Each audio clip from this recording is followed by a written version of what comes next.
This young man and his team are currently participating in the rookie trials on the Demon Star. The trial seems simple enough. Survive for 5 minutes to automatically complete the class transfer, but facing this beast man, they might not even last a minute.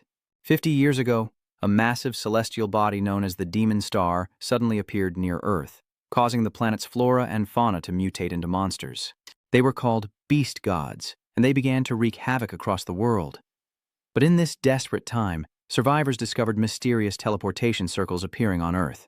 The first to venture into the Demon Star discovered that it was a surreal, digital world where humans could change their class. After class changes, people gained stats, equipment, and skills that could be upgraded, granting them powerful attributes. Thus, a new concept was born: the adventurer, referring to those who flocked to Demon Planet in search of this power. As Jiang Kai experiences it, this is the first trial for newly appointed adventurers. He's the only survivor, but with a chasm before him, Jiang Kai has nowhere left to run. Facing the approaching beastmen, Jiang Kai was lost, but he refused to accept his fate. Could his journey to Demon Planet, after spending all his money, really end in helpless death? No, he wouldn't accept this. Rather than wait for the beastman to take his life, Jiang Kai decided to gamble for his family and seize the only chance of survival. And so he made a daring decision: to jump off the cliff. As he fell, Jiang Kai saw the beastman rush to the edge, staring down at him, unable to follow. What's more, a panel suddenly appeared before him, bearing a message. Your behavior is very similar to that of a gambler. Congratulations, you've triggered a 1 in a million chance to receive a hidden class. You have successfully changed jobs. Congratulations, you have become the glorious hidden class, Gambler. Sometime later, Jiang Kai awoke on the edge of a forest. He coughed a few times, struggling to sit up, but just then, Jiang Kai noticed something was wrong. Because even though he fell from such a high cliff, he wasn't hurt at all. Moreover, the wound he sustained from the beastman's weapon had completely healed. Then, the system screen reappears, informing Din Jiang that Jiang Kai's successful class change has refreshed his basic attributes, essentially restoring his health, which is why he's unharmed. Before the screen, a beautiful girl with long, flowing white hair appears. Jiang Kai recognizes her as the AI that coexists with the Demon Star, and she doesn't deny it. She then began to explain to Jiang Kai about his newly awakened job talent, Gambler, which is called Double. It allows the rewards or punishments he receives to trigger a double effect, with a 1% chance of triggering a super double effect, increasing the reward or punishment tenfold. Because Jiang Kai activated the double talent and received it again, he now has 2 pre-job talents, meaning he'll receive the Gambler's second talent. Jiang Kai was astonished. Most people only get 1 talent upon class change, but he unlocked 2. What heaven-sent luck is this? The second talent Jiang Kai received is called Super Critical Hit. Its effect is to modify your critical strike damage to 200 times, with your initial critical strike chance set at 0.1%. Then Jiang Kai's information window opened, revealing his level 1 stats: 4 strength, 8 constitution, 12 agility, 12 spirit, and 0 defense. Jiang Kai was shocked once again. The average person only has around 20 attribute points after a job change, but he has 36. That's because the doubled talent can double the attribute points awarded after the job change, she explained. Jiang Kai's eyes lit up. If that's the case, he'll far surpass others when leveling up on the Demon Star. An average person gains 10 stat points per level, but he gets 20. In other words, Jiang Kai leveling up once is like someone else leveling up twice, and he also has the super crit talent. A normal critical hit doubles damage, but yours is 200 times. Even with only a 1% chance now, increasing it later will make your damage terrifying. Overall, Jiang Kai is extremely satisfied with the job he just received. It seems his gamble to escape the beast-faced man paid off big time. Speaking of which, Jiang Kai remembered something else. When that monster launched its weapon at him, it fell into the chasm with Jiang Kai, and it's now stuck in the riverbed. Before, he only thought of quickly changing jobs on Demon Star to earn money for his older brother's kidney transplant, since even the weakest job there makes money easier than on Earth. But he never expected to become a powerful hidden class like a gambler. So, Jiang Kai could quickly earn money for his brother's treatment and bring happiness to his family. With that thought, he pulled the beastman's spear from the river. At the same time, Jiang Kai received a new notification. Now that he'd successfully changed classes, he needed to complete the newbie quest: safe arrival to Holy Radiant City within 7 days. Completing the class change was only the first step. Now finishing this, newbie challenge is the real goal. Within 7 days, Jiang Kai must reach the final destination of the trial area, Holy Radiant City. But success will be an uphill battle. First, he must traverse the monster-infested trial zone. If he's knocked out, it's game over and he'll be teleported back to Earth. Death on the Demon Star isn't death on Earth, and his body is unharmed, but logging back in comes at a steep price, one only the wealthy can afford. After all, Jiang Kai had spent most of his fortune to teleport here. The rich could try again and again, but someone penniless like him had to succeed on the first try. There was absolutely no second chance. Jiang Kai tensed, gripping his weapon as he advanced, when suddenly he heard a scream. The source of that scream sounds awfully familiar. If Jiang Kai isn't mistaken. He moves forward a bit, and sure enough, he recognizes the voice. The one screaming like a madman is none other than his longtime friend, Yuanzhu, surrounded by six-step snakes. And Yuanzhu's greatest fear is snakes, so his reaction is understandable. Jiang Kai didn't rush in. The six-striped snake's venom is potent, lethal to man and beast alike, and there are 3 of them. After careful consideration, Jiang Kai chose his moment. "Don't be afraid, master, I'm here," Jiang Kai shouts. It was then that Yuanzhu turned around, shocked to see Gu at this very place. "Kai, what are you doing here?" That was all Yuanzhu could think, even telling Jiang Kai to run because it was too dangerous. But as Yuanzhu was tearfully looking at Jiang Kai, he was ambushed from behind by a viper. Luckily, Jiang Kai reacted quickly, throwing his spear, hitting the snake's head and pinning it to a tree. A perfect kill. Yuanzhu stared in stunned amazement. He couldn't believe his friend had so easily defeated the 6-legged serpent, but Jiang Kai had it all planned out. He used Yuanzhu to attract the 6-striped snake's attention, then circled around to attack from behind. It was effective, as he took one down, but now the remaining 2 have him in their sights. Ignoring the danger, Jiang Kai charges forward, intent on retrieving his weapon, leaving Yuanzhu terrified. He thinks this fan is really something, since those snakes are so fast, but Jiang Kai is no slouch either. Before Yuanzhu's worried eyes, he successfully dodged the attack from the remaining 2 venomous snakes. After the job change, Jiang Kai's stats doubled, and his agility, though still level 1, was comparable to level 2. So these level 1 pit vipers aren't as fast as he is, hence the dazzling display we just witnessed. Defeating them should only be a matter of time. With that in mind, Jiang Kai said to Yuanzhu, "Zhu, keep drawing their attention." Yuanzhu immediately obeyed. At this point, Jiang Kai had successfully retrieved his weapon, and the 2 began to work together seamlessly. And before long, all 3 green striders had fallen. Yuanzhu still couldn't quite believe it. He was just supposed to distract the snakes, while Jiang Kai took them down with ease. Jiang Kai breathed a sigh of relief after resolving the crisis. He had an agility-based class with low strength, yet he instantly defeated a level 1 monster. It seems that iron spear he got from the beast-faced man was a good piece of equipment for boosting strength in the newbie zone. Legends say newbies can only be killed by monsters, not the other way around. How did you do it, Kai? Suddenly, Yuanzhu embraces Jiang Kai from behind. Because they're close friends, Jiang Kai decides to confide in him, revealing his lucky hidden class change to Gambler, which boosted his stats beyond measure. "You can't tell anyone about this," Jiang Kai cautioned. Upon hearing the word Gambler, Yuanzhu wore a blank expression for a few seconds, but quickly returned to his usual self, boasting to his friend, "Well, I don't know what that job is, but mine isn't useless either." His profession is a martial artist, a strength-based class. At level 1, he has 8 points in constitution and strength, and 5 in agility and spirit. Jiang Kai suddenly understood how Yuanzhu had lasted so long against the 3 snakes. A martial artist was one of the top 5 professions in their Holy Radiance Empire. No one knows how many professions exist on Demon Planet, but the first thing all adventurers do upon entering this planet is to change their profession. What class you get usually depends on the material you buy beforehand. The rich typically spend millions on powerful class change items. Bringing that to Demon Planet lets you directly become a top-tier class, like Yuanzhu's martial apprentice, or a soldier, or a monster hunter. On the other hand, the poor can only afford the cheapest job change materials, resulting in weak abilities and a random job. They'll likely unlock useless jobs like drunkard or beggar. Hearing that Yuanzhu became a martial artist, Jiang Kai was happy but worried, asking, "But a martial artist promotion material costs 50 million? Yuanzhu, you didn't take out a loan, did you?" "Heh, not at all. It's a long story, which I'll tell you later." Yuanzhu replied, and Jiang Kai felt relieved that his friend wasn't in debt. He urged Yuanzhu to quickly collect the 3 snake corpses, as they could be sold for money. On Demon Star, many things can be exchanged for cash. Jiang Kai also wanted to use this method to earn money for his family. Items found in the Demon Star, like monster corpses or equipment, turn into cards when dropped, which adventurers collect and sell. Moreover, after that battle, his gambler class seemed even stronger than the martial artist class, so Jiang Kai felt his money-making potential wasn't bad at all. Just as they finished collecting the snake corpses, a third person suddenly appeared.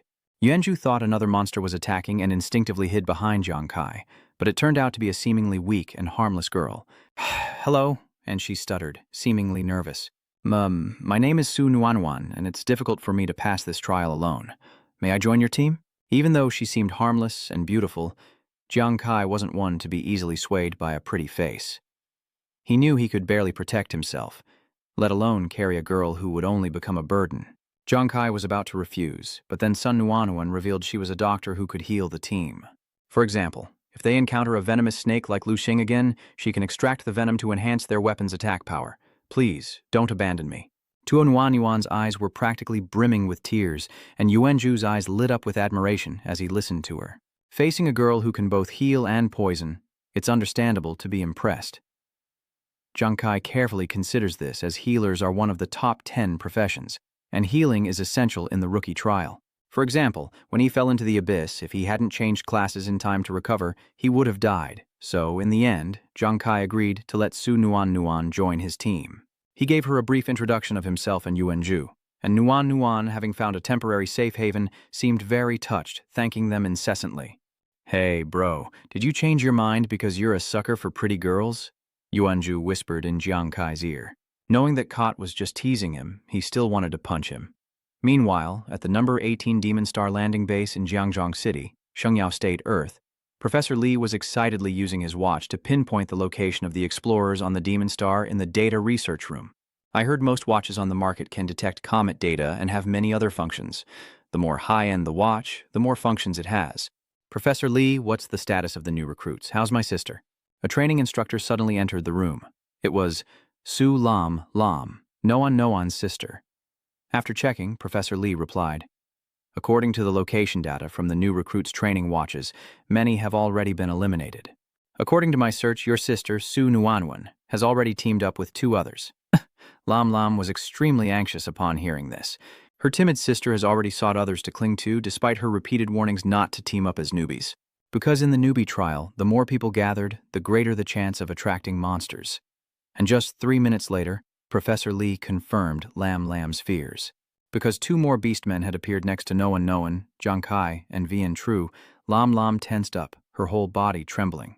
1 beastman is enough to slaughter newbies, but 2? What chance does her sister have of surviving? Death on the demon planet may only be equivalent to a character dying in a game, causing no physical harm to the real body on Earth. But the extremely realistic experience of death there can cause immense psychological trauma. Many rookies have gone mad after returning.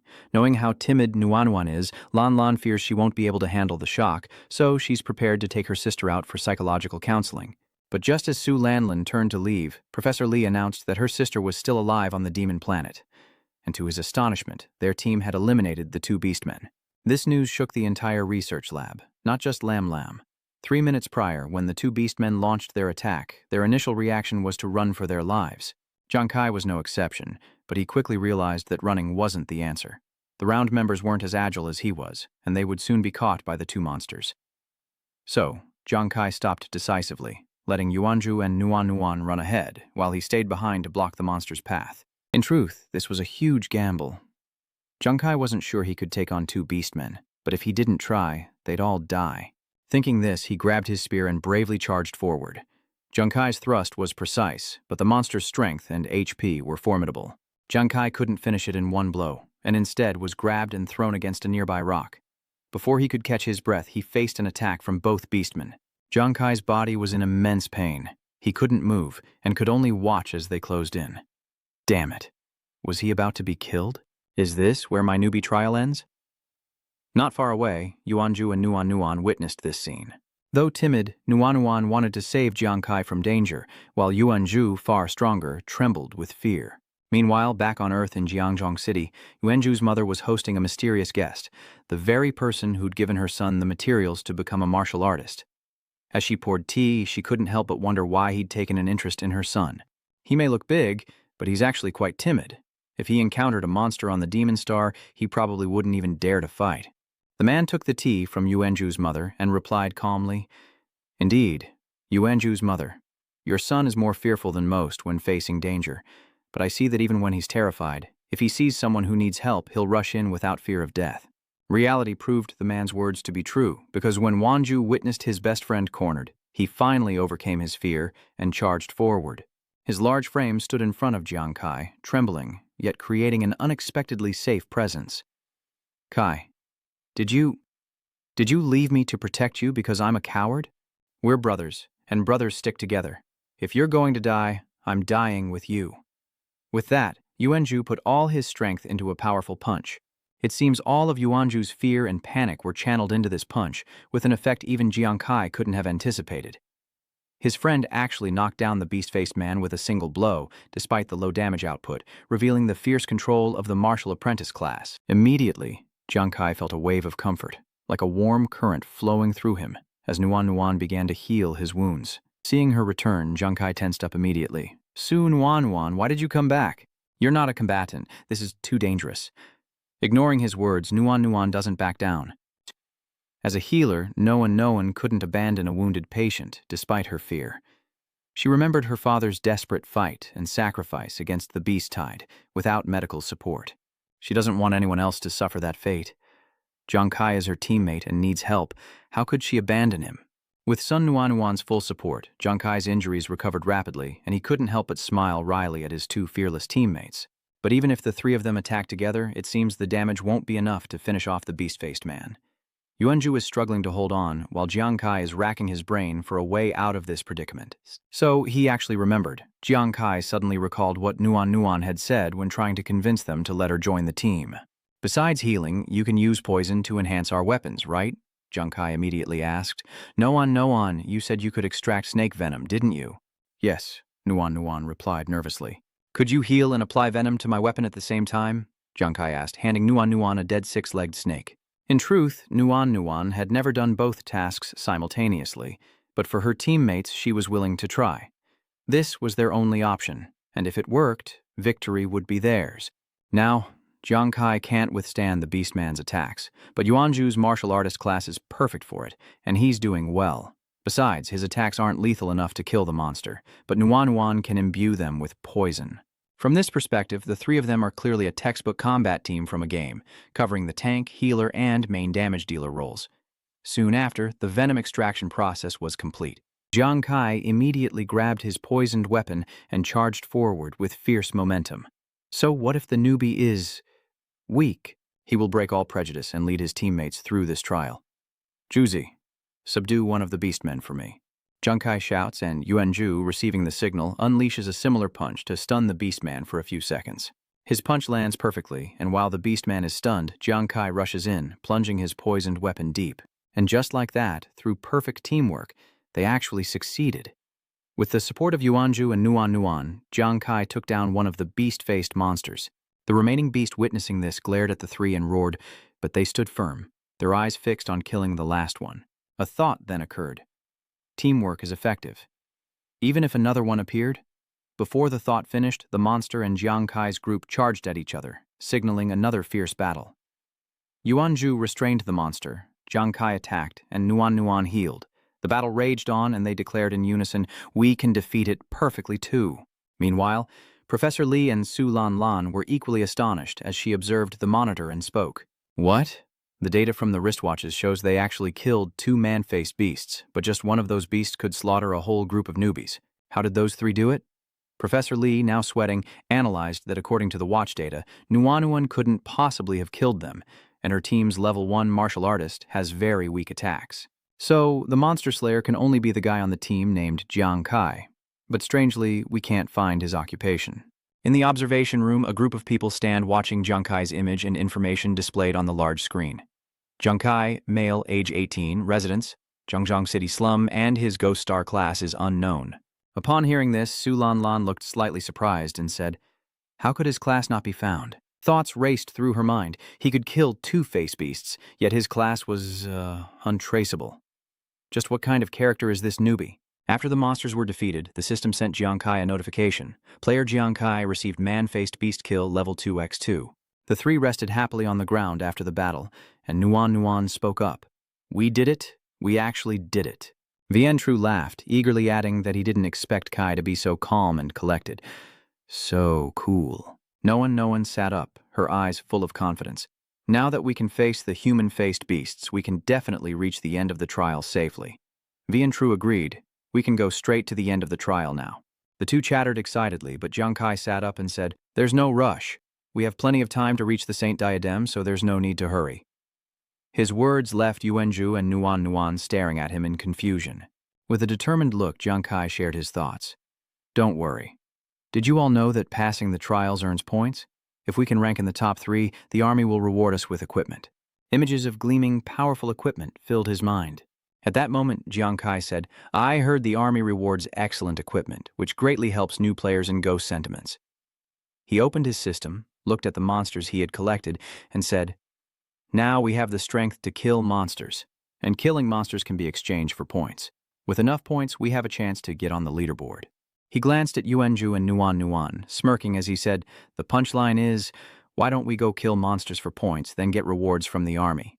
Yuanzhu and Nuan were a little surprised because they didn't expect Jiang Kai to think that way. Hours later, as night fell, the three of them were still searching for monsters in the forest, far from their destination.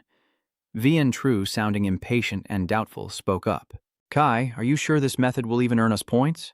Not that I'm scared, but you're making me attract so many green snakes." Surrounded by snakes with glowing red eyes and darting tongues, Yuanzhu trembled. "Am I going to die?" From the tree above, Jiang Kai responded, "Be brave, Pillar. You're a martial disciple. You can attack and defend." From a nearby branch, Nuan focused on activating her healing ability, and Jiang Kai added, "Plus, Nuan can heal us any time." The snakes suddenly lunged at him from behind, and Jiang Kai's voice rang out, "You want to die? Go and show them your power." But he trailed off. It won't be that easy. 3 snakes are instantly defeated, and the system displays a notification. Defeated 3 level 1 green snakes. Current experience is 10 Dec 1. Standing amidst the green snakes, he tightens his grip on his weapon, thinking that the rule on this demon star is that only the killer can gain the praise experience. Since he's the only one who can defeat the monsters, they decide to let him take all the experience for now, as the snakes open their mouths, sharp fangs and long tongues lunging toward him. Jiang Kai throws himself into the fray, unleashing his power to defeat the snakes one by one. His thoughts turn to leveling up first, to increase his strength and ensure the team's safety. A day later, in the forest, Jiang Kai and his group finally exterminated the Green Viper horde.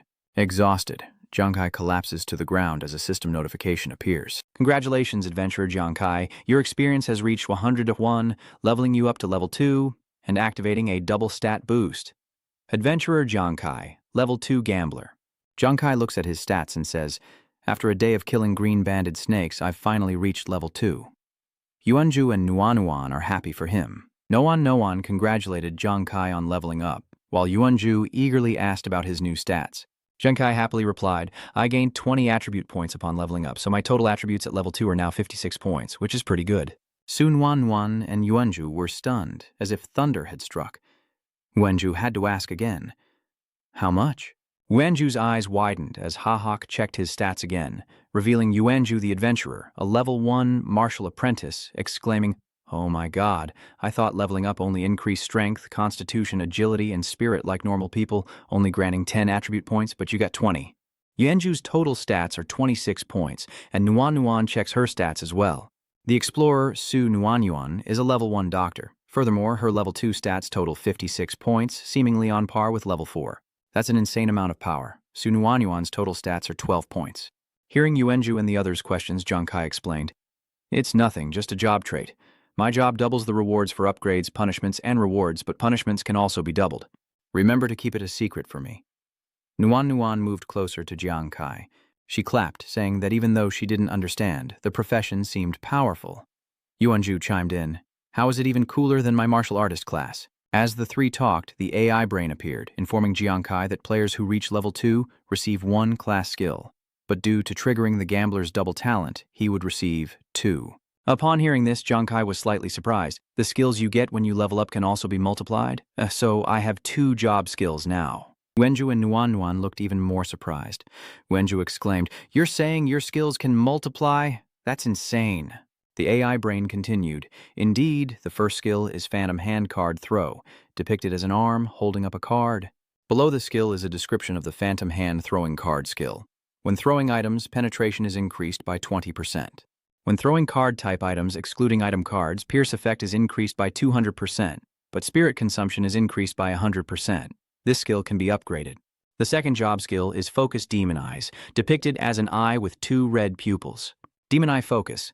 Vision and tracking ability increased by 50%, but spirit consumption increases by 100%.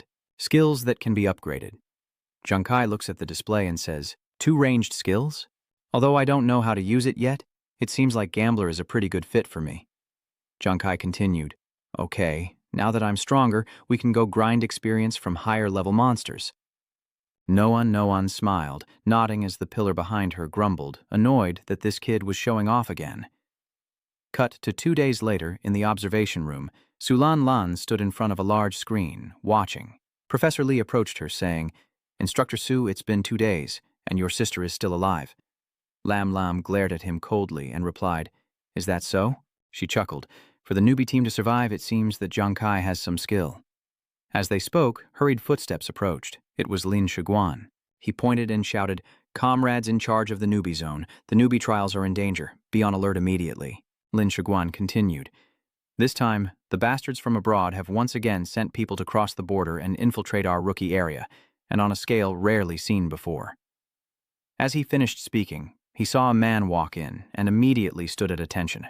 The man who entered spoke to everyone, revealing himself as the highest commander of the Zhangjiang Central District. Wei Ying paused, then continued, We must prepare a response quickly. Sulan Lan could hardly believe her ears and anxiously asked, Is it really a large-scale foreign invasion? Old Wei?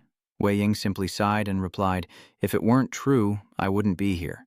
Su Lam's face went white as she realized the invaders from Country L were a group that specialized in killing new players from other countries, preventing the development of their special classes.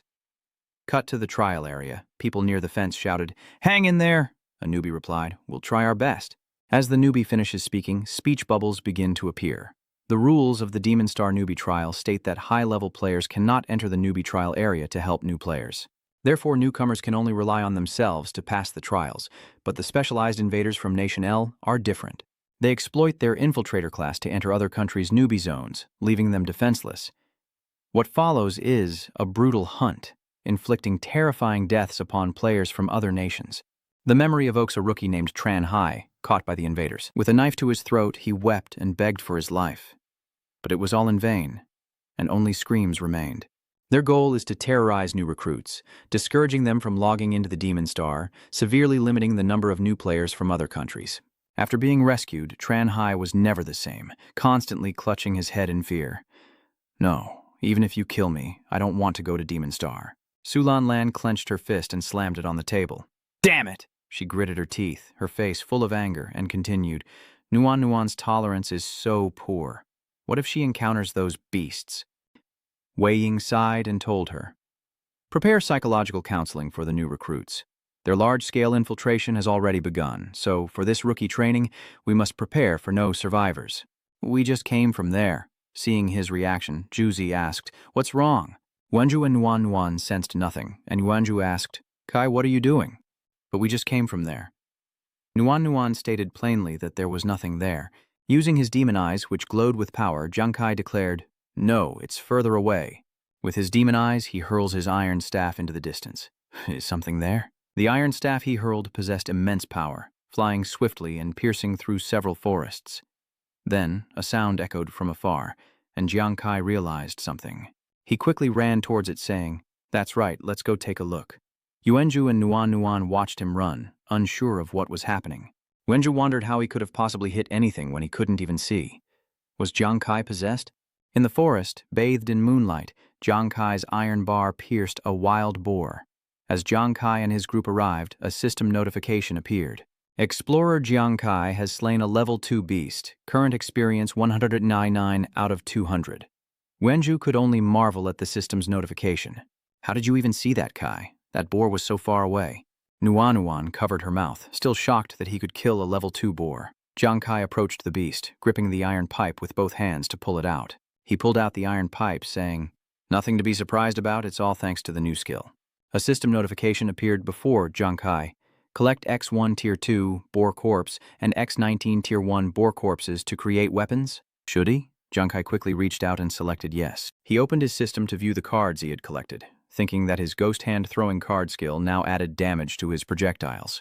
His two best cards were Ghost Hand throwing cards and Ghost Eye Focus, which doubled as a telescope and had a slowing effect, allowing him to attack from further away with greater accuracy.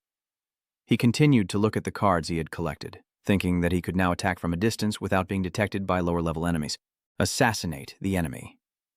Junkai looked at Yuanju and Nuan, telling them, "All right, I just need a little more experience to level up." Arriving at their previous hunting grounds, Nuan simply nodded in agreement, while Yuanju sighed, "I'm still at level 1. Cut to a stream, where the water rushes under the cover of night and a voice whispers, "Captain, our squad too has some pretty good luck." Little do Junkai and his group know, danger lurks as they cross the stream. Whispers echo as they stumble upon an unexpected treat, and something rises from the water, speaking. Now, a group emerges from the stream, led by Jiangju, who says, "Looks like we have some new toys." Junkai turned around warily, shielding no one as he loudly asked, "Who are you people?" Sawtooth pulled a blade from behind his back, saying, "Don't be afraid, little friend. We're not bad people." He and his cronies grinned savagely at the three, his voice dripping with madness. "We just want to rip open your chests, hang you upside down to dry your blood, or use you as bait for the beasts so you can die slowly." With that, they laughed and slowly began to surround Jiangkai and the others. Another emerged from the water, picking up his hat as he surfaced, saying, "In short, we have only one target this time." Jiangkai glanced at him with a mix of shock and curiosity at a figure with a pointed beak mask. It was Crow Beak. The leader of the second team of smugglers stepped ashore and continued, "We're making sure none of you Holy Radiance newbies pass the trials." No one, her eyes wide with fear, recognized them and exclaimed, "Kai, I know these guys. They're a group of smugglers who specialize in killing new recruits." Both Jiangkai and Yuanju turned to her in shock as Yuanju loudly asked what was going on. Nuan activates her watch, revealing images of the border crossers. "I've also checked their levels. All level 3 or higher, with the highest being level 5. Her mind went blank thinking about this high-level group. Junkai gritted his teeth, his eyes sharp, thinking, "There are so many of them, and even a level 5 explorer? With my stats, I can handle level 4, but level 5? Huh." Junkai's thoughts were interrupted by a voice, eyes flashing with murderous intent. "Brothers, let's get started, shall we?" Junkai thought, "Damn it, this is the only way." Junkai turns and flees, telling Juzi and Nuan, "You two stick together. We're splitting up for now." Hearing this, Juzi and Nuan replied as they ran, "What? Understood." Crowbeak and his comrades smirked as he mocked, "Is it share the blessings and bear the burdens yourself? Is this how the holy healers are?" His eyes turned red as he gave his men an order. "Two will kill the one who fled, and the rest are for our army to torture slowly." His subordinates acknowledged the order. These two, Sawtooth and Red-Eye, have both reached level 3. With that, they gave chase to Jiangkai. The chase begins as Crimson Eyes and Sawtooth pursue Jiangkai from forest to forest. Crimson Eyes laughs, saying, "That kid is fast." Sawtooth agreed, but knew it was only a matter of time. Suddenly, Jiangkai vanished from sight. In an instant, Jiangkai vanished without a trace, leaving Sawtooth wide-eyed with surprise. The two are forced to stop, carefully observing their surroundings as Sawtooth and Red-Eye stand back to back, each watching a different direction. Sawtooth spoke up. "Kid, you want to play hide-and-seek with us?" Red-Eye chimed in. "This is getting interesting. When we find you, we'll break your legs first." Suddenly, Junkai's iron pipe shot out at lightning speed. "This kid wants to fight back," Red-Eye said, drawing his sword with excitement. "But why would I even bother with attacks from these rookies?" As he finished speaking, a beam of light shot out, and Red-Eyes was sent flying before he could react. Sawtooth witnessed his comrade fly 100 meters and, still confused, asked, "Why did you fly away? What's going on?" But when he looked back, his eyes widened, his pupils contracting as he saw Red-Eyes slumped beneath a tree, his hands limp, a metal pipe piercing his body. "Dead? How is that possible?" Emerging from the trees, Jiangkai chuckled. "One hit, one kill. Is that the best an infiltrator can do?" His eyes blazed with intensity. 3 feathers from the boar he'd slain, clutched in his hand. He says, "Doesn't seem as strong as I thought." Jiangju had to check his watch, stammering, "Are you a newbie from Holy Radiance? How could you kill a level 3? He stared at Jiang Kai's stats on the display, along with a warning. Critical hit rate unknown. Fatal critical hit. Unknown. At this point, Jiang Qua trembled, pointing at him. What? I'm level 3 with only 45 attribute points, but this newbie has 60? How is that possible? Jiang Kai simply retorted, Why couldn't I? Before Jiang Kai even finished speaking, he lunged at Jiang Qua, catching him off guard. Too fast. Jiang Qua fell to his knees before Jiang Kai, groaning incoherently. Having defeated both opponents, Jiang Kai paused to reflect. I did it. My total stats are equivalent to level 4, so of course I could eliminate level 3. I ran earlier to separate their strength, making it easier to strike. Now I'm just a little short of level 3. Plus, from what I knew on Earth, I just need to kill explorers. Before he could finish his thought, Eyebrain appeared and spoke. You have successfully eliminated explorers. You may claim their watches. Before their bodies disappear, do you wish to absorb their experience? 2 level 3 explorers are worth 100 points each. So how much will they lose if I take some? Jiang Kai asked, his face lighting up. So I really can steal experience, and it's way more than killing monsters. Then, I'll just take 100 points from each of them. Eyebrain confirmed and disappeared, and a system notification appeared. Congratulations, you've leveled up to Tier 3. Jiang Kai excitedly looked at his information panel, finally reaching Tier 3. The screen displays, Adventurer Jiang Kai, Gambler Class, Level 3. He approaches Red Eyes and Jiangju, bending down to take the watches from their hands. He muttered to himself. His total stats were already 76 points, but level 5 was only around 60. Jiang Kai held his iron pipe, his eyes full of determination, as he walked and said, Now I'm strong enough to go back and save them. Things aren't looking good for Yuanju and Nuan Nuan. Yuanju is wounded, blood flowing from his arm, and Nuan Nuan's clothes are torn. Hansha, one of their pursuers, seeing their sorry state, says, A martial artist and a nurse, and here we find 2 top-tier Holy Radiance classes. Standing next to him, Lan Ying added with a laugh, Such promising classes. Another man, holding his broadsword, smirked as he watched Nuan Nuan heal Yuanju. Take your time grinding them down. As Nuan Nuan treated Yuanju's wounds, tears welled up as she asked, Juzi, Kai was ambushed by 2 assassins. He's really not coming back, is he? Biting back the pain, Yuanju assured her, He will. Though usually a womanizer, a gaze from the forest watched the pursuers of Yuanju's group. As Yuanju watched the intruders surround him, he thought, even in the face of despair, if his friends or family were in danger. But then a voice interrupted his thoughts. Those tricks are old news. Let's bring out the big guns this time. Hansha replies that he can. Vientru's thoughts returned, and he knew Jiang Kai would appear. Suddenly, Jiang Kai bursts from the forest like a storm, crackling with green lightning, and unleashes something upon the invaders. 2 of the intruders approached Yuanju and Nuan Nuan, ready to finish them off, but something flew by and pierced their heads before they could react.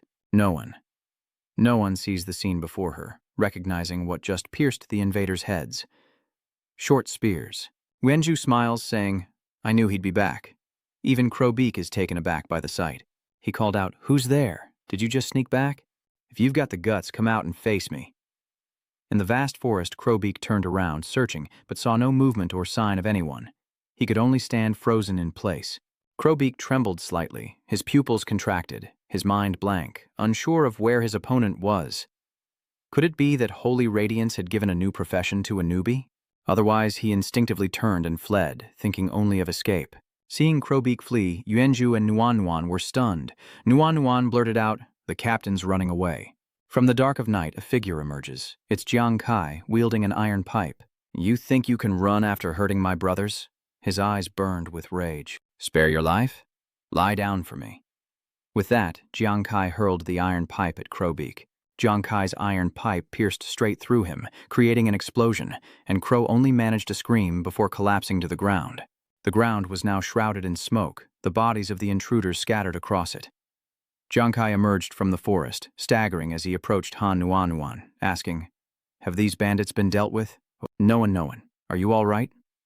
No one saw him, her eyes brimming with tears. He was finally back. But Juzi, he's been seriously injured. I can't heal him anymore. Yuanju collapses to the ground, unmoving, his body riddled with wounds, blood flowing freely. He opened his eyes, looked at Jiang Kai and said, Kai, I knew you'd come back, but this time I might not see you guys again. With those final words, he fell, uttering, I'll go first. Yuanju lay still on the ground as Nuan Nuan sat beside him. With a trembling hand, Yuanju pointed towards Jiang Kai, his voice weak. Kai, Nuan, adventuring with you two has been my greatest memory. From now on, you'll have to carry my share, too. His eyes slowly closed as he struggled to say, you have to pass the trial. Hearing this, Nuan burst into tears, calling out, Brother Juzi! Jiang Kai approached him, looking down, his fists clenched as he called out, Juzi! Suddenly he throws an intruder onto Juzi, asking, what are you mumbling about? Startled, Nuan stopped crying, while the one pinned beneath the intruder painfully struggled to get up. Who's next to die? He stared blankly at the survivor before him. Jiang Kai explained, I planned to lure those 6 here and only wound them. You two can finish them off to gain experience and level up, which will fully restore your health. Nuan nodded in agreement. That's right, in Demon Star you can level up by killing explorers. Wenju, surprised by this, asks, there's such a thing? So, I was just being played? Jiang Kai trails off, then changes the subject with a sly grin. Didn't they torment you earlier? Now we'll torment them. You can even use your left hand for the last hit. Hearing this, Yuanju and Nuan grinned, ready to show them the meaning of karmic retribution. One of the men on the ground desperately tried to crawl away. With a gleeful laugh, Yuanju says, Kai, this isn't exactly a good thing. The 3 of them, Jiang Kai, Yuanju, and Nuan, cast sly glances at the man on the ground. Jiang Kai laughs, not good. At St. Glory, we call this a return gift, a fine tradition we must uphold. With a hand outstretched towards the intruder, Yuanju replies, all right, a fine tradition, one I must uphold with utmost seriousness. He squats down, screaming, you demons don't come any closer. Meanwhile, at the Bureau of Transmigration's data analysis lab, alarms blare and people scream in chaos. This is terrifying, so scary. A group of people woke up mentally unstable and screaming. Laman clutched his head in terror. A new player named Than Hai just wiped us all out, and he was incredibly brutal. Hansat wakes up in a cold sweat, shouting, my experience points were stolen and my cultivation level has been reduced. In the observation room, 2 men are watching on the screen. One of them is Hoang Kai, a high-ranking leader of Lo Kwok. Unable to believe what he's seeing, he asks, what happened here? What's become of you all? Could there be a new profession in St. Hugh that can counter these level stealers? Meanwhile, in St. Hugh, in the observation room, Professor Lee, tablet in hand, urgently says, this is bad. The evaluation data from Nuan's watch indicates that her team has encountered the Reapers. Hearing this, Su Lan is extremely worried about her sister. What? Is Nuan okay? Wei Ying was also there. He nodded, holding a glass of water, and calmly said, no rookie has ever escaped the assimilators. Prepare yourselves for their deaths. Professor Lee, hearing this, clarified, no, that's not what I meant. He looked at the data on the big screen and continued. What I mean is, according to the data, Nuan and the others encountered the parasites, but they didn't die. In fact, they leveled up. Su Lam and Wei Ying were stunned. Lam, you're frozen. What? Wei Ying frowned. Huh? How is that possible? Encountering them didn't kill her, but leveled her up. Did they help her kill monsters? Professor Lee reviewed the data on the tablet, confirming it before speaking. If Nuan had only leveled up once, I might have believed she killed the monsters, but according to the data, she leveled up twice. Everyone's missing the only possibility here. Wei Ying and Su Lan said in unison, shocked. It means Nuan and her team killed those shapeshifters. The commander's glass fell to the floor, spilling its contents. Lam spoke up. Commander? Wei Ying stood up and exclaimed, quick, show me the data on Noan's team immediately. Professor Lee responds, and he quickly brings up the data on his tablet, showing the commander the 3-person team's information. Nuan and Yuanju appear on the screen, followed by Jiang Kai, level unknown, profession unknown. The data revealed Su Nuan, a level 3 doctor, and Yuanju, a level 3 martial artist, causing Wei Ying to smile with delight. She's already level 3? She couldn't have leveled up twice in such a short time without killing those transmigrators. Su Lan was incredulous, her voice full of doubt. This is impossible.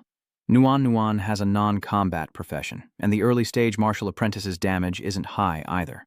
Could it be that Jiang Kai defeated those transgressors? That's an exaggeration. Wei Ying laughed. I knew it was Jiang Kai, but why is his class still undetermined? What's going on? Professor Lee, looking at his tablet, surmises, I found some information on Jiang Kai. The unknown cause is because every explorer to Demon Star must carry a watch to update information. But Jiang Kai is using the oldest, first-generation watch, Professor Lee said. projecting an image of the watch for everyone to see. The first-generation watch was the first watch used on Demon Planet, he continued, but the server for the first-generation watch stopped maintenance over 10 years ago, and connecting to the network is very difficult. So that's why we can't see his information, Su Lanlin said in disbelief. What? Who uses such an antiquated device in this day and age? Wei Ying, he said, voicing his assessment. Very well, this is interesting. Sulan requests that Professor Li bring her all the information on Jiang Kai so she can understand what kind of person he is. Receiving his orders, he responded clearly. Turning back to Jiang Kai's group, Yuanju looked at his information panel and excitedly said, "This is amazing. I actually leveled up to full health regeneration." No one also opened her information panel, so happy that she unconsciously clenched her hands. Now I can blow away enemies around me with great force. Skill activated. Ground shatter. No one touched her notification screen. A new skill unlocked. Doctor's Heart. Nuan happily says, "I've activated the Doctor's Heart skill, and my healing abilities are stronger now." Seeing their joy, Jiang Kai stroked his chin and mused, as expected of a warrior and doctor's skills, very practical. Jiang Kai, now that I'm a level higher than you, does that mean I can take on border crossers like you? Hearing this, Jiang Kai shows them his stats. What are you thinking? You think level 3 can take on a transgressor? I'm level 4 now. Look at my stats. Wenju's eyes nearly popped out of his head when he saw Jiang Kai's information panel, and he shouted in disbelief. Huh. Yuanju put his hands on his head, looking as if everything was insane. When did you reach level 4? Weren't you just level 2? Nuan's eyes sparkled with admiration as she added, "Moreover, a total attribute score of 96 is equivalent to an 8th level explorer." Jiang Kai looked at them and calmly replied, "While escaping, I killed 1 level 3 transgressor, and after returning, I killed 5 more, so I reached level 4. Yuanju's face was filled with resentment upon hearing this. "Why are you showing off to me? I can't take it anymore." Noan approached Jiang Kai, asking, "Kai, what's our next move?" He looked at her and replied, "Next." He paused for a moment, then made his decision. "I overheard their captain saying they were the second team to cross the border. So, are we going to kill Team 1 next?" As soon as he said that, Yuanju and Nuan were both shocked. Half a day later, somewhere in the Newbie forest, a group of people wandered through the trees, and someone's laughter echoed. What a joke! In the forest, a savage-looking group talks. One clinging to a branch speaks up. Team 2 wiped out by newbies. Unthinkable. The one below, with the spiky hair and sharp teeth, chimed in. "Yeah, otherwise, let's just retire them." This one's called Wild Fang, a level 5 member of the first outbound squad. He reminded everyone, don't be careless. If the higher-ups mentioned it, we need to be cautious. He's Taiba, leader of the first border crossing team, level 5. What's there to be wary of? One of them scoffed. The biggest newbie zone is only level 5, and our whole team is level 5. We'll crush anyone who gets in our way. Meanwhile, Jiang Kai's group of 3 watched from the shadows. Wenju, squatting on the ground, watched them leave, saying hesitantly, "Are you sure you want to fight 9 level 5 border crossers, Kai?" Even Noan, frightened, tried to dissuade him. "Maybe we should just go." But Jiang Kai, hidden behind a tree, continued to observe the group. He quietly reassured them. "Don't worry. With my current attributes, even if I can't win, I can protect you while we retreat. Besides, we're not going to kill them. They'll target our country's newcomers." As he finished speaking, Jiang Kai charged forward, gripping his iron pipe tightly, saying, "So, instead of passively defending, it's better to strike first." Before Yuanju and Nuan could react, Kai had already charged forward, prompting them to shout, "Hey!" The tribal chief turned back, his eyes full of vigilance. Seeing someone rushing towards him, he clenched his fist and warned his group, "Careful, someone's coming." The group turned to look at Jiang Kai as Wild Shadow checked his watch, a smirk spreading across his face. "Confirmed, a level 4 newbie. A level 4 rookie? He's lucky to be alive, let alone leveled up. Maybe he's the one who killed Team 2. T-Ba grinned sinisterly. "Not bad. This is a major discovery." He immediately waved his hand, giving orders to the group. "Maintain formation and pursue with caution. Capturing him is a great achievement." The group responded, rushing forward like madmen. And so Jiang Kai ran ahead, luring them in. He glanced back, a frown creasing his brow. The invaders were maintaining formation. His plan was to lure them in, wait for Juzi to use ground tremor to scatter them, and then exploit the openings to eliminate them all. But the invaders' formation is too spread out. If Juzi can't blow them all away at once, Junkai thought as he ran, the invaders still chasing after him, meaning even leaving a few could allow them to escape. But even so, they have a plan. Junkai suddenly stops running, thinking, if he wants to eliminate all the intruders. He skids to a halt, turns, puts one hand on the ground, and focuses all his power into the iron pipe in his raised hand. He charged headfirst towards his pursuers, his body crackling with blue lightning. As he charged towards the outlaws, he made a daring decision, realizing he might have to use everything he had to lure them in. They wondered why he turned back. Seeing Jiang Kai charging at him with an iron pipe, just a few steps away, Danan rushed forward with his knife, laughing maniacally. "Where do you think you're going? Are you too scared to run now, kid?" he sneered, slashing his blade across Jiang Kai's arm. "Wake up!" His arm slashed by Wild Tooth, blood splattered instantly.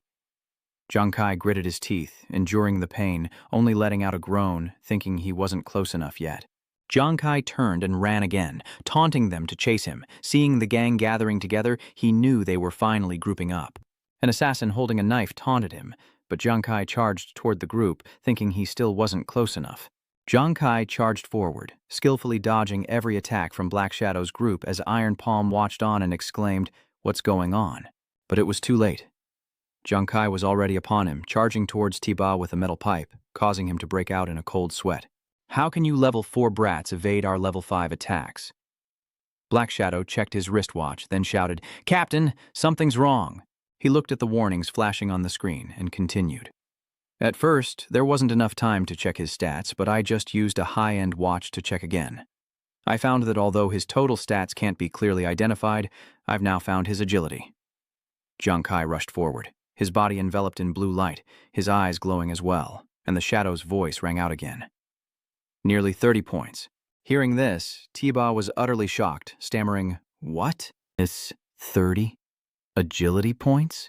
Hearing this, the Wild Shadow turned around furiously, shouting, "Are you mistaken? My agility isn't even 20. If his is that much higher, how could I have stopped him? If that kid's really that agile, was he pretending to be chased by us? We've been had. Scatter." Hearing this, the crowd beneath him stood dumbfounded, one of them speaking up. "What?" Amidst the border crossers, Jiang Kai's eyes glowed as he scoffed, "Fools, you finally realized, but now you're all bunched together." He didn't finish his sentence before golden lightning appeared above them. Jiang Kai continued, "Too late." Yanju dove from above, his body engulfed in a blinding golden light. The pillar unleashes its attack, the earth-shattering kick, and a massive explosion sends the smugglers flying. They barely had time to scream. Seeing this, Jiang Kai smirked, "Well done, Yanju." Next, green lightning crackled around Jiang Kai as he wielded the short blades he'd used to eliminate the second team of border crossers. Riding the momentum of Yuanju's attack, Jiang Kai charged forward, declaring, "Leave it to me." With that, the smugglers of Team 1 lay scattered on the ground. Kai stopped, the light around him fading away. Kai exhaled, having wiped them all out in one fell swoop, as Yuanju frantically screamed, "9 level 5 hunters have been annihilated." "Kai, you're too OP." The system then sends a notification to Jiang Kai. "Adventurer, Jiang Kai has killed 5 level 5 poachers. He gained a total of 2,000 experience points. Adventurer Jiang Kai is now the highest level in the newbie zone, reaching the maximum level of 5. He looked at his stats and chuckled, finally reaching level 5. But then he wondered. Killing an adventurer 1 level higher granted twice the experience. Could a level 5 adventurer yield 400 experience? No one looked at Jiang Kai with admiration, exclaiming, "Kai, you're level 5. I heard that's the highest in the newbie village." Yuanju added, "Wow, you're number 1. Kai calmly replies, "It's nothing. Adventurers gain more experience by defeating other adventurers." He looks at the 4 survivors struggling on the ground, saying, "I've left 4 of them with barely any health left, so you guys should finish them off and take the experience." Hearing this, Nuanuan agreed, "Okay." Wenju asked, "Kai, what's next?" Kai looked into the distance and said, "To increase our combat power, I'll eliminate monsters to level up. Now that I've eliminated enough, I'll lead you to hunt monsters and earn points. Once you've accumulated enough, we'll reach the final destination." No one and Yuanju were thrilled, and no one replied with a smile, "Okay." Filled with confidence, Yuanju flexed his muscular arm and declared, "Finally, it's our turn to slay monsters." After eliminating the trespassers, Jiang Kai, Yuanju, and Nuan resumed their monster-slaying journey through the forest. Jiang took the lead, reminding them, everyone be careful, we're close to the destination, so we might get more points, but the closer we get, the more terrifying the monsters will be. There might even be a newbie zone boss, so we have to be careful. With Jiang leading and Yuanzhu at the rear, they were on high alert, and Nuan, following behind Jiang nodded in agreement. When suddenly, the scene before them struck them with terror. A human-faced beast lies dead on the ground, its body mangled, eyes wide and bulging, a truly horrific sight. Seeing it, Nuan stammers in fear. It's a human-faced beast corpse. Witnessing this, Yuanzhu couldn't help but exclaim, they're covered in bite marks. Were they bitten to death? Jiang calmly activated his demon eyes to observe. Jiang demon eyes focused, strange symbols flashing within them. Looking at the beast corpses on the ground, he said, I saw a golden light from afar. It seems a golden monster killed these two beasts. A golden creature? Unbeknownst to them, something lurked behind, watching their every move. Suddenly, a golden force appears, but the cylinder hasn't realized it's right behind him. He continued to ramble on. What creature could kill two human-faced monsters? Was it after them? Suddenly, the orb unleashed bolts of lightning, striking Nuan and Jiang. Unable to dodge, Nuan cried out in pain as it struck. What was that thing? Yuanzhu desperately tries to shield himself, forcing one eye open as he cries out. The golden creature is targeting us, and after attacking, they rush towards Jiang. Still frozen, he simply watched with wide eyes as Yuanzhu clutched his injured arm and screamed in pain, reminding Jiang to be careful, as that thing is highly venomous and could kill with a bite. Jiang drops the iron pipe and snatches the metallic glint out of the air as Nuan looks on with worry, and Yuanzhu stares in bewilderment. Jiang was stunned for a moment, realizing he'd caught something barehanded. A plump rat now firmly in his grip. Yuanzhu was dumbfounded. What? It was so fast, yet Jiang caught it barehanded. Nuan covered her mouth and added. Jiang looked at the rat in his hand and said, Huh? You guys think it's fast? Isn't it just a fat mouse? Enraged, the rat in Jiang hand squeaked, Who are you calling slow and fat, you bastard? I was caught off guard, that's all. As it hurled insults, Jiang simply chuckled. This rat's still got fight in it. So I told you to let go of the mouse. Let me out and see what happens. Suddenly, its eyes glowed with golden power, and it roared, Dare to underestimate me. It charged at Jiang again with golden sparks, as Yuanzhu covered his head and screamed. Jiang, why did you let it go? That thing killed two of those human-faced monsters. Jiang catches the rat barehanded once more, then releases it, nonchalantly saying, It's too slow for me. He repeats the action, catching and releasing the rat, toying with it in his hand. Seeing this, Yuanzhu's face stiffened in shock. Huh? Is Jiang really that fast? Nuan covered her mouth, looking impressed. You're amazing. After a few minutes of chasing, the mouse finally surrendered, lying obediently in Jiang hand. The mouse submits. Jiang looks at the mouse lying obediently in his hand and says, I've subdued this mouse. It won't run anymore. Yuanzhu was stunned to see the docile mouse in Jiang hand. Jiang, did you catch a pet with just your speed? The three then turned to look at the corpses of the two humanoid monsters on the ground, as Jiang said, I don't know if this mouse can be tamed as a battle force, but picking up the corpses of these two humanoid monsters is a great gain. Jiang placed the little mouse on his shoulder, looked at Noan and Vian Tru, and continued. Noan, you two are just short of FB to reach level 4. Each of you take one and find more monsters to sweep. Let's try to get you to level 5 before the trial ends. Noan's eyes lit up at the sight of the chubby mouse on Jiang shoulder. The little mouse is so cute. Yuanzhu, looking dejected, lamented, Compared to Jiang, a martial artist like me is nothing. Cut to a lone figure stumbling through the deep forest. He wears a blue cloak, obscuring his face and revealing only a few strands of hair. Seeing something ahead, he laughs heartily and exclaims, I've arrived, finally arrived. He's finally reached the end of the newbie zone. Before him stands a massive fortress, the Holy Radiant Citadel. He ascends the steps, each footfall carrying him higher. The city gates open, and a group of Western soldiers armed with spears emerges.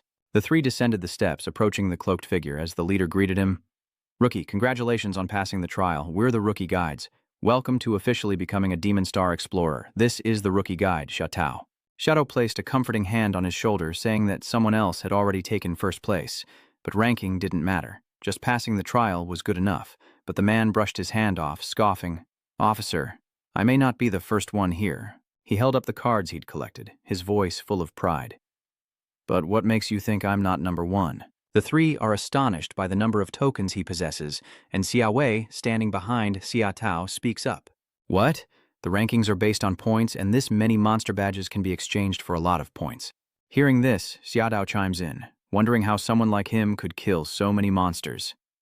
He slowly pulls down the hood of his cloak, laughing derisively. A blonde-haired man shouted, I'm the second young master of the Huang family, a future executive of the Black Tortoise Guild, and I've undergone special training before coming to Demon Star. Huang Wei, the second young master of the Huang family. Hearing this, Xia Tao was even more surprised and spoke up as if to confirm it once more. What? The Huang family owns the Xuanwu Guild? Xiao Wei chimed in. The Xuanwu Guild is one of the 10 great guilds, so it's no surprise that it's a large family. Xia Tao also turned to congratulate him. Well, congratulations. Considering your points, you're not only first in this trial, but you might even be in the top 10 of the Holy Radiance. Huang Wei spread his arms wide, tilted his head back, and laughed heartily. Today, I, Huang Wei, relax here. Taking first place in the trial is just the first step for a newbie. Next, just give me some time with the Demon Star Sutra, and it will be the era of Huang Wei. Cut to deep within the rookie training zone, where Jiang Kai's group continues to search for monsters in the forest. We've been walking for ages and haven't seen a single monster. It's strange. We've been at it all day. Logically, the closer we get to the destination, the more monsters there should be. So why haven't we seen any? Jiang Kai glanced behind him and continued. Did this mouse scare them all away? How could that be? Nuan, walking behind him, was only focused on the chubby mouse sleeping on Jiang Kai's hood. The cute little mouse. Suddenly, a loud noise echoed. The noise made Jiang Kai and the others turn around, and something made them a little scared. A sharp claw appeared on the ground. Jiang Kai exclaimed in shock, It's the Shadow Wolf. A pack of ferocious wolves advances toward the three.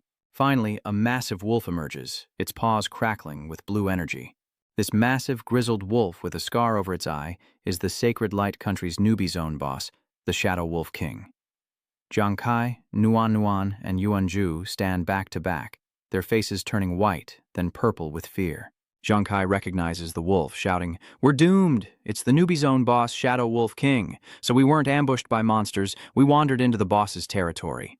The wolves have surrounded them, and the three realize they're trapped.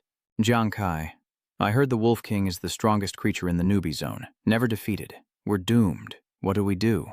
Jiang Kai gripped his iron pipe, thinking, What now? There are too many wolves. I could escape alone, but not with them. I have no choice but to fight. Zhu, Nuan, he yelled. We can't outrun them. Our only chance is to kill the Wolf King and break through. They agreed to cooperate and kill the Wolf King. Okay. Jiang Kai rushes forward as Yuanju unleashes his power, striking the ground with a mighty blow. A massive explosion erupts, sending electric currents skyward, shaking the earth and scattering the wolves. Seeing this, Jiang Kai praised him. Not bad, Juzi. Jiang Kai then continued to instruct Nuan. Nuan, infuse my weapon with green snake venom. As she complies, Jiang Kai prepares to unleash 2 skills at once, declaring his move. Now watch me. Demon Eyes, focused demon hand flying cards. Jiang Kai unleashes a massive burst of light energy, a single strike aimed directly at the Wolf King. The wolf howls, baring its fangs and glaring at Jiang Kai's group with furious eyes, Nuan, Yuanju, and Jiang Kai. Jiang Kai gasped in horror, exclaiming, What? I can't break through the Wolf King's defense? The Wolf King bared its fangs and lunged towards the three, followed by the rest of the pack, their own teeth bared in a frenzy. Jiang Kai and his group are attacked by the wolves, and an injured Nuan stutters, This isn't good. The Wolf King commands a full-scale assault. Meanwhile, Yuanju was using his powerful arms to pry open a wolf's jaws, saying, Jiang Kai, attacking the Wolf King together isn't working. Do you have another plan? Jiang Kai wasn't doing much better, struggling against the wolves himself. He began to think, no, the Wolf King's defense is too strong, and now I'm surrounded by wolves I can't kill. Suddenly, the chubby mouse on Jiang Kai's hat is awakened by the commotion, and it yells, Get out! Seeing the wolves rushing towards it, its face darkens. It quickly found the culprits, the wolves. Jiang Kai was still struggling against 7 of them. The little mouse is furious, igniting with rage, its jaws clamping down. It's an egg-eating shrew. Immediately, the little mouse dashed out, its golden light power surging as it attacked and defeated the pack of wolves. It opened its mouth wide, its eyes blazing with fury as it lunged at the Wolf King. The Wolf King could only roar as the little mouse tore at him. Jiang Kai, astonished, realized the mouse had torn the Wolf King's hide and immediately activated his demon eyes. He immediately noticed the wounds on the Wolf King and thought, did that rat cause that wound? Good. The Wolf King's defense was too high before, so my attack failed. But now that its skin is torn, I just need to attack the wound. Jiang Kai's thoughts are interrupted as he grabs a wolf's mouth and unleashes his skill with his free hand, pouring all his power into the flying pipe aimed at the Wolf King. His thoughts raced once more. The Wolf King's defenses would fail. The flying daggers struck true, causing it to roar in agony. The little piggy on its body also fell to the ground. Seeing that it worked, Jiang Kai used his next skill. As he unleashed 3 short blades, he thought, it's working. Now, he just needs to keep focusing his demonic eye and attacking. And he's sure to win. Under Jiang Kai's relentless attacks, the Wolf King is wounded, its fur stained crimson with blood. With a final strike, Jiang Kai detonates the Wolf King in a critical hit 200 times over. The explosion is too much to ignore. Nuan shielded her eyes and exclaimed, what? Jiang Kai had landed a blow. Wenju adds, he killed the Shadow Wolf King. Jiang Kai stands frozen as the system notification reappears. Congratulations, adventurer Jiang Kai, for defeating the newbie zone boss, the Phantom Wolf King. Jiang Kai couldn't believe his eyes and wondered what was happening. I was planning a long fight, but I triggered a critical hit times 200. Well, I haven't had a critical hit in a while, so it's about time. With their leader gone, the wolves scattered, and Nuan noticed, saying, Jiang Kai, look, the wolves seem to be running away. Jiang Kai asked, Chuzi, Nuan, can you still fight? And they both replied in unison, yes. Jiang Kai replied, that's good enough. And with that, he surged forward, renewed. Now that there's no Wolf King to command them, these wolves are sitting ducks.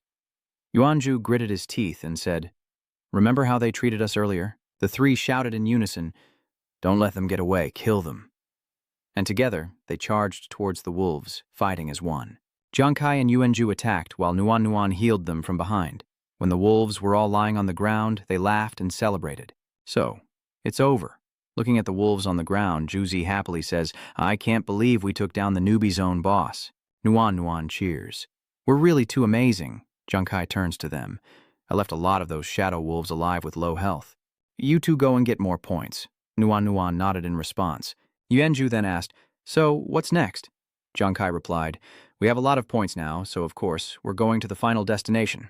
Hours later, as dawn broke, the trio finally reached their destination, a bustling hub of activity. As Yuanju watched the people pass by, he asked, is this our Holy Radiance Kingdom's territory on Soltui? Nuan, equally excited, exclaimed, it's so magnificent.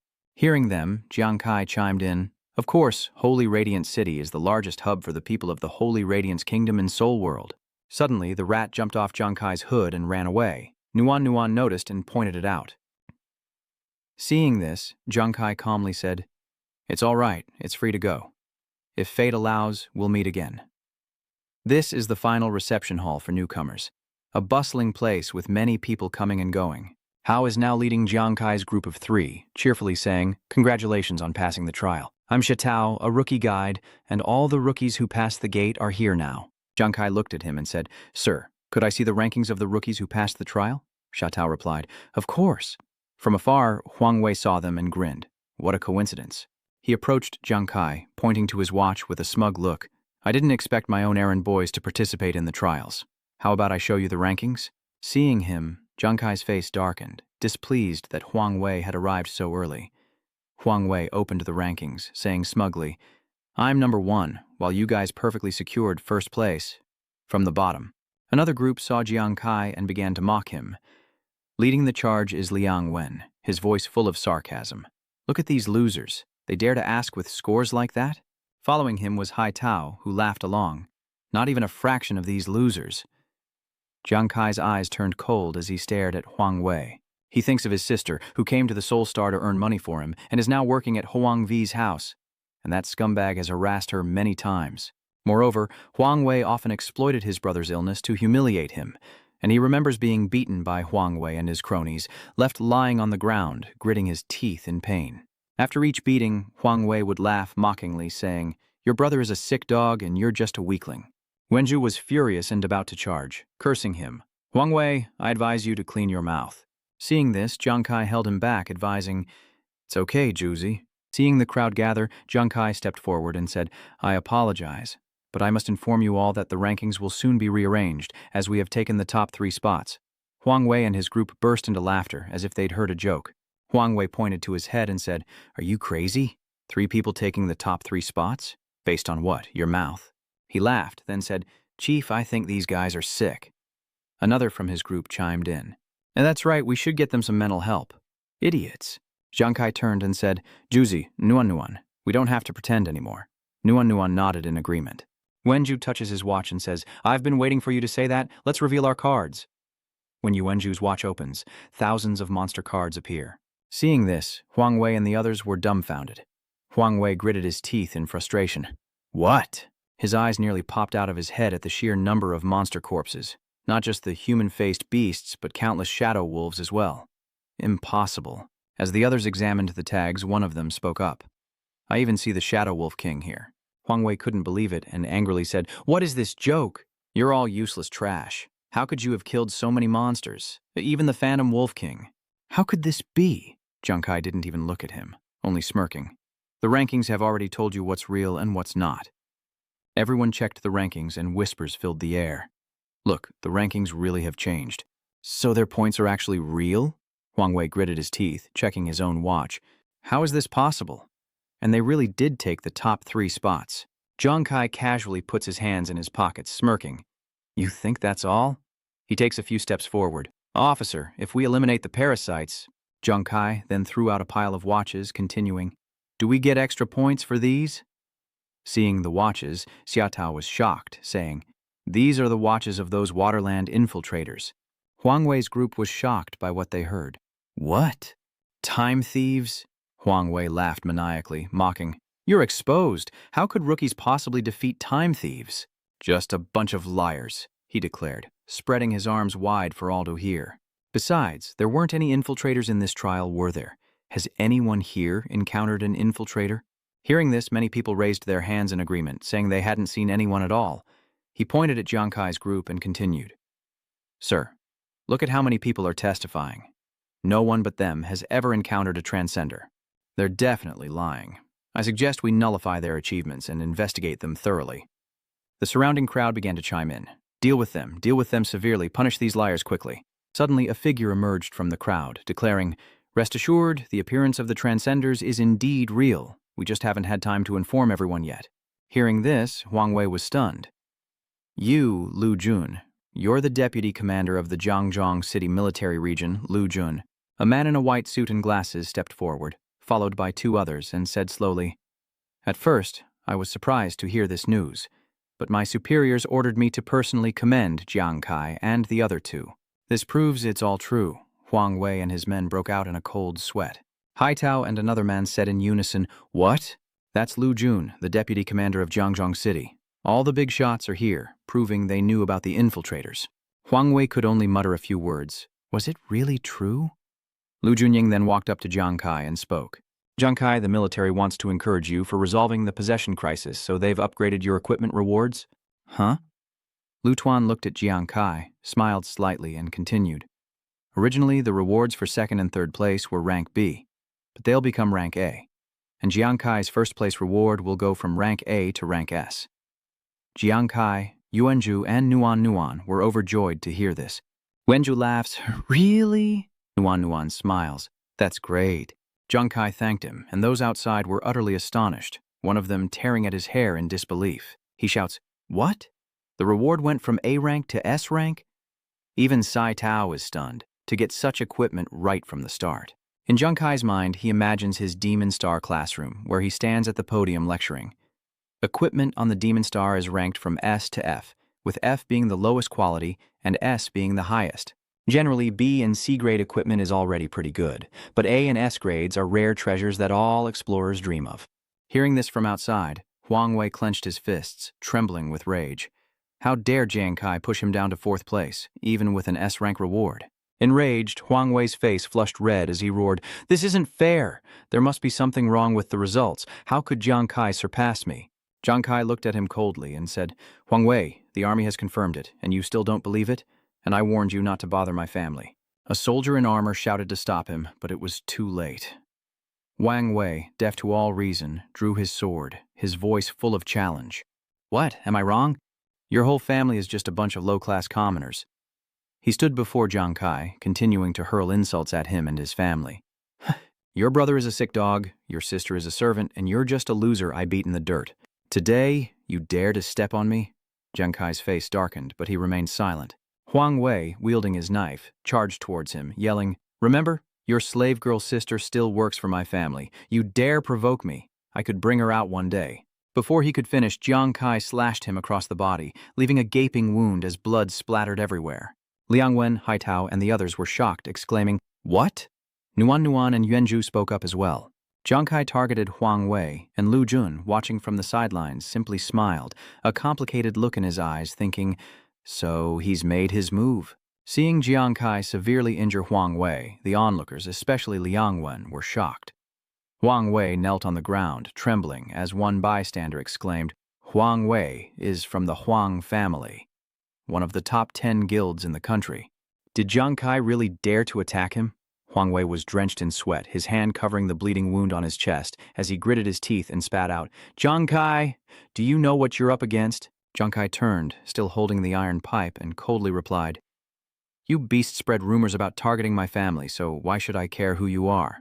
Jiang Kai advanced, saying, In this world, family is everything to me, and if anyone dares to threaten them, the onlookers were silent, not daring to interfere. Standing before Huang Wei, Jiang Kai raised the iron pipe, looking down as he enunciated, No matter who it is, I will strike. Seeing this, Huang Wei trembled, raising a hand to shield himself, his voice shaking.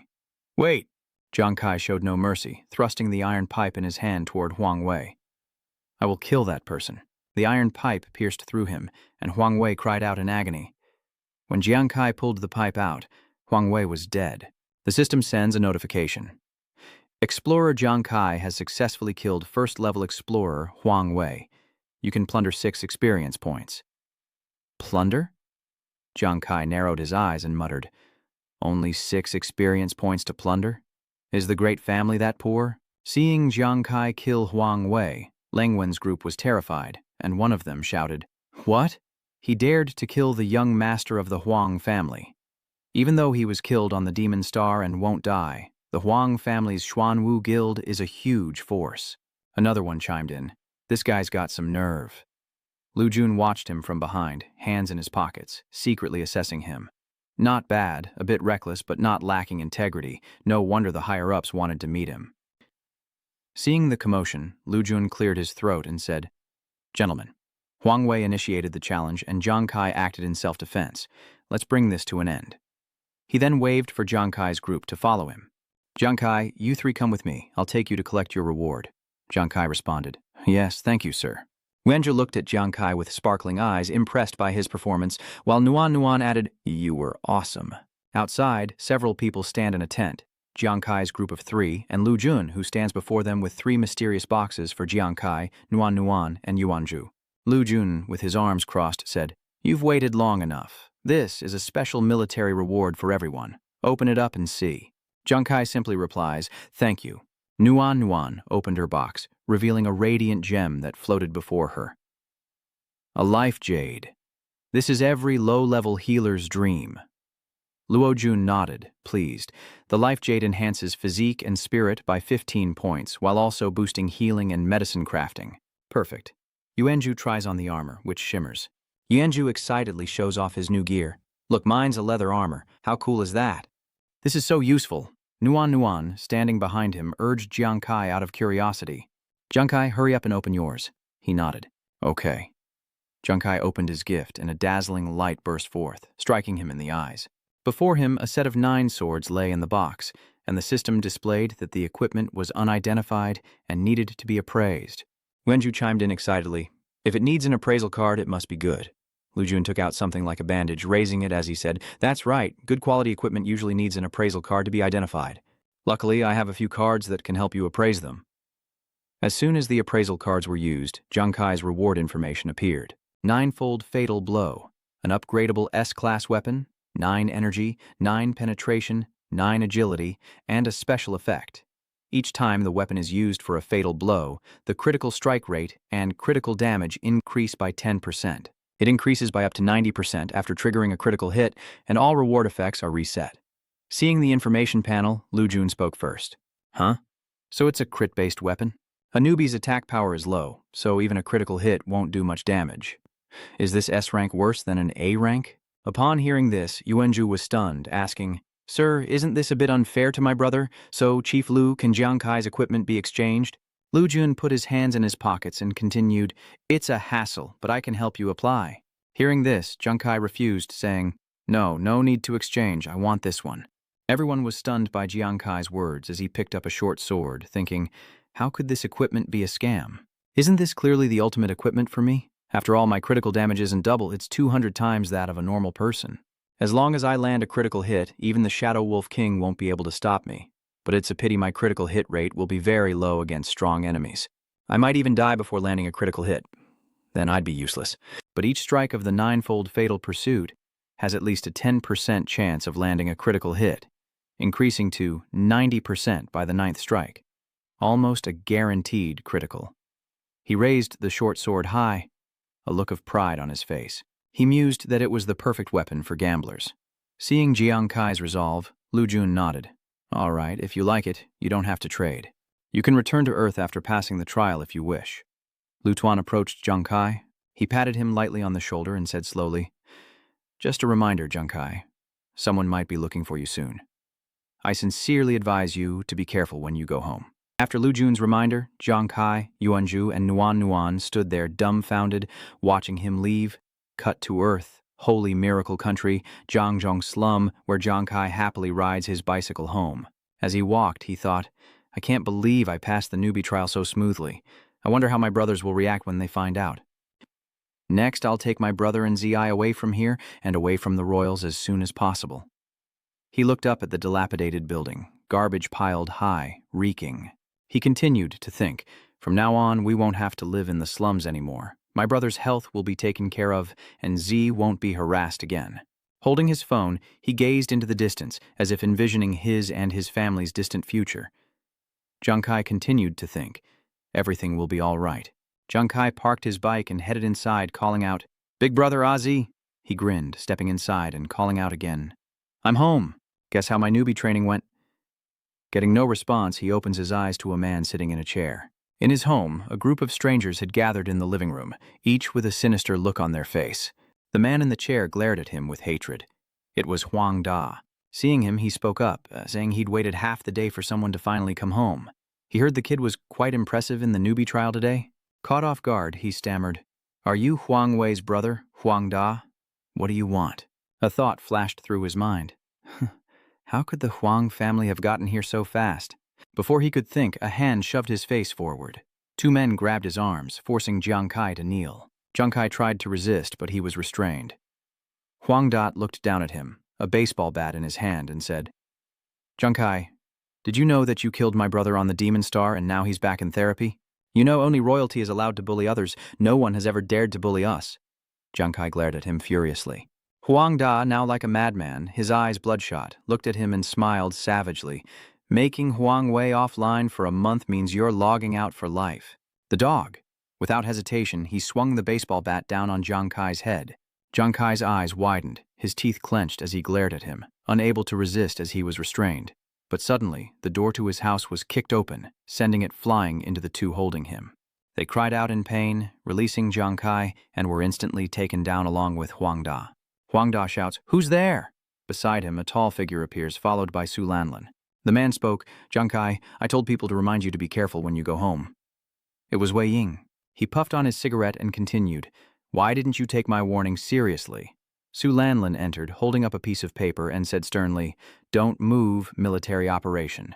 The arrival of Wei Ying stunned Huang Da's group, one of them exclaiming, Wei Ying, the high-ranking commanding officer of the Jiangzhong military region? Even Huang Da was shaken. Why would such a big shot come here? Wei Ying took the cigarette from his mouth, his expression fierce. We're here for Jiang Kai. Today you've messed with the wrong person. Upon hearing this, Huang Da's face turned as black as night. He never imagined Wei Ying would come for Jiang Kai. He gritted his teeth and said, Commander, here for Jiang Kai? Who is he? Jiang Kai, who had been leaning against the wall, straightened up, a thought suddenly occurring to him. What? that a high-ranking officer from Jiangzhou City would come for him. Finally, under military pressure, Huang Da had no choice but to apologize. Two large guards stood behind him, watching him closely, while Jiang Kai, Wei Ying, and Su Lanlan looked down from the hallway outside. At this, Jiang Kai thanked them, but Wei Ying interrupted. "Don't be nervous. We're here because of the rookie trials. You, Yuanju, and Su Nuanuan performed exceptionally well. Do you know that after you left the line, Yuanju and Su Nuanuan were invited to join the army? We're here to invite you as well, after all." Pausing, Wei Ying takes the cigarette from his mouth, exhales a puff of white smoke, and continues. "You're a new class, aren't you?" Hearing him mention the words, new class, Jiang Kai is momentarily stunned. "You don't understand why Wei Ying knows about you." Su Lanlan turned and said, "Jiang Kai, do you know what the emergence of a new profession means? Currently, there are many classes for explorers of the Demon Star, and every 20 levels, they get a class promotion. Each class advancement changes an explorer's attributes and skills. Some become stronger, while others become weaker. Many advanced job classes are essentially useless, so the military is always looking for new ones to create a stronger fighting force." She approached Jiang Kai, saying slowly, "And what you possess now seems to be a very powerful new class. So Jiang Kai, will you agree to join the military as a new class?" After Su Lanlan finished speaking, everyone fell into contemplation, until Wei Ying broke the heavy silence. "Don't worry, we're not trying to force you. We apologize, but before coming here, we looked into your family and learned about your brother's condition." Hearing this, Jiang Kai still kept his lips tightly sealed. At this time, Su Lanlan continued, saying that as long as he agreed to join the army would not only protect his family, but also be fully responsible for his brother's medical expenses. He didn't respond, as Wei Ying and Su Lanlan left Jiang Kai standing in the hallway. The two slowly departed, but before leaving, Wei Ying finished with one last question. "So, what do you say? Didn't you come to Demon Star for your brother's medical bills? If you agree, report to the military tomorrow." So, Lam Lam left him with a message. "Find me when the time comes." As he watched them leave, Jiang Kai seemed to have made up his mind, saying, "Sorry, I refuse to join the military." Wei Ying and Su Lanlan were shocked by his decision, and Lanlan turned back to ask, "Why?" Jiang Kai continued, "I know joining the military is a good thing, but that's for professions with a guaranteed strong future, like Yuanju's martial artists and Nuan's doctors. But I'm different. I have a new profession." He placed a hand on his chest, his eyes full of determination. Back then, when the mystic spirit was discovered as a new profession, wasn't it also valued by the military? But when the military realized that further developing demon spirits was pointless, didn't they abandon them? Look at the state of the drunken demons now. Becoming one is no different than begging. Thinking of his happy family, he continued, "I was too excited this time and let my guard down. I didn't expect the Huang family to act so brazenly. We need to leave the Huang family's territory quickly. Thank you all for your help, but my brothers and I have relied on each other for over a decade." Jiang Kai clenches his fist, showing his resolve. "We're more comfortable controlling our own destiny than relying entirely on someone else's protection." Hearing this, Su Lanlan angrily retorted, "Humanity is in dire straits, and your new profession could bring about great change. Humanity needs you now. How can you think like that?" Jiang Kai turned away, avoiding her gaze, and replied, "Sorry, I'm not that great. I just want to protect my family and live safely." Hearing this, Su Lanlan stubbornly tried to say more, but Wei Ying intervened, placing a hand on her shoulder, cutting off Su Lanlan. "Never mind, I understand what this kid means." Wei Ying had already lit a new cigarette, holding it between his fingers as he slowly said to Jiang Kai, "Habits formed over a decade couldn't be changed overnight. But kid, you must know your brother doesn't have much time left." 2/3 of his newly lit cigarette had burned away as he ashed it and continued, "Furthermore, fighting alone in this apocalypse won't work. How about we make a bet?" He looked at Jiang Kai and smirked. "For the next month, the military will protect you from the royals. If you can earn enough for your brother's surgery and prove you can protect your family, I'll accept your refusal to enlist. But if he fails to earn the money, the military will cover his brother's medical expenses to save him. But then he must enlist for examination." Hearing this, Su Lan almost froze, not expecting Wei Ying to think so deeply. Wei Ying and Su Lan once again stood before Yang Qi, who smiled as if he agreed to the man's terms. He replied, "Okay, I agree." Night fell in the city, leaving Jiang Kai alone at home. He starts to think again. Facing a gamble with the military, he must quickly return to planet Mazinger to earn money for his brother's surgery. He writes a note for his brothers and leaves again.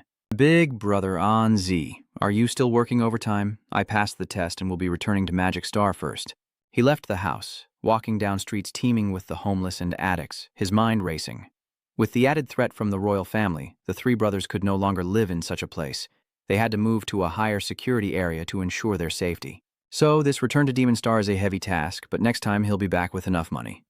Junkai returned to Holy Radiant City, Demon Star Holy Radiant City, back to this place, still bustling with people. Junkai changed into a new set of gear, thinking that after passing the newbie challenge, his adventure on planet Mazinger would officially begin. He had finally changed clothes in the trading area and could finally earn money by fighting monsters on planet Mazinger. He looked up at the wooden sign hanging above his head that read, Guild, thinking that newcomers who want to make money on planet Mazinger are required to join one. Because the monsters on Demon Star are so strong, you'll basically die if you fight them alone. So all new adventurers must join a guild to form a party to fight the monsters. After all, a guild is a large team, and joining one allows newcomers to follow experienced members, fight monsters, and increase their chances of survival. Let's see if there's a guild I can join. He excitedly opened a door and stepped inside. Hello, I'd like to join the guild, the purple-haired girl said, sitting at the reception desk. My name is Zixuan, she replied to Jiang Kai. Excuse me, are you Jiang Kai? You're currently unable to join a guild. Jiang Kai asks her why, and she points to his picture marked with a large X, explaining, You've offended the royal family, so you've been blacklisted by almost every guild. Upon hearing that, Jiang Kai froze for a few seconds. So unless something changes, he'll have to challenge the magic crystals alone. The scene shifts to the selection area in the safe zone outside Holy Radiant City, where Jiang Kai arrives alone, surrounded by prying eyes. Jiang Kai rubs his head. What? I offended the royalty and no guild dares to take me in. Is this the end before it's even begun? A man with a large patch on his shoulder called out from behind. So, you're worried about where to go to hunt monsters? Jiang Kai nodded in response. As Jiang Kai turned, he saw a girl, an adventurer named Hu Yan, a level 29 fortune teller. She winks playfully at Jiang Kai, saying, I'm a fortune teller. For just 100 magic crystals, I can find the best place for you. Jiang Kai turned to leave, waving his hand dismissively. Sorry, I'm an atheist. Hu Yan quickly reached out, calling after him. Wait! Waving her hands frantically, she called out, Sir, don't go! You can haggle 80-30 or how about a free reading as a startup special? Then I'll trouble you. I'm actually quite superstitious. Seeing him change so quickly, Hu Yan could only stare, thinking, he came back for free? What a cheapskate. She opened her skill pouch, gritted her teeth, and took out her bagua plate, thinking to herself that she might as well use this as skill practice. As she held it up, the plate immediately lit up. She muttered some incantations, and luminous glyphs materialized before her eyes as she warned Jiang Kai. You're in danger. If you want to avoid trouble, I suggest you leave. Before Hu Nian's eyes lay the King's Valley, the King's Mountain Valley. Jiang Kai heard her words and he raised his hand to his chin, his expression pensive for a moment. Danger is real, especially with the royal family targeting him, but the safe zone's rules against killing have kept them at bay. He thinks of the Grey Waste Plains, surrounded by strange creatures and two monsters wielding weapons. The landscape here is like a giant crematorium, with erupting volcanoes, cracked earth, and flowing lava. This is where novice adventurers level up from 1 to 10 in Grey Wasteland. But the royals will likely send someone here to kill me? No, he changed his mind. The Green Mountainside Path, a place of verdant hills and clear waters with both mountains and rivers, is for adventurers level 15 and above. If I went there now, I'd surely die. Jiang Kai snapped out of his thoughts, gazing at King's Valley before him, a level 10 and up danger zone. My current strength should be enough to get me through this. The royal family probably wouldn't expect me to come here, to King's Valley. After some thought, he finally made his decision. If the royals won't let him join the guild, he'll just hunt demon spirits alone and show them what he's made of. Kingdom Valley is my #1 target. Thank you so much for pointing me in the right direction. As Hunyan waved goodbye, she didn't understand what was happening. A moment later, as if struck by an epiphany, Hunan's eyes widened, her jaw dropped, and she froze. Wait, why is he going to King's Valley alone? I told him to go with a group. What is King's Valley? Isn't he just asking for death going in there alone as a newbie? She packs her things ready to leave, thinking it's none of her business as long as she doesn't lose her 5-star rating. Cut to King's Valley, where Jiang Kai arrives to a scene of lush greenery and flowing streams. He looks around thinking, this is King's Valley? I wonder what the monsters are like around here. Suddenly, a roar came from behind Jiang Kai, and he turned around, his eyes full of vigilance. Something's moving. The source of the roar Jiang Kai heard was a beast with razor-sharp teeth, unleashing its powerful cries, a mutated giant ape with long, menacing fangs. It's ferociously attacking a group of people who are being thrown around, exhausted. Only a blonde-haired boy with a ponytail manages to stay standing. He loudly encourages everyone to keep fighting. The system displays information about the giant ape, along with warnings: monster, giant black ape, level 11, strength 172, constitution 68, agility 142, mental strength 13, defense 3. Suddenly, one of them shouts that the black ape is level 11 and they're already level 10, so they can take it down with a little more effort. They need to attack harder. The group rallies, returning to their battle positions as Dongqing responds affirmatively. Jiang Kai arrived at the source of the roar, hiding behind a large tree to observe, and muttered to himself, "So this is an explorer's combat team? This is intense, and these monsters seem strong. I wonder what I'll face." Suddenly, Jiang Kai realized something, his eyes widening. He turned to see the 6 eyes of the beast staring right at him. Jiang Kai leaps back defensively. Are they really here? No sooner said than done. He checked his watch, which warned of a severe threat from the 3 behemoths before him. Level 12, Black Ape Giant, Danger Assessment. Level 13, Black Ape Giant, Danger Assessment. Level 14, Black Ape Giant, Danger Assessment. Meanwhile, the team that defeated the level 11 Giant Black Ape receives a system notification. The Heavenly Sword Squad has eliminated a level 11 Giant Black Ape, and they cheer with joy. We finally won. We're amazing. A man gives the blonde-haired leader a thumbs up. His name is Wu Hong. He happily said, "Captain, we level 10s defeated level 11 Black Apes without losing a single member. Can we brag about this a little?" The blonde-haired boy smiled smugly. "You're Tuan Dat, and of course we can. Look who the captain is." Before he could finish, a loud noise caught their attention, and they turned to witness a shocking scene.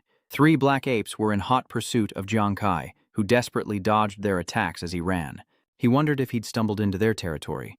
Seeing the monsters charging this way, Wu Hong shouted, "Captain, someone over there is fighting 3 Black Apes." Jing Cheng added, "Plus, each one is a higher level than the one we just fought." Ruoxi said worriedly, "We have to help that person." Hearing this, Jun Ye fearfully says, "These fools, that guy must have attracted all 3 apes at once. We can't even kill one right now. If we go over there, we're as good as dead. We better run." With that, Junyi turned and left, but a sudden explosion stopped him in his tracks. A black ape was thrown far away, and the system notification appeared again. Eliminated level 12 Black Ape X1. Jiang Kai used the 9 Tribulation Life Hunt to eliminate the black ape. Having defeated one, Jiang Kai thought to himself, "Nice." Each use of 9-fold Curse of Pursuit increases the critical hit rate, with the 5th strike dealing a super critical hit. Witnessing this, Tuan Dat and the others were left speechless, utterly incredulous. Jun Yida stared in disbelief, asking, "What was that?" "We have to strain every muscle to defeat a level 11 Dark Ape. And that kid took down a level 12 in seconds?" The remaining 2, seeing their comrade killed by Jiang Kai, pursued him even more frantically as Jiang Kai ran, glancing back with a chasing life in his hand. He thought to himself, "Then let's make it one more." He launched the life-chasing dart in his hand, striking a black ape with immense power. In an instant, the black ape exploded and the system notification sounded again. Eliminated level 13 Black Ape X1. Jiang Kai was elated, his eyes filled with confidence that he would kill the last black ape. He thought to himself, "Awesome." This time, just one attack with a 10% increased crit rate triggered a super critical hit. Their expressions grew even more incredulous, with Junyi's jaw dropping even further than before. He stammered, "What?" He killed another one. The last black ape hasn't given up on killing Jiang Kai and continues to chase him relentlessly. As Jiang Kai ran for his life, he thought, "All right, only one left." Junyi broke out in a cold sweat, saying, "That's the strongest level 14 black ape here. I don't believe he can kill it." Jiang Kai glanced back, his mind racing. He only had 3 throwing knives left, but his divine power and stamina were nearly exhausted, and he was about to collapse. He poured all his remaining strength into the 3 knives, thinking that he could only bet on landing a critical hit before it caught him. Focusing his power, he split the 3 arrows into multiple fragments, turned, and with his last ounce of strength, unleashed them in a blaze of red lightning towards the final black ape. It's a race to see who dies first. The black ape charges toward him. The charging black ape was blown to bits by the 3 chasing strikes, only managing a few screams. Seeing the black ape explode, Jiang Kai cheered. "Nice!" A full-powered attack with all weapons, a truly fatal blow. The black ape fell right in front of Tuan Dat's group, leaving them speechless once more as the system announced the elimination of a level 14 black ape. Tuan's group went pale, and they all spoke in unison. He really did kill all 3. A group of a dozen people would struggle to kill these 3 dark apes. Just who is this guy? Jiang Kai approached the black ape, breathing a sigh of relief. He hadn't expected the monster to be so easy to defeat. Jiang Kai collected the 3 black ape cards. He looked at them, realizing he now had 3 cards containing their remains. Looks like ditching one person isn't so hard after all, and with that thought, he runs off. Junyi tried to catch up, but it was too late. He stood frozen in place. He throws a fit, lamenting that the Great One has left. He should have befriended such a powerful master. Now, he cries out in despair. Who told you to stop me from helping the Great One in the first place? I'm dying of regret. Wu Heng, Jingcheng, and Ruo Xi were speechless at his behavior, wondering if he was really their captain. Cut to the devastated Ping Yuan, where a crowd has gathered below. Someone in the crowd spoke up. Am I seeing things? 3 martial artists, a soldier, and a doctor. Another person speaks up. Could this be the famous Eagle Squad from the Royal Black Tortoise Guild? And why are they in the Shattered Plains newbie zone? They're incredibly strong, that's Fei Kui, the team's doctor. As the warrior tightened his grip, lifting the girl into the air, she scoffed. We've scoured the desolate plains, and still no sign of Jiang Kai. The Hawk Squad's ranks were slowly being revealed. A level 20 doctor, a level 20 martial artist, a level 20 soldier. Zhang Hai, who was choking the girl, spoke up. We heard you were the last person to see Jiang Kai. Tell us where he is.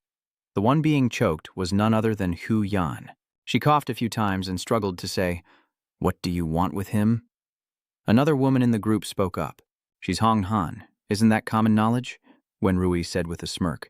Jiang Kai has offended the royal family, and we've been sent by them to exact revenge. Bound by a collar, Hun Han struggled, her eyes filled with scorn as she retorted, Is that so?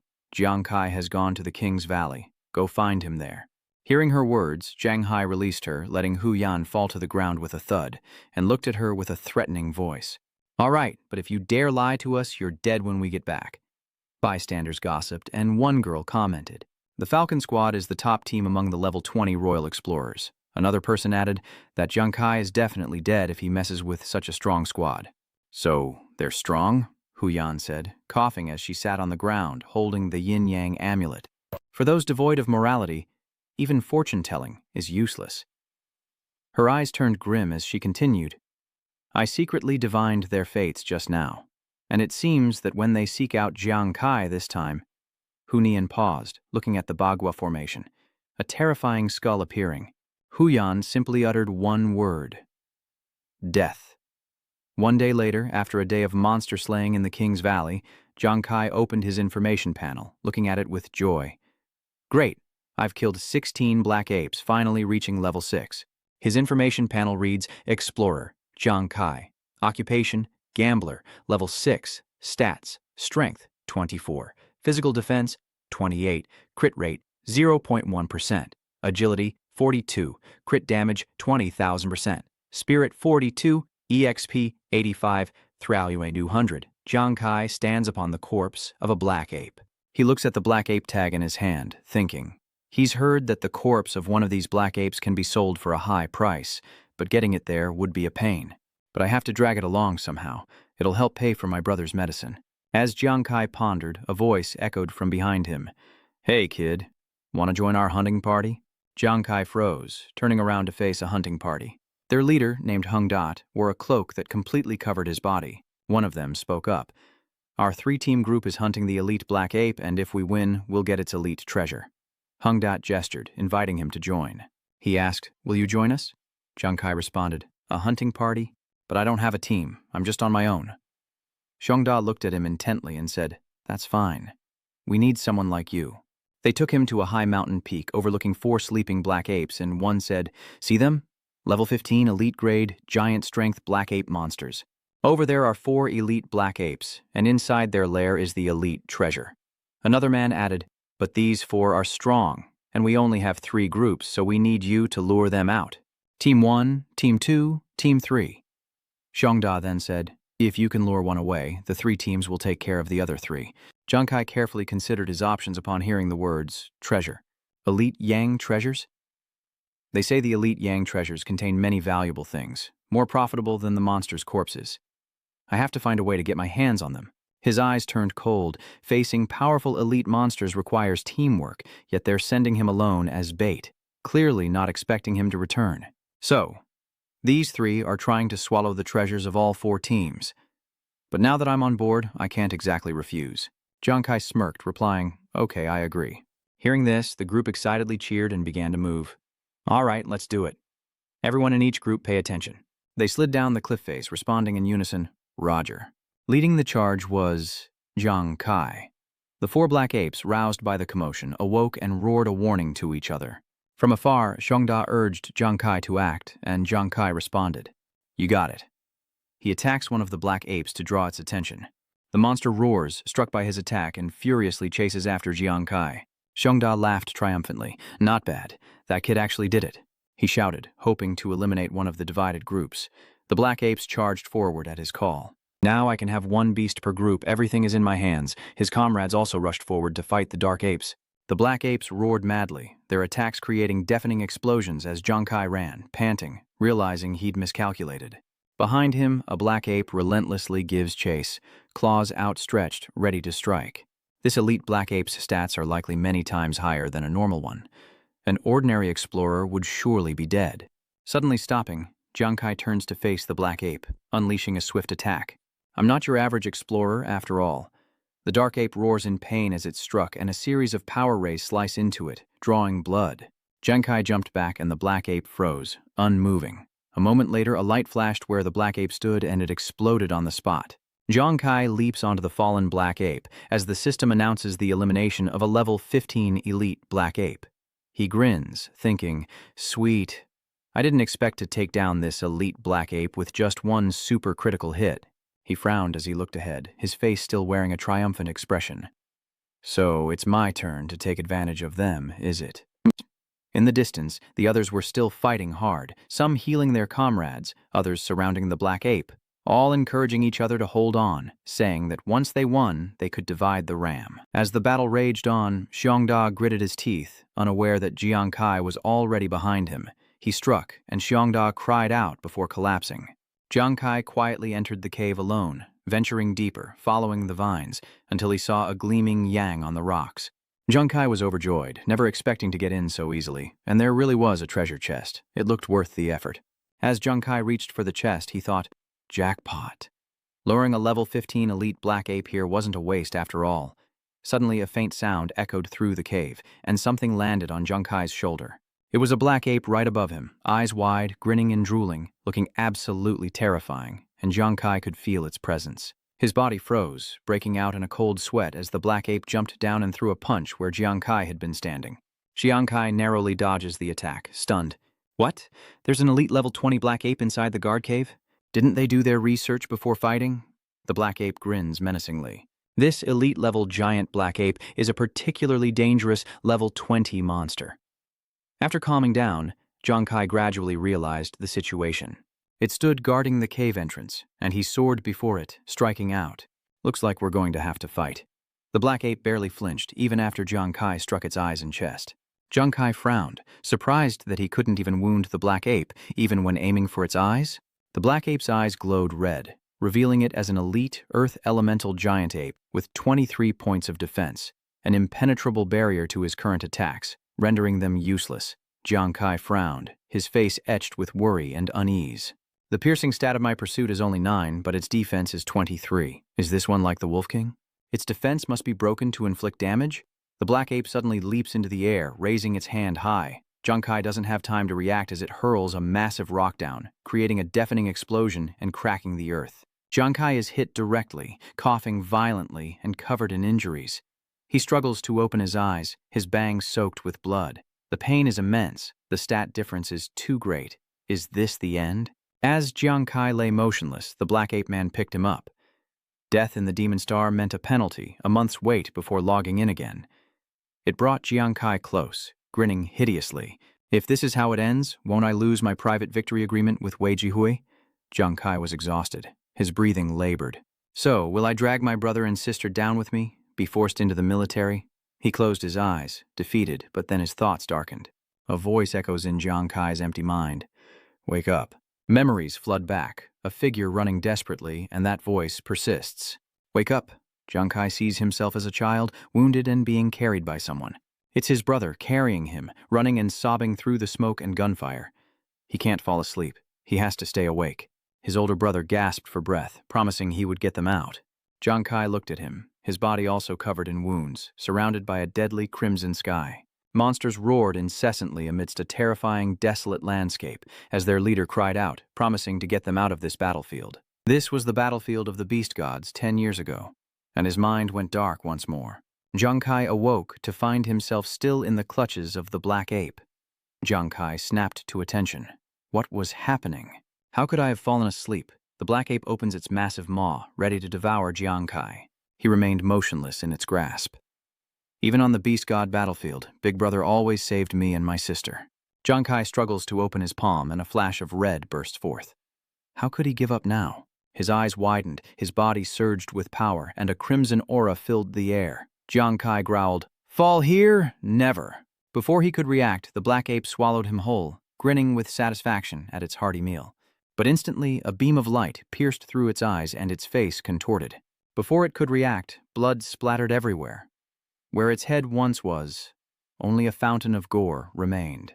The black ape collapses to the ground, lifeless. Jiang Kai pushes himself up, having slain the level 20 Earth attribute elite giant black ape. He was secretly pleased with his success. Although the black ape's exterior defense was high, its mouth had no defense at all. He slowly lifts his hand from the ground, realizing that attacking its mouth bypasses its defenses, just like when he killed the Wolf King. Jiang Kai struggles to his feet. "You're covered in wounds," he says, as if remembering something, referring to the Yang elite. Jiang Kai turned to the shining Yang stone still resting on the boulder, a smirk on his face. Finally, it was his. Half an hour later, the others had wiped out all the black apes. They cheered. "We won!" One of them shouted. "It's all thanks to that kid for leading one away, or we would have been wiped out." Another chimed in. "So that kid must be dead, right?" He grinned. "Well, if he's dead, that just means there's more for us, right?" They gathered at the cave entrance, eagerly stepping inside. "Let's go. The treasure chest is definitely waiting for us inside." Hungdat suddenly stopped, his eyes wide with disbelief.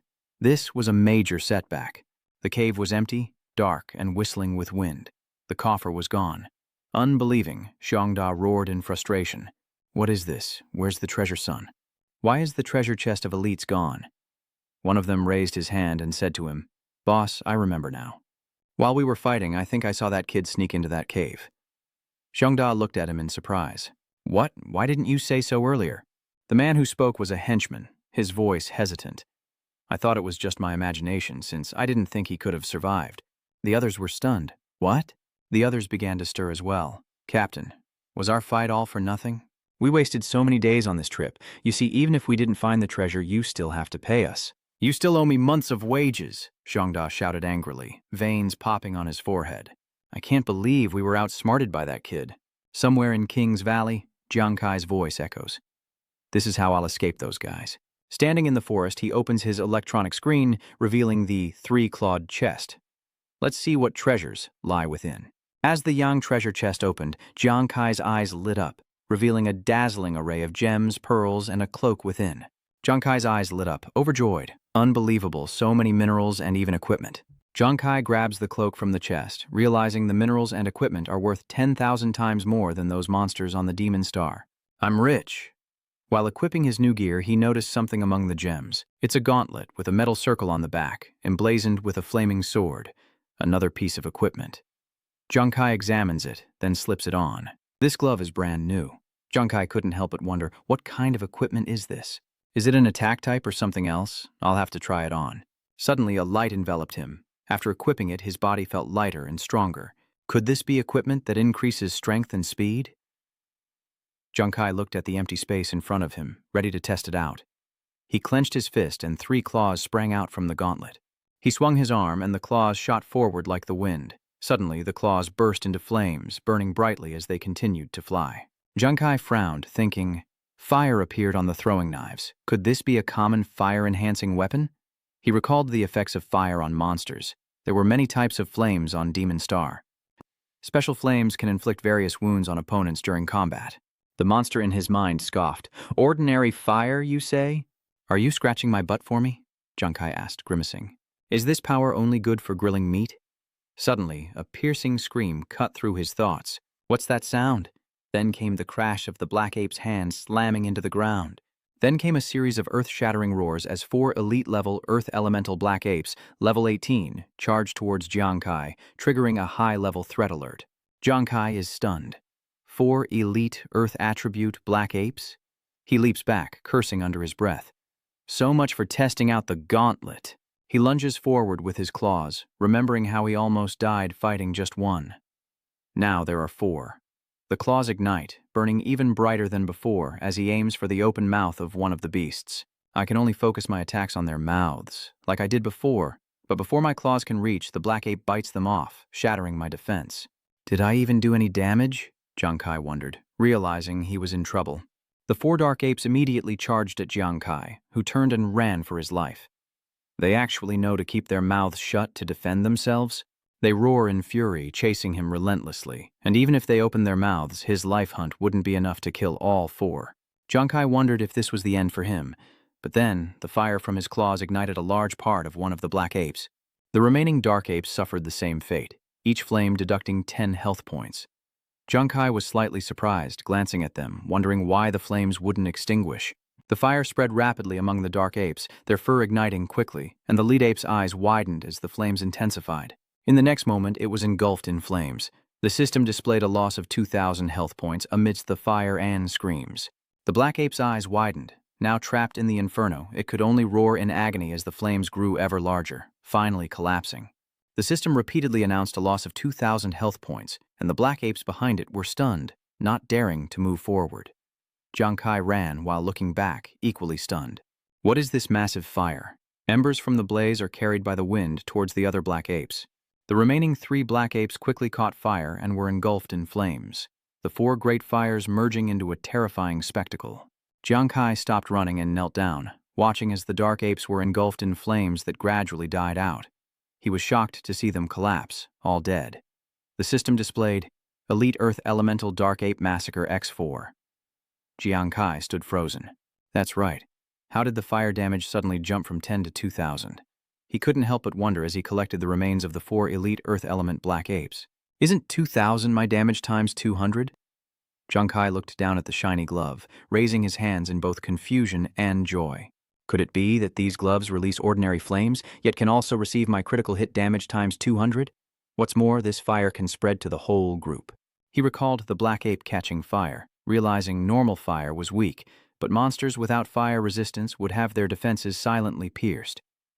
Jiangkai raised his hand, floating in a sea of fire, knowing that 2,000 damage per second would turn this into a firestorm. Is this equipment truly a godsend for dealing damage? He smirked, his confidence shining through. Now I don't have to worry about breaking through defenses. In that case, I can... The forest is engulfed in flames, and all night long the giant black apes of the King's Valley. Explosions and their screams fill the air as they witness the darkest moments of their simian lives. One by one, the black apes were annihilated, never having seen anyone turn them into toads with mere flames. Under the bright moonlight, the black apes fled in terror from the sea of fire. Jiangkai's voice was even, and not a single ape saw anything with a health bar above it. The black apes fell to the ground, unmoving, for the villainous master of grilling would spare none. Amidst the sea of fire, Jiangkai spread his arms wide, flames pouring forth as he laughed. Within 10 miles, not a treasure shall remain. The next day, King's Valley was still smoldering, the grass scorched, leaving only the towering mountains. Jiangkai's wounds have healed, and he feels great. Looking at the screen, he happily says that after wiping out a dozen black apes in one night, he's finally leveled up. The screen displays Explorer Jiangkai, Class 7 Gambler, Attributes, Strength to 28, Defense Immeasurable, Constitution 32, Crit Rate 0.1%. Agility 48, Crit Damage 20,000%. Spirit 48, Experience 85 sur 6,400. Jiangkai examines the claw on his hand. Its shape resembles a life-reaping hook. The gauntlet's flame damage is now unmatched within level 20 for area of effect attacks. Jiangkai looked at the screen, which now showed a series of images of black apes and the yang. Plus, I have 10 elite treasure chests and a pile of black ape corpses. That's got to be worth a fortune. He paused, lost in thought, a gleam in his eye. Jiangkai stood alone in the windy grasslands, but playing solo on Demon Planet was a little lonely. Did he really miss the days of fighting alongside Noan? He worried, wondering what was happening to them now, but they had an army backing them up. He paused, his voice a little lonely, wondering how they could be doing better than him. Somewhere in King's Valley, Yuanju, looking aggrieved, cries out, "Why is there nothing here? Who killed all the black apes in King's Valley?" He collapses to the ground, weeping. "I've been in King's Valley for days and haven't seen a single dark ape. How are we supposed to survive like this?" Nuan sighed, remembering how good it was when Jiang Kai took them monster hunting. A voice called out from behind them, "Come now, Vian Tru and to Noan, don't say such disheartening things." That was Li Bu, a level 38 cavalryman, hands on his hips, speaking sternly. "The reason you encountered monsters so early is because you're in the newbie trial area. With your current level, this is a high-level monster zone." Li Bu frowned, his voice strained, saying that if Jiang Kai had brought them to the Kingdom Valley, it could have been a disaster, which is why he made time to bring them here for the experience, not to listen to complaints. He shouts, "Let's go. Keep looking for the black apes." Yuanju and Nuan stand motionless, clasping their hands to their chests. Despite their bravado, they secretly lamented Li Bu's departure. But I still remembered Jiang Kai. Likewise. 3 days later, Jiang Hai and his men stood before a horde of black monkeys, and he wondered aloud why they could only find these ordinary black monkeys after all this time in King's Valley. He planted his sword in the ground, grinning triumphantly. "These ordinary black apes are a piece of cake for us." Van Tui gave him a thumbs up, laughing. "Young Master Huang Vi sent us to kill Jiang Kai? That's like using a sledgehammer to crack a nut." Suddenly, a voice echoed from behind them. "One person killing one ape is nothing special." Jiang Hai flinched, frowning as he glanced back. Sun Yat coldly retorted, chewing as he spoke, "Just a few days ago, we saw a master take down 3 black apes at once. A truly pitiful sight." Indeed, the scene was quite appalling. "One person killed 3? Is that supposed to be impressive?" sneered Jiang Hai.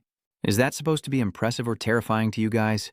Truong Hai raises his hand, and the screen displays Jiang Kai. "Forget it. Let me ask you, have you ever seen this man in here?" Tuandat glanced at the photo and immediately recognized him. It was the very master I told you about who killed 3 black apes. Jing Cheng's eyes lit up at the sight of Jiang Kai. So handsome, while Liang Qiang loudly questioned, "Are you all blind?" "Take a good look. This guy's just a level 5 newbie." Truong Hai sneered. "That's right. Don't let your jealousy make you say things you'll regret." Jun tossed his cherry pit to the ground and turned to leave. "If you don't believe me, go find this great god yourself. We just saw him leave the King's Valley. I still need to greet that big shot." Hearing that, Jiang Hai grinned savagely. "What? So, you're saying Jiang Kai is nearby?" He pulled his sword from the ground, and the 5 of them advanced, their eyes bloodshot. Ling Qiang spoke up. "Let's go. I've been wandering around this dump for days. It's time to give young Master Huang Wei an explanation." Jiang Hai kept that savage smile on his face, knowing he could finally kill that kid. With a weary expression, Kan Trung realized they were after the Great Master, while Nuok Ki wore a similarly helpless look. The Great Master's aura was that of someone detached from the mundane world. "These arrogant guys are usually cannon fodder in comics," Junyi observes. "That's right. Back then, there were many people gathered at the exit of King's Valley," one person said with dissatisfaction. "What bad luck. Not even a single black ape on this trip to King's Valley?" a scarred man complained. "I heard there was a forest fire that burned everything, so we have to wait for new monsters to spawn before we can enter." The bald man behind him agreed. "That's right, they'll have to wait anyway, and they won't have to worry about being wiped out." At that moment, the culprit of the mass extermination passed by. It was Jiang Kai. He happily strolled along, eyes glued to his screen. It took him 3 days to wipe out all the dark apes and reach level 10, not to mention the 19 elite sun gems he acquired. First, I should head back to Holy Radiant City to sell these for money. My screen shows Explorer, Jiang Kai, Class, Gambler, Level 10. Stats, Strength 40, Physical Defense 44. Crit rate 0.1%, Agility 66, Crit damage 20,000%. Spirit 66, Experience 332, 12,800. Then a voice calls out, "Jiang Kai, stop right there." Surprised, Jiang Kai glanced back to see who it was.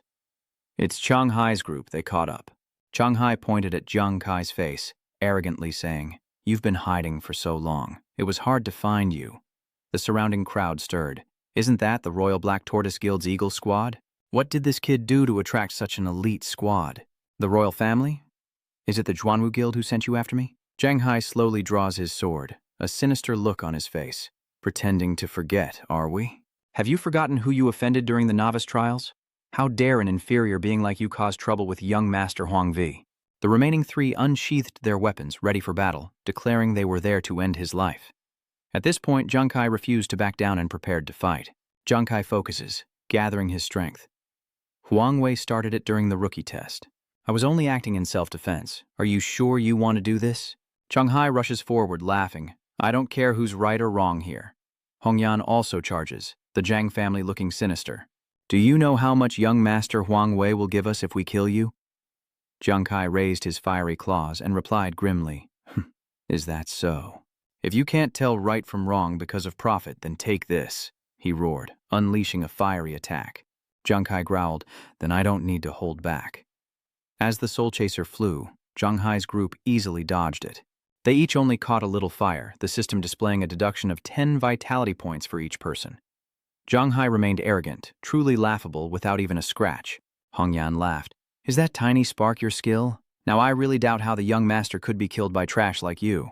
The crowd began to jeer, mocking Jiang Kai. So it's just a normal flame.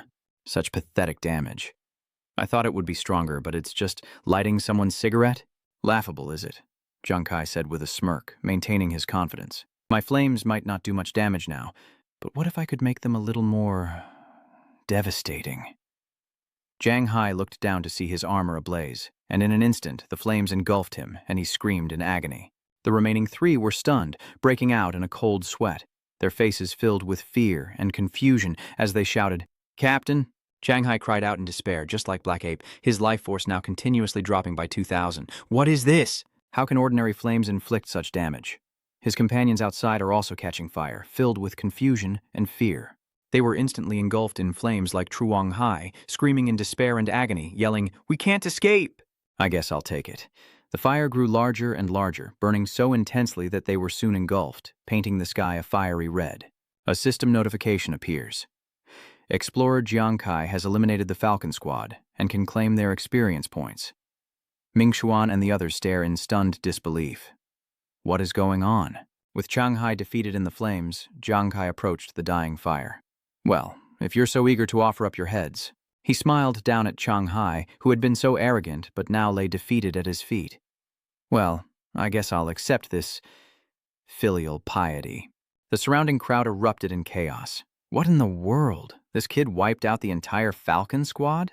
This is an elite level 20 squad. If I hadn't seen him burn them alive with ordinary fire, I would have thought it was staged. They were so shocked they couldn't stop cursing. Just who is this kid?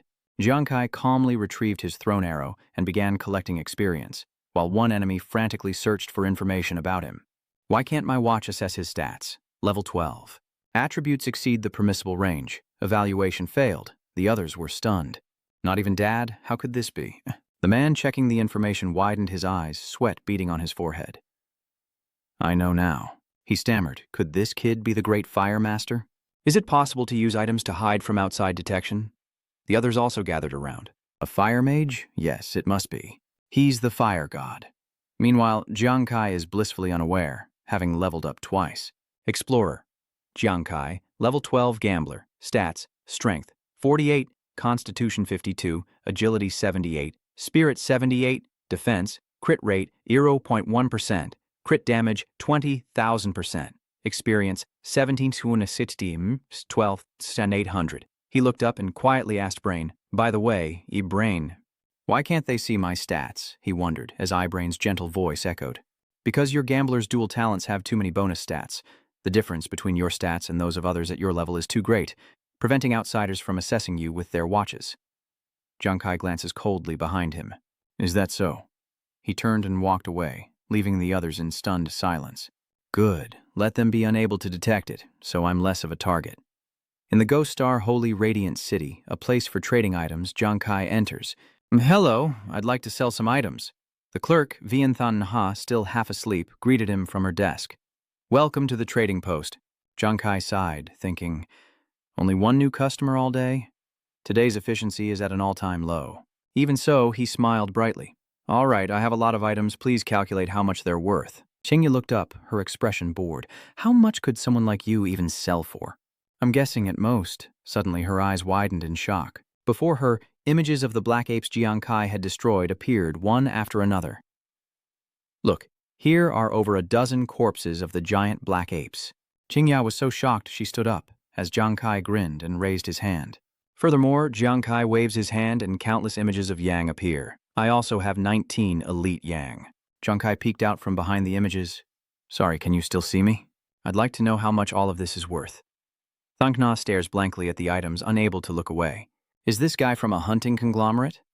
People sell them one by one, but how can he sell them by the basketful? She shook her head, regaining her composure, and slammed her hand on the table, her enthusiasm a stark contrast to before. Please don't worry. I just so happen to be the top seller here. So let me take care of everything for you today.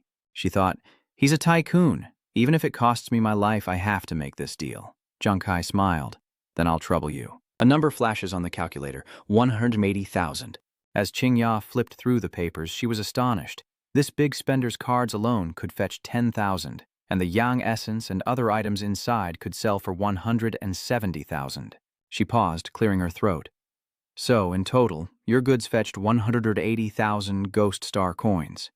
Jiang Kai's eyes lit up. Can you believe such a huge number? 180,000 Ghost Star coins. Jiang Kai thought to himself, 1 Ghost Star coin is equal to 10 Holy Miracle coins. The Ghost Star coin is the currency of the Ghost Star, and 1 Ghost Star coin can be exchanged for 10 Holy Miracle coins. That makes it worth 1.8 million. That's enough for my brother's medical expenses. He strolled down the street, hands in his pockets, eyes closed, savoring the moment. Now, the bet with the commander to take care of his brother was complete. I don't have to enlist anymore. Now I can return to Earth and get my brother into the hospital. Suddenly, a voice calls out to him. Wait, it's me, Hunhan, the fortune teller from before.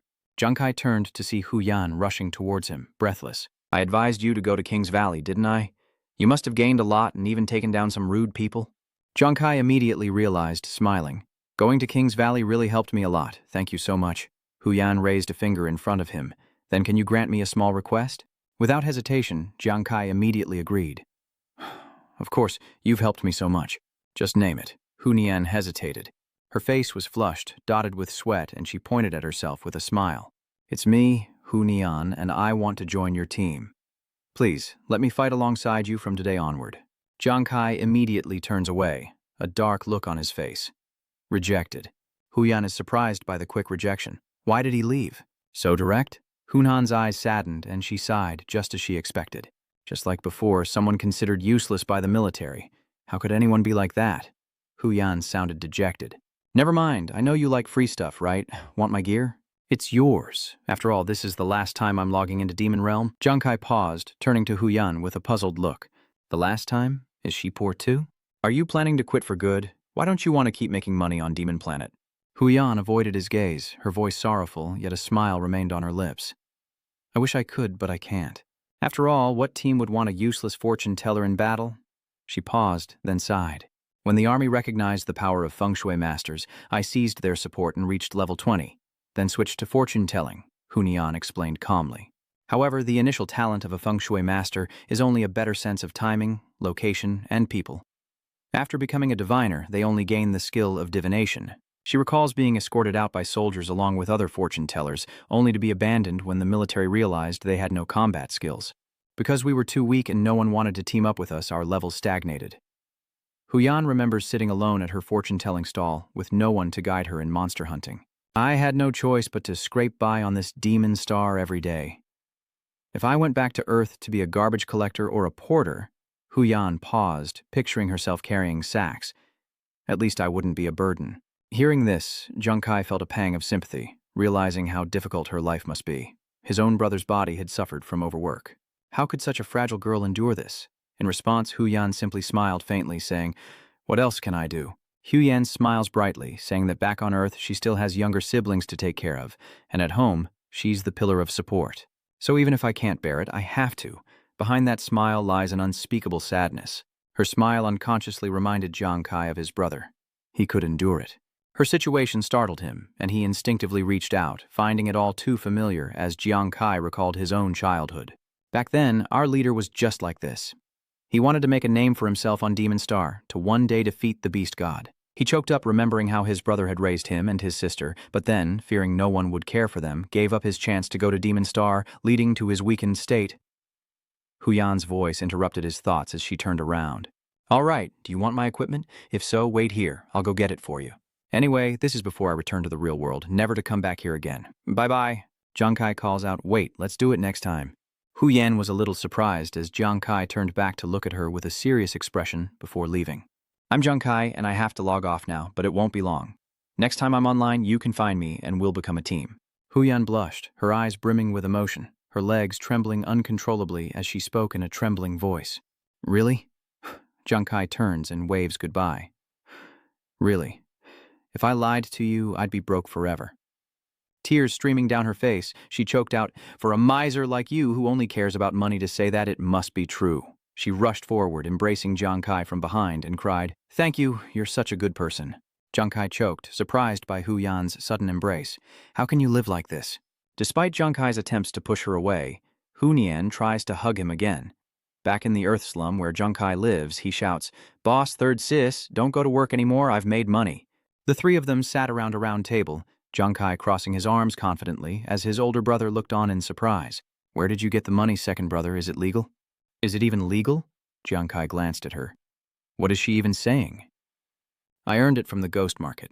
Tomorrow I'll arrange for your surgery and you should go back to school. The leader felt a pang of guilt. Little Jiang Kai, you've worked so hard during this time. Jiang Kai scratched his head, embarrassed. It's nothing compared to how hard you worked to take care of us, big brother. Looking at the photo of the three of them, Jiang Kai said softly, Don't worry, brother. You always worked so hard, but now I have the power. I'll make sure everyone lives a good life. The three happily raised their glasses for a toast, united in their love for their family. As he drank, Jiang Kai heard his phone ringing. He glanced down to see an unknown number calling him, and upon answering, he heard Wei Ying's voice. Standing on the fiery battlefield, he asked, Jiang Kai, you won the bet. Do you have time now? His voice was deep. I'll send someone to pick you up and show you the goods later, so be sure to come.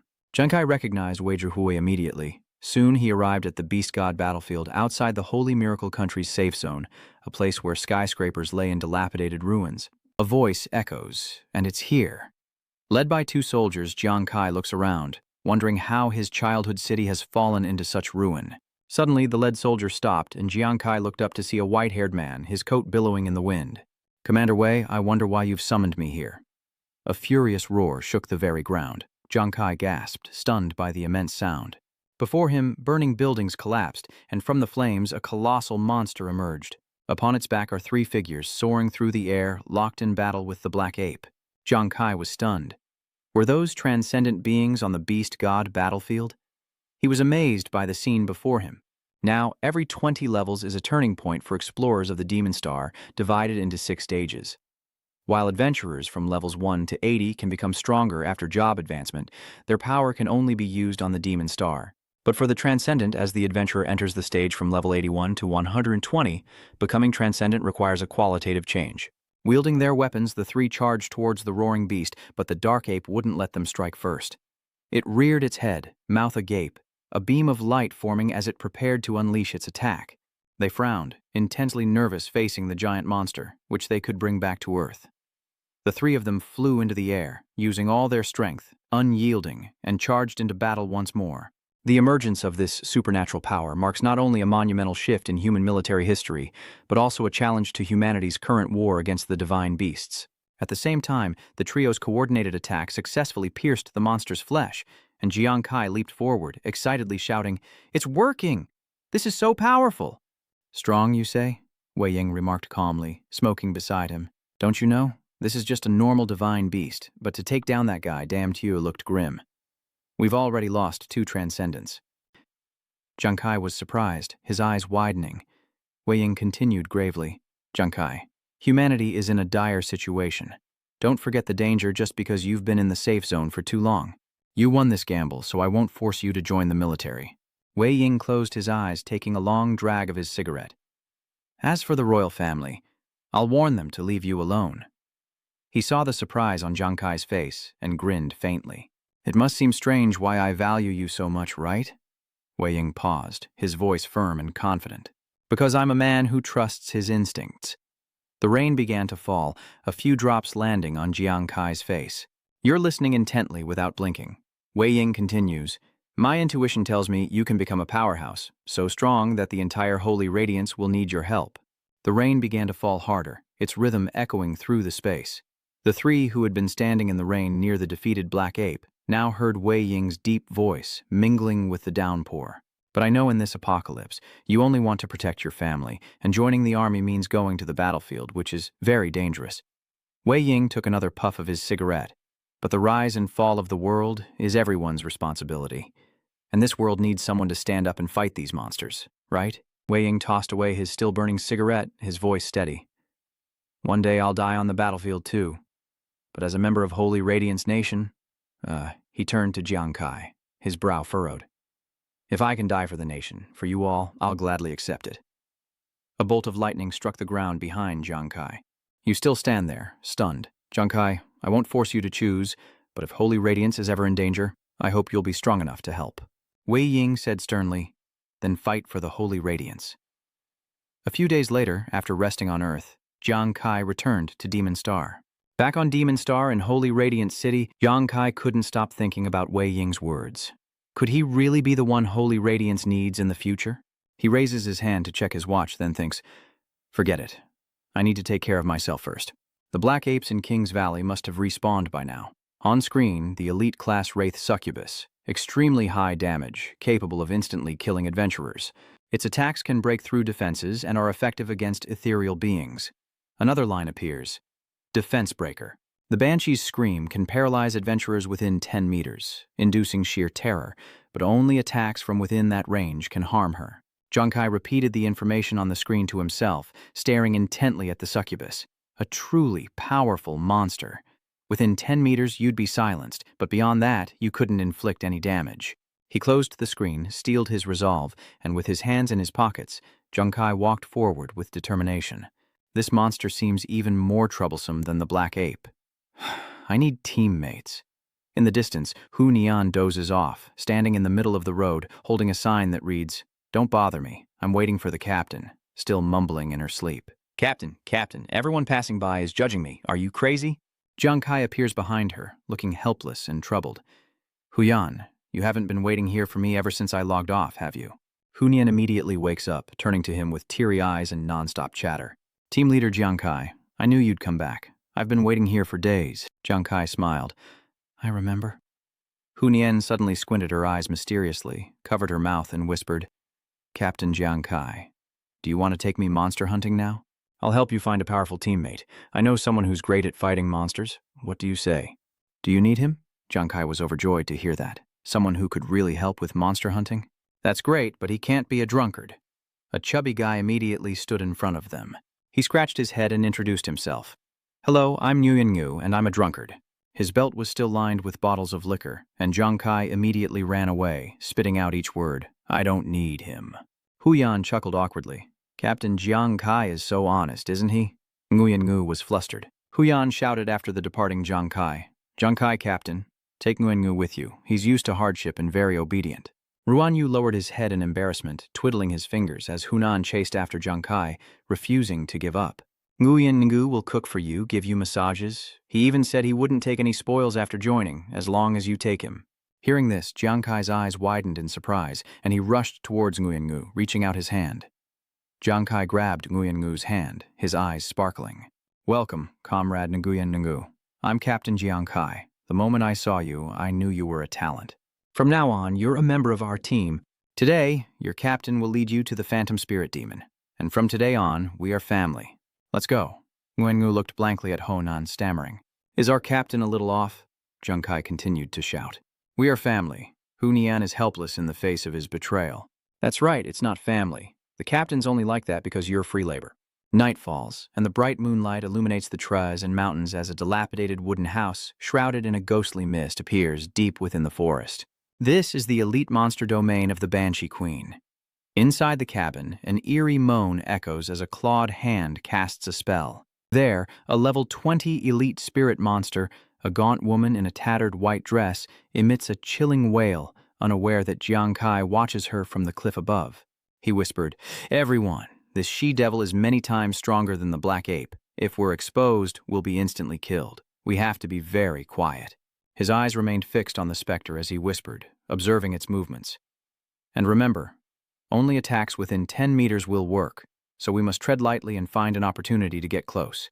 Hu Yan was visibly frightened, and a trembling voice echoed with a drawn-out resonance. "Captain," Jiang Kai hissed. "Hey, Honan, quiet down." Honan blankly points to herself, unsure why Jiang Kai is telling her this. The sound persisted, accompanied by moans. "Captain?" Without turning around, Jiang Kai whispers in annoyance, "Hu Yan, be quiet." Hu Yan quickly waved her hands. "Captain, that wasn't me." The moaning continued. "Captain?" Jiang Kai turned around, losing his patience. "If it wasn't you, then who's moaning?" It's Nguyen sprawled out on a tree branch. Empty bottles surrounded him, and he held up another, snoring like thunder. "Captain, look what I found." Nguyen was completely drunk, and suddenly he shouted out loud, "Thank you. I toast to the captain." Jiang Kai and Hu Yan grit their teeth as the demoness, hearing the noise, whirls around, quickly ascending and finding their hiding spot. Jiang Kai was shocked by her incredible speed as the demon woman roared, a light forming in her mouth, her eyes turning blood red and her 4 fangs bared. Jiang Kai was terrified and shouted, "Run you, what are you doing? Hu Yan, didn't you say it would be beneficial if he joined?" The vixen beside him was pale as a ghost. "I was just speaking off the cuff."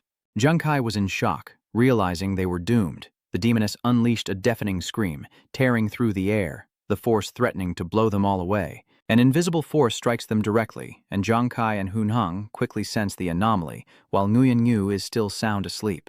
Jiang Kai's face darkens as the system warns of an abnormal, shattered state. The demoness has transformed, becoming even more terrifying. Jiang Kai and Hun Heng knelt motionless before her. This demoness is truly powerful. "I'm completely frozen. Captain, we can't win this. Let's just wait for death." She reached out to grab them both, mouth agape, when suddenly an excited voice rang out. "How can there be such a beauty? How could such a beauty be here?" "Were you looking for me?" he asked, leaping from the branch, leaving Jiang Kai and Hu Yan in stunned disbelief. Nguyen's momentum sends the demon flying as he embraces her tightly. Chuckling, he says that fate has brought him to this beautiful lady, and he will cherish her. Nguyen caresses the demoness's face, marveling at how smooth her skin is, as the demoness stares in disbelief. Hu Yan subtly moves her hand, realizing she can move again. The system indicates the paralysis has been lifted. Jiang Kai jumps to his feet, wondering what's going on. How did Nguyen take control of the fox spirit? Jiang Kai quickly regained his composure, clenched his fist, and the deadly darts appeared. This succubus's parrying skill has a cooldown, so he must attack before she can use it again. He quickly throws his daggers forward, hoping to end this quickly. The life-seeking darts strike true, piercing the demoness and igniting her in flames as Nguyen remains atop her. He puckers up in front of the demoness, saying, "Lady, let me teach you how to French kiss." She couldn't understand this bizarre situation. Nguyen's kiss was about to reach her, and she was helpless to stop it. "From now on, you're my wife." But Jiang Kai's life-chasing fire quickly erupted, engulfing her. After a moment, the flames died down, leaving only black smoke, and Nguyen emerged from the blaze, looking bewildered. "Where's my wife?" Jiang Kai clenches his fists, smiling brightly. "Safe and sound. Problem solved." A notification appears. "Elite Spirit Woman. Demon eliminated." With sparkling eyes, Hunan says admiringly, "Captain, you were able to instantly kill an elite female demon." Nguyen collapses to the ground, defeated and heartbroken, tears welling as he cries, "You monsters! You blew up my wife." Nguyen looks up, tears streaming down his face. "She was the only love of my life. Losing her, I can never love again." Nguyen cries out to the heavens. "My dead wife," Jiang Kai muttered to Hun Yan, casually asking, "Does Nguyen often get blackout drunk?" Hun Yan forced a smile. "Yes, Nguyen is a drunkard who can't resist alcohol and becomes silly when he's drunk." Then she ran towards the cabin excitedly. "Captain, let me get you Duong's treasure and the elite demoness's corpse card first." Jiang Kai nodded slightly, thinking, "That's right." Nguyen was clearly affected by the demoness's mind control earlier. Jiang Kai recalled Nguyen's drunken stupor, but why was he unaffected, and even able to counterattack the succubus? The image of Nguyen embracing the succubus, sending her flying backward, lingered in Jiang Kai's mind. Jiang Kai watches Nguyen chug wine through tears. Could it be that the very thing alcoholics hate most, losing control, is the key to nullifying the demoness's power? Jiang Kai smirks, but at that moment, Hu Yan obtains the yang. As she turns back, she looks up at Jiang Kai, only to see him with a sinister smile, his eyes narrowed in a perverted way. Isn't Nguyen a natural-born artifact specifically designed to counter the demoness's disruption? Honan, terrified, stood frozen in place. Why is he suddenly smiling so wickedly? Just when everyone thought it was over, in another demoness's hut, a demoness was growling in anger. She looks just like the last demon. Footsteps echo, she senses someone nearby, and before she can react, Jiang Kai and Hu Yan rush in. The decision is yours. Keep going, Nguyen Ngu. Let's go. Before them stood Nguyen Ngu, licking his lips with glee. Another beauty has arrived. The female demon lets out a piercing scream, but the attack is useless against Nguyen Ngu, whose eyes are filled with hearts. My beauty, why are you drooling when you see me? Could it be that you desire my body? Once again, Nguyen Ngu lunges forward, embracing the demoness, leaving her shocked and sputtering.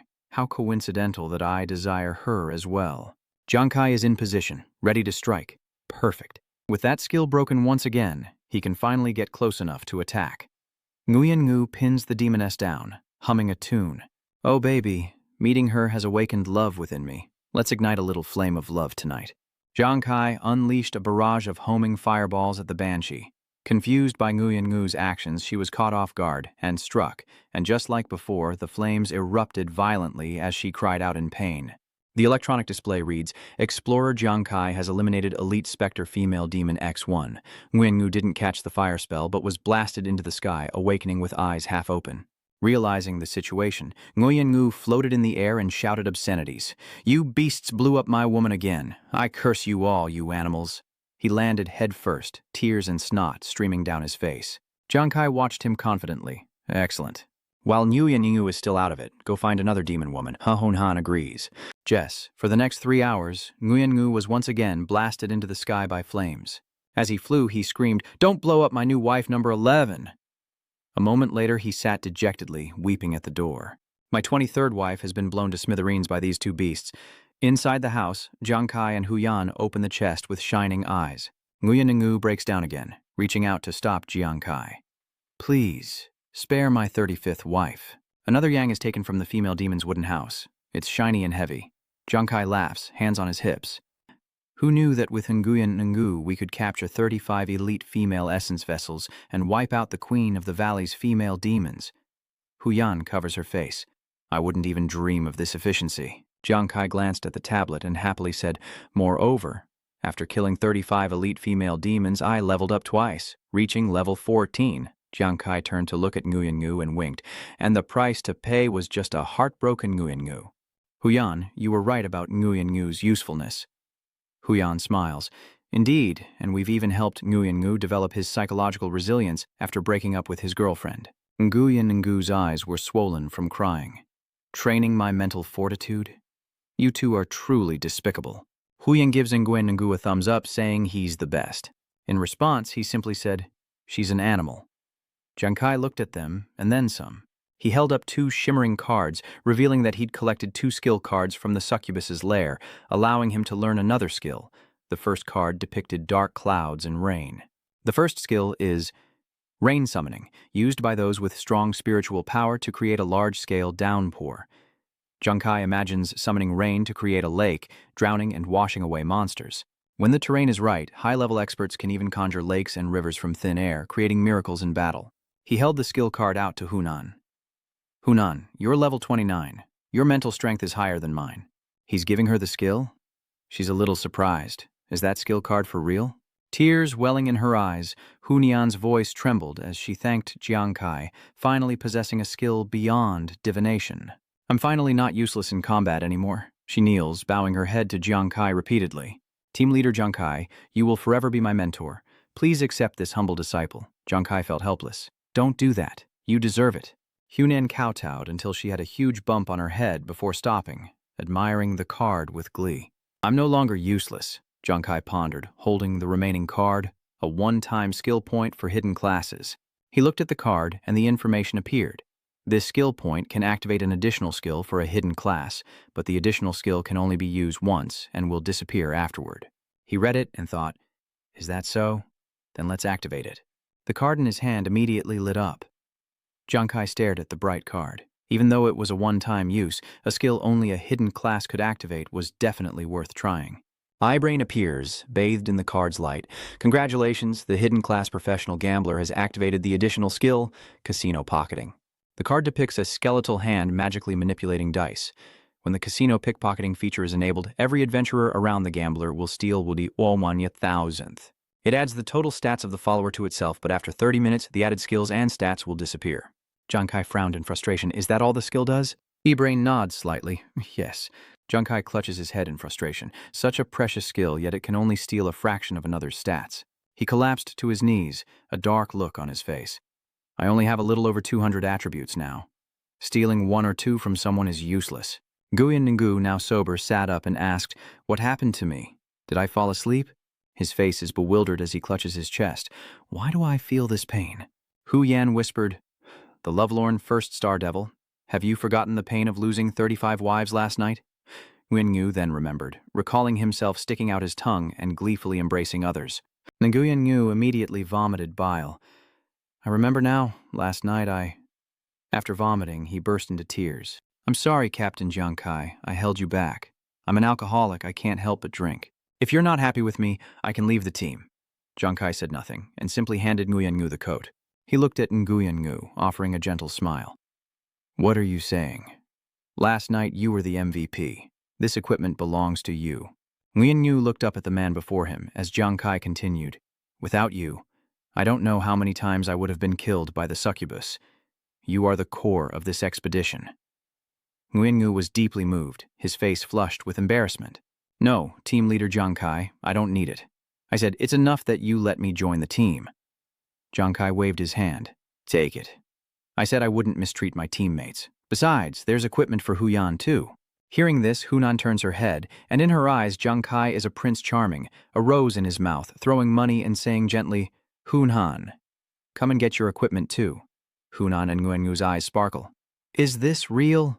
The two kowtowed before Junkai, shouting, Team leader Junkai, we'll follow you from now on. We live as your people and die as your ghosts. Junkai, shocked and helpless, tried to stop them. What are you two doing? Afterward, the three of them packed up and returned to the Ghost Star item exchange. A refined voice chimes in, Welcome back, sir. Quite a change from last time. Her reception of Junkai is surprisingly enthusiastic. Today, the total value of the monsters and treasures you sold has reached 840,000 Demon Star coins. Junkai was overjoyed. That's great. Doesn't that equal 8.4 million Holy Radiance coins? This should be more than enough to cover Big Brother and Yingzi's living expenses, Junkai thought as he entered the changing room. Not only do I have enough for living expenses after selling the spoils, but I also have 2 pieces of equipment that suit me. He immediately changed into his new gear, dark night pants to go with his dark night cloak, which would allow him to sneak around undetected. The dark night pants of E-grade quality increased agility by 11 points, strength by 6 points, and defense by 3 points. They also allowed him to enter stealth mode for 3 minutes at night. Junkai put on a high-necked jacket that stopped at his waist. The second item is a phantom armor that can become ethereal at critical moments, used to avoid fatal attacks. The A-grade phantom armor increases agility by 24 points, strength by 8, physique by 9, and spirit power by 14, and can be activated every 10 minutes. The ethereal ring can nullify 1 physical attack. Junkai raises his hand, examining it closely. The effects of the gauntlets have also been tested. The flames can indeed be added to my critical wounds. Simply put, this is my divine artifact, the blazing gloves of epic quality. It grants 7 agility and 6 strength points, allows weapons to be imbued with normal flames and area of effect fire, and the flames will accompany the user's weapon, capable of detonating the weapon's damage and critical damage. Junkai confidently steps out, pulling back the curtain. He feels much stronger than before. Now even when facing explorers level 20 and above, he exudes confidence.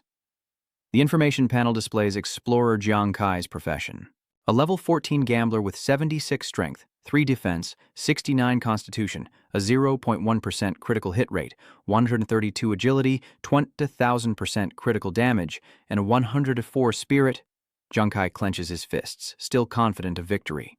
From afar, Nguyen Ngu runs towards him, a log slung over his shoulder, true men raised high in his left hand.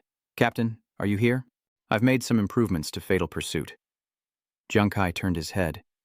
Nguyen Ngu said, panting as he ran. Let me show you.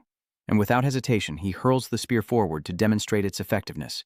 Junkai raised his hands defensively, his voice panicked. Nguyen Ngu, what are you doing? Could it be that you still hold a grudge against me for burning your 35 wives? Truman hurtles towards Junkai, stopping just centimeters from his eyes. Nguyen Ngu throws the wood into the air and shouts, Come back here! Immediately, Trui Men turns and flies back to him. The wooden beam above him was instantly split in two by Trui Men. Nguyen Ngu reached out and caught the speeding weapon. Nguyen Ngu presented Trui Men with both hands, saying softly, "Brother Jiang Kai, I've noticed you often have to pick up your weapon, Trui Men, during battles. This was quite a hassle, so I added some lodestone to it." He thoughtfully explains that now, when he throws it, he can simply use a lodestone to attract it back. Jiang Kai was immediately excited. Really? So I don't have to worry about how many throwing knives I have left? Moreover, the life threads can damage objects when they fly back while being absorbed. Jiang Kai patted Nguyen Ngu's shoulder, praising him, saying he was an unexpected genius at modifying equipment. Nguyen Ngu rubbed his hands sheepishly. "I just taught myself. Am I really that amazing?" Captain Jiang Kai raises 3 fingers to swear an oath. "I swear to God I really do." Suddenly lightning strikes behind Jiang Kai, and a downpour begins out of nowhere. The sky turned a dismal gray, a stark contrast to moments before, and Jiang Kai stammered, breaking out in a cold sweat. "What's going on?" Nguyen Ngu is confused. "Captain, are you trying to trick me?" From afar, Hu Yan skipped through the rain. "Captain, it's me. I just learned basic rain summoning, though it doesn't seem to do much, does it?" Nguyen Ngu breathed a sigh of relief. So it was Honan? Jiang Kai reassured Hunan. How could her skills possibly be useless? "Look, all these people are running for cover because of you." He reached out his hand to the rain. "If you could make the rain heavier, it would seriously hinder the enemy's movements. Then they'd be sitting ducks, and I could kill anyone I wanted." Hearing that, Hunyan became more confident, laughing. "Really? So, I can actually be useful. Then I'll definitely work hard to master this rain summoning technique." Jiang Kai no Diaz, telling her to keep it up. Jiang Kai smiled contentedly, gazing into the distance. Now, Nguyen Ngu could fight on the front lines, and Honan even had the power to summon rain. Not only me, but the whole team has become much stronger. 3 people passed by them, one of them cursing. "What the hell is with this downpour? All the gear we brought to the ice island is soaked. What if the royals blame us for being late?" Jiang Kai perks up at the mention of royalty. "The royal family?" He called out. "Wait a minute, you 3. Excuse me, which royal family are you talking about?" Nguyen Ngu asked, handing Honan an umbrella. Jingyu looks at him like he's an alien. "Doesn't he go online? And who's that next to him?" "The Zhuanwu Society of the Royal Family will send 200,000 people to the ice island to hunt the king-level boss. Defeating this boss can help the nation expand its territory on the Great Demon Star. So, besides the royals, many other adventurers will help drive away the monsters. This is a responsibility related to the fate of the world." "Such important news, and you didn't even know?" Jiang Kai was stunned. With that, they quickly turned and left, saying, "Come on, let's go, don't just stand there." "I can't be late." Jiang Kai stood there, deep in thought. Is the royal family hunting bosses for the country? Could Huang Wei be involved in this too? Jiang Kai lowered his head, looking worried. With mythical beasts wreaking havoc on Earth, each country can only seek resources on the Demon Star to fight back. He thought of the 5 crucial resources: secret realms, equipment, ore veins, materials, and energy. But the bosses on Demon Star had already seized them all. Only by defeating the bosses could a nation control the land and gather resources. His expression hardened, his voice growing more serious. Moreover, the monsters on the demon planet are ranked from low to high. Common, elite, war general, commander, king-level boss, map boss, and guardian king. A scene of tens of thousands battling unfolds in his mind. A king-level boss requires the combined might of hundreds of thousands just to stand a chance. They were fighting desperately against a monster, yet could the royal family lead the Black Tortoise Guild to contribute to the nation? The image of Huang Wei appeared, sword in hand, battling. Jiang Kai was silent, wondering if Huang Wei had turned over a new leaf, becoming a commander who cared about the fate of the world. He recalled Wei Ying's words, that everyone is responsible for the rise and fall of their nation. Someone in this world has to stand up and fight those monsters. Jiang Kai clenched his fist, looking at his reflection in the water. If Huang Wei can do it, should I go to the Eternal Ice Island to contribute to the country? On the demonic ice island, the night sky is full of stars, but below is a blizzard and snow-capped mountains. Amidst the blizzard, Jiang Kai's group trudged on, their voices trembling from the cold. "Captain, you just took off to the Ice Demon Island without buying any warm clothes?" they asked, shivering. Jiang Kai's face turned purple, his nose running. "I didn't expect it to be this cold." A loud shout echoed. Jiang Kai looked up to see 3 figures on the cliff face. "Which team are those idiots from? Don't they know you can't walk on the lake before a battle?" Slightly flustered, Jiang Kai stammered, It's my first time here. Why can't we walk on it?" The leader, Wang Cheng, crossed his arms and scoffed. Why, you ask? Where did you rookies come from? Everyone knows the icy island is a monster den. He growled, walking on the lake like that. Beneath Jiang Kai's feet, the ice began to crack. Wang Cheng continued, wondering if they had disturbed the wandering merfolk below. As soon as he finished speaking, a merman leaped from the ice, wielding a tusk. Startled, Jiang Kai's group fell. It was a monster, a level 22 bipedal fishman, grinning grotesquely. Jiang Kai pulled Nguyen Ngu up by the collar as Hon Han spoke up. Mermen? Up above, standing next to Wang Cheng, was Yu Li. He smirked. What a trio of fools. Wang Cheng shouts down that only level 20 team members can deal with a level 22 merman. He continues yelling for Jiang Kai to hear, explaining that mermen excel at close-range combat. If caught by a level 22 merman and they get close, the merman will stab at Jiang Kai with their trident. Wang Cheng's words will surely lead to death. Suddenly, Jiang Kai steps in front and Hu Yan rushes to stop him. Captain, when the merman stabs you with its trident, Jiang Kai shouts. Ghost step Jiang Kai goes ethereal. The merman is stunned as the effect ends. Jiang Kai leaps in front of it, sneering, I thought you were tough, but you're just a small fry. He kicks it in the face with immense force, combining it with the deadly fire. Get out of here. The merman bursts into flames, emitting painful gurgling sounds. The three on the cliff stood dumbfounded, utterly astonished. What? Not only did he dodge, but he also landed a close-range attack on the mermaid? Even Bo Sheng is shocked, especially since it takes a team of level 20s to take down a level 22 mermaid. Wang Cheng frowned, sweating profusely. How could he only be a dozen levels higher? He looked at Jiang Kai, who was still standing firm below, and shouted, How did you kill it? Jiang Kai watched the merman burn, laughing, feeling the cold finally leave his bones after the exercise. He waved his hand, calling the Death Seekers back to him. Come back, Jiang Kai thought, his strength now at 76 points. With a critical hit, the life-seeking threads in the merman stirred. The damage is at least 15 out of 200 points, and that's not even counting the additional damage on the fatal strikes. As the fatal strikes gathered around Jiang Kai, he quietly calculated the minimum critical damage. With my current damage output, no monster or explorer around level 20 could withstand a single attack. Hunian runs over, holding up a card. Captain Jiang Kai, I picked up this merman corpse card for you. Jiang Kai turned and said thanks, telling them to get to shore quickly as he looked up at the cliff face. That's right, esteemed leaders, I wanted to ask if you know where Huang Wei is.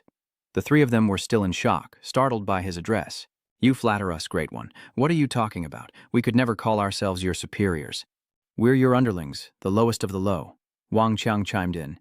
As luck would have it, we know where Huang Wei Xiaojiang is. Bo Sheng added, Then allow us three underlings to show you the way. Somewhere on the icy island, Jiang Kai walked alone. He wanted to keep Hunan and Nguyen out of his business with Huang Vi, but weren't those three leaders saying Huang Vi was here? He wanted to talk to him alone, but couldn't find him. Then someone called out his name. Jiang Kai? Jiang Kai turns to the cheerful voice. Huang Wei? Huang Wei, clad in armor, his hand resting on the sword at his waist, his face cold. Jiang Kai approaches, raising his voice. Huang Wei, I was so impressed when I heard you were going to defeat the boss for the nation. I think we can put aside our grudges, and I'm willing to contribute to this frozen island as well. Suddenly, a flash of light appeared before Jiang Kai, stunning him. Huang Wei draws his sword and slashes at Jiang Kai, who narrowly dodges the attack. As Jiang Kai dodged, he shouted, Huang Wei, what are you doing? I just want to clear up this misunderstanding. Huang Wei missed his strike, his face darkening. Reconciliation, you say? He looked up, a grotesque smile spreading across his face, and growled, You killed me first. Do you know how long it took me to recover? And now you think you can just make amends. Huang Wei, with his ice-piercing sword, said coldly, Do you know how many ways I thought of to get revenge after you killed me last time? But the army ordered my family not to touch you. How could I allow that? He looked at Jiang Kai and shouted, So, I took the initiative to participate in the battle against the king-level boss, and I just wanted to use this merit to ask the army to stop protecting you. Jiang Kai is shocked. You fought the king-level boss just for this? Huang Wei replies, That's right, as he rushes towards Jiang Kai. But I didn't expect you to come to me. I don't care about the war. I'm killing you first. He swung his sword at Jiang Kai, intending to use his contribution to the boss fight as leverage with the military. Jiang Kai ducks to avoid the blow, pushing himself back and scoffing, So I was overthinking it. You're still just a petty man. Jiang Kai raised his hand, engulfing it in flames. But if you want to kill me, I suggest you all come at once, since I'm going to wipe out your entire Falcon squad anyway. Huang Xiao laughed from behind Huang Wei. To wipe out the Falcon Squad, you're just relying on the army behind you, Huang Yu added. Now that Ye Xiao is over level 10 and has S-grade equipment, does he even need our help to kill you? Huang Shan glanced at his watch, agreeing. Exactly, this amateur kid. As the electronic display flickered to life, Huang Shan was stunned. It was Jiang Kai's information panel. How could this kid level up to 14 as fast as the young master? Meanwhile, Huang Wei is engulfed in flames, screaming in agony. Huang Wei looked around, saw his body engulfed in flames, and screamed, "What's going on? Why is there fire here?" He screamed madly, "Help me! Someone, please save me!" Hearing his cries, the others rushed over. What is this? The fire on the young master was just ordinary fire, wasn't it? But why is the damage so high? Jiang Kai coldly states from afar, "Your young master is dead. If you don't want to end up like him, don't stand in my way." Huang Wei stubbornly reached out with his nearly burnt hand, shouting, "No, I don't want to die." He struggled to crawl out of the fire, his armor charred black. His equipment could lock 1% of his health and prevent him from dying directly. But it was too late, he yelled. "Kill him for me." Huang Wei still had some fight left. "Torture him to death for me." His 4 accomplices then grabbed their weapons and approached Jiang Kai. Jiang Kai coldly asks, "Still eager to offer up your heads?" He leaps forward, unleashing the life-seeking chasing wind with all his might, eager to test its magnetic power. The life-seeking dart grazed them. They were surprised, but dodged it, a glint of cunning in their eyes. Huang Yu scoffs, missing with all those throwing stars. What exactly was accurate about that? Their levels are 31, 28, 29, and 32. Huang Shan scoffed. "You're not shaking in your boots because we're all level 30, are you?" With that, he lunged toward Jiang Kai. "I'll go first." Jiang Kai raised his flaming hand. Smirking, he'd never heard of such a thing. He growled, "Taking the heat for them, are you?" But just then, Chasing Life lunged from behind, piercing his back. Flames erupted from Chasing Life, quickly spreading. Jiang Kai coldly watched as Huang Shan was engulfed in flames, screaming in despair, while the others looked on in shock, wondering how the throwing star had returned. They watched Jiang Kai standing motionless, wondering how this level 10-something could make a level 32 captain look on as Huang Shan burned alive on the ground. And they screamed in terror. Instant death. With lightning speed, Jiang Kai struck from behind, retrieving his homing dart, but one unfortunate soul stood in its path and was engulfed in flames.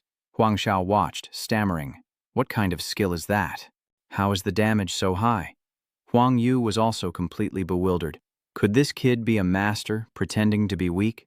Huang Wei struggled to his feet, shouting, "Fools, can't you see he's good at ranged attacks?" He growled, "Just rush him. Can't the 2 of you get close?" At Huang Wei's command, the remaining 2 rushed forward together, and Dongqing responded, "Yes." Huang Wei grinned smugly. Jiang Kai must be an assassin skilled in ranged attacks with high damage, but up close, he's sure to be weak. Before they could finish, the 2 in front were engulfed in flames, screaming in agony. "No!" Huang Wei knelt, defeated, her face a mask of disbelief as Jiang Kai approached, sneering, "A waste and a bunch of wastes." His eyes burned with contempt and rage. What difference does it make? Huang Wei braced himself against the ground, retreating backward. "Impossible. How could you do that with such a difference in levels?" Jiang Kai didn't answer, summoning his sword. "I thought we had buried the hatchet, but you've truly disappointed me." Jiang Kai, sword in hand, approached Huang Wei, coldly declaring, "Huang Wei, are you really so heartless that you want to kill me?" Terrified, Huang Wei asked, "What do you want?" Jiang Kai raised his sword high. "Nothing much. You wanted to kill me, so I have to return the favor. I heard you were traumatized when I killed you last time, so this time," he smirks, "let's make that darkness even deeper."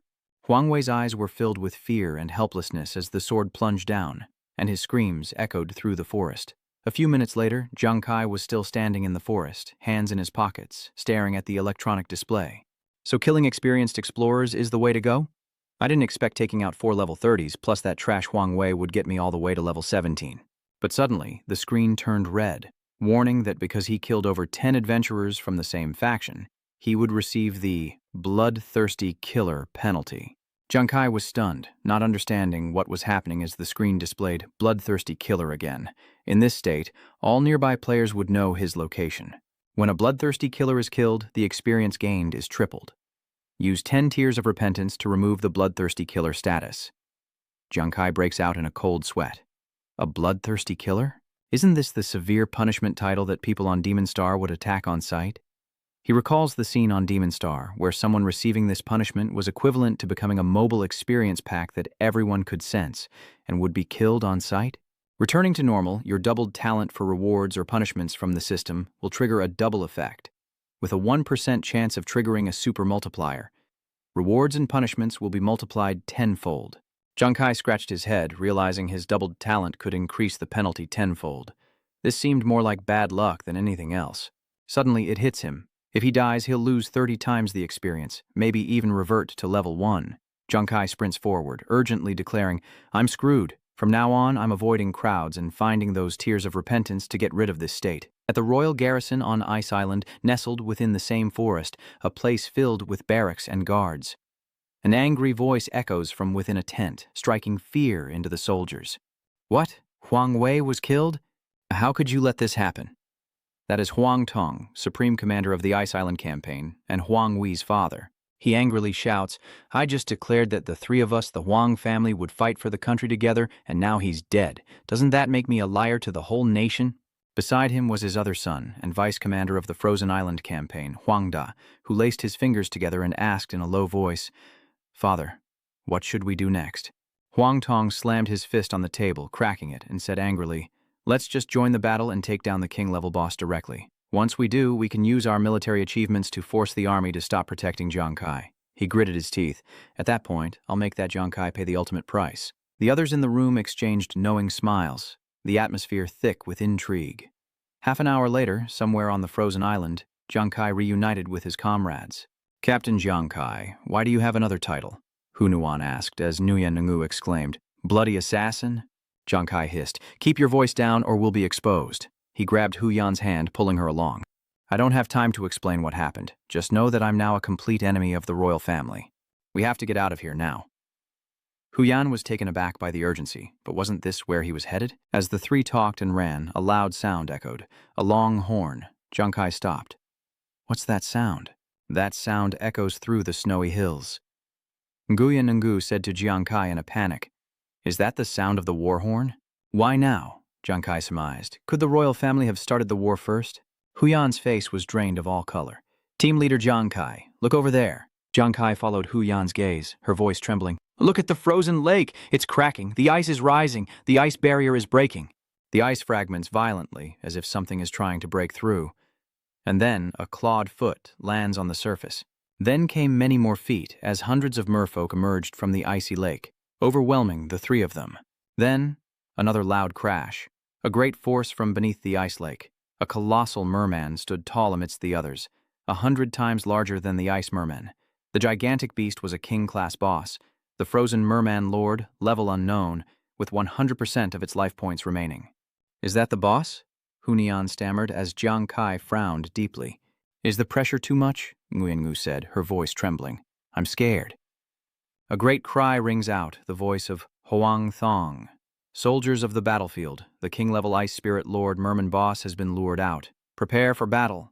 He donned shining armor, rode a ferocious beast, and roared, his voice echoing through the mountains.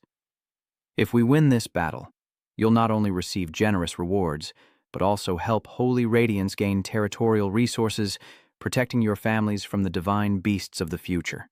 Huang Thong raised his sword to the sky, a figure of majesty. "For the present and the future, we must do everything we can to win." Even when facing death, the soldiers heard his words and readied their weapons. Warriors, there is no turning back once the arrow leaves the string. And so, in this king-level boss battle, Huang Tong roared even louder, officially beginning the assault as soldiers surged onto the frozen lake, screaming, "Charge! Kill!" Hiding behind an ice block, Nguyen Ngu asked Jiang Kai, "Captain, why aren't we leaving? This is a 200,000-man war, a king-level boss battle." Hon Han agreed. Jiang Kai stood up, waving his hand. "No, not yet," he smirked. "Once the battle starts, the royals won't have time to bother with me. Let's stay and watch this king-level boss battle. It's not every day you get an opportunity like this." The soldiers charged towards the mermen, weapons raised. With Mr. Van and Hao Tian in the lead, they charged forward, yelling for its demise. Another crash echoed as the ice cracked, sending countless soldiers tumbling.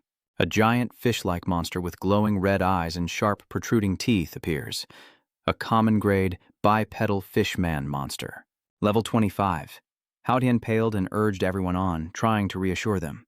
Don't be afraid, everyone, it's just a rotten fish, right? There are more of us. We can definitely take it.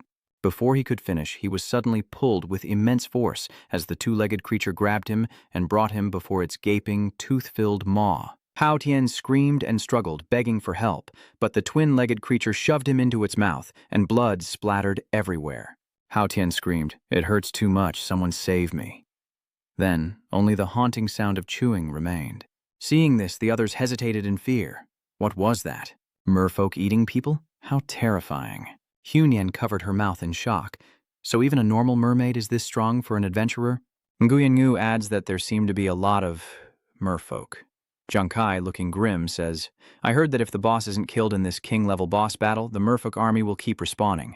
He's been watching the battle closely, so the key to this fight isn't the clash between 200,000 explorers and the merman army. Zhang Kai paused, noticing someone speeding across the ice, then added, "It's a transcendent." As for Bosker, two figures cut through the soldiers like arrows, their appearance spurring the troops to follow. Leading the charge is Tuan Kiet, wielding fire, warning that our 8-man team has infiltrated the boss's territory. The others are also doing their best, running and charging their powers, as Bayan leads the others to fly towards the merman. Each member will do their best to get into top condition, weapons drawn and skills at the ready, all aiming to inflict maximum damage on the approaching merman boss. Huyan couldn't help but sigh. So powerful. Is this what it means to be a transcendent? Naoyan Nangu was gaping, assuming the boss was about to fall, but Jiang Kai frowned, lowering his voice with concern. "No, I don't like the look of this at all." Then Jiang Kai looked up, his demon eyes wide and focused. He looked at the fishman, who was still standing strong, his eyes full of murderous intent. He continued, "Their skills look powerful, but my demon eyes can see the fishman is still grinning wickedly. It seems they haven't even broken through the boss's defense." The system displays a red message. Unable to penetrate the defense. Junji can't believe his eyes. What? Not even through the boss's defenses? Then something shot into the sky as the merman brought its hand down with brutal force upon the superhumans. The ground shook violently, and ice shards sent those standing flying. They were thrown back, some coughing up blood from the direct hit, all falling hard to the ground. The merman grinned at them, then let out an eerie growl, causing the soldiers behind him and Jiang Kai's group to scream. 8 transcendents killed with a single blow from the boss? Jiang Kai grits his teeth, glaring at the fishman. 8 people with a single move, and it looked so effortless. Is this the power of a king-class boss? Suddenly, one man charges forward with his spear. Jiang Kai was taken aback by this action. Just now, 8 people were completely wiped out, and now there's only one left. Why would he charge in? Hunian shouts, "No, don't go!" He faced the merman head-on, who showed no mercy, thrusting his trident forward. Those who watched cried out, "He's done for. Another one's going to die." He stopped abruptly, plunged his spear into the ice, and swung it forward, meeting the trident with a terrifying force. The merman is caught off guard as its attack is stopped. Once again, the soldiers and Jiang Kai's group speak in unison, stunned. What? He actually blocked the boss's attack? He gripped his spear, scoffed. That boss over there, my comrades just pretended to die.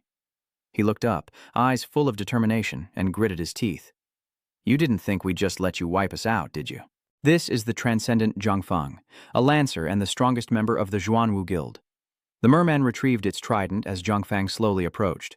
Today, I fight for my fallen comrades. Above Zhangfang, a notification appeared. The dead's blessing had been activated. For every fallen comrade, his strength increases by 25%.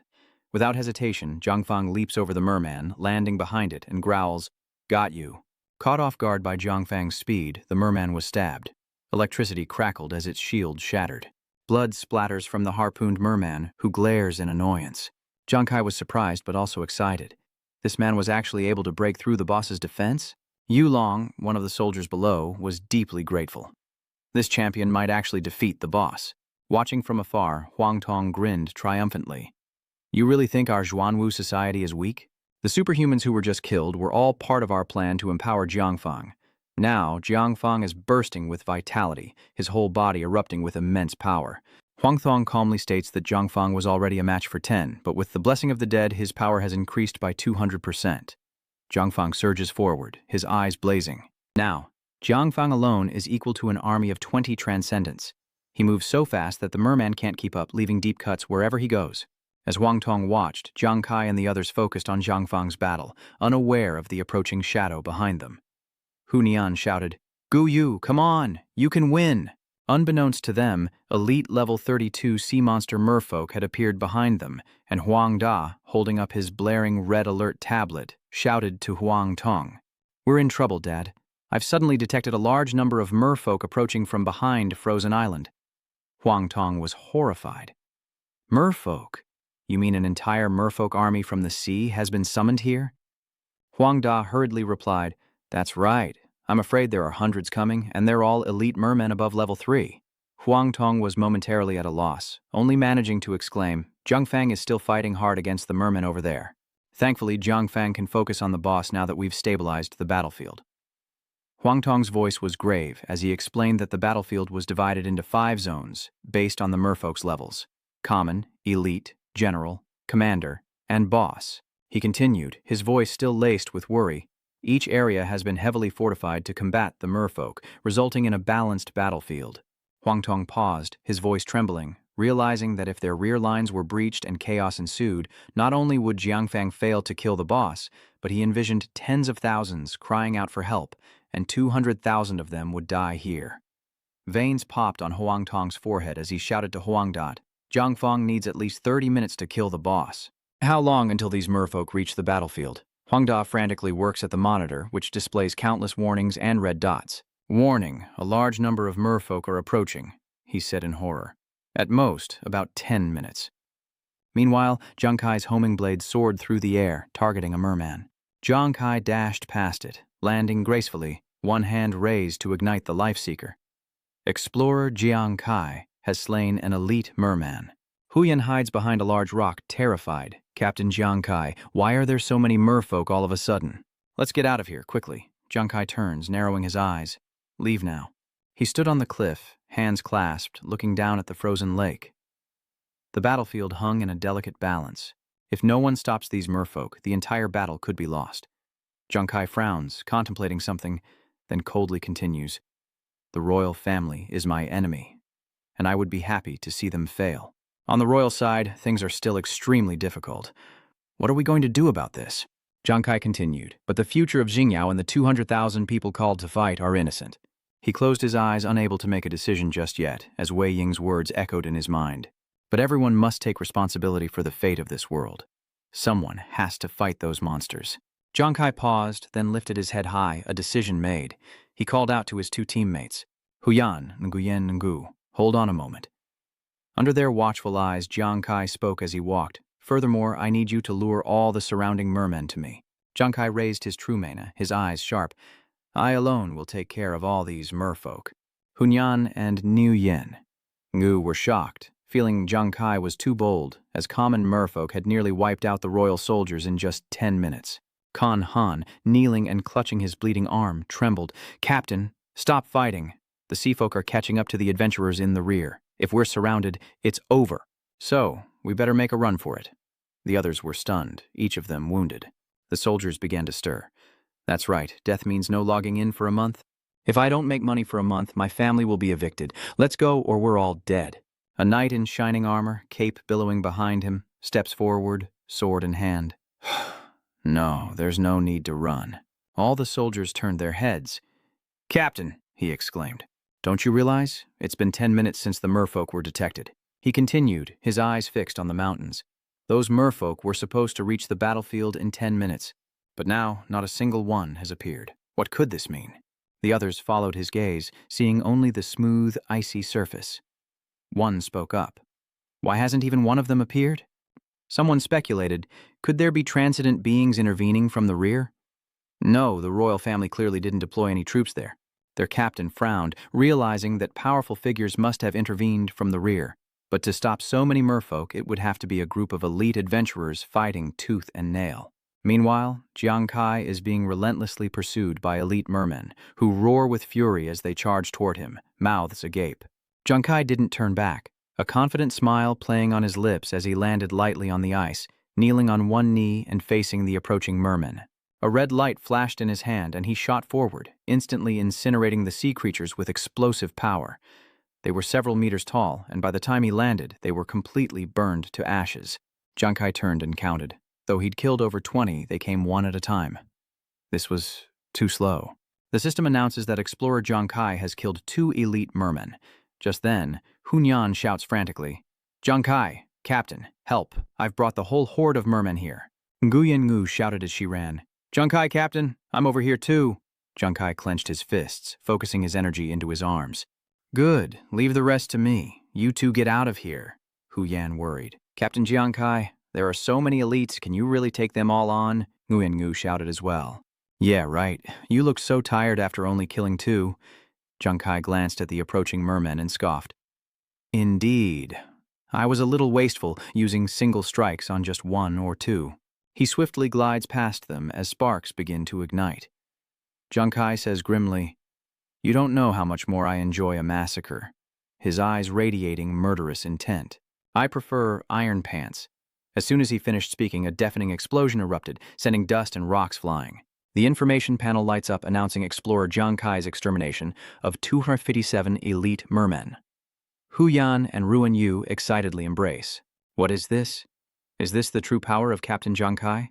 Damn, he's only a little over level 10. Does he have to be so flashy? At that moment, Huang Tong's team was almost there when they suddenly saw a pillar of fire erupt, shocking everyone. In the rear! Why is there an explosion in the rear? Huang Yu frantically pointed at the locator. "Dad, the sea creature horde in the rear has disappeared from the locator. Could it be the army you invited has arrived?" Huang Tong frowned. "The army? Impossible?" He miscalculated. "I only just contacted them. How could they be this fast?" Huang Tong narrowed his eyes at the explosion and decided, "Never mind that. If the army has arrived, inform everyone on the battlefield so Zhang Feng can focus on the boss." The others responded in unison. Half an hour later, Zhang Feng plunged his blade into the merman, the force coalescing into a massive pressure that forced his opponent to brace himself. The system announced that its remaining health was at 65%. The team cheered, "Great, the boss only has a third of its health left, we can win." Suddenly, the pressure spiked as the enraged fishman slammed the ground, catching Jiang Feng off guard. Huang Yu shouts a warning, "Be careful. When the boss loses a third of its health, it enters a berserk second phase." His voice echoes, explaining that in this state, the boss's attack speed becomes almost impossible to evade. So, now, all Hang Feng can do is brace for the onslaught, and somehow defeat the boss. Zhang Feng grit his teeth, enduring each furious blow that sent him reeling and spitting blood. Everyone began to worry. It was clear he couldn't take much more. The system announces that Zhang Feng's life points are at 5%. The entire battlefield is stunned. Is the great warrior about to die?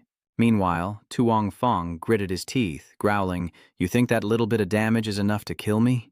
His entire body erupts with true energy. A transcendent gift, battle intent harmonized with armor? Zhang Feng roared, "Come!" Each attack from the merman landed on the armor with a clang. The system reported a barrage of damage immunity, and at the same time, notifications of reflected damage echoed for the merman. Jiang Kai's eyes lit up. Jiang Kai's armor is strong. It not only negates damage, but also reflects it. Is this the extraordinary talent? The royal team is excited. There's hope to defeat the boss. Let's go. Huang Tong is proud, saying, "I told you, Zhang Feng is the trump card we carefully selected." His extraordinary talent can reflect 50% of the damage back to the enemy for 90 seconds, and the boss is in a state of rapid, frenzied attacks. A notification sounds, indicating the boss has 35% health remaining. Huang Tong smirks triumphantly, saying the faster the boss attacks, the more its health will drop. He laughs with satisfaction. The boss has already lost 30% of its health. If we keep this up, victory will be ours. But suddenly the merman lands a surprise blow, and Jiang Feng, caught off guard, is sent flying hundreds of meters, a gaping hole in his chest, barely clinging to life as everyone watches in stunned silence. What? The great warrior has fallen?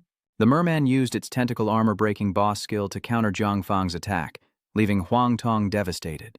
He let his guard down. This boss? Could it be this boss's armor-breaking skill? Huang Da rushes to support him, as no one can believe what's happening. Was that skill undetected? Now, the Black Tortoise Guild is in disarray. It's over. It's over. This battle hinged on Jiang Feng, and if he's fallen, then we're doomed. At the same moment, Jiang Kai's spirits also sank, as despair loomed over the battlefield. The Zhuanwu Guild members cried out, "Save us! Our ace has fallen! We can't win! What do we do? Run!" Elsewhere, the clash of swords against shields rang out, as Li Biao desperately defended and berated himself. "Chuzi, Nuanwan, I was wrong. I shouldn't have brought you here." The force was too great, pushing him back again and again. Li Bi was regretful. I only brought you here to prove that I was stronger than Jiang Kai. But Jiang Kai wouldn't lead you to your deaths, and here I am, leading you to die in this place. I truly am a failure of a captain. Before he could finish, the merman forced him to the ground. Nuan Nuan cries out in anguish. Captain Li Biao? She cried out desperately. Is there anyone out there? Won't someone save our captain? She'd never felt so helpless.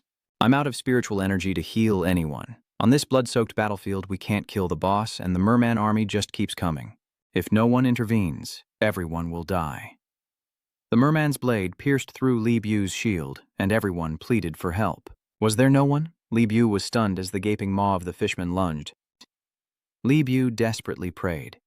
Was there no one who could save them?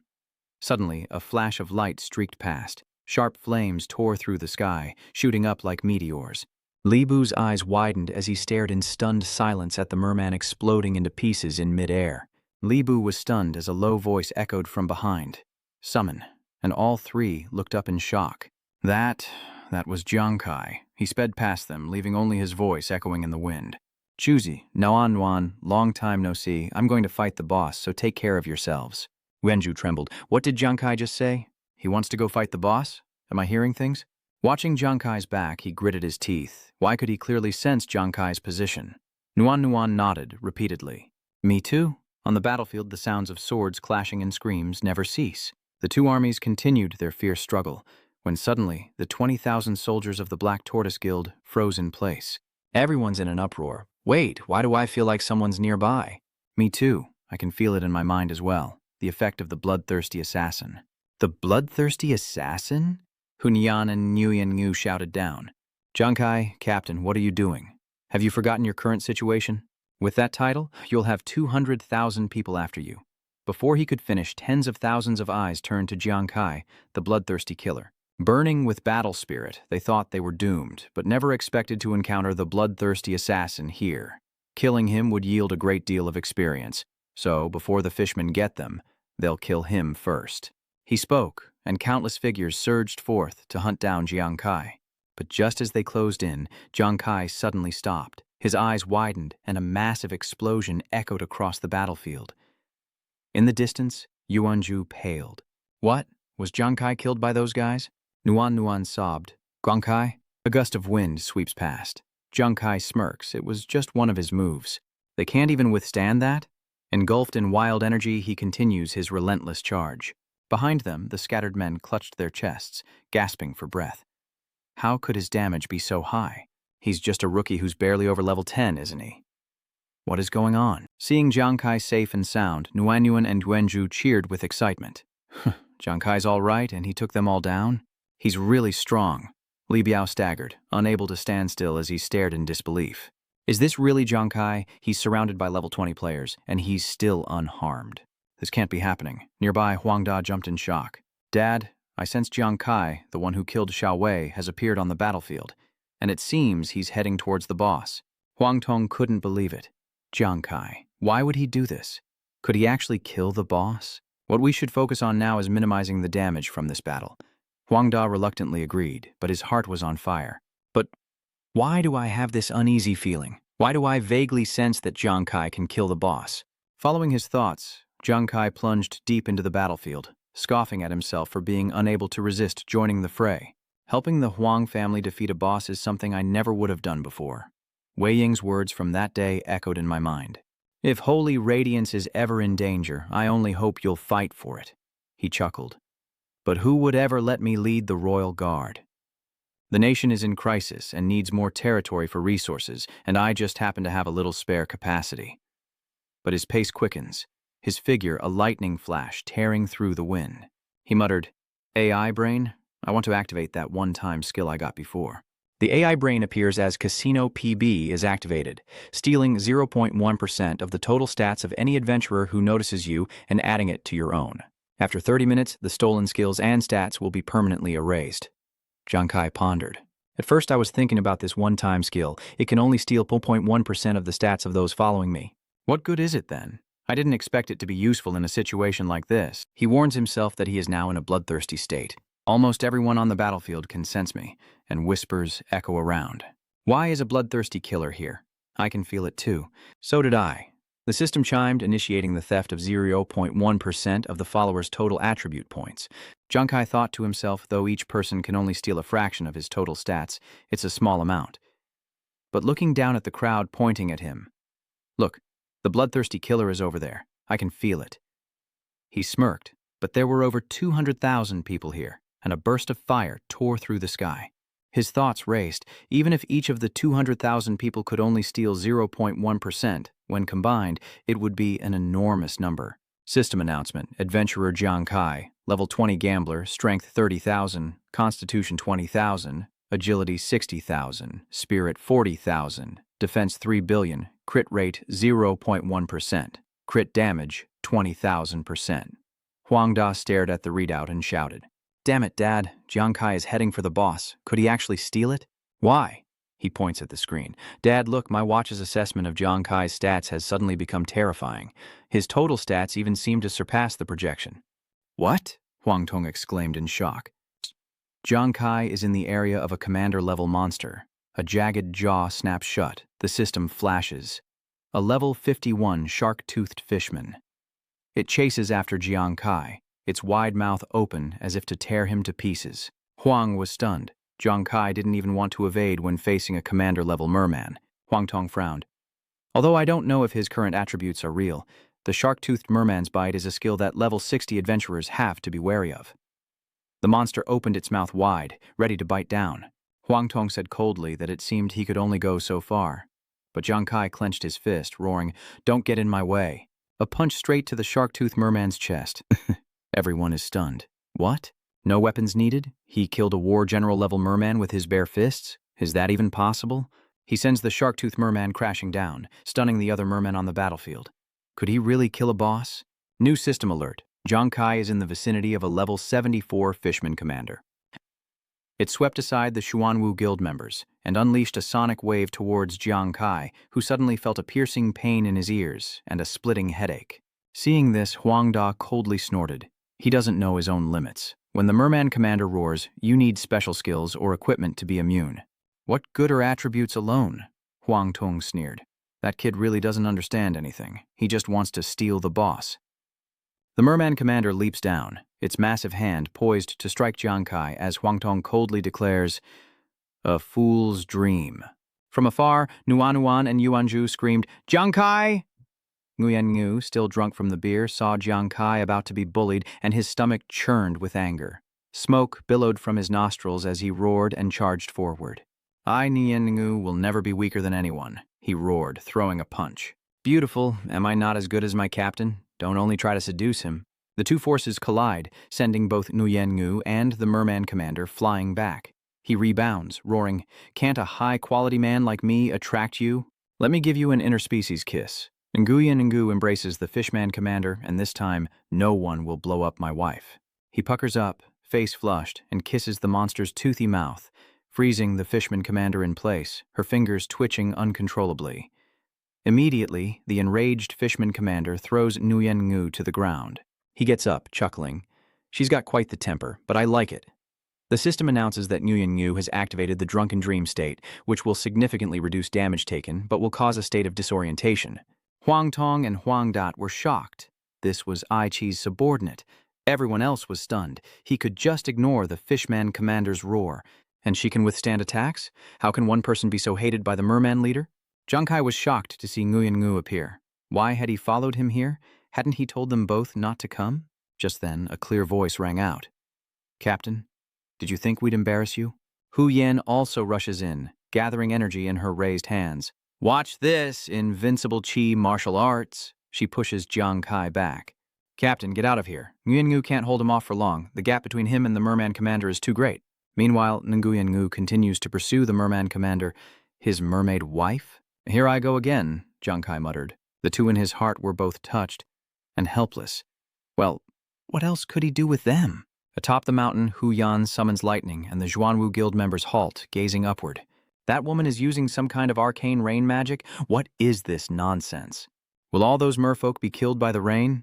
Jiang Kai confidently declares. "Then I'll leave this place to the two of you. Don't these people understand basic physics?" One man pointed to the sky, panicked. "Wait, everyone, look up!" Another cried out that it wasn't rain falling from the sky, but a supersized hailstorm. Their screams mingled with the sound of countless sharp hailstones tearing through the air. Screams of chaos erupted across the battlefield. What kind of joke is this? It's not rain magic, but ice storm magic. But why doesn't it distinguish between friend and foe? Help someone! Meanwhile, Hunyan smugly congratulates herself. By exploiting the island's extreme cold, my rain technique will naturally turn into massive icebergs. I had no attack skills before, but now I can take on 200,000 people at once. Amazing. She shouts to Jankai, "Captain Jankai, you said it, right? As long as my rain summoning technique can hinder the enemy's movements, they'll become sitting ducks for you. Now that my ice storm has attracted the mermen's attention, they can no longer roar and attack. You can defeat the boss more easily now." Jiang Kai was stunned, his eyes sweeping across the battlefield, where all the merfolk were frozen. Hu Yan continued, "Captain, remember we're a team, you don't have to fight alone." Jiang Kai seemed enlightened, the situation now clear to him. Taking advantage of the situation, the Black Tortoise Society defeats the merman commander, finally killing one of the merman leaders. Nguyen Ngu cries miserably, "You killed my wife again." Jiang Kai chuckled, "Right, why did I think I was alone?" "Hu Yan, Nguyen Ngu, I underestimated you both." Flames erupted from his fingertips as Jiang Kai whispered, "This is all thanks to you, brats." Flames erupted, turning the icy mountainside into a sea of fire as Jiang Kai roared, "I'll take care of them first." Huang Tong and Huang Da were shocked. What? Jiang Kai annihilated the leader-class merfolk, leaving the Zhuanwu Society in disarray. The same merfolk that took over a dozen teams to hold off. Li Biao's team cheered wildly. "What kind of monster is this strength? This is great." Jiang Kai continues to rush forward like the wind, thinking about how terrifyingly strong his enhanced attributes have become. If this lands another critical hit, not even a heavenly king could stop me now. My steps slow, a cold aura emanates from me. "I've finally reached you. From afar you looked formidable, but up close you're hideous." System notification. The merman's health is at 35%. Huang Tong and his son are shocked. Impossible, that kid actually made it to the boss. The crowd murmurs, "Does he really intend to?" Hunyan screams and rushes forward. Captain Jiang Kai responds, and with a surge of power, he shoots forward. The merman awakens with a start as Li Biao cries out in alarm. Oh no, the boss has unleashed a furious attack, with speed and damage that Jiang Kai can't possibly withstand. Meanwhile, the merman unleashed a flurry of attacks, but Jiang Kai's movements were incredibly nimble. He gracefully dodges each sharp attack. Jiang Kai thinks to himself, is the boss really that fast? It was slow enough to dodge. Why did the royal trump card choose to resist head-on? He leaps onto the merman's weapon, a smirk playing on his lips as he stares it in the eye. The Zhuanwu Society is stunned. Did they just see that right? Li Biao's barrage missed completely. This kid actually dodged all of the boss's attacks. Hu Yan cheers with excitement, while Huang Tong and his son are stunned. Is he even faster than the boss?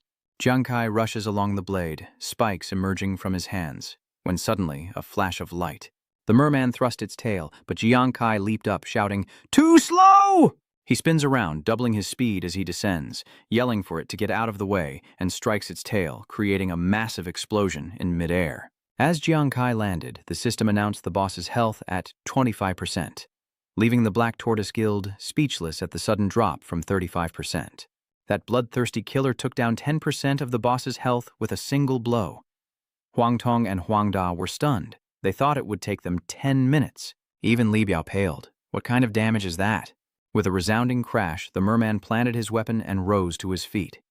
Jiang Kai fearlessly locked eyes with the beast, a human and a monster sizing each other up as Huang Tong's team watched in terror. What? Even Jiang Fang wouldn't dare face the boss head-on. Li Bu worried, this kid, Hu Yan and Jiang Feng are impressed, but he's not using his full strength against the boss. Meanwhile, Jiang Kai mocked the merman. Finally figured out how to use those legs, huh? The merman inhaled deeply, roared, and unleashed waves of sound, shaking the icy mountains. Jiang Kai dodged, scoffing, I won't fall for the same trick twice. It thrust its weapon toward him as he ran, the blow tearing up the earth. The Zhuanwu Guild struggles to hold its ground, panic-stricken, launching attacks. He's done for, that bloodthirsty assassin. He's a goner. Jiang Kai chuckles. Die? You wish. The merman whirls around in shock. When did his weapon break? Jiang Kai roars. You've chosen the wrong target. The enraged merman huffed as Jiang Kai emerged from the dust, coldly mocking, What, can't fight without your weapon? Is that it? The entire battlefield erupted into chaos. What? He actually destroyed the boss's weapon? What kind of monster is he? Has anyone ever broken a boss's weapon on this demon star before? From Jiang Kai's hand, crimson blades extended, his patience wearing thin. All right, it's a waste of time fighting you. Then I'll end you quickly. Flames erupted, blasting towards the fishman. The embers suddenly transform into devastating bombs, engulfing the merman in flames. He collapses to one side, roaring in fury. The system announces that health is at 15%. Jiang Kai doesn't relent, sweeping fire across the remaining leg of the fishman, continuing the assault. Another massive explosion erupts, the merman screams, mingling with the system's alert that his health is at 5%.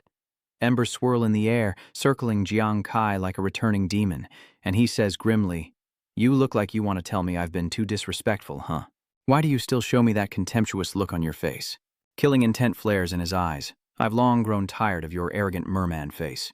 Hundreds upon thousands of sparks tore through the air, slamming into the merman's legs as everyone watched with bated breath. The merman falters, smoke rising with a burnt stench, a smug look on his face. Then, with an earth-shattering boom, the merman collapses onto the frigid snow. Jiang Kai watches on, undeterred, as the battered fishman, its limbs severed, lies trembling on the ground, clinging to life with a mere 0.1% remaining, according to the blaring system notification. Huang Tong is shocked by this. The silent battlefield suddenly erupts with noise. What? He actually took down the boss? And he defeated the boss without a scratch? Huh. Just then, footsteps approached, and an imposing voice echoed. "Lu Jun, you said Huang Tong urgently needed our army's help, but when we arrived we weren't needed at all. These are Wei Ying, the deputy commander of Jiangzhong City, and Lu Jun, the deputy commander of Jiangzhong City, both extraordinary beings." Lu Jun was silent. Indeed, I never expected that the turning point of this battle would rely on the young man that Commander Wei highly values. He looked at Jiang Kai standing gallantly amidst the sea of fire, and softly reminded everyone, "The silver ice rain is stopped. The boss should be finished soon." Realizing this, Huang Tong shouted, "No! The boss is on its last sliver of health. We can't let Jiang Kai take it down." He ordered, "All members of the Black Tortoise Guild, listen to me. Everyone, forget the mermen. Focus all your efforts on eliminating that bloodthirsty assassin," Huang Thong declared through gritted teeth, promising a reward of 50 million holy coins to whoever took down the assassin. "But if you let that bloodthirsty assassin steal the boss, don't expect to get a single penny after this fight." The words had barely faded when the entire Zhuanwu Guild erupted. "What? I don't care about the 50 million, but if I don't get paid, how will my family survive next month?" "That's right, my child needs medical treatment," one person shouted. "Who cares about the fishman now? Let's go kill that bloodthirsty assassin, or we're all done for." Hearing this, the crowd snaps out of it and tens of thousands charge forward. Yes, go. Kill the bloodthirsty murderer. The ground trembled with the sound of countless footsteps as 10,000 people abandoned the merman and charged toward him in a frenzy. From the mountaintop, Jiang Kai saw countless people swarming back like black ants, kicking up a cloud of dust. He frowned. The royals couldn't beat the boss themselves, but now that I can, they're using this to threaten everyone into killing me. How disgusting. He looked at Jiang Fang. "You're still awake." Jiang Kai helped him up and asked softly, "Hey, Royal Flush, you're not dead yet, are you?" Jiang Kai was indifferent. "I'm good at draining monsters' health, but who said I have to compete for the boss with you? Why are you looking for me? You hurt the boss, so why not finish it off?" Jiang Kai doesn't care. "I'm good at draining monsters, but who said I had to compete with you for the boss? If I steal the boss, the royal family won't suffer much, but if they use the reward money to threaten us, 200,000 families will suffer." He said decisively, "So you represent the royal family? Then please, deliver the final blow." Jiang Fang hesitates. "What?" From atop the mountain, Jiang Kai urged softly, "Hurry, or they'll cut me down. Do it for my sake." Jiang Fang trudged toward the merman. "Okay, I understand." He shouts, "Then thanks for that." At the same time, he gathers his strength for a powerful strike against the merman, who lets out an agonizing scream without even opening his eyes. The system window appears, displaying his current life force as the merman's scream pierces the sky, shaking the ice mountain. The system notification rings out, announcing that the Zhuanwu Guild's superhuman Tuang Fong has slain the boss, the king-level merman lord, leaving the crowd in shock. It wasn't bloodthirsty assassin, but the great Tuang Fong who killed the boss. The merman's body shattered into ashes, scattering in the wind, and the sea creature army frantically fled into the water. The Zhuanwu Guild members cheered, announcing the retreat of the merman army. Everyone rejoiced, marveling that their own champion had defeated the boss. Why didn't the bloodthirsty assassin steal it? Does this mean we'll get rewards? Huang Tung now finally comes to his senses. What's going on? Did we win? Jiang Qi just took down the boss. Huang Da wakes up. Could it be that Jiang Kai intentionally let them kill the boss? Jiang Kai's heroic figure looms large in everyone's mind. The entire battlefield erupted in cheers, celebrating their victory. It turns out even the bloodthirsty assassin isn't so bad after all. So he gave up the boss, a great hero for the country and its people. That's right. Anyone who dares lay a hand on our benefactor will have to deal with me. Nuan Nuan and Yuanju are in awe. Wow, Jiang Kai's actions are so cool and noble. He's so handsome. Li Bu is in awe, saying seeing is believing, and he is now completely convinced by Jiang Kai. He's the greatest hero of this war. Hunyan grins from ear to ear. A bloodthirsty assassin is good. A generous, bloodthirsty assassin. Now you see how amazing my captain is, huh? See who picked him. Suddenly, the Black Tortoise Guild changes its tune. Of course. Looking back, the royal family's threats were disgusting, wanting us to throw our lives away and then blaming us for their failed command. The sound of curses filled the air. Come down here. You filthy capitalist. Think you're so tough with your money? If you're so good, come down here and fight us one-on-one. I'm leaving the Black Tortoise Guild. That's right, I'm quitting too. Huangda turned pale and looked at his father. Father, this is bad. 200,000 people leaving and the negative comments will damage our family's reputation. Wang Tung gritted his teeth in anger. Damn it, I'll remember the name Jiang Kai. He turned and instructed, let's go for now. We must exact a brutal revenge on Jiang Kai next time. Yes. After the victory, Zhang Fang extended his hand. Hello, my name is Zhang Fang and I owe you one. He was curious, but I want to know about your attribute. Jiang Kai shook his hand amiably. I'm Jiang Kai. I traded a one-time skill for this attribute. His words surprised Zhang Fang. Is that so? I didn't expect a one-time skill to be this powerful. Jiang Kai retorts. It's not that strong, it's a one-time use. Zhang Feng asks, so you two were so busy talking you didn't notice the ice is starting to crack. Jiang Kai continued, I simply exploited the bloodthirsty killer's punishment mechanic. Then, tentacles suddenly wrapped around him, pulling him away. Jiang Kai is locked in place, unable to move, forced to watch as his body is dragged into the cold darkness, leaving behind Jiang Feng's desperate screams. Jiang Kai. Hunyan immediately rushed over. Team leader Jiang Kai. What happened to our team leader Jiang Kai? Stunned, Zhang Feng said regretfully, it was my carelessness. Jiang Kai is your captain? Hunyan nodded. That's right. Zhang Feng trembled with self-reproach. I'm sorry, then let me tell you some bad news. It's highly likely that Jiang Kai has triggered the boss's death revenge. Hunuan paled. Death revenge? He quietly explained, death vengeance is a skill some bosses possess upon death, and it's often terrifying. He shuddered slightly. Once a boss dies and successfully enacts vengeance on an explorer, so the explorer will suffer an incredibly terrifying punishment. Being tortured to death is only the first step. But the scariest part is that those who are avenged after dying on Demon Planet and return to Earth will choose to end their lives, unable to bear the tormenting memories. Zhang Feng closed his eyes, a dazzling red flashing in his mind. That moment needed no explanation. Everyone understood. A cruel end. Hu Yen shudders as she looks down into the abyss. Could Captain Jiang Kai become like that? She sobbed, No, please don't. A desperate scream echoed from the mountaintop. Captain Jiang Kai. Jiang Kai groaned. It hurts so much, so agonizing. Why does it feel like my whole body is being crushed? He slowly opened his eyes. Where am I? He found himself hanging upside down, a gaping merman mouth waiting below. It stared intently, tentacles writhing, slithering through his body, even into his ears. It hurts. What's digging into my body? It hurts so much. System update. Your one-time skills, Omniscient Gambler and acquired attributes are about to disappear. Remaining time, 20 seconds. Please prepare for the transfer of skills and attributes. The countdown begins. 20-19-18. He jolts awake, realizing what's happening. I'm being tormented by this monster, and it seems my current attributes are the only thing keeping me alive. The countdown continues. 17, 16, 15. He realizes that if his attributes disappear, he will surely die. The phantom of the fishman echoes with a dark cry. Kill you. Kill you. The system interface flashes, showing the lingering grudge of the boss's phantom. Jiang Kai gritted his teeth and phased, the countdown echoing, 14-13. At that moment, a ray of pure light slashed across, severing all the tentacles clinging to Jiang Kai, whose body fell as the countdown continued. 12, 11, 10, 9. Jiang Kai stared in disbelief at his body, restored to its original state now that the corruption had been severed. The countdown quickens. 7, 6. The merman roars, "Die! I want you dead." The countdown is almost over. 5, 4, 3. Jiang Kai gritted his teeth, realizing his weakened body couldn't escape. He had to give it his all and use the stolen attribute. He summoned the adamantite and the adamantite dagger. Gathering his remaining strength, he unleashes a final burst of fire, screaming as he clashes against his foe. Sparks gathered into a swirling blaze, erupting with fierce intensity as the fireball expanded and exploded.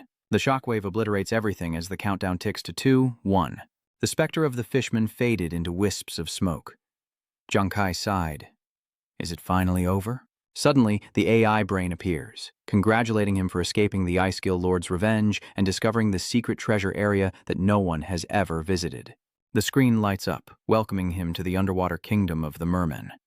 Jiang Kai blinks and the scene shifts to him standing before an aquarium door. A chilling darkness hangs in the air. This is the secret treasure room of the Frostscale Fishman Lord. Jiang Kai frowned. This is the boss's lair. AI brain reminds him that there are now 10 minutes until the hall is destroyed. Collect as much treasure as possible in 10 minutes and escape. He panicked. What? Another countdown? What happens if I don't escape? Her voice echoed. If you fail to escape, you will die and all the boss treasures you've collected will be lost. Only by escaping successfully can you take the treasure. With that, the AI brain shut down. He was stunned. Had it already begun? Jiang Kai took a breath, ready for action, telling himself, whatever, isn't the goal to collect as much treasure as possible and escape? A determined glint in his eyes, he thought, I have no choice but to risk it. Jiang Kai gently opened the door before him, a ray of light spilling across his face. The door swings open, revealing a vast treasure trove of gold, jewels, and artifacts piled high like mountains. The system announces, congratulations, you have discovered the Mermaid's Secret Wings X3. Drinking it can increase your total stats by 60 points. Jiang Kai takes a gamble and drinks it all in one go. There's no time to waste. The system displays a prompt. Distribute attribute points. Jiang Kai immediately agrees, allocating them all to agility. Immediately after, he discovers another treasure, and the system interface flickers. Congratulations, you've discovered a rare boss treasure. His eyes sparkle like stars. This is great. Look at all these treasures. What's more, it looks to be at least A rank, and there's about 7 minutes left. If I move fast, I should be able to collect it in time. Friendly reminder, sunken relic. Treasures in the underground kingdom only exist for 90 seconds. Collect it as soon as possible, he shouted angrily. The treasure trove is on a separate timer. The countdown begins. 90, 89, 88, 87. Jiang Kai frantically scrambled to collect them, faster and faster. But after 90 seconds, he was exhausted, sprawled out on the mountain of treasure, gasping for breath. The system announces that you have discovered a tear of regret. Using 10 of them can remove the bloodthirsty killer state. Excuse me, you didn't let the system finish speaking. Tears of repentance, you say? Jiang Kai shot up. It seems my efforts weren't wasted. Use them all. He leaped around the room with joy. Nice had not only found a treasure trove, but also eliminated his bloodthirsty killer state. That's a bit much. Suddenly, his eyes caught something. An object hidden deep within the wall. He looked up curiously as a system window lit up. Congratulations, you've discovered a special job advancement formula. Using this formula, you can complete a special level 20 job advancement. Once an adventurer reaches level 20, they must change their job before they can level up.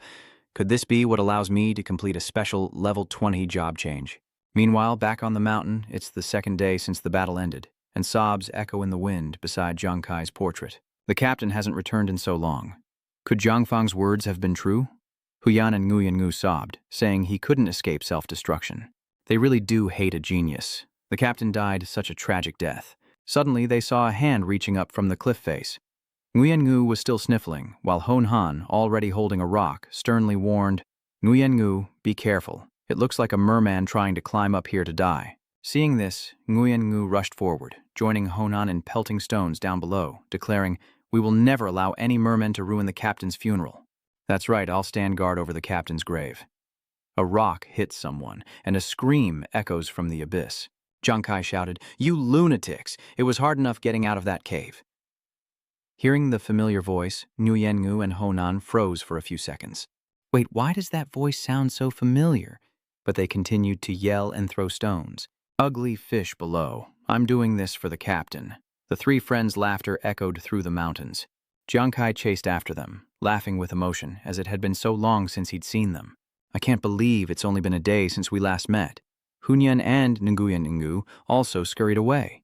Laughter mixed with the cold wind seemed to warm the icy sky, like friends playing, but Jiang Kai was actually hunting them down with a grim face. You traitors, you just want to kill the captain, don't you? Do you know how hard I worked to get here? And you dare hit me? Moments later, the mountain echoed with pitiful cries. Wow, we didn't mean to. A voice echoed from the gate of the 18th Zhangzhong city base, leading to the Demon Star. Anything on Jiang Kai's offline location? Black God pondered. Not yet. But the reason for Jiang Kai's attribute increase has been found. It's because he used a one-time skill that he can't use a second time. Wei Ying nodded.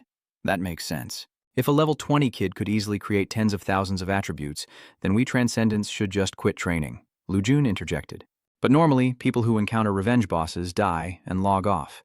Is Jiang Kai still being tortured? Black Shadow frowned. Could he really be tortured for that long? I think that kid is definitely done for. Wei Ying waved his hand. No, don't use common sense to predict Jiang Kai's actions, he said grimly. There's still one possibility you're overlooking. Not only did Jiang Kai survive the boss's revenge, but he may have even found the boss's secret treasure. No, that's definitely impossible.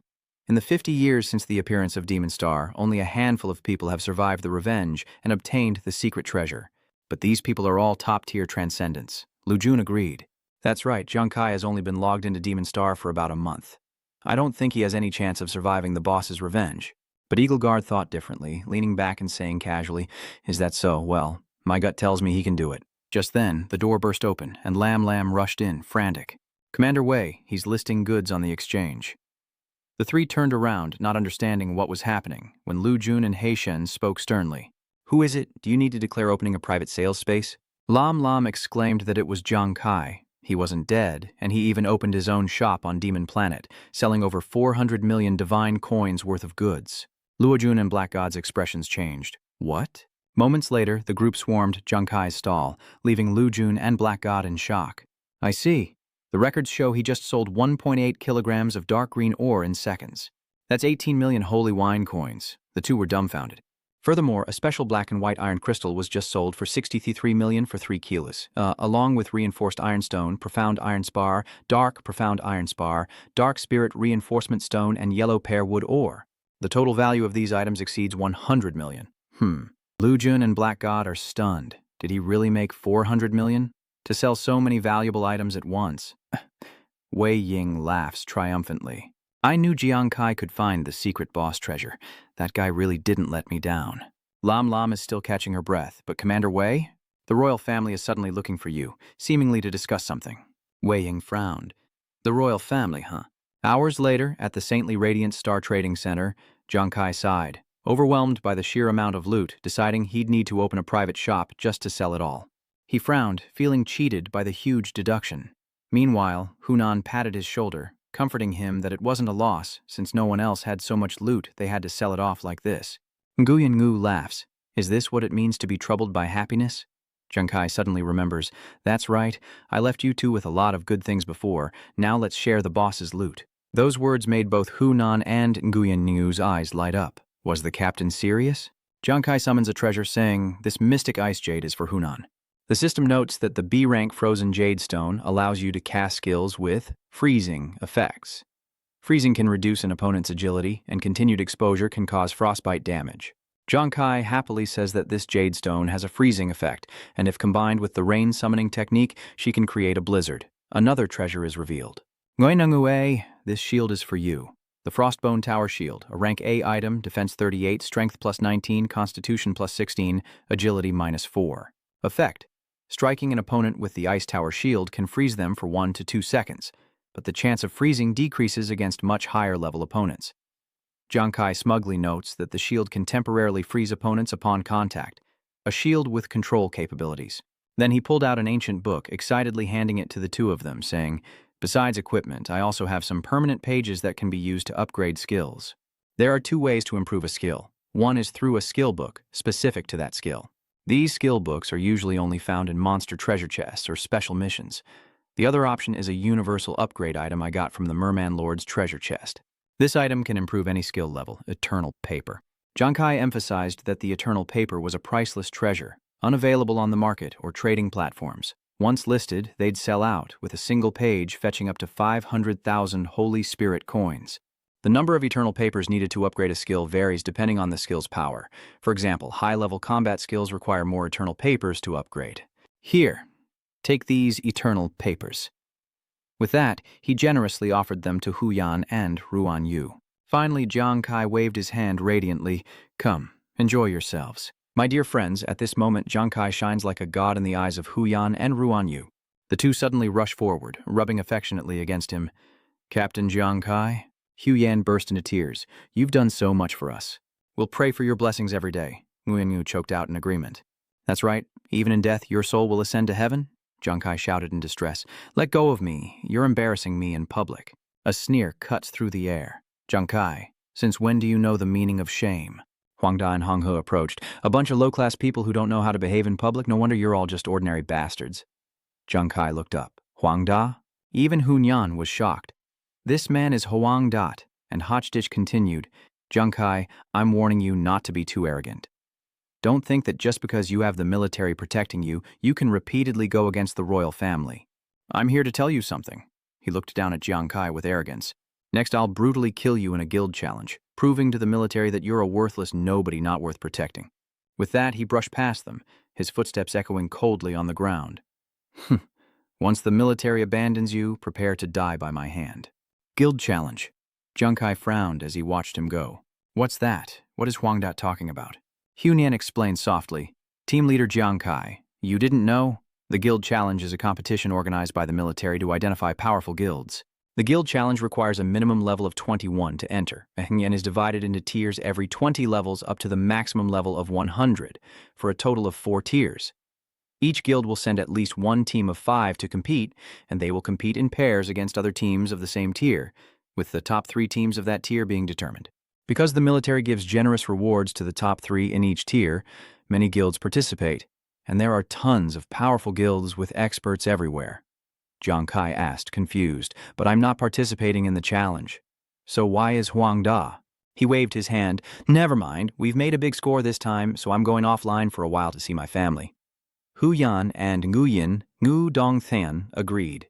In the holy miracle country of Jiangzhongcheng on Earth, a tender voice rings out. Jiang Kai, why did you buy so many supplements? How much did all this cost? Jiang Kai cheerfully soothed. Brother, you just had surgery, didn't you? I'm worried you won't be able to keep up with the nutrition. The older brother hesitated. But you've bought far too much. He paled at the sight of the deliveries arriving. Jiang Kai bit her lip, thinking it was a lot, while her brother chuckled, saying it was like a granary. He sighs. Jiang Kai, you've already put me in the most expensive hospital. How can you keep spending like this? I'll get out as soon as I can and work to ease your financial burden. Jiang Kai said quietly. No need, brother. I remember your dream was to become a superhuman and fight against the beast gods for humanity, right? So wait until you're discharged and become an adventurer. These words left his brother speechless. He sadly lowered his head. Me. How could I become an explorer in this state? Besides, going to Demon Star is too expensive. I can go alone. Jiang Kai tapped the system, revealing a balance of 41,962 326. He smirked. I told you not to worry about money, and you won't have to work anymore. His brother is shocked.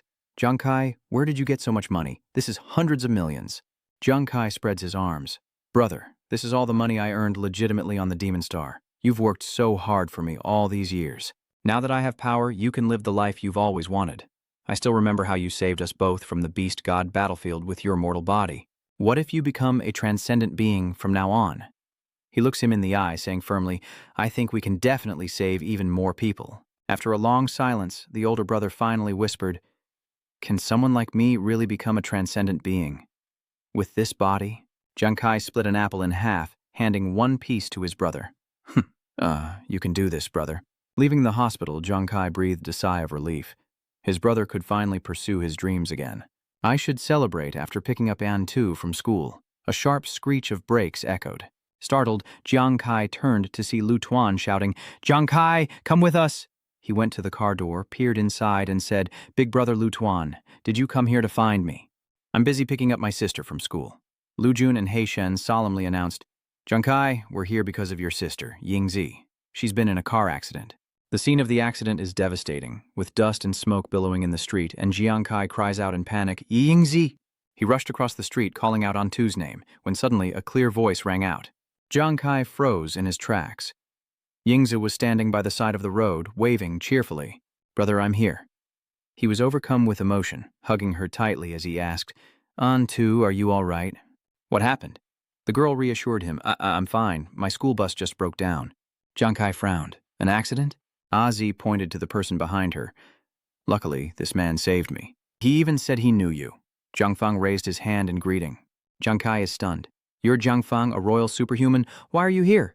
Lu Jun stepped forward, his expression grave.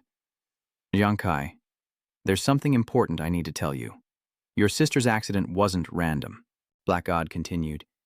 It was secretly orchestrated by the royal family.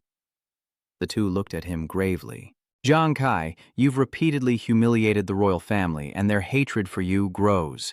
Now, they're using your victory over the Eternal East Island boss to force the military to abandon you.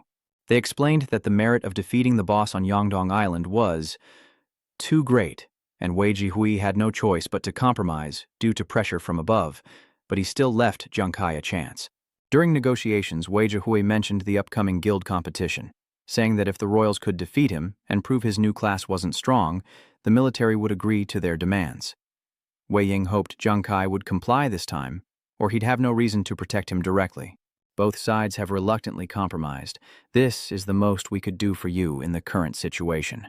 And today's events are the royal family forcing his hand. If he refuses to compete, his family will suffer the consequences.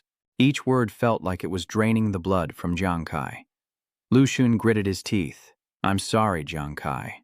The royal family's influence is vast, and their contributions on Yangdong Island have swayed some people above. So, unless they directly threaten you like they did today, there's little the military can do. The taciturn Black God added, therefore you have two choices. Agree to the royal family's terms, or quickly join the military and receive its official protection. Yingzi's eyes widened. Can the military really protect us? Lu Xun nodded. Right now, Jiang Kai, your new profession still has value. If you join the military, Commander Wei will have more ways to protect you and your family, and at least avoid a lot of trouble for now. He muttered, join the military first, huh?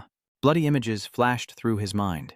And Z and his brother murdered, himself kneeling, tied up, screaming until he was hoarse. Brother, Anzi. A cold heel grinds into his head as a heartless voice echoes, Jiang Kai, did you think joining the army would bring you peace of mind? You're just a worthless piece of trash, a useless pawn.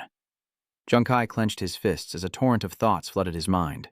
No, if I join the army directly and rely on their protection, I'll be abandoned if my career doesn't pan out. And my family will suffer even more under the royals. But he had a talent, doubled, as the system described. All rewards received from the system would trigger a double effect, and there was a 1% chance to trigger a super double, increasing the reward tenfold. My innate gamble doubles my stats, effectively making me twice as strong as others at my level. Therefore, when fighting opponents of equal rank, my total attribute points and critical damage can give me the upper hand. And even against higher-ranked opponents, I can potentially defeat them with the right strategy. And because the wager is a new profession, the royals are completely unaware of my strength. Aren't these all unique advantages? Okay, if that's the case, instead of passively seeking protection and waiting to die, I might as well take a gamble. Jiang Kai suddenly realized something. He thought of a way to use this opportunity to have the military witness, fully accept the bet with the royals and spread it far and wide so that everyone in Holy Radiance would know about the wager. If I can defeat the royals, the military will pay more attention to my new profession and continue to protect me. And if everyone knows about it, the royals will have to consider the public and military pressure before they try anything. Lu Jun, thinking he'd succeeded in persuading him, patted his shoulder and said, All right, if you have no other objections, I'll help you prepare the documents to join the army. Suddenly, Jiang Kai called out softly, Brother Lu Jun! He looked up, realizing the challenge match required a team of 5, but his team only had 3. Could he borrow Zhuzi and Nuanuan from the military? Lu Jun was stunned. Jiang Kai, what are you saying? Jiang Kai firmly says, I've made up my mind, I'm competing. Lu Jun is utterly dismayed. Jiang Kai, don't be impulsive. Understand that once you accept the challenge, you'll be facing a powerful royal family. But Jiang Kai simply smiled. Brother Lu Jun, rest assured, I'm very clear-headed right now. I'm grateful for all you've done for me, but everyone has their own path to walk. Opening his hand, he declared his path was one of seizing his own destiny. Then, clenching his fist, Jiang Kai's eyes burned with resolve. I will defeat the royals in the guild challenge. Lu Jun continued to advise. Jiang Kai, you're being too impulsive. I still think you should... Suddenly, a clap of hands cut through the air. Well, boy, you've got some fire in you. I like it. I'm starting to like you. Lu Jun turned around, confused. Black God? You're Black God. If you can do it, even the royals won't scare me. Black God, I guarantee I'll help you get this man. Shangfang, full of enthusiasm, pointed at himself and said, Jiang Kai, I admire your courage, and I still owe you a favor. From now on, I will continue to protect you from the royal family. If they attack your family again, just let me know. Beside him, An Tu excitedly shouts, Brother, I support you! Lu Jun clutches his head in exasperation. You're not children anymore. Why are you blindly following Jiang Kai and causing trouble? Heishen and Zhangfang exchanged glances and replied, Because that's just who we are. What about you? Lu Jun sighs. Fine, I can't stop you all by myself anyway. Besides, Commander Wei asked me to help Jiang Kai more. From now on, I'll take care of your family's safety so you can focus on preparing for the challenge. Jiang Kai is elated. Really? He clasped his hands into a fist and said loudly, Lu Jun, Jiang Fang, Black God, my 3 big brothers, and even Commander Wei. I, Jiang Kai, thank you all for your concern today. If any of you need help in the future, I will certainly do my best to assist you. Brother, are you sure you want to go house hunting tonight?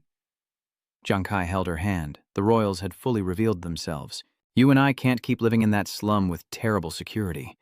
Our footsteps halt before a luxurious mansion. Ozzy was flustered. Brother, are we at the wrong place? These villas cost hundreds of millions. We can't afford this. Jiang Kai casually swipes his card. How could I be mistaken? The door slides open, and he gently reminds her, This is our new home from now on. The building before them was exquisite and grand. Antu's eyes widened. This is our new home? She ran around, unable to contain her excitement. Brother, this pool is so beautiful. Antu's voice echoes through every corner of the house. This great room is truly enormous, almost bigger than our entire house. Is this a restaurant? How many dishes can you fit on a table this long? Brother, look, Big Brother is weak. He can train here from now on. She suddenly stopped talking. Zizhu trembled. Brother, is this... The little girl exclaimed excitedly. My room? Jiang Kai smiles gently. Of course. Ah, Z, do you like our new home? At that moment, the little girl's eyes welled up with tears, her voice choked with emotion. I love it, brother. Am I dreaming? Is this beautiful place really our new home? Jiang Kai affectionately stroked her head. Little Z, it's real. This is our new home. But this is only the beginning. From now on, with me here, you and Big Brother won't have to worry about life anymore. Our life together will only get better and better. The little girl smiles radiantly. Yes, the next day, Nuan, do you think we performed so poorly that the army abandoned us? Tears streamed down Yuanju's face as Captain Li Biao told them that the new captain would temporarily take care of them and instructed them to wait there. But how could it be so sudden? No one sniffled. I think that's possible too. Just then, a familiar voice called out, Juzi, Nuan, I'm here to pick you up. Why do you both look so gloomy? Wenju and Nuan shouted in unison, Jiang Kai, are you our new captain? Jiang Kai appeared, imposing and awe-inspiring. That's right, it's me. Wenju patted him on the shoulder, deeply moved. Jiang Kai, what in the world is going on? Nuan chimed in. Yeah, are you ready to join the military? Jiang Kai shook his head. No, I'm not joining the army. I'm just temporarily borrowing the 2 of you to cooperate in the guild challenge for a month. He summarized briefly. The royal family has been pressuring the military with the Ice Island's military achievements, always looking for a way to strike against me, even using Z's safety to threaten me, to help me. Wager Hui has wagered with the royals through the guild challenge. If I win, they won't bother me anymore. So, this time, we must win and silence the royals completely. Juzi Nuan, will you help me? They both shouted in unison. Of course. How dare those royal bastards lay a hand on Brother Z? I watched him grow up. How could I stand for that? It's just too wicked. But then, Yuanju hesitated, his face contorted. But Jiang Kai, are you sure you want to work with us? Jiang Kai was surprised to hear that. What? Yuanju broke out in a cold sweat. The military had a sophisticated internal ranking system. After new recruits join, they undergo an initial ranking process, graded from weakest to strongest based on combat performance, from E to SSS. Then over 2 months, the military regularly reevaluates its personnel. If a newcomer's rank remains at E for 6 straight weeks, they'll be abandoned by the army. In the initial rankings, Nuan was C, but I was too scared to even perform, and ended up with the worst rank, E. Wenju and Nuan whispered, "Jiang Kai, I'm afraid we'll hold you back, me too." Jiang Kai firmly replied, "It's okay, we'll be teammates for a month. After the guild challenge, you two will return, and I'll reevaluate you then. I'll make sure you both get at least an A." But they were still worried. "Jiang Kai, are you sure? We've only just left the newbie zone. Are you sure you can carry us? Aren't leaders usually at least level 15? "But Jiang Kai, are you even level 15 yet?" a voice called out. "Level 15 is nothing," Hoinan proudly says. "Jiang Kai is already level 20 and is thinking about changing jobs." Nguyen Ngu nodded in agreement. "That's right." Jiang Kai turned around. "Oh, right. I haven't introduced you two yet. This is our new teammate." He pointed to Hu Yan. "This is Hu Yan, her class's life prophet." She waved cheerfully. "Hello, it's nice to meet you both. My name is Hunyan. I've heard so much about you from Captain Jiang Kai." He gestures to the person next to him. "This is Nguyen Ngu. His profession is a drunkard." He politely places his hand on his chest. "Greetings, I am Nguyen Ngu." Noan and Yuanju greet them excitedly, and the four share a joyful moment. Suddenly, Yuanju and Nuan panicked. "Wait, we're only level 9. Jiang Kai, you're already level 20. Jiang Kai casually replies, "It's nothing much." "Next, my goal is to get you both to level 20 before the trials begin, which will make dealing with the Royal Hounds easier." "Become easier." Wenju points to himself. "Level 20? Us? Did I hear that right?" Nuan admired. "Jiang Kai, if you can lead us, you'll truly be a leveling god." Huyan happily put her arm around her shoulder, winking. "I'm not sure about others, but I believe Jiang Kai's team definitely can." No one is excited. "Now that we're a team, shouldn't we come up with a name?" Jiang Kai nods. No one makes a good point. Any ideas? Ruan Yu suggests calling themselves the Fire God Squad, symbolizing their full power and potential, which everyone agrees to. Jiang Kai encourages them to recharge for today and tomorrow, as their Fire God Squad will head straight to monster territory the morning after. Beneath the green canopy, the team's madness stats soared as they shouted in unison. As the day ended, they waved goodbye, saying, "See you later, Jiang Kai, we're off." Jiang Kai watched them go, a firm belief rising in his heart that they would succeed. The next day, the Fire God Squad entered the training grounds deep into the novice zone. Jiang Kai patted Wen Zhuguanxin's shoulder. "In a few hours, we'll reach our final destination. Holy Radiant City, waiting to descend upon Demon Star once more, to face a true trial. Nervous?" He was silent, and now, instead of being nervous, he was just thinking that he might never be able to activate his job talent, his warrior's heart. Jiang Kai is puzzled. For the past 2 days, he's been performing well, always protecting me and Nuan in battle. Yuanju clenches his fist. "Even though I'm trying my best to fight and protect everyone, deep down, there's still fear. It's just that I've temporarily suppressed it because I'm worried about everyone getting hurt." He opens his hand, but to truly activate the warrior's heart, I must be fearless from the bottom of my heart, thinking of myself as an invincible warrior. Then he clenches his fist again. "But I can't do it." Jiang Kai muses that, from what he knows, the warrior heart talent can provide additional all-attribute rewards when players change jobs or level up. Yuanju, job, martial apprentice, level 1, strength. 8 in constitution, 8 in addition. The warrior heart can also grant him additional effects in battle like knockback, armor penetration, shock, and sword chi slashes. Truly a top-tier talent. He reasoned that the additional attack effects would change based on the strength of courage and confidence. And since Pillar's current confidence and courage weren't high, he could only create a knockback effect when stomped on the ground. The most important goal of the next upgrade training is for Zhuzi to continue to awaken his courage and activate his professional talent. He tells himself that he must also take advantage of the current opportunity to improve his strength. He had given Hu Nyan and Nguyen Yu a total of 55 Eternal cards, leaving 50 to enhance his own Devil Hand throwing card and Devil Eye focus. He called out softly, "AI Brain, upgrade the Devil Hand throwing card and Devil Eye focus skills." She received the order, and AI Brain announced that the level 2 Ghost Hand throwing dagger had reached its peak, with a 30% armor penetration effect when throwing items. When using card-type items other than item cards, the penetration effect is increased by 250%, but stamina and spirit consumption increase by 110%. Jiang Kai is overjoyed. After upgrading the Devil Hand card, armor penetration increases by 10% when throwing items and by 50% when using cards. Although the consumption also increased by 10%, this increase is still acceptable. AI Brain continued to add, "A gambler is often obsessed with gambling. After a long period of training, his hands have become more flexible. Congratulations on unlocking the additional state of the Devil Hand flying card. Gambler's time? Jiang Kai frowned. Gambler's time, an additional state, the screen describes. While in Gambler's time, attack speed increases by 100%. Gambler's time lasts 10 seconds and cannot be extended by external objects. In this state, stamina and mental consumption increase by 220%, with a 60-minute cooldown. This time, Jiang Kai laughed with delight. Attack speed increased by 100%. That's like doubling his attack speed.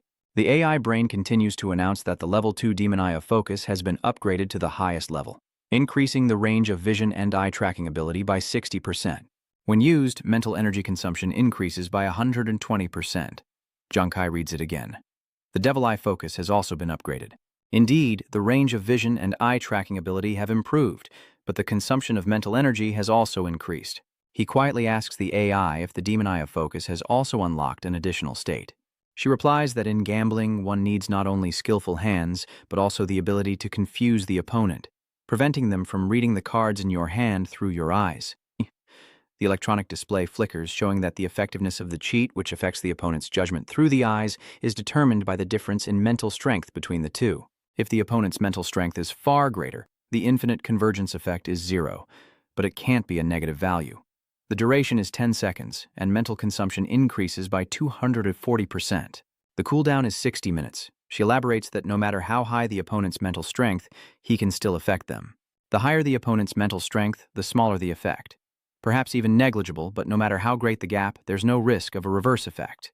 Jiang Kai is pleased. Although the effect of this confusing ability will diminish in higher-level battles, it's still pretty good, and he's really eager to try out these two newly unlocked abilities. 2 days later, the Fire God squad arrived at the majestic river, its waters churning amidst the vast green forest.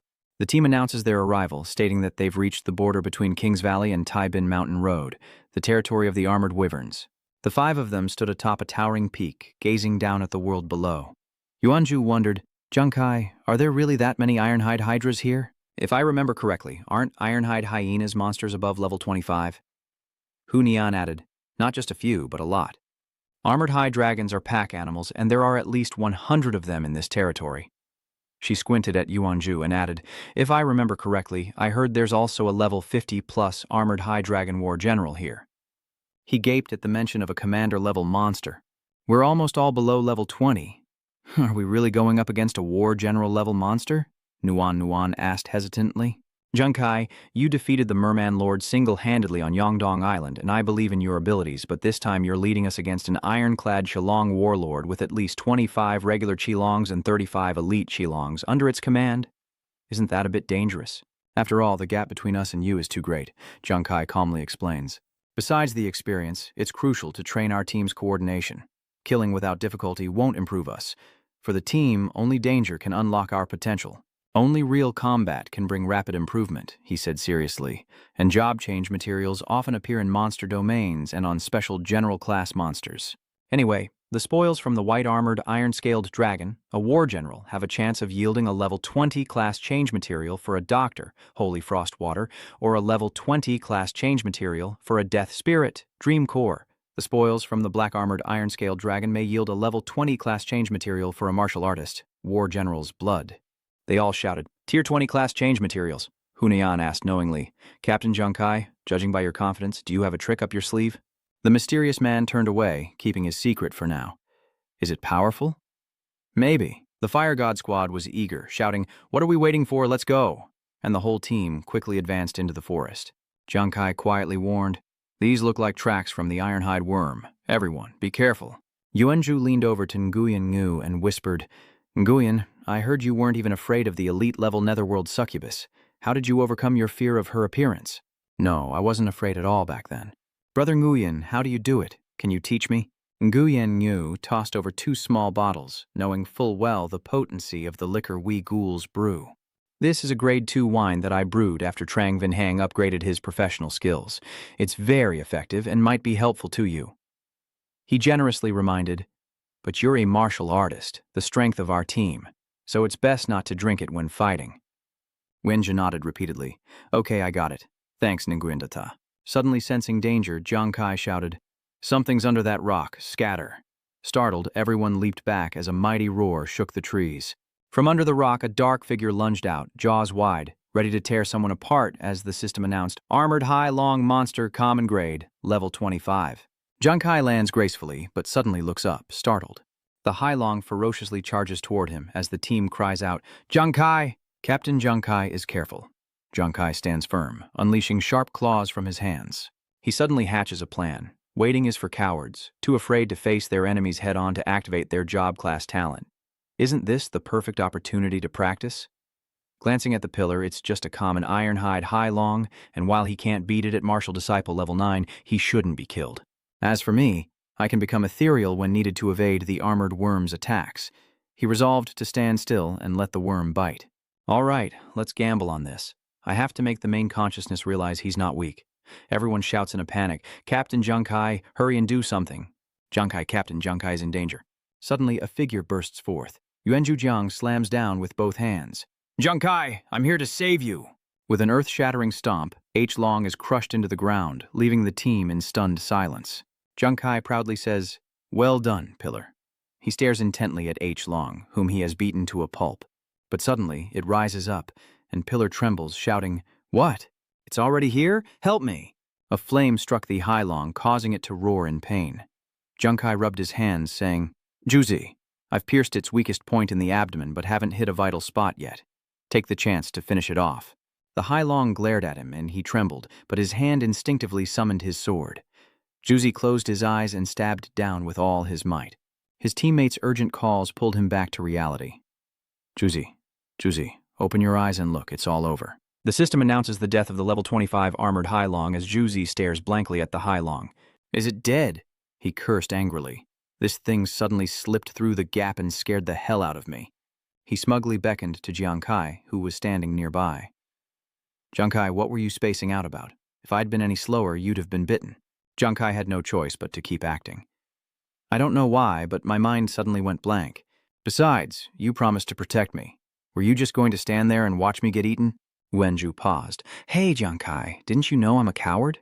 Just in case, Nuanuan and the others moved forward from behind. True, you were very brave this time. You rarely took the initiative to face the enemy in Captain Li Biao's Tiger Squad. Hu Yan praises Juzi, surprised by the power of his earth-trampling arrow. His words embarrass Yuanju, who claims he's only third best. Nguyen Ngu also praised him without reservation, saying, Indeed, he lives up to his title as a martial disciple. Jiangkai urged, All right, let's move on to the armored dragon whelp general. Juzi, quickly store the corpse. He excitedly replied, Okay. The group ventured deeper into the rugged mountains, surrounded by towering cliffs and monsters. A system notification blares, Monster, Elite Ironhide High Long, Level 35. From the mountaintop, the fire squad looks down. There, in the distant stone forest, are 3 elite armored Haiyu dragons. Jiangkai warns that they are likely protecting a higher-level armored wyvern on the wall, and the rocky terrain offers too much cover. 3 elite armored High Longs nearby likely mean others are lying in wait, so we must be careful.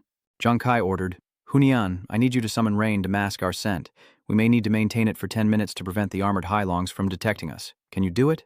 She nods in agreement. My rainmaking skills have improved, and after training on Yongdong Island, maintaining it for 10 minutes is no problem. Jiangkai then began to lay out the plan. Good. Hunian will prepare the rain summoning, and Nuan will prepare poison for emergencies. Nguyen Ngu will protect Honan and Noan. He turned to Vian Tru and instructed, Once it rains, Tru, you and I will charge into the stone forest. Remember, you don't need to attack them. Just use the earth pit arrow to restrain and delay them for me. Leave the rest to me. Wienju was resolute. Yes. A bolt of lightning tears through the sky, and dark clouds unleash a torrential downpour. The hydras raise their heads, disoriented and lost. Jiangkai shouts for Juzi to attack as hundreds of red eyes open in the rain, roaring and charging towards them. He yells that there are still many armored hydras lurking. Juzi, cover me. Yuanju turned around and shouted in disgust. How gross! He slams the ground, the shockwave throwing the hydras into the air. Jiangkai, having cleared his side, calculates that his speed has increased by 100% in the last 10 minutes. Let's see how effective it is in actual combat. Flames erupt from his body as he unleashes the Ham Dia Tien, sending sparks flying straight into the horde of Hai Long. With a wave of his hand, Jiangkai turned the sparks into miniature bombs, exploding violently and tearing apart the Hai Long in midair, the sky gradually clearing. The system's voice rang out, announcing the defeat of a level 37 elite armored Hydra, and Hunyan and Nguyen Ngu were thrilled, feeling like the 9 simple throwing knives had become endless projectiles in Jiang Kai's hands. This is the first time I've seen Yuanju coordinate skills with Captain Jiang Kai. They're so strong. Nuan is filled with excitement. They really are powerful. Back when we were new recruits, their teamwork was like this. This armored Hai Long's defense is too strong. If it didn't expose its weakest point, it would be hard to kill, even for Captain Li. Wenju pulls his sword from the Hai Long's body as the system announces the kill of a level 35 elite armored Hai Long. He excitedly shouts that he's leveled up to a martial artist, and that Jiang Kai is now level 10. Jiang Kai calmly turns around, saying, "Juzi, I knew you could do it." Collecting Elite Ironhide Wyvern X64, Elite Ironhide Wyvern X65, Elite Ironhide Wyvern X6. The group happily runs towards the 2. Jiang Kai and Juzi, your teamwork was amazing. I have more and more faith in the Fire God Squad. That's right, it hasn't even been an hour since we set out, and Juzi has already leveled up from level 9 to level 10. No one was clearly impressed. She knew Jiang Kai and Juzi were a strong team, but she didn't expect them to level up so quickly. I want to be that strong, too. Jiang Kai smiled, telling Yang Xingying that he should be in the rocks or crevices of this area. Nuan, come here, let's look together. A piercing cry echoes through the sky as the Fire God Squad leisurely advances deeper into the stone forest after their brief battle. If nothing goes wrong, the general-level armored wyvern should be in this stone forest. Jiang Kai, shouldn't you rest? You must have expended a lot of energy. He shook his head, refusing. Though he was drained, he could still move. And besides, this stone forest likely had more than one entrance, and their earlier commotion was considerable. The group continued onward at a steady pace. Jiang Kai warned that if they took too long, the creature might summon armored hydras from another entrance to protect it. They had to strike while the iron was hot when hunting a commander-level beast. Let's go. 10 minutes later, someone spoke, noting the eerie silence. Jiang Kai, is there really a commander-level armored Hai Long here? Jiang Kai activated his demon eyes, focusing on the strange energy, but found no suspicious traces on the rock face. He speculated that something was wrong with where they were standing, not that he was too tense. Nguyen Ngu spoke up. Chu, what's wrong with you? Is it that cold? Yuanju up ahead rubbed himself constantly, and for some reason I suddenly felt goosebumps. Huyan teases him. Guzi, you're too tense. Unbeknownst to them, small stones are rolling down the mountain above. Jiang Kai suddenly realized something was wrong. It wasn't just nerves, there was something wrong with where they were standing. He yelled, Chuzi, Huyan, Ruan Yu, stop. Immediately, the crevice split open, and a massive tail slammed down where they had just been standing. Everyone scatters in a panic as the system announces the appearance of a scale-armored lizard dragon general, level 58. The group gasped for breath, narrowly escaping death. This thing's color blends in perfectly with the rocks. It's a master of disguise. That's for sure. Jiang Kai immediately rushed forward, arms outstretched, and shouted, Nuan, the data, she responded. Yes. She quickly reads the system's description of the level 58 Scalehide War General Lizard Dragon, also known as the White Lizard Dragon, approximately 36 years old and weighing 2 to 2.4 tons. Yenju pales, a Scalehide. The first war general we've encountered is a mutant. Hundreds of sparks flew through the air, striking the White Dragon, and Jiang Kai's critical hit caused it to roar in agony. Hu Yin and the Round Man were wide-eyed, exclaiming that they finally hit it. Even with just one critical strike, it should still do significant damage. Especially since there were 2. Jiang Kai steels his resolve. This mutated beast is a treasure trove, but far more dangerous than a normal war general. Not only that, but its chest also has a scale-hardened membrane with about 20 points of defense, similarly resistant to high temperatures and corrosion. Everyone was shocked to hear this. Was this without its defenses activated? Nuan frantically recited the data, stating that Linhua-class warrior dragons have similar forms with a mental strength of 100 to 150, sensitivity between 150 and 170. Sweat dripped as she strained to say their strength is 380 to 420, constitution from 440 to 480, emphasizing that these beasts are extremely dangerous. Before he could finish, the scale dragon ferociously charged forward. Jiang Kai's expression changed, and the system blared a warning. Dangerous beast. The group shouted in unison, Jiang Kai, Captain Jiang Kai, watch out! The scaled dragon slammed its tail down on Jiang Kai, sending dust flying everywhere. Jiang Kai nimbly dodged to the side. I'm fine, don't worry, he told himself. As expected, its entire body is resistant to high temperatures and has armor.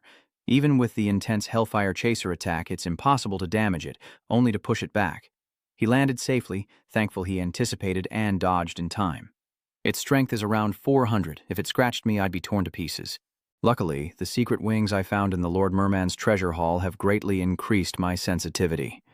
I must be about 60 points higher than it now, he concludes. So, if I'm careful, I can draw its attention without getting killed. If I can use this opportunity to help Juzi awaken his job talent and create an armor-breaking effect. Looking at the massive armored dragon, he considers that if he fails, he'll continue to lure this war general-level armored dragon away from everyone, then find a chance to escape. But if successful, it might fully awaken Juzi's job talent. Junkai suddenly shouted, "Juzi, help me!" Wenju falls from the sky, shouting, "Junkai, I'm here again." The earth-shattering arrow kick. He slams into the ground, but the wyvern is unharmed. It growls, casting a cold glare at the two of them. The pillar pales, realizing something is wrong. It seems Junkai's attacks have no effect, but he reacts in time. "Run, pillar child," it roared, mouth agape, lunging for the pillar. His screams are terrifying. A large burst of fire blocks the armored wyvern, stopping it in its tracks. Taking the opportunity, Junkai speeds past and grabs the pillar, knowing the armored tyrant dragon will now target him and it. "I'll lure it away." Suddenly, a figure dashes past them. Junkai narrowed his eyes. "Who were you just now?" Nuan and Hu Yan shouted, "Captain Junkai, Ruan Yu, he's drunk." Junkai, the saliva of a scale transformation war. General-level Teach Long can rapidly corrode most equipment and cause flesh wounds. Junkai paled. "This is bad. If Nguyen Ngu actually kisses the Teach Long, he'll be torn to shreds." Unexpectedly, Nguyen Ngu slammed into the scaled drake with such force that they were both sent flying. Nguyen Ngu skidded back, a goofy grin on his face. "That's a scale transformation lizard dragon?" Junkai exclaimed in surprise. "What? Why doesn't Nguyen Ngu see Teach Long as a beautiful woman this time?" "Isn't he drunk?" Hu Yan shouted from afar, unsure. "But today, it seems I drank some newly brewed second-grade wine. I didn't expect this new wine to eliminate the negative state that arises from abnormal aesthetics after being drunk." Nguyen Ningzu smiled foolishly. "As a male dragon, I've long sought a female dragon worthy of me." He blushed, pointing at the dragon before him. "Today, heaven has answered my prayers, the prayers of a dragon. I've finally found you among countless dragons." The dragon froze, eyes wide, as Nguyen Nguvosi ran toward it. "My love, let us seize the moment and make the most of this beautiful time together." Nuan softly said, "Is Brother Nguyen imagining himself as a dragon?" Fireballs hurtled towards them, striking the dragon and causing it to shriek. "He's coming, oh my love." Out of nowhere, Nguyen Ngu runs toward the wyvern, declaring, "Baby, no one can tear us apart now. Don't be shy, tonight will be a night of passion for us. The more you struggle, the more excited I get." Seeing him like this, Junkai gritted his teeth, speechless. Nguyen Ngu is too difficult to control when drunk, and if this continues, even if there's a chance to kill Teach Long, I won't have the strength or focus to do it. Meanwhile, he's lost in his drunken fantasies, saying, "Honey, let me warm your broken heart with my strong chest." He desperately turns, seeking help, as Nguyen Ngu has completely lost his mind. "I can't control him and fight that dragon-scale river toad at the same time. I need to hurry." Remembering this, Junkai urged, "Hurry, Juzi. Only your armor-piercing talent can get us out of this situation. We need you." Wenju stared at the scene before him, his jaw dropping. So, this is what it means to have no fear? In his heart, he admired Nguyen, who was truly like a god, as Yuanju recalled Nguyen Yu's earlier words. Overcome fear? No, not at all. At that time, I felt no fear at all. He was shocked. "No fear? How did you do it? Could you show me how?" The cylinder ends his flashback and quickly grabs a paper cup. He picked it up and decisively put it to his mouth, downing it in one gulp. "Okay, I'm on my way. Drink up. Thanks for the demonstration, Brother Nguyen. I understand now." Soon after, the cylinder became extremely drunk. He wears a blank expression and a smile. The system displays, "You have achieved a state of chaotic awareness. In this state, your understanding of identity, power, and situation will emerge." Immediately followed by a critical chaos warning. Meanwhile, Teach Long was still fighting with all its might, but Nguyen Ngu kept running back into the fray. Seeing this, Nuan, Hu Yan, and Junkai were horrified. "Nguyen Ngu, Nguyen Daika." Suddenly, Yuanju threw the beer glass in his hand, shattering it to pieces, then gripped his sword and charged forward. "I, Yuanju, am the strongest war god under heaven." With a single strike, he slashes at Shilong. He was stunned by the sight. Could Nguyen Ngu's liquor really give Pillar the ability to break armor with a single blow? It seems that after getting drunk, Juzi's rationality has become chaotic, causing his confidence to reach an unprecedented peak. And this blind confidence actually triggered his occupational talent, adding armor-breaking effects to his attacks, like the Wolf King and the elite giant Black Ape. Armor-breaking won't directly damage their bodies, but it can damage their armor. The more he fought, the more excited he became. He was the world's greatest war god, and no one could stand against him. Before he could finish his sentence, the tail of the horned dragon swung, striking Yuanzhu with full force. Caught off guard, he was significantly impacted, and as Yuanzhu fell to the ground, Shilong lashed out again with its tail. Jiang Kai launched another fireball to stop it, using the distraction to carry him away. Jiang Kai smirked, whispering, "Thanks, buddy." Then, without missing a beat, he leaped into the air. Jiang Kai enthusiastically unleashes fireballs, declaring, "Let me help you get revenge." Their attacks rapidly deplete the Azure Dragon's health, dealing 2,000 damage per hit, prompting him to excitedly suggest, "Excellent. Once the Azure Dragon's armor is broken, it can't withstand critical strikes. Juzi, leave the final blow to me." At the same time, Yuanzhu staggered to his feet, sword in hand, and roared, "I am Yuanzhu, the world's greatest war god. Who dares stand against me?" Yuanzhu gripped his sword tightly and rushed forward, swinging it relentlessly, gritting his teeth as he unleashed his full power, a sight that worried Nuan. "Jiang Kai, is Yuanzhu okay?" Jiang Kai quickly reassured her. "Don't worry, he's just drunk. Besides, the armored flood dragon's armor is broken and I've seriously injured it. It's safe." Eventually, Yuanzhu's sword was stained crimson with blood, and the Tichlong finally collapsed, unable to endure any longer. The system displays a notification. "Congratulations on killing the level 58 mutated War General Pterosaur. You have received a War General level Pterosaur corpse and treasure. Adventurer Yuanzhu, martial artist, level 15. His expression becomes even more triumphant. Yuanzhu laughs incessantly. "I told you, Yuanzhu is the #1 god of war. But that's as far as his swagger goes before he passes out on the spot." She laughed helplessly. "Looks like Juzi is completely wasted." He replied softly, "Indeed." Nuan frowned, puzzled. "Jiang Kai, Hu Yan. I feel like I'm forgetting something, but I can't put my finger on it." Hearing this, Jiang Kai rested his chin in thought, saying he felt the same way, and she widened her eyes in realization, saying she did too. Silence fills the air once more before all three suddenly turn pale and scream. "This is bad." Nguyen is breaking down in tears, clutching Tichlong's portrait. "No, my one and only beloved wife." Nguyen grits his teeth, his face filled with rage as he rushes towards Jiang Kai's group to confront them. "I considered you family, yet you killed my wife." But after only a few steps, Nguyen had to stop. "What's that smell? It's awful." He finally collapsed to the ground, completely drunk, as Hunyan and the boy turned to her with judging eyes. No one explained shyly, "Why are you looking at me like that?" "Nguyen thinks he's possessed by Zilong and might attack us, so I gave him some of my homemade medicine to knock him out for a bit." But the two of them looked at Nuan with loving eyes as if to say, "Well done." She happily suggested that Nuan give her some of the sleeping draft for Nguyen, saying it was so effective. Jiang Kai quickly asked for some too, and she agreed without hesitation. "Sure, no problem." By nightfall, the group had started a fire and set up camp. Meanwhile, the two drunks were passed out, embracing each other in a drunken stupor, with a leg thrown over them for good measure. After a long day, Huiyan rests, while Nuan offers Jiang Kai some water, who turns to her in a daze. Jiang Kai took the water bottle. "Thanks. Not asleep yet?" She replies that after such an exciting day, she still can't believe it. Luckily, at the critical moment, Juzi broke through the armor of the mutated commander-level ironclad lizard dragon. He held the water bottle in his hand, still excited. Who knew Nguyen's second-rate wine would accidentally trigger Trutu's job talent? Tron Noan asked shyly. "Jiang Kai, do you think Juzi will activate more of his job's abilities in the coming days?" Jiang Kai smiled silently, admitting that the kid was never weak. What he truly lacks is confidence. Today's bravado is fueled by alcohol and a clouded mind, triggering the armor-piercing effect. Meanwhile, Nguyen kept rambling in his sleep, and his companion muttered boldly beside him, "So, Yuanzhu is the world's greatest war god." Jiang Kai finally concluded that he probably needs more training, and hopes that he can build genuine confidence soon. She immediately replied happily, "I believe you can definitely do it." Then, the next morning, a scream echoed. "What?" Yuanzhu's eyes lit up with fervor as he heard everyone say, "I didn't realize I was so brave yesterday." Meanwhile, he was devastated by the teasing.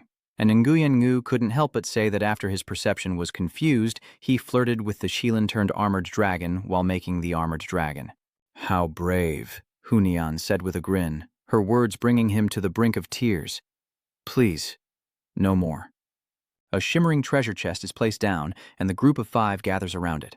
All right, now that you're all here, let's open this treasure chest, Hunian suggests, placing a hand on Jiang Kai's shoulder. Captain Jiang Kai, this is a rare treasure chest. I divined earlier, and your luck isn't great today. Let Nuan open it. She looks radiant and much luckier than you. Hearing that, she widened her eyes in surprise. Me? He chuckled in response. That's right, Hunian is a master diviner. Go on and open it, Nuan, she encouraged. Noan, don't worry, just open it. After all, finding the Linhwa dragon is already a huge win. All right, Nuan steps forward and quickly opens the chest. The group stared in disbelief at what lay inside, when suddenly a system screen appeared before her. Nuan stares blankly at the object in her hand, a special phos stone essence, equipable to weapons to enhance the phosphorus layer, increasing heavy defense. It weighs 10.4 kilos and is estimated to be worth 500,000 Shir holy wine coins. Yuanju also received a crystal, a 17 kilos earth core, an important energy source that can be used to build a city. Estimated value, 100,000 holy wine coins. Huyan's reward is a 48-gram essence crystal, vital for crafting, improving, and upgrading weapons. Estimated at 300,000 holy wine coins, Jiang Kai's prize is 3 heavenly fourth branch bones, a key ingredient for upgrading talent tiers. Estimated value, 200,000 spirit coins. It was then that she noticed something was off. Before them lies a fiery red crystal, 0.6 grams of mutated essence crystal, a component for attribute elixirs, estimated at 6 million holy spirit coins. He's stunned. 1 gram costs 1 million holy spirit coins, and it's just one ingredient. Nuan excitedly agreed. That's right. Hearing this, Jiang Kai's face immediately turned green. Wait, doesn't that mean the merman elixir I drank before was worth hundreds of millions of holy spirit coins? Another item is brought forth, a secret medicine that enhances one's stats made from extremely rare ingredients. Only 20 or so bottles can be made with a year's worth of holy wine, and 1 bottle can raise your base stats by 10 points. The selling price is around 150 million holy coins, and the pillar is overjoyed, eyes shining brightly. No wonder he's a mutated war general, but I'm about to cry my eyes out. I really did swallow a whole villa in Serenity Lake back then. If I'd known, I would have at least tried to savor the taste. She brings out another bottle, pure holy water. Huya quickly recognizes the holy water, a level 20 doctor class change material. Rumor has it that 1 class change requires 5 milil, and there's a full 15 mil here. Nguyen Ngu narrowed her eyes, calculating that 5 mil of this stuff could sell for 1 million holy coins, so this bottle could fetch 3 million. Yuanju was ecstatic. There really was a doctor's job change material. Nuan, your luck is incredible. Even for a mutated general-grade treasure, the odds of finding 3 class change materials are extremely rare. Her eyes lit up as she calculated. The total profit from a typical war general-level treasure is around 8 million holy spirit coins, so this yang is worth over 10 million.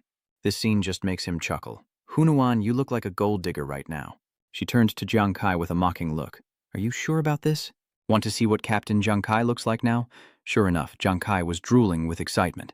The value of their spoils, including the elite treasure louse and the newly slain scale-transformed general-level treasure dragon, must have exceeded 15 million holy source coins, leaving the other 2 speechless. After that day, the Fire God Squad averaged 1 scaled dragon lair per day, sometimes even 2. With each battle, the pillar's armor break combined with Jiang Kai's critical strikes made killing the armored scaled dragons easier and easier. The only downside is that he's quite the lush. A little alcohol and he's all puffed up with bravado. There's no reasoning with him. Yuanju thinks he's the greatest warrior. 10 days later, the Fire God Squad had nearly wiped out every lieutenant-level lair they could find. The system continuously displays information. Explorer Yuanju, level 20. Explorer Ruanyu, level 20. Explorer Nuanyuan, level 12. Yuanju and Ruanyu have both reached level 20, and Nuanyuan has risen from level 9 to level 12. After a long and arduous journey, they decided to stop and make camp, the group of 5 splitting up to tackle different tasks as Hunuan turned to ask, Captain Jiang Kai, where to next? We've already been through here, so it's unlikely another war general level enemy will appear anytime soon. At the same time, she heard a notification from her bracelet. Noan immediately dropped the food she was holding, the sound catching her and Jiang Kai's attention. Noan, what's wrong? Yeah, Noan, why do you look so pale? She tensely reported. I just received word that a small guild near Yanfeng City with some ability was caught off guard during training and encountered a mutated commander-level fallen corpse king, resulting in their wipeout. The other four were shocked and speechless. Fallen corpse kings, true to their name, are hell-spawned monsters, elusive and terrifying. A typical fallen corpse king commander is above level 60, stronger than even a mutated Ironhide Wyvern general. The power of a fallen corpse king leader-level mutant is unimaginable. Nuan slowly recounted. But that mutant fallen corpse king was also injured and fled to heal. That guild must have been very strong to injure a leader-level mutant fallen corpse king. Nuan realizes that defeating the mutated fallen corpse king would have been a huge win. But now, the entire team has been wiped out. A heavy price to pay. Wanja narrowed his eyes and sighed. Yes, what a pity. Nuan solemnly affirmed, but they had already tried their best. Suddenly, Jiang Kai asked, Nuan, this news just arrived, right? How many people know about it? She raised an eyebrow, honestly. The news is fresh, so it probably hasn't spread far, but some of the larger guilds likely know, and the righteous will surely head there. It was then that Nuan paused. Jiang Kai, could it be that you want to? He raised an eyebrow, admitting it seriously. He recalled that although Holy Radiance forbade stealing bosses, that only applied to king-level bosses or higher, not including commander-level ones, so there was no question about it. So, how about we give it a shot? Jiang Kai suggested with a smirk. After all, many must be eager to test their strength against the heavily injured, mutated, fallen corpse king. Without another word, she readily agreed, figuring that even if they couldn't steal the fallen corpse king, it would be a good challenge, especially after their practice with the armored iron lizards. Nguyen happily agreed. If it weren't for Captain Jiang Kai, I wouldn't have dared to imagine us defeating the scale-armored, iron-skinned lizard dragon. I'm going too, she eagerly replied. Jiang Kai, I'm coming too. After a moment of self-admiration, he still wants to follow. How could our Fire God squad be without this #1 warrior? Of course I want to go. Seeing their unity, he was satisfied. Good. With arms outstretched, Jiang Kai announces the Fire God squad's next target, the mutated Luo Shiking. They continued on until the next day, the harsh weather leaving Yu exhausted. Suddenly, Yuanju stopped, noticing something peculiar about the tree, and Nuan quickly checked the information panel. This is a celestial fire tree, about 20 years old. A tree over 30 years old can become a celestial fire tree spirit. Killing it has a chance of yielding a fire tree heart, a material that greatly enhances the power of flames. Hearing this, he also turned to stare at the tree. He noticed something else. Yuanju pointed ahead. Look, it's the Azure Dragon Guild team. I've seen them before. The closer we get, the more teams we encounter. A group of people approached them, and Nguyen noticed more people. There's another team over there. Catching her breath, she suggested that everyone who received the news was surely headed this way, and they needed to pick up the pace. Though they arrived faster than those coming from the main city, they still couldn't compare to the teams already training here. Jiang Kai paused to consider. Huyan was right. There's no telling how many teams are converging on the Fallen Poetry King's location. Teams already nearby are surely awaiting reinforcements, and he turns to see Nuan lagging behind. Her steps faltered, her head swam. She was exhausted, and her stamina was clearly not up to par.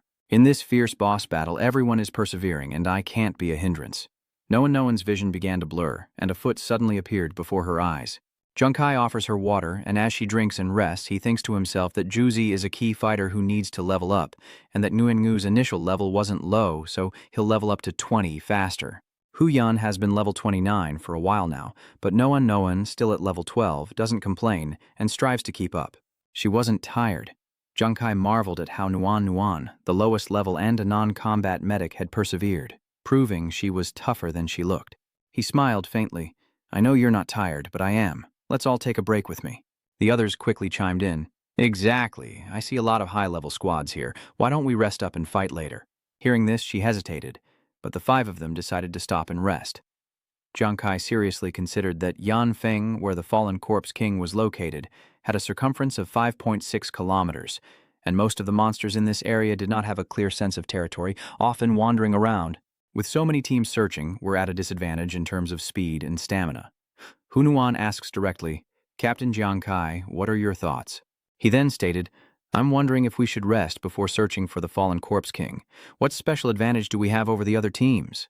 Wenju and Huyan exchanged glances and nodded in understanding as Nuan wrung her hands asking, I can't think of anything. Are we really relying on luck? Her words sparked an idea in Jiang Kai.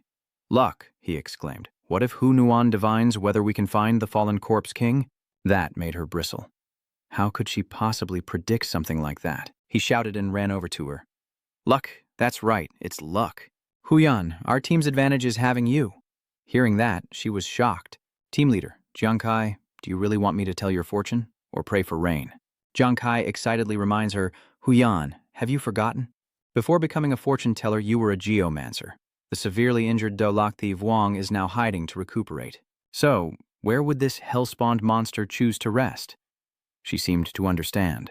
The place with the heaviest yin energy, he affirmed, but not necessarily the heaviest.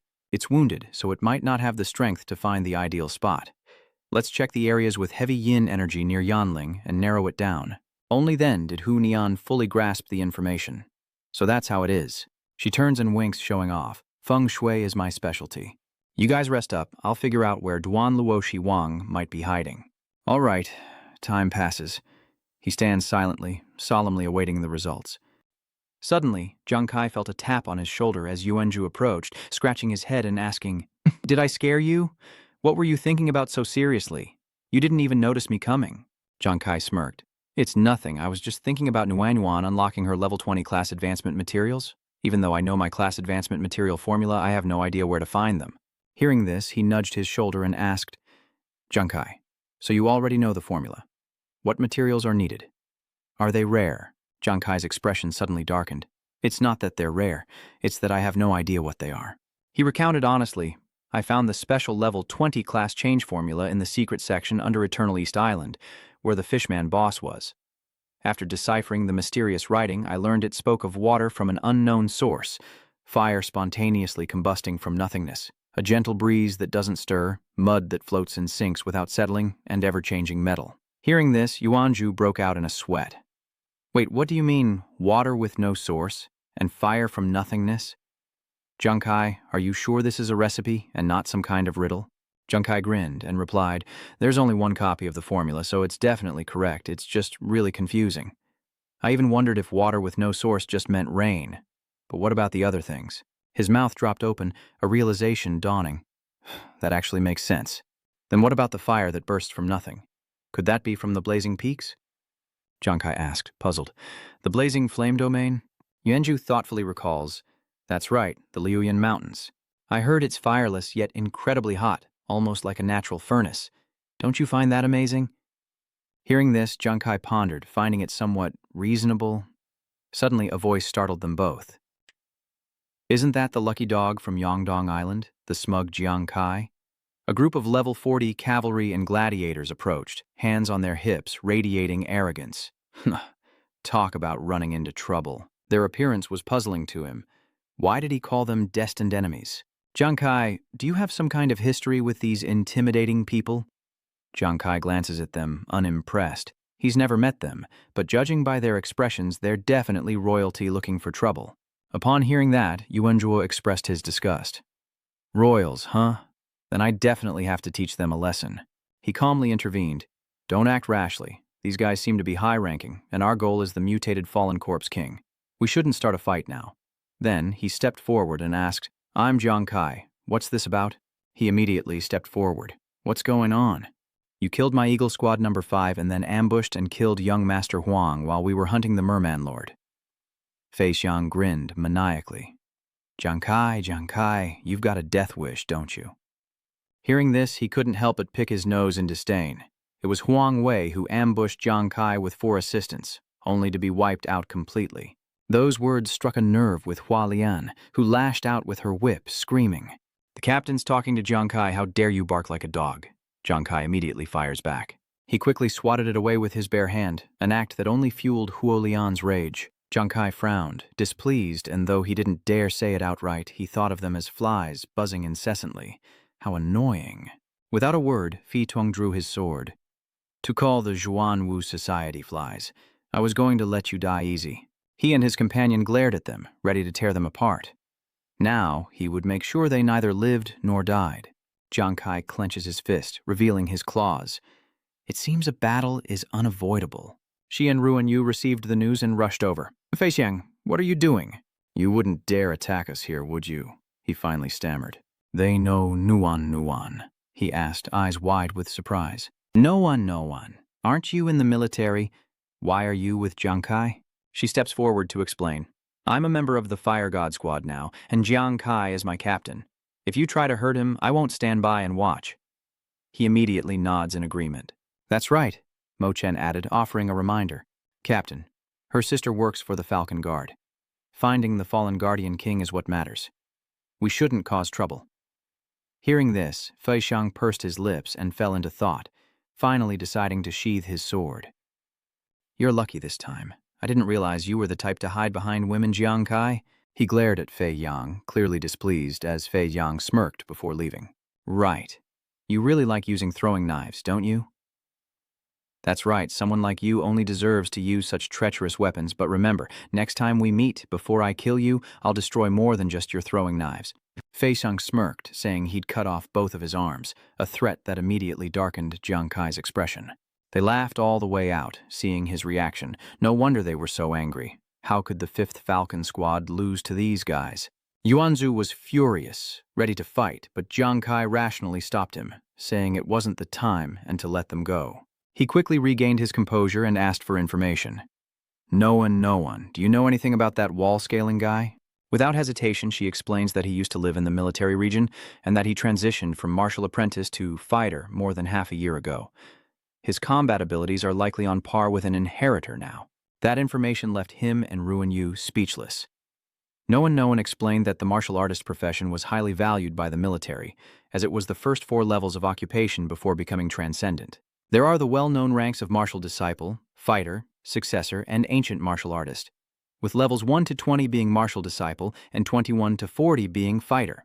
Levels 41 to 60 are known as successors, and levels 61 to 80 are ancient martial artists. Jiang Kai narrowed his eyes and sighed, not expecting Fei Yang's strength to be comparable to a successor.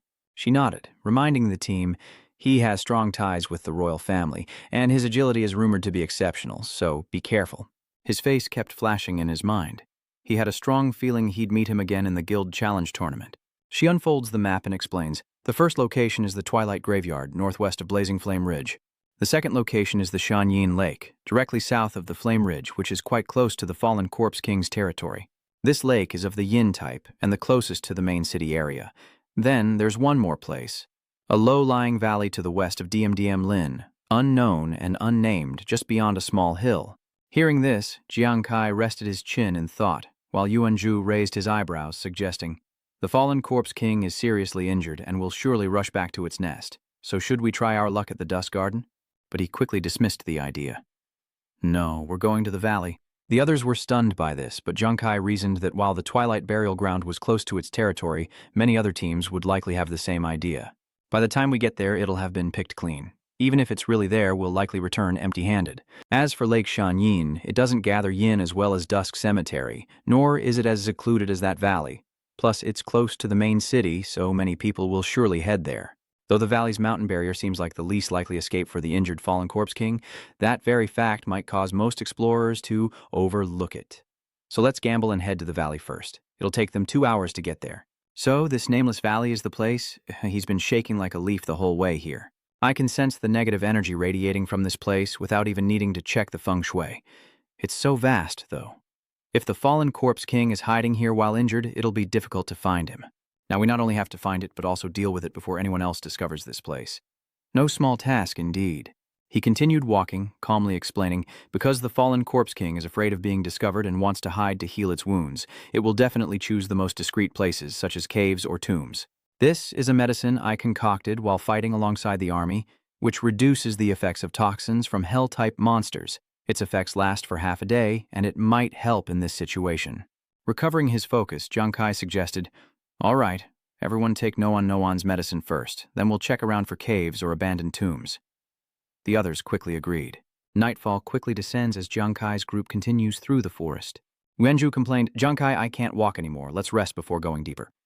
But he only reminded him, "Wenju, don't fall behind. Keep up." Nuan added, "That's right, Juzi. What if the fallen corpse king suddenly appears? Hurry up and get over here." Hearing that, his face gradually changed color. A sudden attack? Seriously? Wasn't it injured during its escape? Hu Yan teased him mercilessly, saying that if the mutated fallen corpse king was healing and suddenly got hungry, the two of them would smell human. And then, as if on cue, a demonic image appeared behind her, sending shivers down Yuanju's spine. He gritted his teeth and ran. "I'm coming." Yuanju ran off, and Jiang Kai helplessly told him to wait up. "Huyan, don't scare him. Yuanju is timid," but she didn't seem to care. Even though Yuanju is talented, his timidity holds him back, so he needs more training. While running, he trips over a large rock. He tumbled to the ground, and they rushed to his side. "Are you okay, Juzi?" Wenju's face suddenly turned pale, as if he'd seen something. He fearfully backed away, pointing with his hand. "Wait, everyone, look, what is that?" Before them lies a desolate grave, but half of it is missing. Huyan gasped in shock. A hidden, desolate tomb, so well concealed they might have passed it by. Nguyen Ngu squinted, hesitant. But this tomb is so small. Could a commander-level fallen corpse king really be inside? The cracks on the tombstone suddenly fall away, and the tomb before them becomes increasingly bizarre. Startled, he shouts, "This is bad, it's here!" Hu Nuan, Nguyen Ngu, and Nuan retreated as the group hastily followed orders. Understood, Jiang Kai quickly leaps into the air. He suggested, "Master, I'll hold him head on. You prepare to attack from the shadows. The pillar is ready." The ground beneath the tombstone grows more ominous as Jiang Kai sternly commands, "If you can't hold it, run. Don't try to endure. I'll use Soul Chaser to restrain it at any time." He immediately replied, "Okay." A hand slowly rises from beneath the earth, and even though Yuanju was prepared, he's shocked by the terrifying pressure. A monster rises from the earth, a mutated level 65 elite-class undead lord. The Lich King slowly pulled himself out with both hands, letting out a long, deafening roar, leaving the group stunned. "It's here." The Lich King's gaze suddenly falls upon him. Wenju paled with fear, desperately wanting to cry out. This monster is terrifying, and it uses a sonic blast to send Yuanju flying. Damn it. The Corpse King continues to emit terrifying sounds. A chill runs down his spine. This isn't good. I can't hold on much longer. Wenju took his usual swig of beer, then carelessly tossed the glass away. Yuanju gripped his sword tightly with both hands, not caring if it was a demon or a ghost. He throws caution to the wind, charging in for the kill, declaring himself the world's greatest warrior. Overcoming his fear, Yuanju struck the Zombie King with a powerful blow, and just as he thought he would behead it, his sword suddenly got stuck. Silence enveloped the entire space. Wenju stood frozen in place. The Zombie King, as if provoked, roared and glared at him. Hiding behind a tree, Nguyen Ngu is terrified. Vientru's sword is stuck. Jiang Kai rushes in, sensing danger. "Get out of there, Pillar." The Corpse King roared, shaking the very air around them. Yuanju lost his balance and fell backward as it raised its hands, ready to strike. But before it could happen, he swooped in. "What's the rush?" "Your opponent also includes me." Jiang Kai unleashed a series of attacks. The terrifying power creates a massive explosion, blowing away the very earth and sky as Nguyen Ngu and Honan helped the pillar away, urging, "Get away quickly." After reaching safety, she called out to Nuan, "I'm back." What a stroke of luck. This fallen Corpse King was already heavily injured, and now with Captain Jiang Kai's attack, shouldn't it be crushed to dust? He retorted, "But I saw that even the pillar's sword couldn't cut it just now, so it's definitely not that simple." Noticing the dark expression on her face, Hu Nuan asked worriedly, Nuan, what's wrong?" She glanced over, immediately startled, her face panicked. Hu Nuan's eyes widened and she stammered, unable to speak. "What is this? Can't this fallen Corpse King be killed?" Meanwhile, the battle between the Corpse King and him rages on, fueled by the boss's undead resurrection skill. When the fallen Corpse King sustains fatal damage, its inner soul power recovers, significantly reducing damage taken and accelerating wound recovery. Not only that, but the largest wound on its chest also shows signs of gradually healing. It landed a blow, splitting the ground and sending Jiang Kai flying. He was shocked, thinking, even broken and heavily wounded, this fallen Corpse King is incredibly strong. At that moment, she cried out, "Jiang Kai, pierce the heart of the mutated fallen Corpse King, or no matter how badly its body is damaged, it will recover." Jiang Kai understood. That's why he couldn't kill it. He had to pierce its heart. But no one's call drew the attention of the Corpse King, who turned to snarl, intent on attacking her. The Corpse King moved closer and closer to no one, hissing with each step. He watched in horror, crying out, "No one, no one!" He didn't know why, but the Zombie King suddenly stopped, a massive surge of energy erupting from its hand. Jiang Kai, who was rushing over, was startled. What was that? Suddenly, a hand shrouded in green energy emerges. He doesn't have time to react before it grabs him with immense power, the long arm clutching Jiang Kai tightly. He trembled slightly, gritting his teeth in frustration. His bones felt broken, and this monster even knew how to deceive its opponents. A feint from the east, attacking from the west, and there was no escape. Jiang Kai was now completely in the palm of the Corpse King, who opened its sharp jaws and licked its lips, ready to devour him. Seeing this, Hu Nu cried out in fear, "Captain Jiang Kai!" At the same time, Yuanzhu angrily charged forward, gripping his sword, his eyes flashing with rage as he roared, "You audacious monster! How dare you harm my comrade!" As Yuanzhu finished speaking, he was met with a cloud of purple mist, and Nuan, huddled behind a tree, coughed, "That's dark purple poison mist." "Ju, be careful!" she cried, recalling what she knew about poison assault. Poison attacks are a specialty of the Fallen Corpse King. The darker the mist, the stronger the poison. Normally, a Fallen Corpse King's toxic mist is dark green, highly poisonous, and can completely corrode an explorer's skin in 1 minute, while a King-class boss's toxic mist is black, instantly killing any explorer who touches it. Even injured, this mutated Fallen Corpse King is using a purplish-black poison mist that's between the two types. It won't kill on contact, but its toxicity is definitely terrifying. The medicine I prepared for everyone is almost useless. Nuan stood frozen, helplessly watching the scene unfold, understanding how it could annihilate an entire powerful guild, even while severely injured. She watched Yuanzhu fight the Corpse King with worry. It seemed Juzi was facing a fallen Corpse King, but the difference in power was too great, and he couldn't hold out for long. Before she could finish her thought, a sudden voice startled Nuan. "Touch Captain Jiang Kai, and I'll be the first to object." She turned in surprise. "Wait, that voice? It's Nguyen Ngu." He raises his shield, ready to join the fight to help Yuanzhu. "I am Nguyen Ngu, and I will never be second to anyone." Nuan worriedly called out to Brother Nguyen, but he didn't even bother to turn around. Just then, Hu Yan grabbed her hand from behind. "Don't rush, Nuan, stay here. This purple poisonous fog must be incredibly dangerous. As a doctor, she may be our last hope." Noan stammered with worry, but before she could finish, Hu Yan smiled triumphantly, telling her to protect herself. With that, Hu Yan turned away, leaving Nuan in confusion, telling her to protect herself. "Hu Yan, wait, what are you planning?" Hu Nuan called out again, but was only met with a warning, "Don't come any closer. It's too dangerous. The toxic area is too large. I have to get closer to summon the rain and wash it away." Nuan stood frozen, watching her comrades advance into battle like a lost soul. Everyone was fighting with their lives on the line, and she trembled, her limbs stiff. Nuan bit her lip, on the verge of tears. But why? She wondered why, as a doctor, she was powerless to do anything. From childhood, my sister shielded me from all the dangers of the outside world. I grew accustomed to relying on her, growing up in her protective embrace.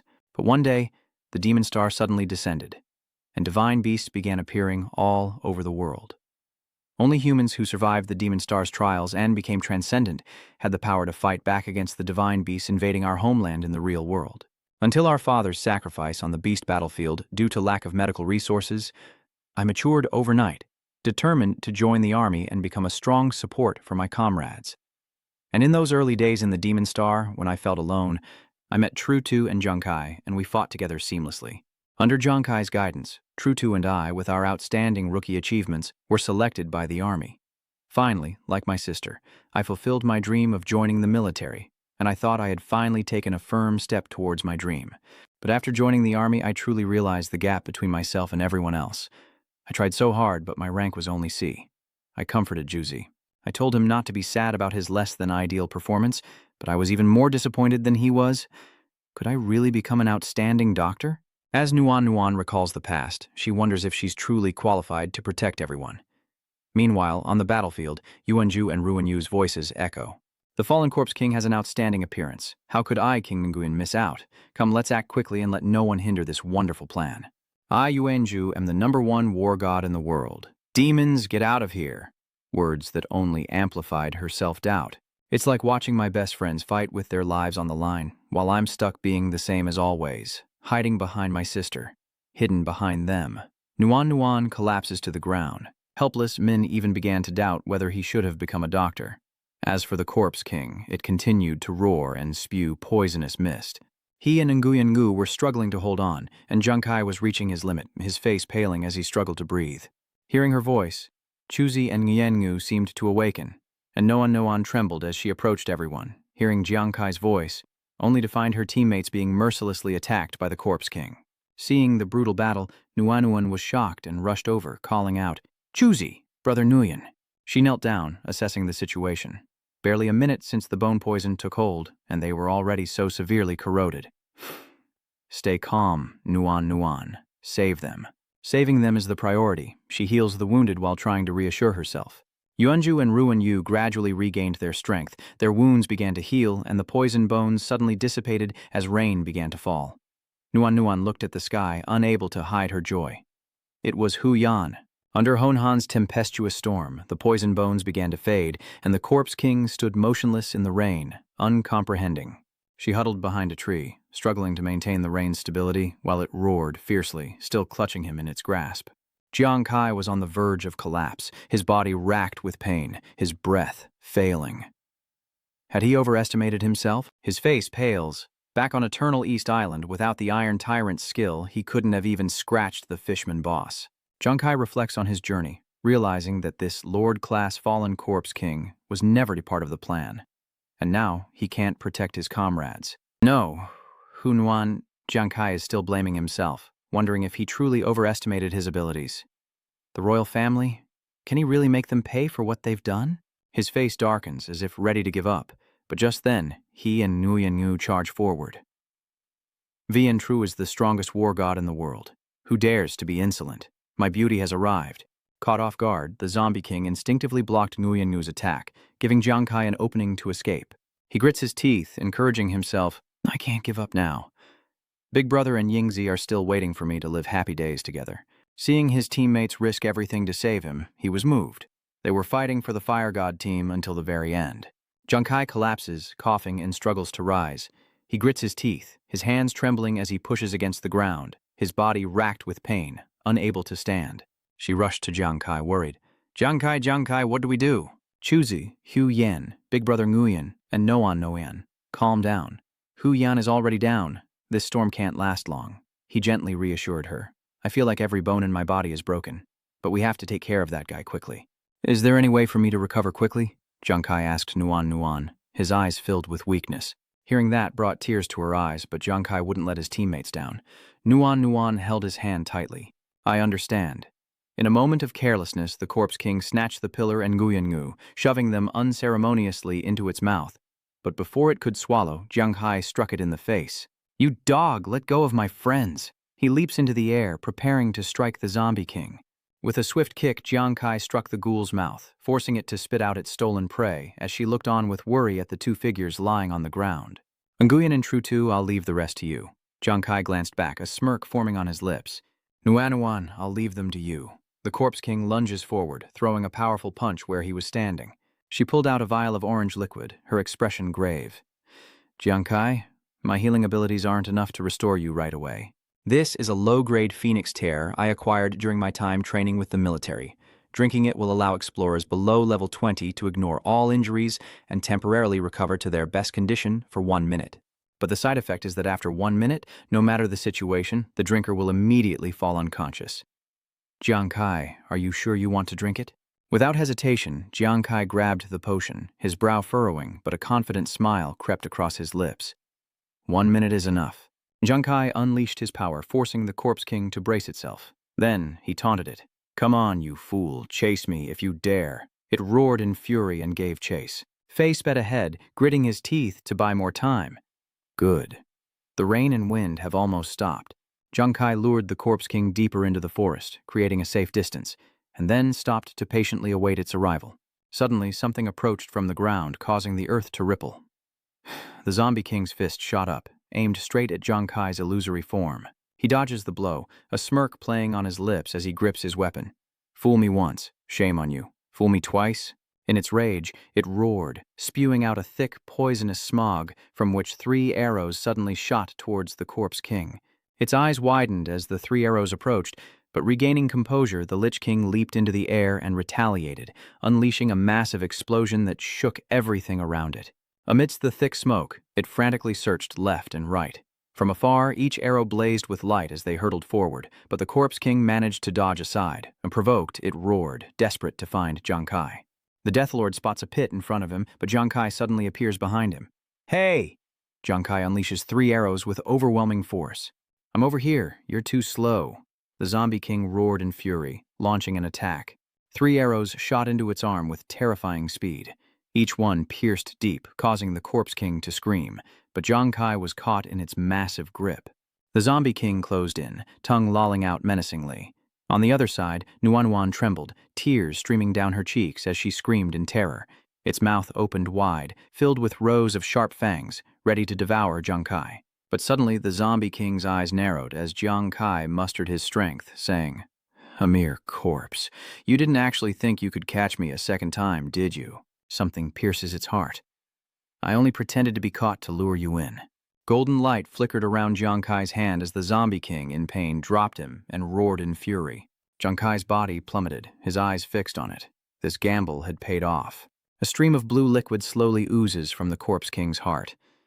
The drug's 1-minute effect was indeed short-lived. Its massive body crashed to the ground, and Nuan rushed to Jiang Kai's side as he fell. Jiang Kai. Jiang Kai. His vision blurred. The only image left was her running towards him. Nuan, it's up to you now. She quickly uses magic to heal him, as Jiang Kai recalls the moment the 3 arrows pierced through it. The 3 arrows in the tree. I thought Jiang Kai had just missed, but it was a trap, set for that final blow. In his pain, Jiang Kai forced his hand, and golden light erupted from the depths of the Corpse King's heart. Was it all part of his plan? Suddenly she heard its roar again. Startled, Nuan rose and slowly approached. It's not dead yet. She bit her lip, recalling Jiang Kai's face as he was about to pass out. It was up to her now. Her eyes suddenly lit up as she gripped the dagger, slowly approaching the Corpse King. Come on, Nuan, your teammates need you now. Sweat drenched her, but Nuan resolutely raised her dagger, her eyes suddenly gleaming with fierce light. The Zombie King roared, its claws flying toward her. Nuan closed her eyes, gripped the dagger tightly, and stepped back as blood spattered on the ground. Despite the pain in her arm, a smile blooms on her lips. You think you can still escape? The Corpse King groaned, awaiting Nuan's next words, blood still trickling from her lips, a chilling aura about her. You dare harm my friends? Nuan roared, lunging forward, ready to die. Her blade pierced its heart. In the deep forest, the Corpse King's roar echoed everywhere. Then, the scene shifts to the next day. Beneath a large tree, Yuanju's group sat on the ground, exchanging smiles as Nuan frowned, bandaging Jiang Kai. Don't move too much. Get some rest. Combined with my medicine, you'll recover in just 3 days. He just smiled without replying. She noticed Jiang Kai staring intently at her. What is it? Is there something weird on my face? He shook his head, his eyes fixed on the mountain. No, I just think Nuan is growing up so fast, becoming more and more like an excellent explorer. She wondered, excellent me? Jiang continued, as Nuan quietly lowers her head and looks away. But when you guys were dealing with the Doro Protector King, I was just a doctor, relying on you to fight. I feel like I'm reducing everyone's combat power. Jiang Kai looks up to the sky and chuckles. I think Nuan is underestimating herself. I remember how exhausted she was, yet she never complained. I've been so busy helping Juzi and Ruin Yu level up. Not only did you never complain, but you endured the fatigue, striving to keep up with the team. And then there was that scene of Nuan bravely standing up to protect everyone. Faced with the Falcon Squad's provocation, you knew you were outmatched, yet you bravely stepped forward. I saw you bravely fight the Zombie King with a dagger. And when I was gravely wounded by the fallen Wing King, you decisively ended it, helping me level up and healing our gravely injured comrades. Jiang Kai turned to her with gentle eyes. Nuan, you're a doctor with almost no combat ability, but I know you never thought of backing down. You've done so much. Things you overlook, but we all see. You've done great on this journey, Nuan. We all like you and need you very much. Hearing these words, she was moved to tears, unaware that Yuanju's group had been behind her all along. That's right, Nuan. If it weren't for your doctor's compassion, we wouldn't be jumping around like this. Jiang Kai grimaced. Hey, when did you guys get here? With his wounds bandaged, Ruin Yu smiled. Of course, thanks to Nuan, we were able to charge forward without worry. Huya pounced forward. That's right, Nuan. If it weren't for you, I'm afraid I would have kicked the bucket a long time ago. Hearing their encouragement, tears streamed down her face as Noan felt a surge of happiness. She really liked everyone, and she needed them all. After sharing their feelings, 2 hours pass, and Jiang Kai stands still with a serious expression, ready to begin. Everyone's face is filled with excitement. The four of them simultaneously activated the device, ready to go, and a chest appeared in the center. He steps forward, hand outstretched. All right, let's begin. As the chest opened, a light flashed. It said that the Fallen Corpse King's treasure chest mainly contains equipment, especially top-tier gear. This mutated one is really something to look forward to. A dazzling array of treasures appears, astonishing everyone. She approaches to inspect the item Jiang Kai holds in his hand, a level 80 executioner's weapon, the Blade of Wildfire. There are only 2 holy swords in existence, and this is the third, estimated to be worth 350,000 ghost coins. Yuanju was speechless at its value. 350,000 ghost star coins? That's 3 million holy coins. Hu Yan shrugged. Oh, what's so rare about that? This is a top-tier level 80 weapon, he continued. It just means we don't have an executioner in our group. His eyes lit up. That's right. Luckily, we can still exchange it for money. Jiang Kai picked up a suit of armor. Noan, what is this? She opens the system panel to check, but suddenly becomes doubtful. This is strange. There doesn't seem to be a record of it. Could this mean this equipment has never appeared before? Luckily, Noan smiles, pulling out an appraisal card she had on hand. When I was in the military with Juzi, we occasionally found equipment that couldn't be identified with a watch, so I bought a few appraisal cards for emergencies. As it drew near, the armor suddenly burst with light, and the system displayed the appraisal results. Undead exoskeleton. Requires level 60 armor proficiency. Increases strength by 24, defense by 27, agility by 33, and spirit by 71. Special effect 1, Death Pardon, can reduce usage requirement by up to 40 levels. Special effect 2, Undead state is immune to nervous system attacks for 3 seconds. Cooldown is 10 minutes. Special effect 3, Death Torment, inflicting a mental attack on the enemy. The enemy will constantly feel the torment of near death, and it only takes effect after the opponent is seriously injured and can be extended until the caster's mental strength is exhausted. After reading, Yuanju was stunned, his mouth agape in surprise. What? This armor boosts stats like crazy, especially mental ones. I can't believe it's at 71. The more Jiang Kai spoke, the more excited he became, adding that the special effects were unbelievable. The first effect, Death Amnesty, shows that the armor is suitable for level 60 adventurers, but even level 20 adventurers like us can use it. He began to explain the armor's uses. And the second special effect, Necrotic State, is the essence of the necrotic exoskeleton. Though the immunity to nervous system attacks is brief, it offers a chance to recover and counterattack against siren songs or neurotoxins. Jiang Kai held it tightly, explaining the third special effect, Death Torment. Though only effective against severely injured foes, it's a useful trick to intimidate enemies when needed. About 25 minutes later, she pointed into the chest.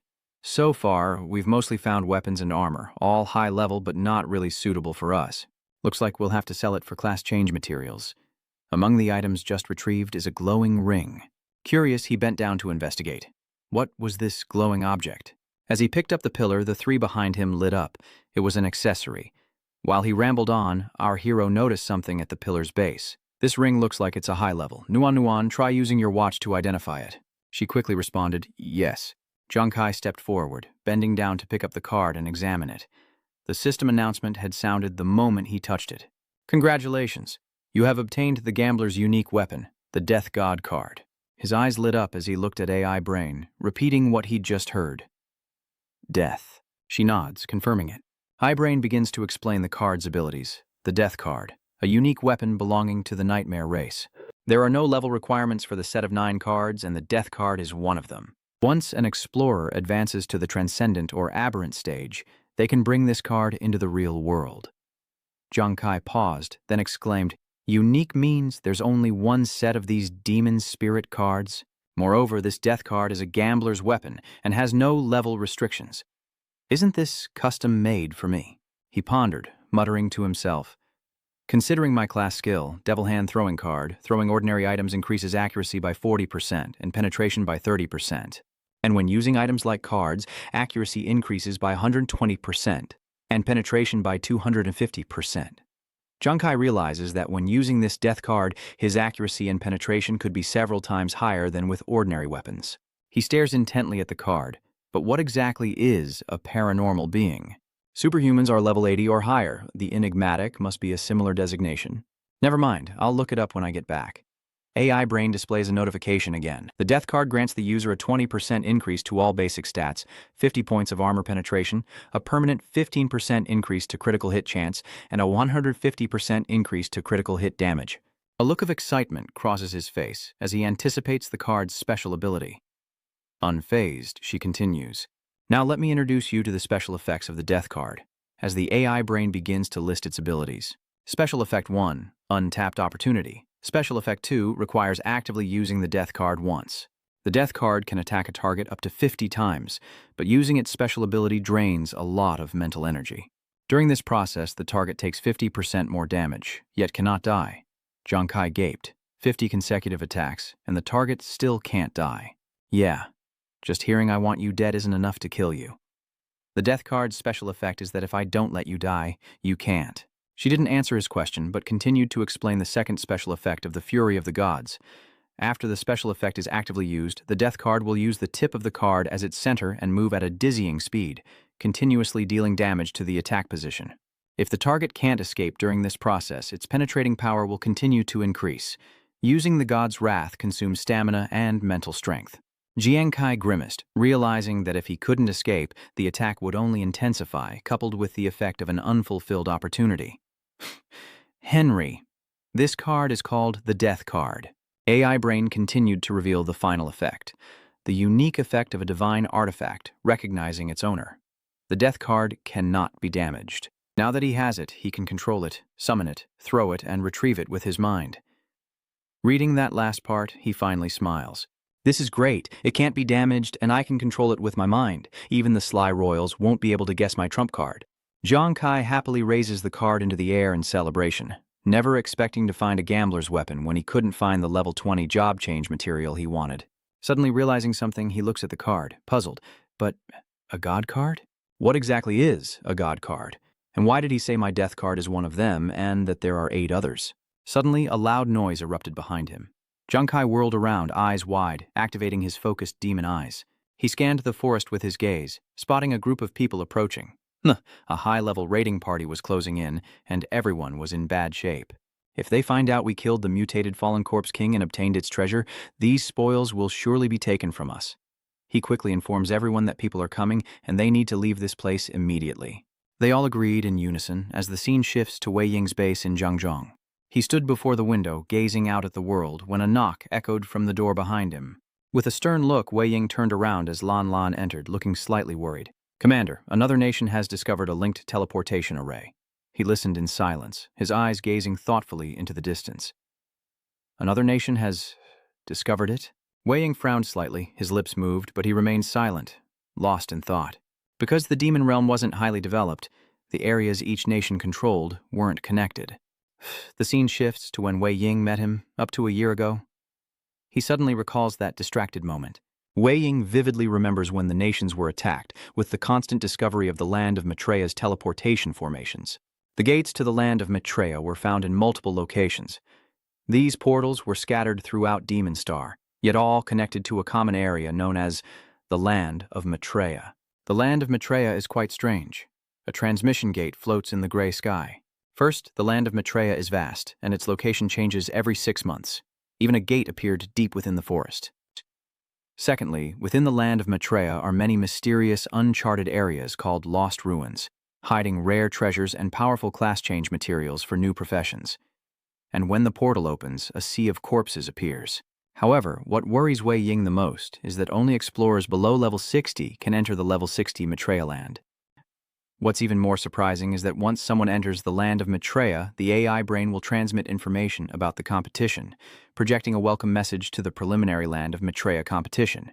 Each team participating in this competition must have 5 members below level 60, and the competition will officially begin when 80 nations have entered. She grins, her eyes hinting at something more. All adventurers will compete here. Ultimately, the teams that secure first, second, and third place will receive 3, 2, and 1 secret key to the Maitreya Palace, respectively, granting them access to the lost ruins in search of rare treasures.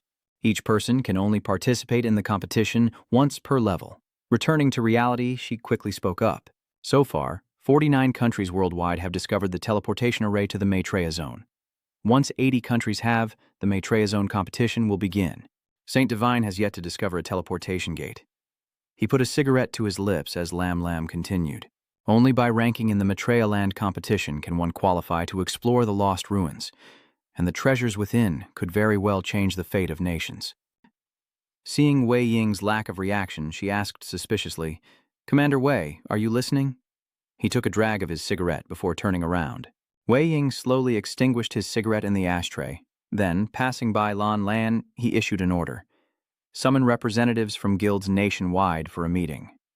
She nodded. Understood. The scene shifts to a quiet corner of town.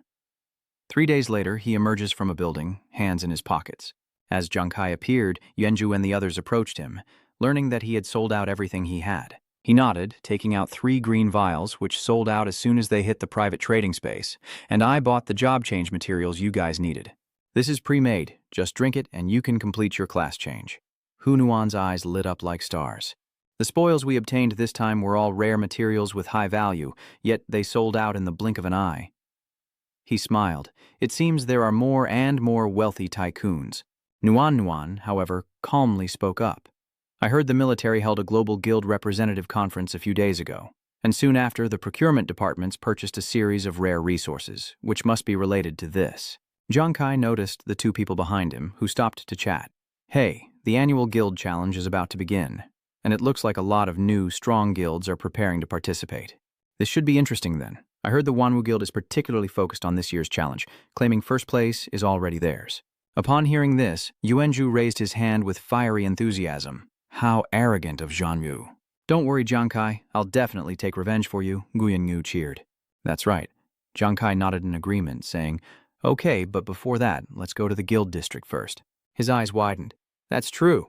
After all, we need to join a guild to participate in the guild challenge.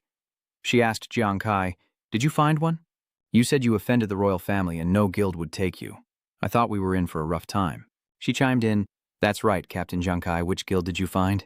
He just smirked mysteriously in response. The scene shifts to the guild district, bustling with people as Jiang Kai leads them to a stop. We're here! Vian's face contorts. Jiang Kai, is this the guild you found for us? He points to the deserted gate. But why is it so deserted?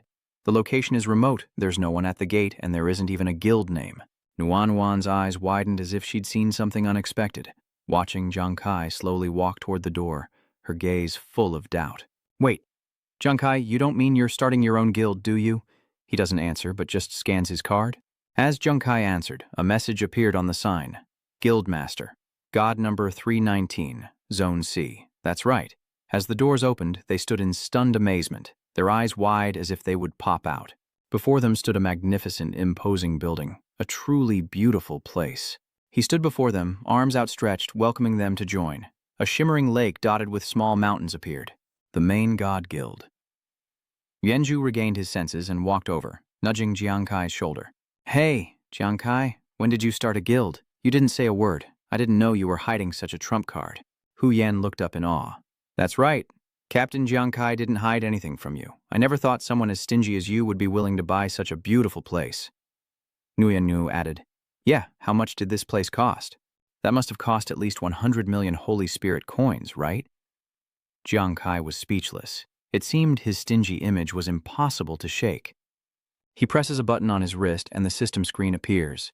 Clearing his throat, Jiang Kai regains his handsome demeanor and says, Actually, I've been planning this for a while, so today, while buying materials for everyone's class changes, I also registered a guild. I remember when I first arrived, everyone rejected me. Back then, every guild turned me away from Ghost Star, fearing the royal family's power. Back in reality, Jiang Kai smirks. Okay, relying on heaven, relying on fate, isn't as good as relying on yourself, so I'll just start a guild. The system screen then announces that the main God Guild headquarters is being identified. Identification successful. Guild information is being verified. Verification successful. He says, even though the God Lord Guild is just starting out, Just then, the mechanical system voice rings out. The God Lord Guild has been officially established. They all cheered with joy. At least we have a home on Demon Star now, that's great. The next morning, Yuanju rushes in, exclaiming, I successfully changed classes. His cheeks flushed. He opened the system panel with glee. Jiang Kai, I've changed jobs and become a gladiator. Explorer Yuanju, a level 21 gladiator, clenches his fists, his eyes shining with excitement. Now I have a second talent, and it's really powerful. Jiang Kai asks, what is it? Yuanju laughed, giving a proud thumbs up. The talent is called All-Rounder Gladiator, which can increase my stats by 10% more than other twice-promoted classes.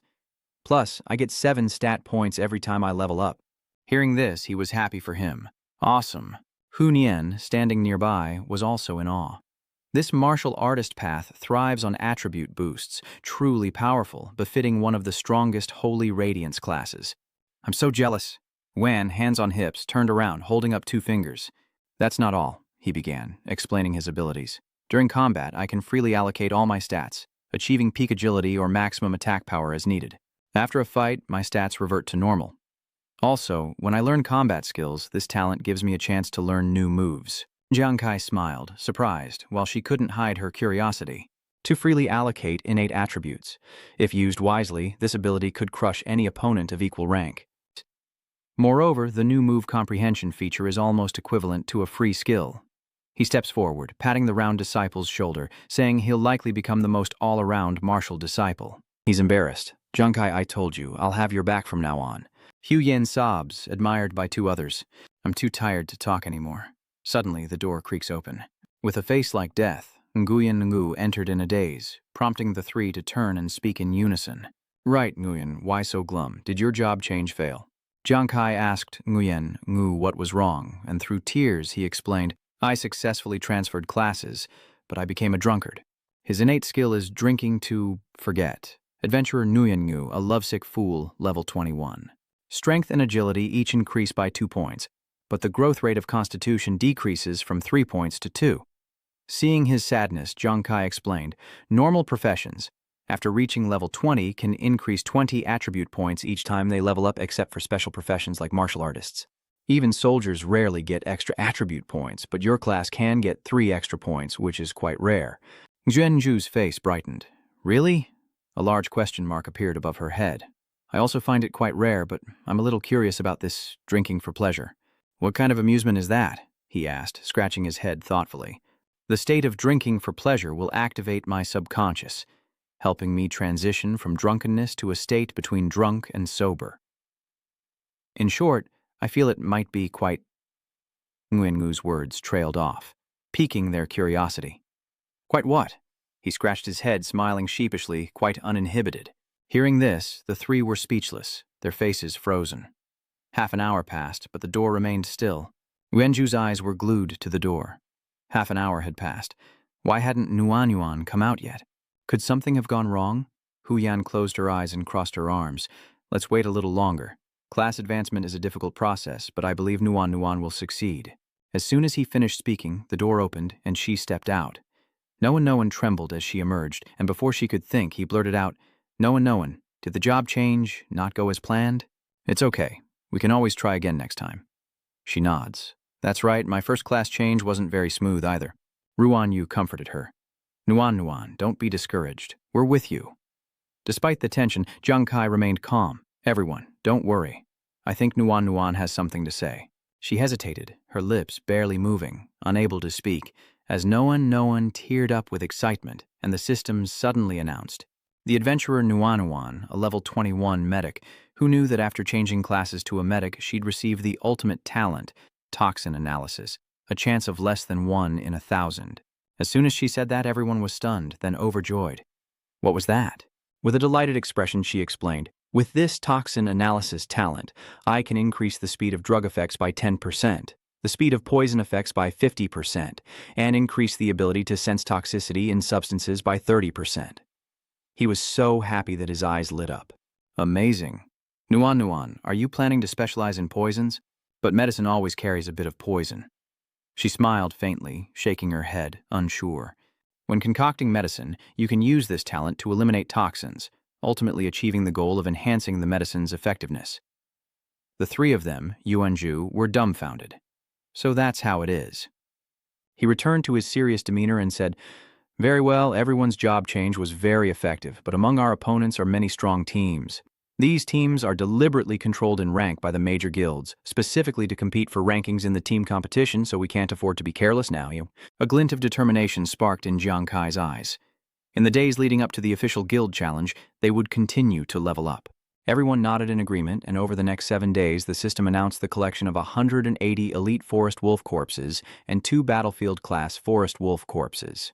His eyes lit up, his hands clenched with determination. After 7 days of combat, I can see how much I've improved.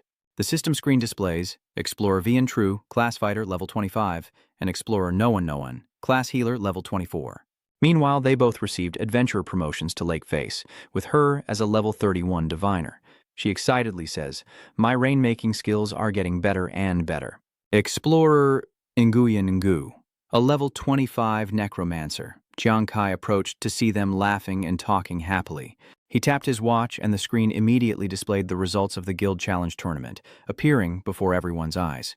God Clan Guild, Fire God Squad. Things to know when participating in the level 21 to 40 competition. There are 32 teams participating, each team with 1 match per day. Your first day opponents are from the Swift Kill Squad of the Black Tortoise Guild, led by Black Tortoise's Huang Da. Report to the West Arena of Holy Radiant City at 8 a.m. tomorrow, ready to compete. Note that this competition will only be won by completely eliminating the opposing team. Nuan's eyes widened in surprise. Huang Da, what a coincidence. Their first match is against the Zhuanwu Guild and against Huang Da, who clearly has a grudge against Jiang Kai. Huyan frowned slightly and leaned forward. Moreover, the previous guild challenge competition stopped at just the right time, and now the standard is to kill the opponent to determine victory or defeat. I think the royal family is deliberately trying to get revenge. Hearing this, Wanju was enraged and wanted to start a fight. I'm going to ask the military if the royals are playing games. Ruan Yu quickly grabbed his hand, urging him to calm down. Jiang Kai calmly reassured everyone, "No need. Whether it's fate or revenge, I want to face Huang Da in a match." Both she and Hunyan looked at Jiang Kai with worry in their eyes. Team leader Jiang Kai. His face appears again, wearing a triumphant smile. "Huang Da, the Huang family owes me, and I'll take this chance to collect what's due with interest." The scene shifts to the arena the next morning, where the crowd roars with encouragement as the MC's voice booms across the field. The competition between teams from levels 21 to 40 will begin in 15 minutes. Please refrain from wandering around. Competing today, we have Instant Kill from the Black Tortoise Guild and Fire God from the Main God Guild. Please make your way to the arena. All eyes turn to the screen as they chant for Sudden Kill. Unstoppable. Amidst the cheers, Huang Da's team enters the arena. Shunsha is sure to make history this time. Zhuanwu is number 1.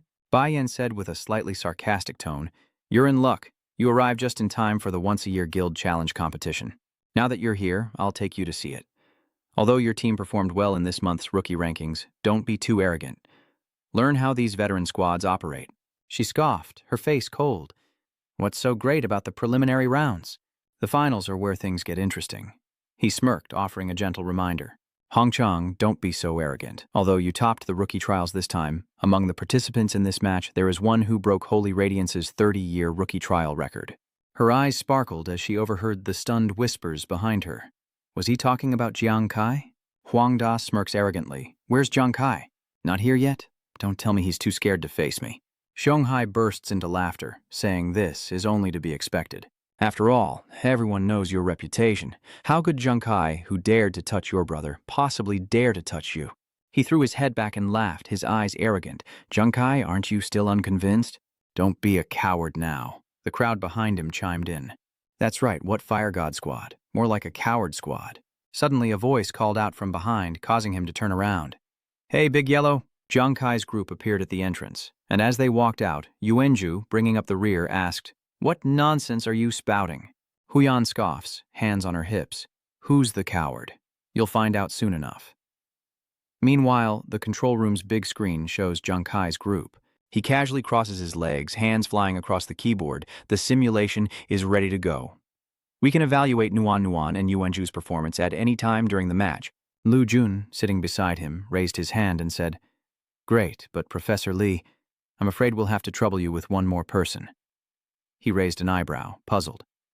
Weren't you only going to evaluate Yuanju and Nuan Nuan? Lam Lam turned and smiled. Commander Wei wants to see the evaluation results of someone else. Hearing this, Professor Li's eyes lit up. Ah, I see. Adding one more person is no problem. Who is it? He stared at the screen, muttering, the captain of the Fire God Squad. The scene shifts to the arena, where Huang Dot frowns, glaring at him. He gritted his teeth, spitting out Jiang Kai's name, as the control room turned its attention to the screen displaying their team's information. It's hard to believe, truly unbelievable. Explorer True, a level 25 gladiator, and Explorer Noan Noan, a level 24 healer. Wind Master Li was stunned, sweat beading on her face. In such a short time, not only had they reached level 20 and changed jobs, but they had also advanced several levels. She was incredibly surprised. What? Lan Lan shot up, computer in hand, and turned around. Over 20 days ago, when they left the military, they hadn't even reached level 10. Why does everyone who follows Jiang Kai improve so rapidly? Turns out Jiang Kai is a very interesting person. The scene shifts to the arena, where Wu Vi raises her hand and shouts to the crowd. Attention, contestants on the arena floor. With that, two magic formations appear simultaneously. Once the match begins, neither team can leave the arena, surrender, forfeit, or eliminate the opposing team to win. Understood? His team responded in unison, their faces serious. Understood. She couldn't hide her excitement. And so, the battle officially begins, as Huang Dot gives the order to his group with zealous spirit. Everyone, hear my order, kill them all. And with that, they charged forward. Jiang Kai strides forward, ready for battle, and gives his orders. Shanghai and Juzi will be the vanguard. Nguyen Ngu protect Hu Nuan and Nuan Nuan. A cold glint flashed in his eyes. Noan Noan. Monitor the battle and heal us when needed. Under Jiang Kai's command, everyone moves in unison as Shanghai smirks, his eyes full of arrogance. I'm itching to tear you guys apart. Wan Zhuchen hesitated for a moment, then backed away. Jiang Kai, they're here. Stay back and provide support. Wan Zhuchen, don't be afraid. Just listen to my commands. Jiang Kai's side in the audience shouts in unison, Juzi, don't be timid. Your abilities are second to none. If you don't improve this time, even the captain won't be able to keep you on the team. You have to step up. Li Bu, sitting in the center, narrowed his eyes deep in thought. Can he overcome his greatest weakness? Cowardice, this time? Suddenly he seemed to see something, and he froze. What are you doing, Yuanju? All eyes were on Yuanju as he raised the bottle, opened it, and began to chug the alcohol. With a drunken flush, Yuanju burped, then shattered the bottle before the gossiping crowd. What's he doing? Is he drinking? Drinking at a time like this? Is he an alcoholic? Are you kidding me? This pillar is bowing his head with his sword, acting invincible. Swordmaster Yuan declares himself the greatest warrior, addressing the trash who repeatedly caused trouble for Jiang Kai. He was speechless, his eyes filled with disbelief. Already drunk? Huang Dat's group was stunned by the situation, their mouths agape as he attacked with lightning speed, aiming his sword for a swift victory. Hung Hai is stunned as Yuanju's power surges. Wasn't he supposed to be a timid, low-ranking soldier? What is going on? Wenwu shook his head, at a loss. This guy was clearly a drunken lunatic, but he was full of enthusiasm, eyes shining as he charged into the fight. Come on, Yuan is here. Who wants to fight? Jiang Kai, watching from behind, sighed. It seemed there was no stopping him now. Luckily, Nguyen Ngu didn't finish his sentence before a figure suddenly flashed past him. I'm Nguyen Ngu, and I'm not weaker than anyone. You want to mess with the fire squad? I'll be the first to stand against you. Seeing Nguyen Ngu charge forward, he immediately turned serious, thinking, damn it, another drunk. I'll deal with him first. A glint flashed in his eyes, followed by a gasp. Nguyen Ngu's eyes shone with hearts as he rushed forward, a beautiful sight to behold. My little darling, I'm here to love you. The buzzcut man, drenched in sweat, screams, What the hell? Instantly, a massive explosion shook the area as he pounced, pinning him down for a kiss, the bald man frantically resisting. He kicks Nguyen Ngu away, sending him flying. He lands right in front of Jiang Kai. Using his hands to push himself up, Nguyen Ngu's eyes still burned with desire as he lunged forward. I like my beauties feisty. The three members of the Huangda team standing nearby were drenched in sweat. Are all the members of the Fire God Squad crazy? Hong Xuanchang frowned, still in disbelief, and asked his leader if the Fire God Squad was too abnormal, as both Hu Yan and Nuan Nuan were pale with fear. Won't the entire audience think our Fire God Squad is a haven for perverts this time? After all, Juzi and Brother Nguyen can only activate their abilities when they're drunk, and they're doing it to protect us. Open the system and run a check. With focused eyes, I know that Juzi and Nguyen Ngu aren't thinking straight, so I have to concentrate and give it my all. Just as the sword struck, an explosion echoed, and after dodging in time, Xiang Hai breathed a sigh of relief. That was close. Good thing I'm quick. Regaining his composure, he continued forward. Die, you maniac! Jiang Kai immediately throws a flying dagger at his target. Careful. Hung Hai leaps forward, forming a human shield. He raises the shield in front of him, deflecting the throwing knife. After a silent exchange, Hung Hai smirked, confident in his defense. This shield was specially made for you. If you can't break through its defenses, even a critical hit won't kill me. Taking advantage of the moment, Wenwu rushes towards her and Hu Nan, a healer and a fortune teller. These two can't fight. Let me take care of them first. Invincible ice magic. A star-shaped ice block appears, and a sudden hailstorm descends. Look, it's hailing. The stones are flying straight for him. Damn, I didn't expect this fortune teller to be able to control and create hailstorms. A cold smile appears on Hu Yan's lips. For days, I've been practicing using the Mystic Ice Jade Captain Jiang Kai gave me to create hailstorms and disrupt enemy attacks. System, show Mystic Ice Jade. A B-rank item can add a freezing effect to skills, reducing an opponent's agility. It's working even better than I thought. Yenshin's sword slashes right into her ice stone. His attacks came in a relentless barrage against Hu Nian, and she stumbled backward, barely catching herself. Ignoring him, Yuanshen scoffed, saying he couldn't believe he was caught off guard by a fortune teller, and to not tell anyone they were on the same team. Wenwu charges forward, yelling furiously, "Enough talk! That diviner is mine. I'll be the one to kill that annoying woman." Wenju suddenly charges forward, bringing his weapon down. "Where do you think you're going? Your opponent is the world's greatest war god." His sword shook the earth, and both struggled to dodge the blow. Damn it, this lunatic is like a persistent fly. Behind him, Hung Hai lowered himself and said, "Perfect timing. Let's chop this Vian bastard to pieces together." He scoffed, nodding in agreement. Their opponent was still Yuan Ju, burning with fighting spirit, while Nguyen Ngu was still pouting, madly professing his love. "My love, let me taste the sweetness of your cherry lips." The bald man was furious, his eyes wide with rage as he cursed. "You want to die? Who's your wife?" He doesn't even know who he's dealing with. With that, he eyes the massive shield Nguyen Ngu is clutching. The bald man silently gripped his blade, gritting his teeth as he plotted his attack. That pervert's shield is highly defensive. He must strike where it doesn't protect. With that, he immediately flew towards Nguyen Ngu, but he happily ran away, shouting, "Wife, don't be shy." Missing his attack, the bald man flew into a rage, throwing knives at Nguyen Ngu, yelling, "You eyesore, die."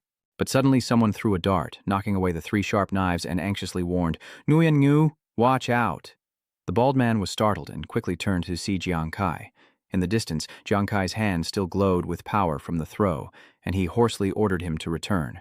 Just then, Baldy suddenly shouted to inform Huang Dat, "Captain, he's already used 8 throwing stars." Hearing that, he chuckled with satisfaction, slowly gathering a purple power in his hand. Excellent. Huang Da grinned, quickly conjuring a bizarre purple stone, a hyperdimensional crystal. He raised it high, and a terrifying flickering light emanated from it. Meanwhile, Huna stared at the compass in his hand, muttering in shock, "What is this? Why isn't my compass working?" Nuan Nuan grimaces, adding, "My dagger is about to be pulled away too." In the distance, Yuanju stares in horror as his sword is yanked from his grasp. Meanwhile, Jiang Kai stared at his restrained hand, realizing with alarm that he couldn't summon the chasing star. In the distance, Huang Da casually approached, still holding up the hypermagnetic crystal. He stopped a short distance away, sneering, "Don't tell me you thought we came unprepared, Jiang Kai."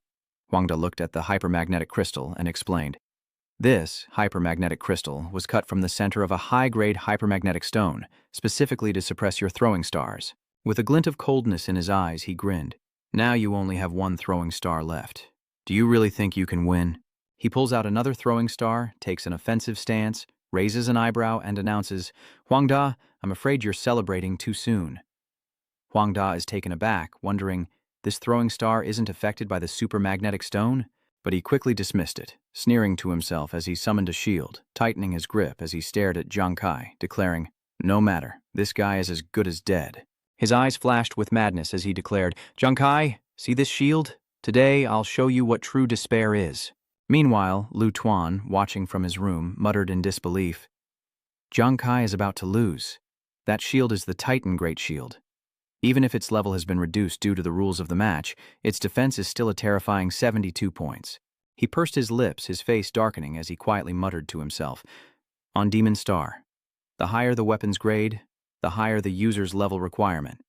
But by downgrading high-grade weapons, lower-level adventurers can meet the usage requirements. Although this damages the weapon and reduces its attributes, the lethality of these weapons far exceeds that of ordinary ones. Standing nearby, Fire Lotus frowned as she observed. Surprised that Zhuan Wu had downgraded weapons for superhumans, Lu Jun widened his eyes, adding, "Not only that, the supermagnetic crystal and the warrior's shield were also downgraded high-end equipment. They went to great lengths to deal with Jiang Kai." Lam Lam, worried, asked blankly, "Then is Nuan destined to die?" Meanwhile, Huang Dat grinned, yelling, "Shun Sha Squad, on my order." The 4 members of Shun Sha Squad smirked eagerly, listening as he growled his command, ready to annihilate all members of the Fire God Squad. Pausing for a moment, Huang Da laughed, slowly instructing, "Oh, right. Kill them slowly. I want them to taste the consequences of messing with the wrong person." The group rushed to attack, with Xianghai roaring with excitement as he took the lead, taking advantage of the fact that the martial artist's weapon was affected by magnetism, attacking and dealing with these 3 first. Seeing this, Nuan and Hu Yan panicked, realizing things were going south, while the powder-faced man excitedly threw a punch at Nguyen Ngu. That perverted bastard should just die. Li Biao, observing everything, sighed and shook his head in dismay. The difference in equipment is too great. It seems there's really no hope left. The blonde-haired Hoa next to her sighed in agreement. Even though Juzi found a way to suppress his timidity, it seems he won't have a chance to show it. Xiaotao, arms crossed in disbelief, asks, "Is Jiang Kai really going to lose this time?" "What? Is that all they've got?" Hong Chang scoffed, turning away. So, it seems Jiang Kai isn't so strong after all.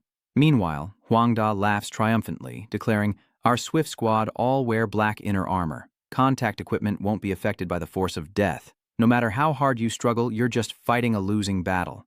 With that cry, Nuan's sword flew from her hand, sending her tumbling to the ground while Hunan stared in disbelief as the compass was yanked from her grasp. Huang Da raised the spirit stone, drawing all the weapons to him, and coldly vowed, "Jiang Kai, I want you dead. You'll pay 100-fold for everything you've done to the royal family." He laughed maniacally, declaring, "I want you to recognize your pathetic fate. I want you to beg for mercy." Ignoring Huang Da's wild declaration, Jiang Kai focused his power into the dart, saying, "I, Jiang Kai." His eyes filled with coldness, he solemnly vowed to defy fate, standing tall as he gripped his throwing star and stared at him. Hearing this, Huang Da laughed, mockingly advising, "Jiang Kai, don't bother. Do you really think that dart can deal with me? Don't dream." As he spoke, a strange power erupted from Jiang Kai's hand. A card slowly materialized, taking on a new form. Shocked, Huang Da stammers in disbelief, "What?" Xiaotao is equally surprised, eyes wide. "Wait, what was that just now?" Lam Lam was stunned, her jaw dropping as she blurted out in confusion, "What's going on? Why did Jiang Kai's 9 Tribulation Life Hunt suddenly turn into a card?" Lu Jun couldn't believe it, stammering, such a powerful killing intent. Could it be a weapon with its own aura? Meanwhile, Jiang Kai smiled confidently, secretly acknowledging that this wasn't just a pursuit, but the one and only weapon of the divine card gambler. He slowly recalled his encounter with E-Brain when she softly introduced the ranking system. Equipment on Demon Star is generally classified from F to S. E-Brain presented various items, including the card in Jiang Kai's hand, and slowly explained. But above S rank, there are even higher ranks, SS and SSS, and God cards are SSS rank weapons. Intrigued, Jiang Kai repeats, "What, an SSS rank weapon?" E-Brain nodded slightly, elaborating in an even tone. "In addition, the God card has a unique set effect." He frowned, repeating, "The card set effect." Without hesitation, she clearly explained, "The special effect of God Card 1 is that for each additional God card, all God cards you hold gain 10% to their base stats and 50% to weapon armor penetration." E-Brain paused, then lowered his voice, emphasizing the special effect of the second God card. Devouring Transformation can absorb other thrown weapons, inheriting all of their attributes. Devour. Transformation doesn't affect the original attributes of the God card returning to reality. Jiang Kai laughed gleefully, squinting as he explained. Before the match, the death card was disguised as the Life Hunt card with the Devour transformation effect. It's not inherently magnetic, so it won't be affected by the supermagnetic crystal. With a chilling look at the card in his hand, he declared, Huang Da, you'll be begging next. Begging me to spare you, or begging me to end you. Seeing this, Huang Da was horrified, sweating as he wondered, wait, what is this kid trying to do? As soon as he finished speaking, Jiang Kai narrowed his eyes and roared. With the wrath of the gods, he unleashed a terrifying blast of power, hurtling towards Huang Da's shield as the man braced himself, brow furrowed in disbelief, wondering what was happening. My Titan shield is supposed to handle transcendent-level beings. How could a mere card pierce it? Before he could finish the thought, Jiang Hai's power pierced through the sturdy shield, shattering it into pieces and sending Huang Da flying back with a mouthful of blood. Huang Da was sent flying, crashing painfully into a blue wall. He slumped to the ground, defeated, as the hypermagnetic crystal fell to the earth, free from his control. As the crystal fell, the sword and compass it had been attracting fell with it, and Wenju heard them drop. Seeing this, Hunan quickly shouted a reminder. The hypercharged crystal's control is gone. Take advantage of this chance. As soon as she spoke, Yuanju powerfully swung his sword, blocking the attacks of the 3 instant kill squad members. Unbelievable, Xianghai could only gape and ask, what? Meanwhile, the spiky-haired man continued his frenzied assault on Nguyen Ngu. He stubbornly defends with his shields, but a moment later Nguyen Ngu playfully chides, Wife, why are you attacking your own family? How naughty. As he said this, Baldy's face froze as if he'd seen something terrifying, and in the observation room, those watching Jiang Kai on the screen broke out in bewildered sweat. What kind of joke is this? A thin card pierced through his seemingly impenetrable shield. What exactly is going on with Jiang Kai's attack? How is his power so terrifying? Back outside, Huang Da was floored, grinding his teeth in disbelief. How could this be? Impossible! How could I lose to that piece of trash? Damn it, I can't even stand up. Seeing this, Yuan Shen panicked and shouted, Boss! Wen Yu frowned and hissed, This is bad, let's go help. But before they could move, Vientru and Nguyen Ngu rushed to block their path. Vientru's eyes gleamed with excitement as he announced, You're up against me. Nguyen Ngu sheepishly chimed in. Running away? The further you run, the more excited I get. Meanwhile, Huang Da grits his teeth, staring in fear as Jiang Kai slowly and grimly approaches. He reaches out and the card from the shattered shield quickly flies back to him. Clenching the card in his hand, Jiang Kai's eyes flashed with murderous intent as he announced, Huang Dat, the fun is just beginning. There's still time left. Jiang Kai unleashed a swift, sharp strike, and the man erupted in a fountain of blood and a terrible scream, leaving Lam Lam stunned. He's too strong. I can barely keep up. Meanwhile, Jiang Kai continues to relentlessly strike Huang Da, who cries out in agony. Stop it now, damn you. I'll kill you.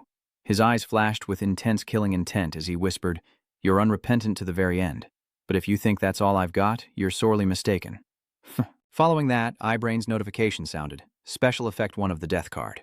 The time isn't right for a single use of the Death card. It can repeatedly attack the target up to 50 times. During this process, the target will take 50% more damage and cannot die. As he said this, the slash across Huang Da's body tore open again, causing a violent spurt of blood. The relentless slashes tore into him, and Huang Da screamed in agony, his frantic cries echoing through the arena and reaching the ears of the onlookers. The onlookers were stunned by the cries of agony. Inside, Jiang Kai, face grim, whispered coldly, Huang Da, murder is like a daily meal for you, isn't it? Since you don't care about the lives of others, then I'll let you feel the fear before death arrives. Horrified, Huang Da's pupils shrank as he stammered, No, please. But his pleas went unanswered. The third special effect of the Necromancer armor, Death Torture. It attacks the enemy's spirit once, torturing them before death. This effect only works after the opponent is severely injured and can be maintained until the caster runs out of mental energy. Jiang Kai's eyes filled with cold, murderous intent as he growled darkly, Death. Huang Da's pupils contracted violently, his eyes wide with terror as he trembled and gasped. Jiang Kai remained cold, emphasizing each word with a heavy tone. As he finished speaking, Jiang Kai's gaze turned utterly frigid, focusing his power on Huang Da before him. Suddenly, a sharp and powerful slash tore through Huang Da's abdomen, his face frozen in a silent scream. It hurts so much. Who is it? Who's slicing me to pieces? Huang Da howled in agony, his eyes wide as he stared at Long Zuo, feeling as though he was being licked clean, as though something was devouring his insides. Fresh blood erupted violently from his body as Huang Da, bleeding from every orifice, begged for mercy. "Save me. My body's being ground to bits. It hurts so much." His body felt pierced by countless swords as he cried out in agony. "It hurts so much." Huang Da's eyes turned bloodshot as he wondered in agony, Why am I not dead yet?" He finally couldn't withstand the thousands of continuous slashes and trembled, begging, "I can't take it anymore." But Jiang Kai's face was still full of coldness, his eyes gloomy as he sneered. "You can't even handle this? The pain you're feeling is less than a fraction of what your victim suffered." Huang Da completely lost it, clutching his head and screaming, Kill me now!" Seeing this, Jiang Kai chuckled to himself, thinking that the time for the death card had not yet come, coupled with the death throes of the necromancer armor. You just stood by and watched him suffer. Long calmly analyzed, combining intense physical pain with mental devastation. A perfect effect. Meanwhile, Huang Da continued to scream incoherently, "Help me! Please kill me!" Inside the room, Lan Lan watched everything, puzzled, asking why Huang Da hadn't died yet. The damage he'd sustained should have been fatal long ago. Lu Jun's expression turned grave as he shook his head slightly. "I don't know, but it seems Huang Da is about to be completely crippled."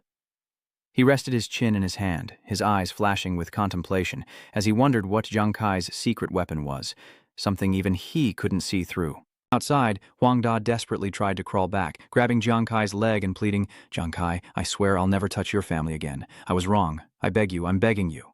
Covered in blood, he looked at Jiang Kai and pleaded, "Just kill me." Jiang Kai coldly glanced at Huang Da, a smirk forming in his mind. How could he let such a golden opportunity to kill Huang Da slip away so easily? With a cold hum, he turned his gaze elsewhere, wondering if that person could restrain themselves any longer. Slowly, Jiang Kai looked up at Huang Tong, who was observing everything from above. He couldn't sit still any longer. Gritting his teeth, he trembled with anger, realizing that even with so much preparation, he still couldn't kill Jiang Kai. He didn't kill Xiao Da to force me to show myself. Thinking this, Huang Tong stood up, stepped forward, and shouted down to the arena, "Jiang Kai!" Jiang Kai got what he wanted, raising his head with a cold, mocking laugh. "So, you're the president of the Zhuanwu Guild. Is there a problem?" Without hesitation, he offered a deal, eyes wide with anger. "Jiang Kai, I know what you want. If you kill Huang Da now, I promise he will never bother your family again. Why should I trust you? Besides, he already messed with my family. What about the rest of your people?" This infuriated Huang Tong, who snapped, "Don't push your luck." Jiang Kai shrugged, saying casually, "Then, let's begin." Behind him, Huang Da was still clutching his head in pain, begging to die. Huang Tong gritted his teeth, racking his brain. No, Xiao Wei has already undergone psychological treatment again. At this rate, Xiao Da will be ruined too.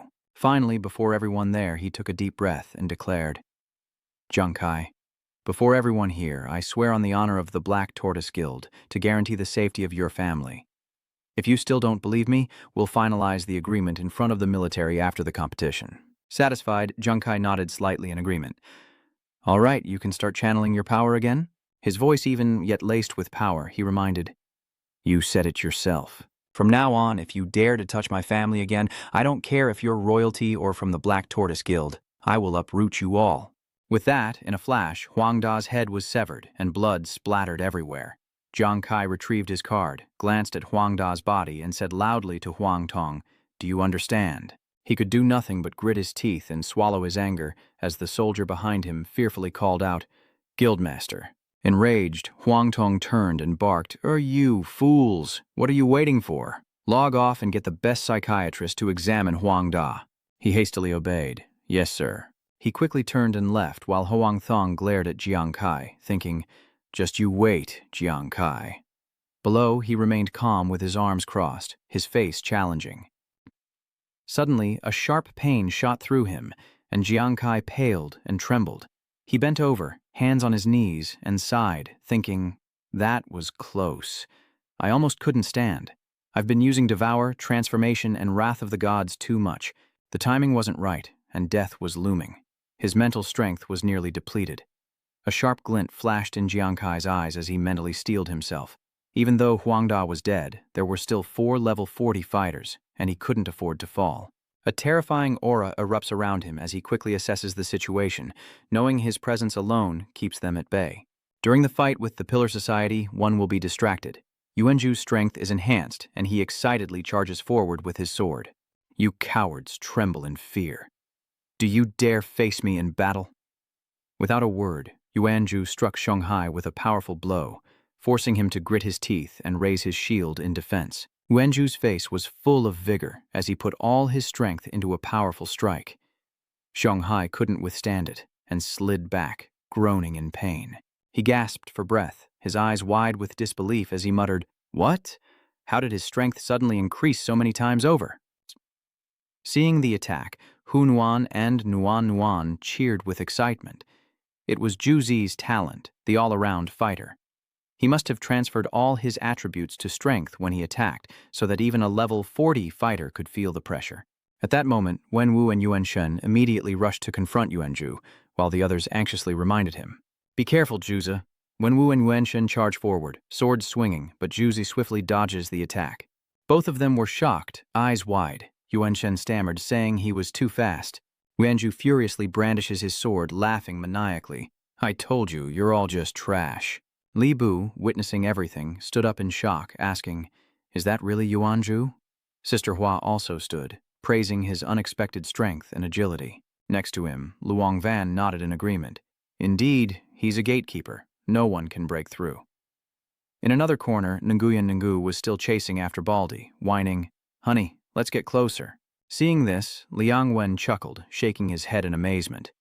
To witness a drunkard chase a level 40 fighter around the arena, it's truly an eye-opening experience. At that moment, Baldi turned around and shouted, "Pervert, damn you! Get lost!" He thought to himself in frustration, "Damn it, this pervert's shield has extremely high defense, making it difficult to inflict damage."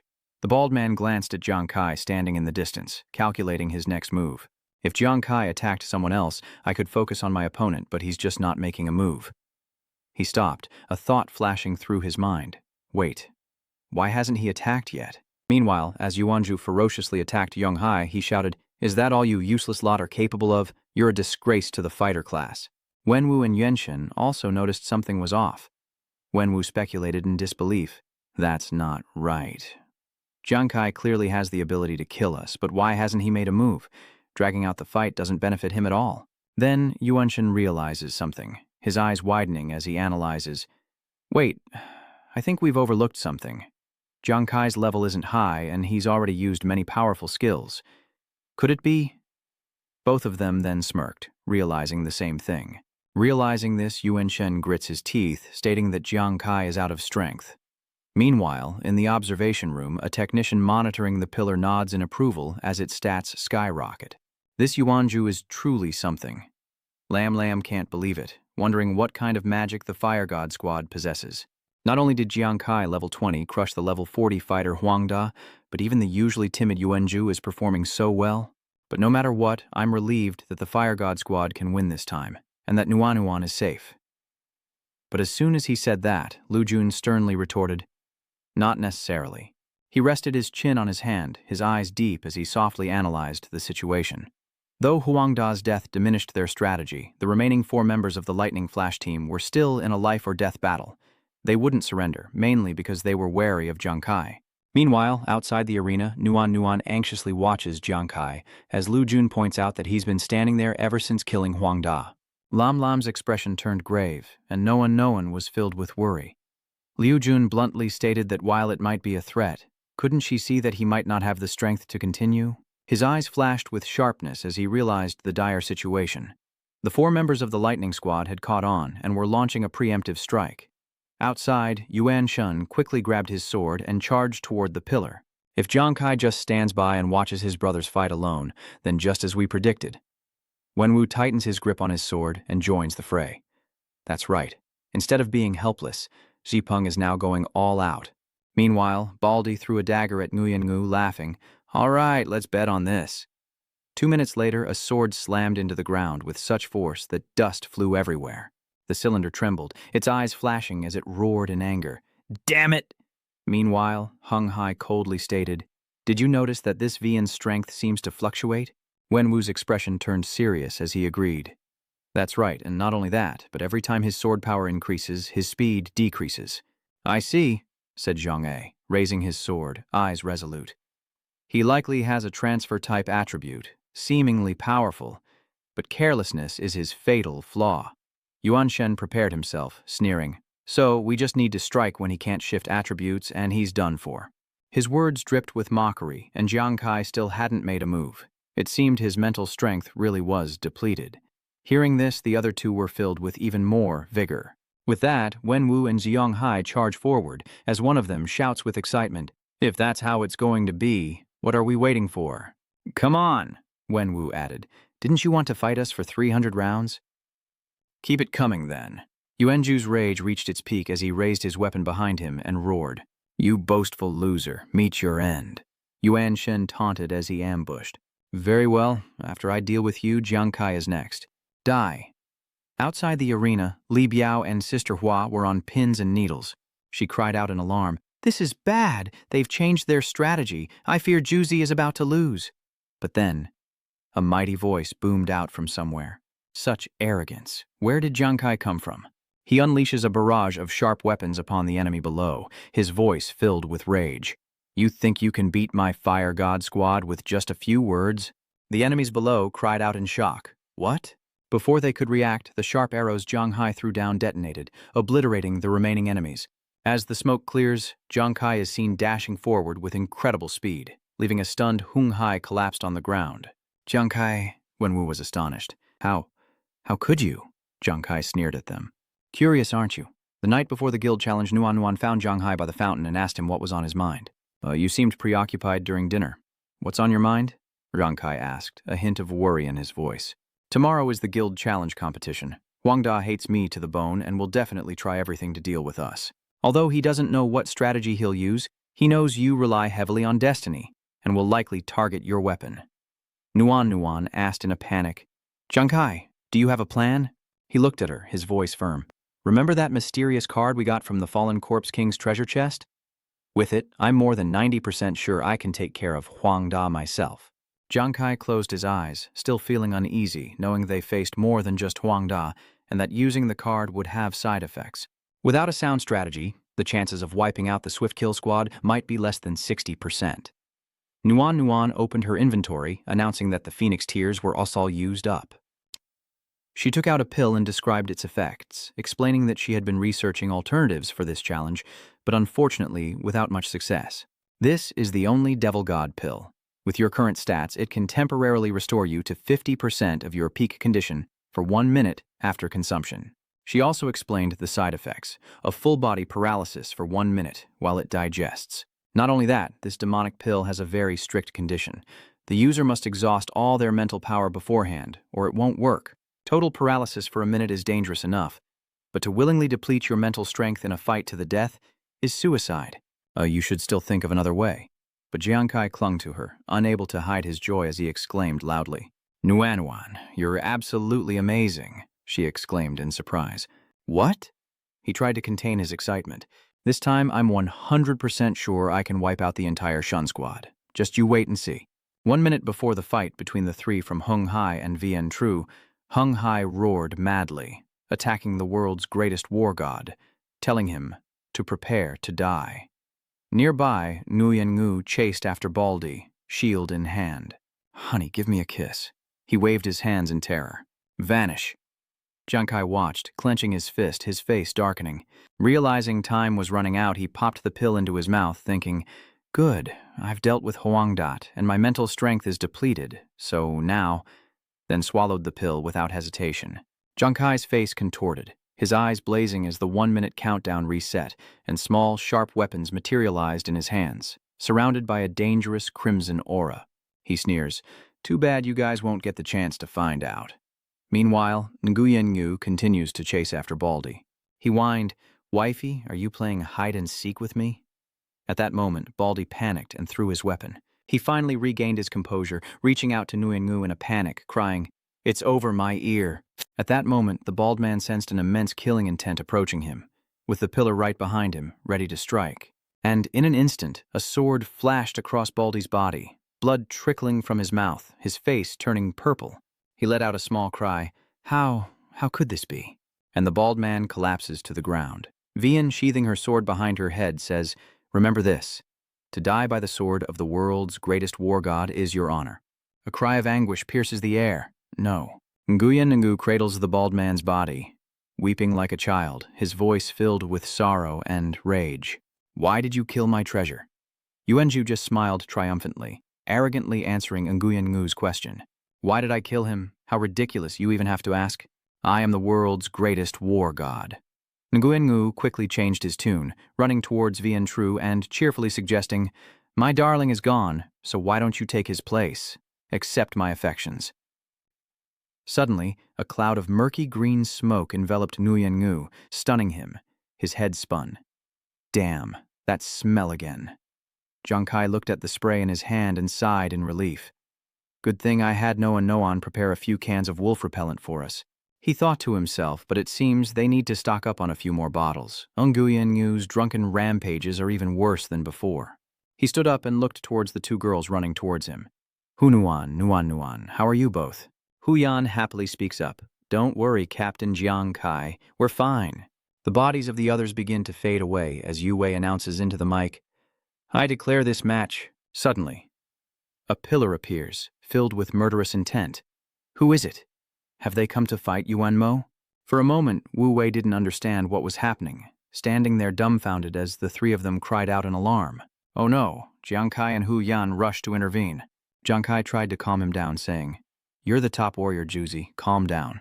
Hu Nian chimed in, saying that he shouldn't be hit. Wu Wei, still in shock, stammered out the announcement, Team Fire God won this match. The second round is at 8:00 a.m. tomorrow. Please be on time. Wenju, still frowning, yelled into Jiang Kai's ear. Jiang Kai, remember this. I'll have your back from now on. I'll protect you, he said, his face pale. I remember. Behind him, Yu Wei retreated in fear. Jiang Kai hurriedly called out to the two, Nuan, let's get out of here. The two lamented. These two are so embarrassing. Nguyen Ngu was carried away by the two men, still calling out incessantly. Honey, Hu Nuan replied awkwardly. I'm listening. Beside him, no one could only force a smile as Jiang Kai dragged Yuanju away, who was still raising his sword and shouting, When this war god goes to battle, who dares cause trouble? The three spectators in the stands exclaimed in shock. Wait, the commentator said in surprise. I just realized that the Fire God team has won. An unknown team wiped out the entire instant kill team with its illustrious achievements, except for the gladiator named Vian Tru. But isn't the drunkard one of the most useless classes? How could he be so strong? I can't believe they hunted down a level 40 gladiator, and even Jiang Kai. What class is he anyway? And what kind of overpowered weapon is that black card of his? The audience roared, celebrating this resounding victory as Hong Shuang watched with a smile, speaking to the man beside him.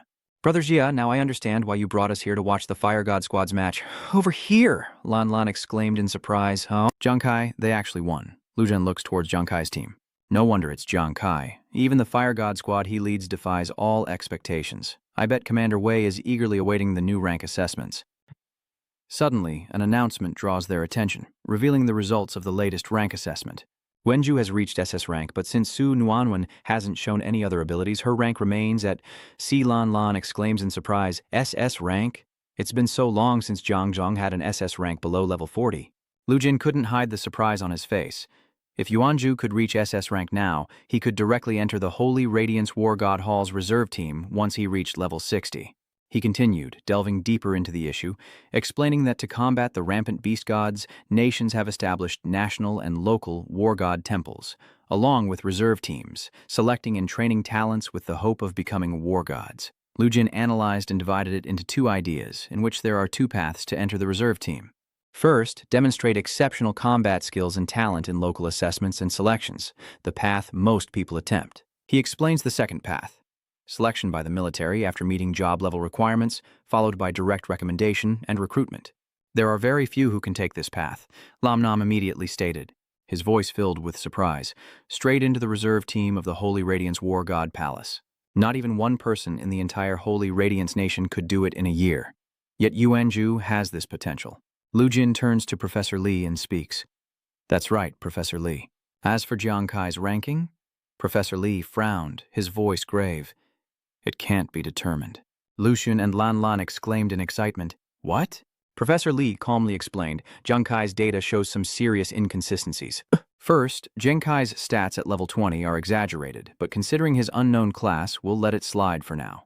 Second, his stats are still different from top-level 40 players, but his attack power shows unbelievable destructive power.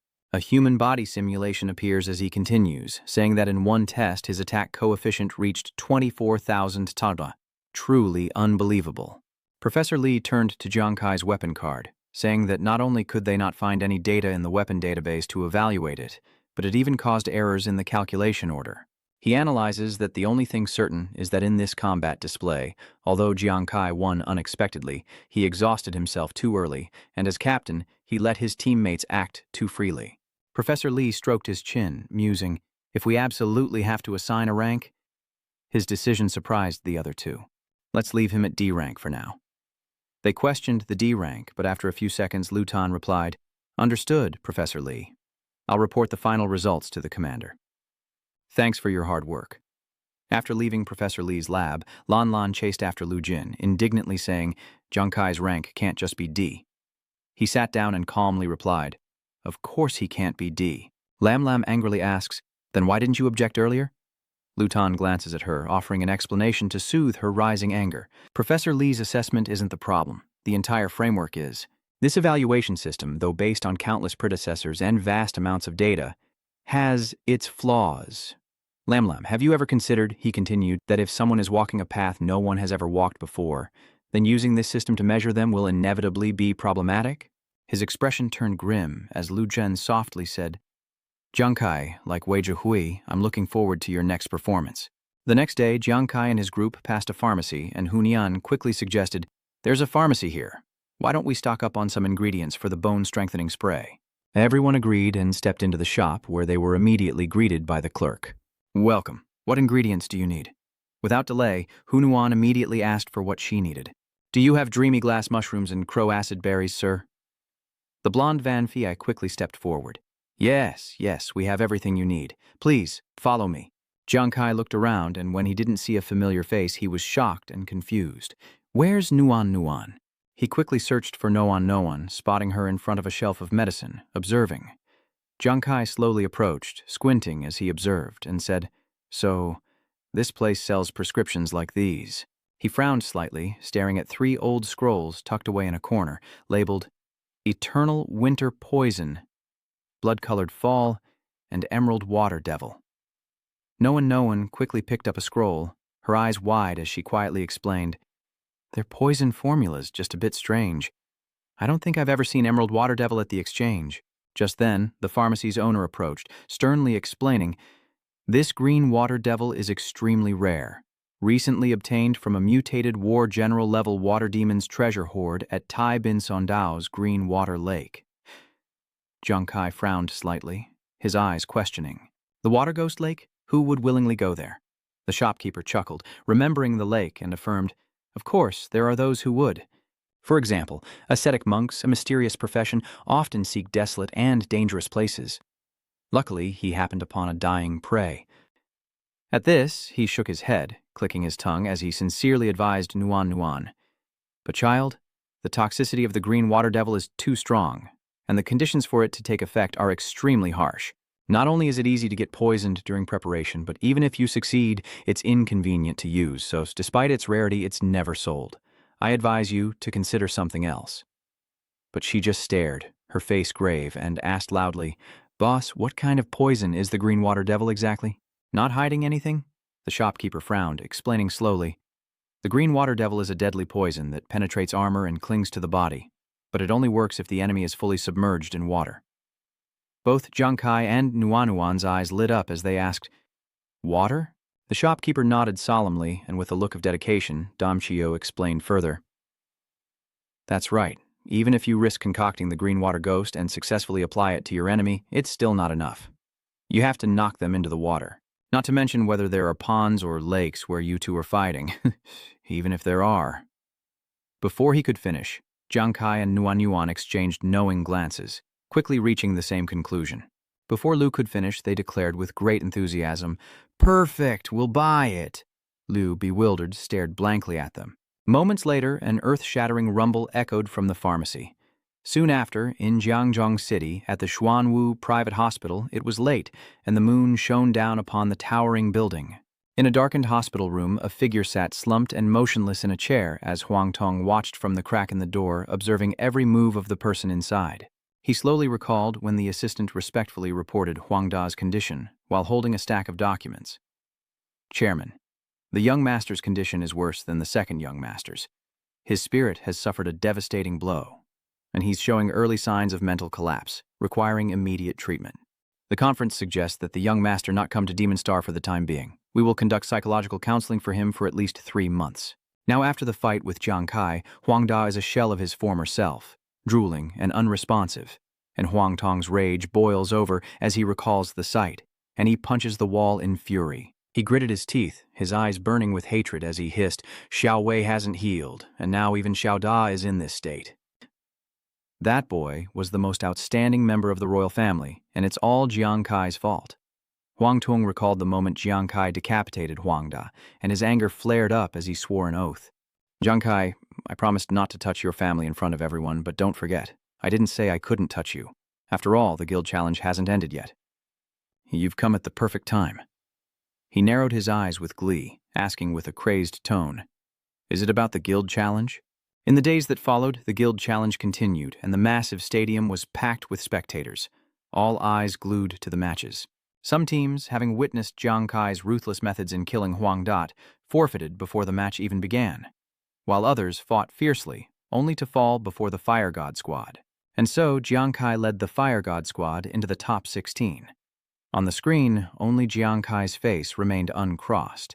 As night fell and the moon climbed high, Hu Yan excitedly announced in their cozy home, "Captain Jiang Kai, we have information about tomorrow's match." The group rushed to the blue screen, which displayed the words, "Main God Guild. What the Fire God squad needs to know when participating in the competition. Congratulations on reaching the top 16. Your next opponents are from the Black Tortoise Guild's 4th Hunting Falcon squad, led by Tu Fai Tuong. 8:12 a.m. tomorrow. Be on time at the West District Arena of Holy Radiance to participate in the competition." Yuan Zhu was shocked to see those words, and exclaimed that it was the Zhuanwu Guild again. "From Fai Tuong? Where have I heard that name before?" Nguyen Ngu nodded in agreement. "I think so too." Jiang Kai quickly recalled the name Fai Tuong, and with gritted teeth somberly explained, "Shu Fei Xiang, the 4th Hunting Falcon squad, is the team we encountered on our way to find the fallen corpse king. It seems the royal family still couldn't restrain themselves." Wenju's eyes widened as he recalled, "I remember now, they're those royal bastards. From what I know, the 4th Hunting Falcon team is the most elite of the elite in Zhuanwu. Although shield kill is strong, their actual combat ability is no match for them." Hu Yan is right.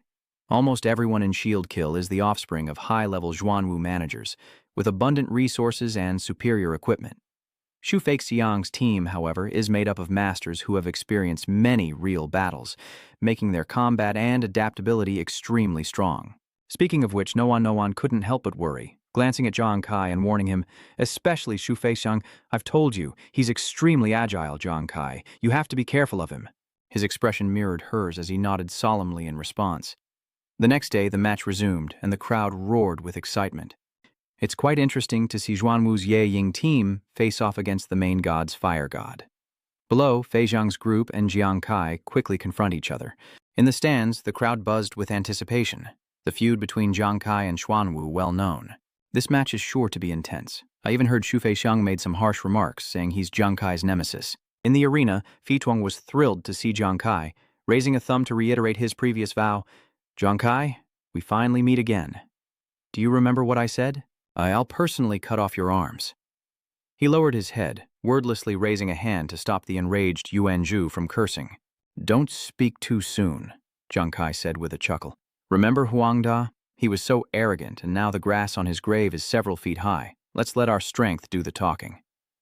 At this moment, Wu Wei raised the mic, announcing with a smile, "Attention, players. The 36th Guild War, round of 16. Countdown has begun." She quickly began the countdown, 10. The crowd in the stands watched Jiang Kai and Fei Xiang on the screen, excitedly shouting, "Look, the match is about to begin." Meanwhile, Wu Wei continued to count down. 8 still in the room, Lam Lam anxiously calls out her sister's name. No one.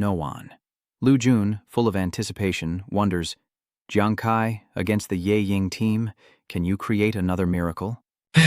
Sister Hua, sitting in the stands, was ecstatic, covering Yu Yenju's mouth as she cheered. Juzi, good luck. We and the captain are rooting for you. Meanwhile, Li Biao watched intently from the sidelines, the final countdown echoing in his ears. 3, go. Finally, she counted down to the last number and waved her hand with all her might, declaring, begin. As soon as she said that, Du Fai Tuang's team charged forward with a ferocious roar. Kill! The Jiankai team quickly took their positions, and he shouted, everyone be careful! They responded in unison, and Jiankai launched throwing stars at the approaching Fai Tuang group. Seeing this, Hunyan clenched her fists in excitement, thinking, so many fatal attacks. Let's see what kind of surprise Jiankai's team has in store for you. Meanwhile, Fei Xiang's team dashes forward like arrows, head-on against Jiankai's missile-like darts. But a moment later he smirked, muttering, I see. Fei Xiang stopped, and his men rushed forward. Mo Chen held up a card and said, just leave it to us. As soon as he finished speaking, he exerted his power, and the card in his hand began to glow. Fei Xiang smirked, his eyes glinting. Jiangkai, let me show you the power of teamwork. Mo Chen's team formed an impenetrable shield, blocking Jiankai's relentless attacks. Jiankai's group was shocked, exclaiming, what? Even Sister Ho in the audience was stunned, her mouth agape. Incredible reaction speed, Liang Wen muttered, equally stunned. To instantly form a defense, blocking all 6 of Jiang Kai's simultaneous attacks when the entire squad charged in for the kill, Jiang Kai's throwing stars dug so deeply into the shield that sparks flew, yet they couldn't pierce it. Liang Wen observed Mo Chen's calm demeanor as he blocked the attack and was astonished. Moreover, despite the fatal blow being triggered, he didn't panic, calmly retreating with the force of the impact, and after blocking that fierce attack, Fire Lotus eagerly announced, let me test him. Mo Chen nodded in agreement. Okay. Liang Wen, watching from the stands, could only gape in disbelief. Not only that, when the front members are pushed back by a fatal blow, the members behind can continue at the fastest speed. On the field, Huo Lian rushed forward and quickly swung his sword to attack, roaring with challenge. Fire God Squad, taste the might of my blazing whip, Liang Wen realized with horror. What's more, they transitioned from a defensive formation to an offensive one, as Fire Lotus delivered a devastating blow to Jiang Kai's group. He quickly dodged and reminded his teammates, fall back. In the observation room, Lan Lan watched everything, clenching her fists in worry as she whispered, I'd only heard of the Falcon Brigade, but this is the first time I've seen them fight up close. No wonder they're famous for their teamwork. Lu Jun's expression was also grave as he watched the screen intently, nodding in agreement. Indeed, while the individual skill of each member of the Hunting Eagles team wasn't particularly outstanding within Zhuanwu, the entire squad was quite remarkable for such a large and talented guild. Meanwhile, Jiang Kai leaps forward, his eyes intent as he reaches out to recall his throwing stars, silently assessing the flying squad. Indeed, such harmony can only be forged through countless battles, constantly walking the line between life and death. Jiang Kai carefully observed each member of the opposing team, his heart trembling as he acknowledged that with just one strike, they proved to be far more formidable than Chunsha. But Fi Tuong wasn't about to let up, pulling out a purple gem, a super death crystal. He smirked, asking, want to take back your life taker? In the stands, a long-haired blonde man raised his hand and shouted, look, it's a super violet crystal. Xiaodui's fire god weapon is being controlled. The man beside him cheered with excitement. It seems Jiang Kai is already being forced to use his mysterious trump card. Everyone looked shocked when suddenly someone spoke up urgently. Wait, everyone, look. Jiang Kai's lineup is full of monsters and unbelievably powerful weapons. An observant spectator exclaimed, the Super 2 stone is nullified. What's going on? A purple-haired boy asked mockingly. You've modified your weapons too, Jiang Kai retorted with a sharp glare. Surprised? Did you think we wouldn't prepare after suffering a loss in a duel? Before the fight, someone spoke with a light tone, boasting, Captain Jiang Kai, it's fortunate you kept some more from the mermaid maze. I discovered that a particularly potent killer stone among them generates a force that repels super death crystals, so I modified everyone's weapons. Just as he said, all sorts of weapons were laid out on the table, so even super death stones were no longer a threat. Jiang Kai patted Ruan Yu's shoulder, praising, well done, Ruan Yu. Hearing this, he grins, eyes sparkling with excitement as Jiang Kai leaps into the air, playfully taunting, Zifeixiang, let me show you now that before ultimate speed, even the most perfect coordination will have openings. He's plunged into the game space, surrounded by giant dice as fire-wrapped objects rain down from above, perhaps shattering wine bottles and sending shards flying. A sarcastic voice rings out, saying any small fry dares to show their face. Just then, someone leaps forward, too fast to identify. That's Yuanju, surrounded by blazing red lightning. The pillar raises his weapon, ready to show them the might of the world's greatest war god, as someone below shouts, "Earth trample!" From below, Yuanju prepares to descend, surrounded by powerful golden lightning as the enemy scrambles to retreat from the earth-shattering blow. Unfortunately, the enemy forces scattered just in time as the pillar landed. He looked around in bewilderment, wondering, where did everyone go? Before he could figure it out, an enemy attack ambushed him. Realizing the danger, Jiang Kai shouts a warning, "Chuzu, look out!" and sends a weapon flying. Wenju was still dazed when Fei Xiang rushed in, weapon in hand, laughing maniacally. "Jiang Kai, how dare you lose focus while fighting me, Zi Fei Xiang? I told you if we ever met again, I would kill you." Jiang Kai was momentarily stunned. Wenju regained his momentum, rushing towards Huo Lian, roaring, "Daring to challenge the world's greatest war god, how audacious." Suddenly, Yuanju's attack is blocked by Zemo's shield, as Hualian says, "I'm counting on you to handle this." Zemo frowns, carefully observing Yuanju, and thinks to himself, "This guy's reactions are pretty good. I underestimated him." Yuanju looked at him with interest, saying, "All right, if you're so eager, then I will." He leapt into the air, his voice resonating as he accepted the challenge with a Hamdia Tian kick. Meanwhile, Mo Tran roared, ordering them to be killed as Fire Lotus and Miao Ling sped towards Jiang Kai's team. A blue potion spills as Ruin Yu declares, "Ruin Yu will never be weaker than anyone." Mo Chen attacks with a spear, but she swiftly blocks it with her shield, taunting, "Come on, handsome." Hearing this, he angrily shouts, "Looks like you've got a death wish."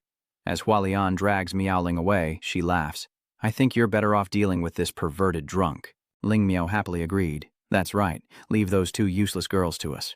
From the side, Nuan calls out a warning, "Huyan, be careful." But Huyan showed no fear, raising her hands to the sky as white light gathered around her. "Watch this, enhanced version of my invincible hailstone technique." Seeing this, Nuan lends a hand, summoning a powerful golden lightning orb. Seeing this, she also lends a hand. As the wall lizard rushes towards Jiang Kai, raising his sword of darkness to strike, he swiftly turns and throws a 5-5 shuriken in his direction. Seeing the shuriken flying towards him, Fei Xiang sneered, "You like shuriken, huh? Let me tell you, I've never lost a battle of speed." With that, he shot forward like an arrow, cleanly slicing through all of Jiang Kai's shuriken, creating a veritable fortress. Fai Tuang scoffs, "Too slow." Kai hears this, and his eyes widen in disbelief. This guy is proving to be a real problem. The cameraman excitedly says, "No one's ever dodged Kai's darts at that close range. You gotta remember who we're talking about. That's Fei Xiang, known for his agility. Even in slow motion, I can't see how he dodged Jiang Kai's dart." No sooner said than done. Fei Xiang effortlessly dodges the incoming attacks. Lam Lam, witnessing his speed, exclaims in shock as Fei Xiang spins to evade Jiang Kai's dart, using the momentum to close the distance. Lu Jun, standing nearby, then revealed some information about Fei Xiang. "I've looked into his stats. His agility exceeds 300. With his equipment, it's at least 350. He secretly surmised that Jiang Kai's advantage was agility, but Shu Feixiang's agility was likely more than 100 points higher. In terms of attributes, he could be considered Jiang Kai's nemesis." Fei Xiang raises his hand, ready to strike. "Jiang Kai, fighting me will be the most regrettable decision of your life." He stared in disbelief at the incoming attack, his entire body frozen. As the intense power closed in, Jiang Kai thought, "Wait a minute." He stared at Fei Xiang and activated his Demon Eye transmission. It looked like Fei Xiang was only going to strike once, but his other hand was clearly gathering power. It seemed this total wind slash wasn't just a single attack. Jiang Kai retreated, anxiously thinking, "With my current reaction speed, I won't be able to dodge 2 consecutive blows in time if I just focus on evading." Thinking quickly, he launched an attack to intercept Fei Xiang, only for Fei Xiang to smirk, thinking, he took the bait. Fei Xiang unleashed his power, easily subduing Jiang Kai's attack, who could only stare in disbelief. What? His crossed swords still radiate immense power, and pursuit of life is being suppressed. "Jiang Kai, did you think you were the only one who knew how to upgrade weapons?" Fei Tuang couldn't help but boast. "My silver twin swords have been modified. While they can't control weapons from a distance like super die crystals, they're more than enough to deal with your traceless life up close." Jiang Kai clenched his fist, looking up at him. "So you were prepared for this too?" "So that's why you lured me into using as much life hunt as possible?" Fei Tuang asked smugly. "So, What if it is? Junkai, I'm starting to feel a little resentful towards you. Even now, you still have time to ask pointless questions. Look what I see. How interesting. Fei Sheng looks at his hand and says mockingly, "Let me guess, that's your last throwing star, or the trump card you disguised as a throwing star?" He looked down as if he had Jiang Kai in his grasp, just as he'd imagined. Wary, Jiang Kai questioned him. "What do you mean?" He glares at Jiang Kai, a murderous aura emanating from him, and says, "The reason our 4th Hunting Eagles team stands at the top is that, aside from our seamless teamwork, we have one more advantage. We never underestimate any enemy. So, before the match, I watched and analyzed your match against the Shield Kill team over and over. One of your team members raising his hand means these things." Fei Sheng calmly surmised that he could defeat Huang Da unexpectedly, relying on that trump card disguised as a dart. But after he defeated him, he didn't immediately support his teammates, instead remaining motionless. Why is that? Is it because you have so much faith in your 4 teammates, believing they can defeat their opponents? Fei Sheng rested his chin on his hand, frowning as he told his team, "Rewind and play it again." He watched Jiang Kai's expression, but judging from it, that didn't seem to be the case. Fei Sheng smirked. "Therefore, I have a bold hypothesis. Your trump card, while capable of a one-hit kill, consumes a massive amount of stamina or mental power, preventing you from acting again for a short time. After much calculation, I estimate that time to be about 1 minute. The number startled Jiang Kai. Fei Sheng continued his analysis, saying that if he used his trump card on him here, he would surely die, like Huang Da. But in that 1 minute where I'm out of commission, my team can wipe out the rest of the Fire God squad. Right now, Nuan and Hu Yan are fighting with all their might. Nuan is doing her best to support her from behind. Okay, I'll amplify your healing." He lowered his voice. "This bloodlust. They'll join forces and kill you." Meanwhile, Yuanzhu completely erupted, eyes flashing as he raised his sword and roared. "The world's greatest war god is here, so hurry up and kneel to beg for mercy." Yuanzhu powerfully swung a sharp slash, but Zemo quickly dodged it. With furious eyes, Yuanzhu growled, "Running?" As Zemo dodged, he thrust his sword forward, scoffing, "You call yourself the greatest war god? Useless trash, Dai." Yuanzhu gritted his teeth, forcefully resisting the sword thrust. The 2 swords clashed violently, sparks flying.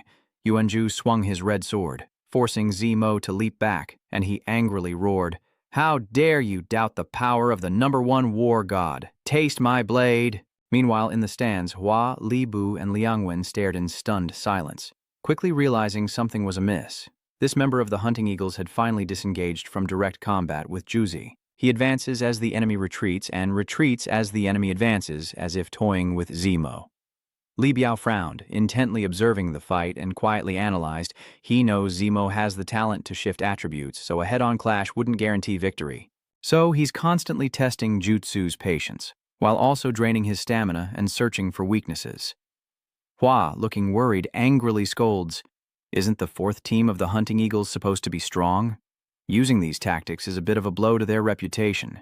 But Li Biao shook his head slightly, explaining with a serious expression that this was a battle tactic. The members of the Falcon Squad 4 weren't pampered children of high-ranking officials who cared about empty reputations. In a life-or-death battle, using every means to win was the most important thing. Long watched Yuanzhu's frenzied fighting, muttering, "Ju, you have to hold on." Meanwhile, Nguyen Yu was still blushing, pouting sweetly. "Oh, darling, that waist, those breasts, those long legs, I adore them." Across from him, Mo Chen seethed, his eyes sharp as he cursed, a glutton. Always a glutton, the most useless profession. He swiftly bypassed Nguyen Ngu, gracefully turning to face her back, then mercilessly impaled her abdomen, his tone still frigidly contemptuous, declaring that she and her profession were equally useless. With a sickening sound, he yanked the weapon free, and Nguyen collapsed to the ground, soaked in blood. The 4 were stunned, and Noan, Hon Han, and Jiang Kai cried out in worry, "Nguyen Ngu!" Noan rushed to Nguyen Ngu, urgently saying, "Hon Han, hang in there. I'll find a way to heal Nguyen Ngu." But Hoa Lien wouldn't let her go so easily, quickly lunging to intercept her. "You think you can save someone right in front of me? Don't even think about it." Huyan stood firm, telling Nuan, "I'll cover you, go now." Just then, another slender, gloved hand reached out, gathering a strange power as Mio Lin darted forward, launching a direct attack on Honan. "We'll see if you have the ability." Unable to dodge, Huyan paled as she took the full force of the attack. Seeing this, Nuan froze, her face darkening with worry as she cried out, Huyan. Hu Lian cracked her whip, sneering, "A con artist and a doctor who can't fight? You two are daring to fight our hunting eagles?" Meanwhile, Miaoling continued her assault, laughing as she said, "Don't expect your captain to save you. He can barely save himself." As those words faded, Yuanju suddenly rushed to stand before them, retorting, "The mighty war god is here. Who dares to be insolent?" Nuan supported Hu Yan, calling out to Yuanju as she saw him standing in front of her. At that moment, Zemo rushed towards Yuanju, his eyes wide with anger, reminding him, "You're fast, kid, but don't forget who your opponent is." Yuanju furiously swung his sword, but he dodged it, causing Yuanju to shout, "Damn it! Will you face me head-on?" Zemo smirked, his eyes flashing as he charged forward. "Fool, if you have the talent to shift attributes, why would I use my weaknesses to compete with your strengths? On the battlefield, it's live or die." In his mind, he chuckled, realizing he's already starting to lose patience. Across from him, Yuanju's eyes widened as power surged around him. Gripping his sword, he declared, "Die!" He rushed forward, swinging at Zemo, but he swiftly dodged the attack. In a split second, Zemo's eyes widened, seizing the opportunity. With a swift motion, he unleashed a merciless strike. Unable to dodge, Yuanju's face paled as he cried out in pain. From the stands, Sister Hua, Li Biao, and Liang Wen were shocked, anxiously calling out his name. On the arena floor, Zemo leisurely held Yuanju's blood-stained sword and said softly, "What's wrong? Couldn't shift your attributes in time this time?" Unable to respond, Yuanju collapsed to his knees, head bowed and motionless, while Zemo, filled with excitement, sneered with contempt, "The world's most useless." Elsewhere, Fei Jiang, facing Zhang Kai, shrugged triumphantly. Zhang Kai, your teammates are already on the ground. It seems the outcome of this match is clear, and the first casualty has arrived. If you can't bear to watch them die before your eyes, there's still one choice. Use your trump card to save one of them." Fei Yang glanced at the slumped figure of Ruan Yu Baojie, but his trump card was only good for one. He then eyed Hu Yan and Nuan, asking sternly, "Who do you want to save?" Finally, Fei Xiang looked at Zemo, who was raising his sword, ready to strike the pillar at any moment, a gleam of murderous delight flashing in his eyes as he kindly whispered a reminder. Of course, no matter who you use your trump card on, the fate of your Fire God squad is already sealed. Defeat. At that moment, rain suddenly began to fall from the dark, gray sky, each drop pattering onto the arena floor as Zhang Kai calmly faced Fi Tuong, before slowly speaking. "Is that so?" But with his demonic eyes focused, a sharp glint flashed in his eyes as he sinisterly grinned. "I don't think so."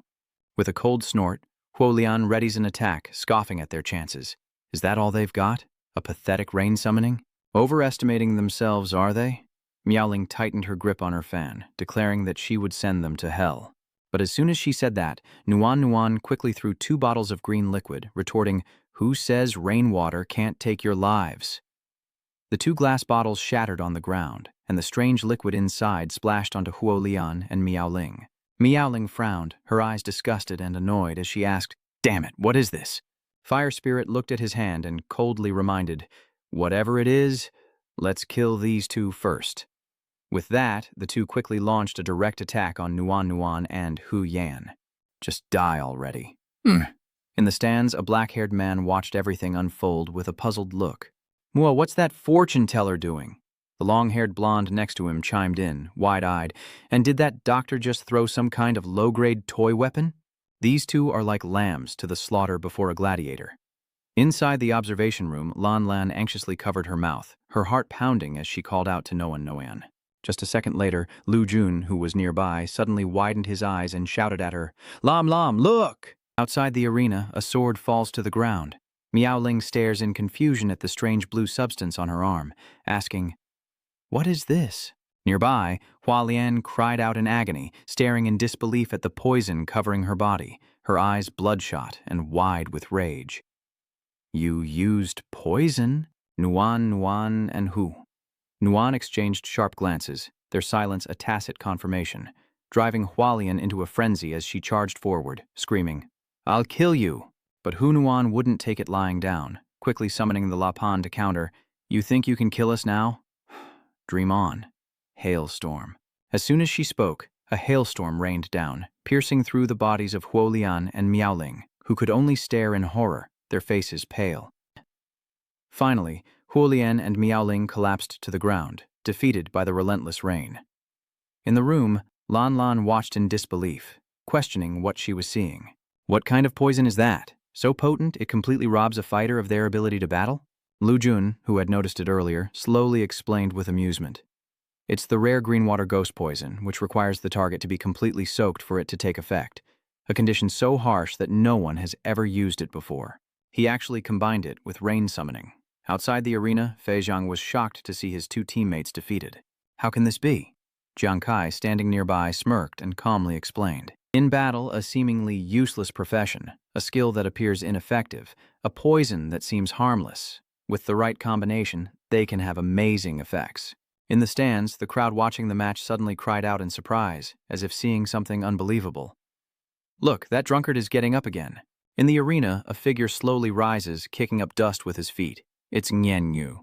Clutching his wounded stomach, he shakily pushes himself to his feet, prompting Mo Tran to scoff, still trying to resist. You're just a nobody. Do you really think you can beat a gladiator? He coldly declared, annihilate the entire Fire God squad, and I'll start with you. Nguyen Ngu grits his teeth, declaring, I'm nothing like you, and I don't care who you are. Seeing this sudden change, Mo Chen becomes wary. Wait, his eyes suddenly look strange, completely different from how he was when he was hitting on the ladies. Could he be like that doctor, plotting something? Nguyen Ngu suddenly shouts angrily, I'm making it clear here and now, you will obey me, you have no other choice. Seeing him talk nonsense, he angrily lunged forward. Damn it, you dare make a fool of me? The onlookers were stunned. What? They thought the drunkard had some amazing move, but he's still just a pervert, making everyone sick. Wait, look closely, his condition is very strange. He's talking nonsense, but he seems sober. They hesitate, seeing Nguyen Ngu's unsteady demeanor, as if he were drunk. He easily evaded Mo Chen's spear, surprising him. Fei Xiang, watching from the outside, was astonished. His instantaneous speed was just too fast. Wait, what was that just now? Why does it feel like that freak's speed doubled after getting injured? Hearing this, Jiang Kai smirked and said to him, Quite astonishing. Do you know the difference between instinct and human reaction? Fei Xiang gritted his teeth, glaring at him. What nonsense are you spouting now? Jiang Kai ignored him, continuing to explain. In combat, people tend to rely on past experience, personal emotions, and other external factors to formulate a response. Enraged, Mo Chen lunges, spear aimed at Nguyen Ngu. It was just luck. Let's see if I split his head open now. As Nguyen Ngu barely dodges, he continues. Instinct, on the other hand, is a primal ability. He dodges and teases Mo Chen. My dear, you're still not fast enough. Enraged, Mo Tran roared, Shut your trap!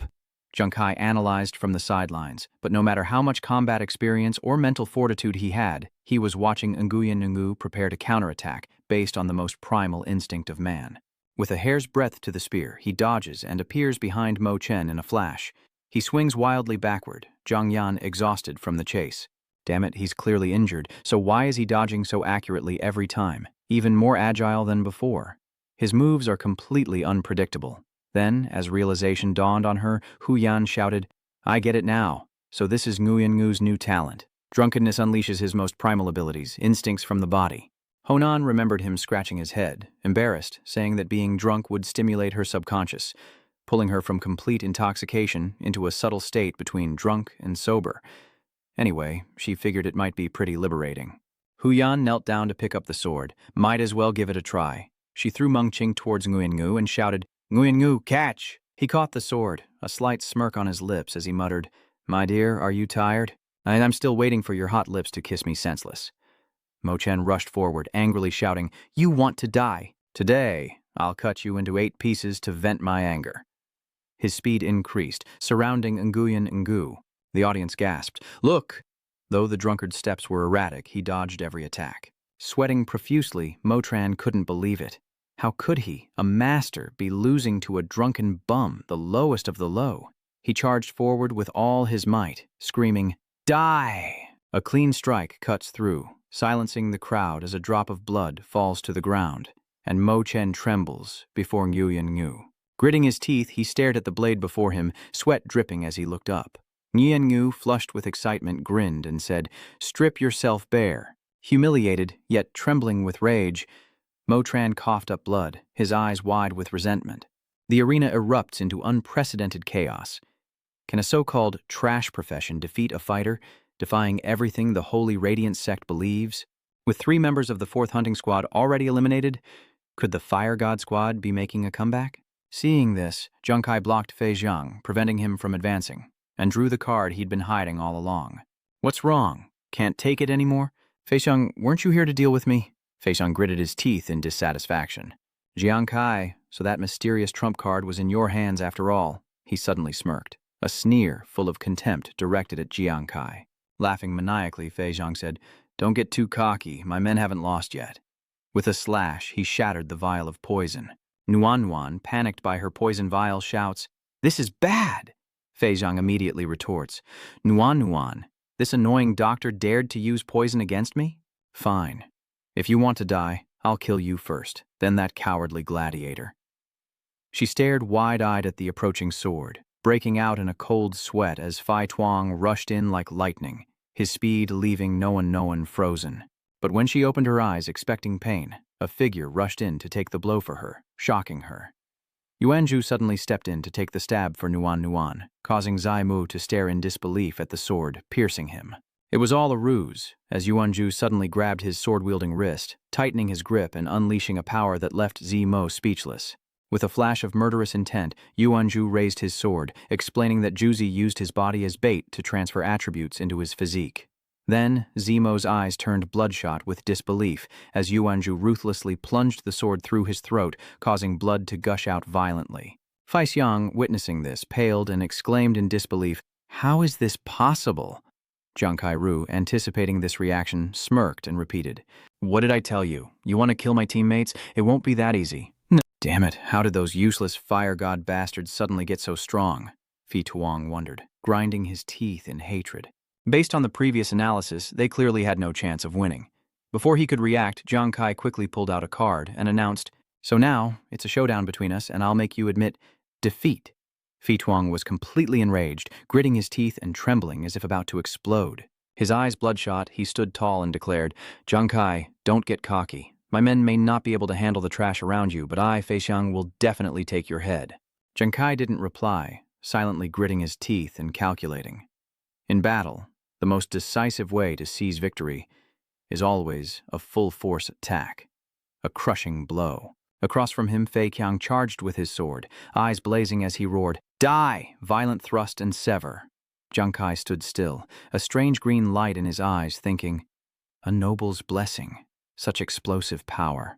Before Fei Qiang's blade could pierce him, he dodged, calculating his next move. Fei Qiang's all-out attack, even if it missed, would still carry a concussive force, but it also meant he'd be left with little strength afterward. Zhang Hai muttered, his voice hoarse, as he quickly launched his second attack.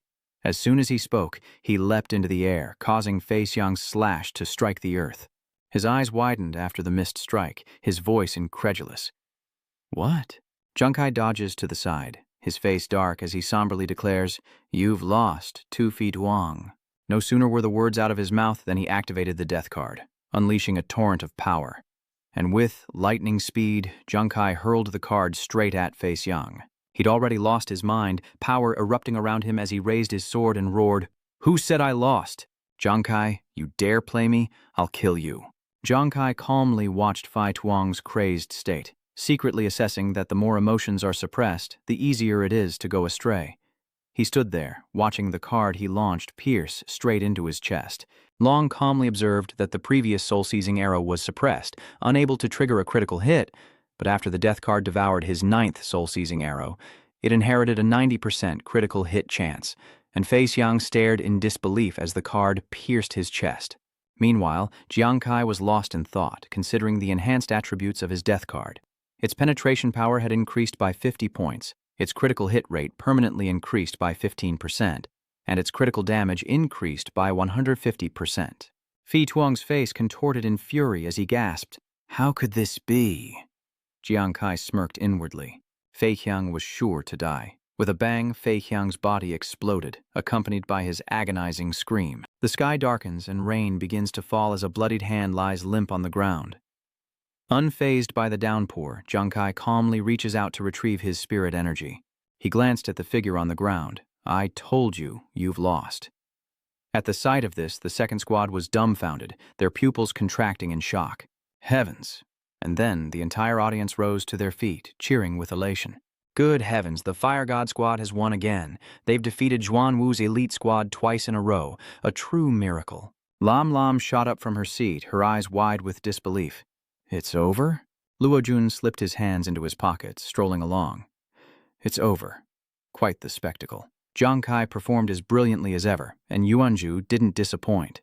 Nuan Nuan's performance was also quite eye-catching. He smirked, recalling the battle.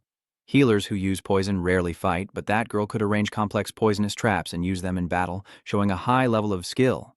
Lam Lam nodded, understanding. It's a shame Professor Li's evaluation is complete, or I'm sure Nuan Nuan would have achieved an A. Zi Heng collapses to the ground, clutching Mo Chen and wailing, "My beauty, my treasure, why?" In the next instant, the boy was sprayed in the face with a puff of medicine. Zi Heng fainted and collapsed to the ground, while Hu Yan shook the medicine bottle in his hand, looking pleased. In this crucial moment, they still have to rely on me. Utterly shocked, Yu Wei stumbled backward. What is he planning now? Yuanju angrily raised his sword, ready to charge, but his teammates held him back. Come on, challenging me, the god of war. You're prepared for a crushing defeat, right? Jiang Kai and the others held him back, trying to dissuade him. Zhu calmed down a little. He helplessly put his hand to his forehead. This team is becoming harder and harder to lead. Just then, Yu Wei raised her hand, interrupting. I now declare, she said with a smile. The screen behind them displays the results. Team fire. God wins this match. The stands erupted, chanting, Fire God, Fire God, Fire God. Jiang Kai puffed out his chest with pride. This feeling wasn't bad at all. Amidst the roaring cheers, Jiang Kai and his teammates headed backstage. Hail Fire God! Hail Fire God! In the distant stands, a man chuckled softly, nodding as a smirk crept across his face. The Fire God Squad? Interesting.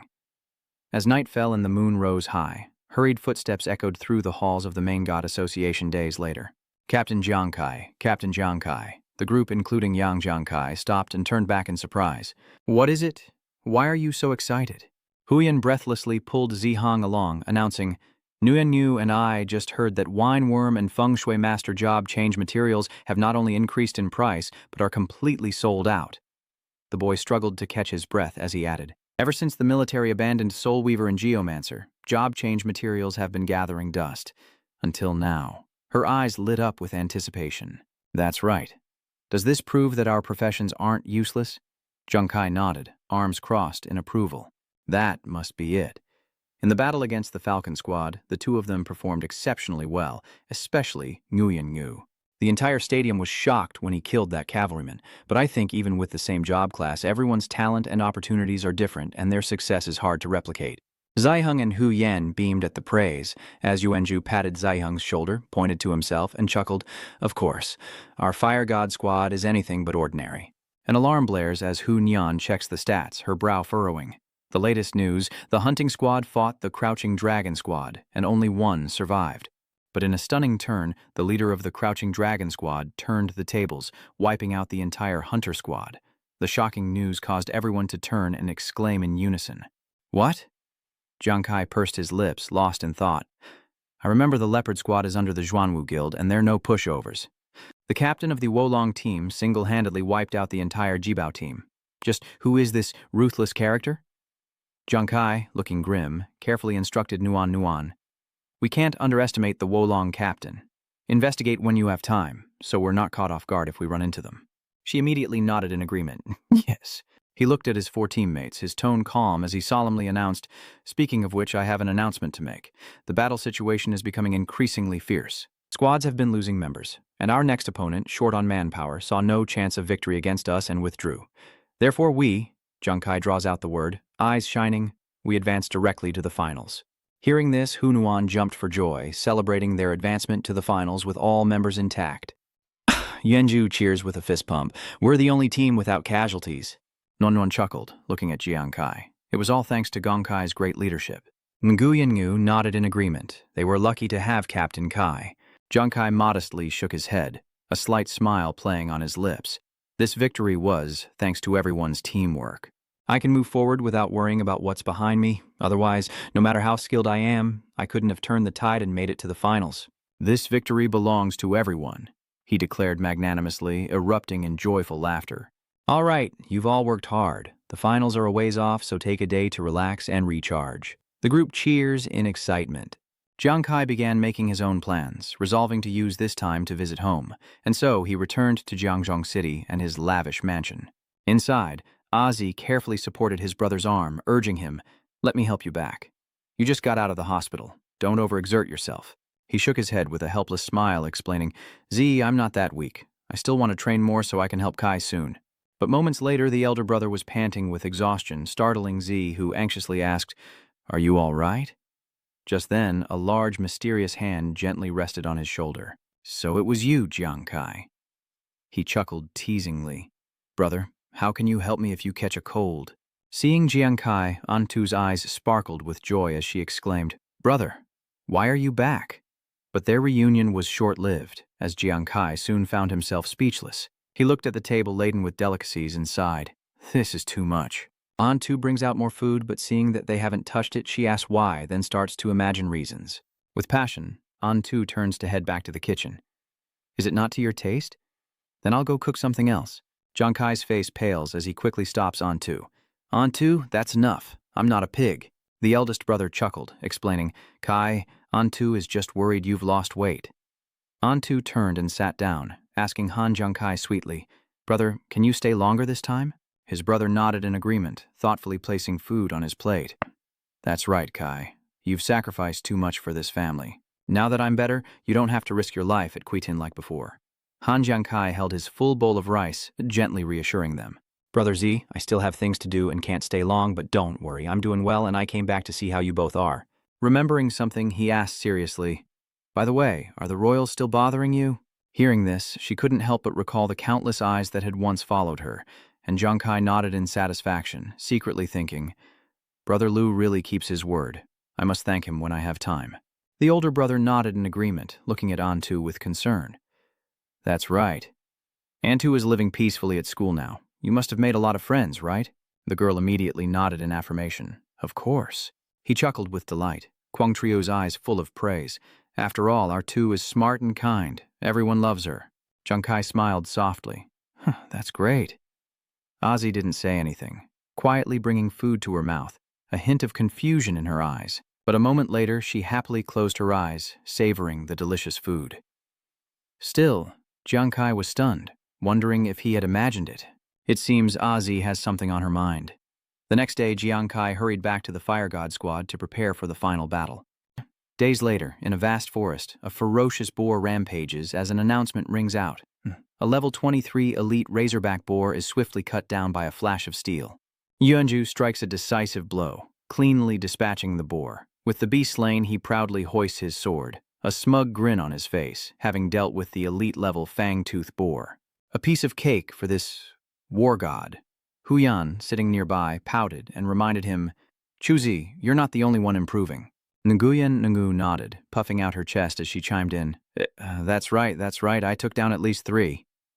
Jiang Kai silently observed the group, noting their cheerful expressions. Their teamwork is improving. That pre-match training was a good idea. Suddenly, their devices light up and Nuan excitedly announces that the finals information is here. A mechanical blue screen appears, displaying a notice for Fire God Squad's Guildmaster, containing essential information for participation. Congratulations on reaching the finals. Your next opponent is the Wolong team from the Azure Dragon Guild. Report to the West City Holy Tune Arena at 8 a.m. tomorrow for the competition. The Crouching Dragon Squad, their leader fought alone and made it to the finals. Hunuan rubbed her chin, muttering, "This guy is scary."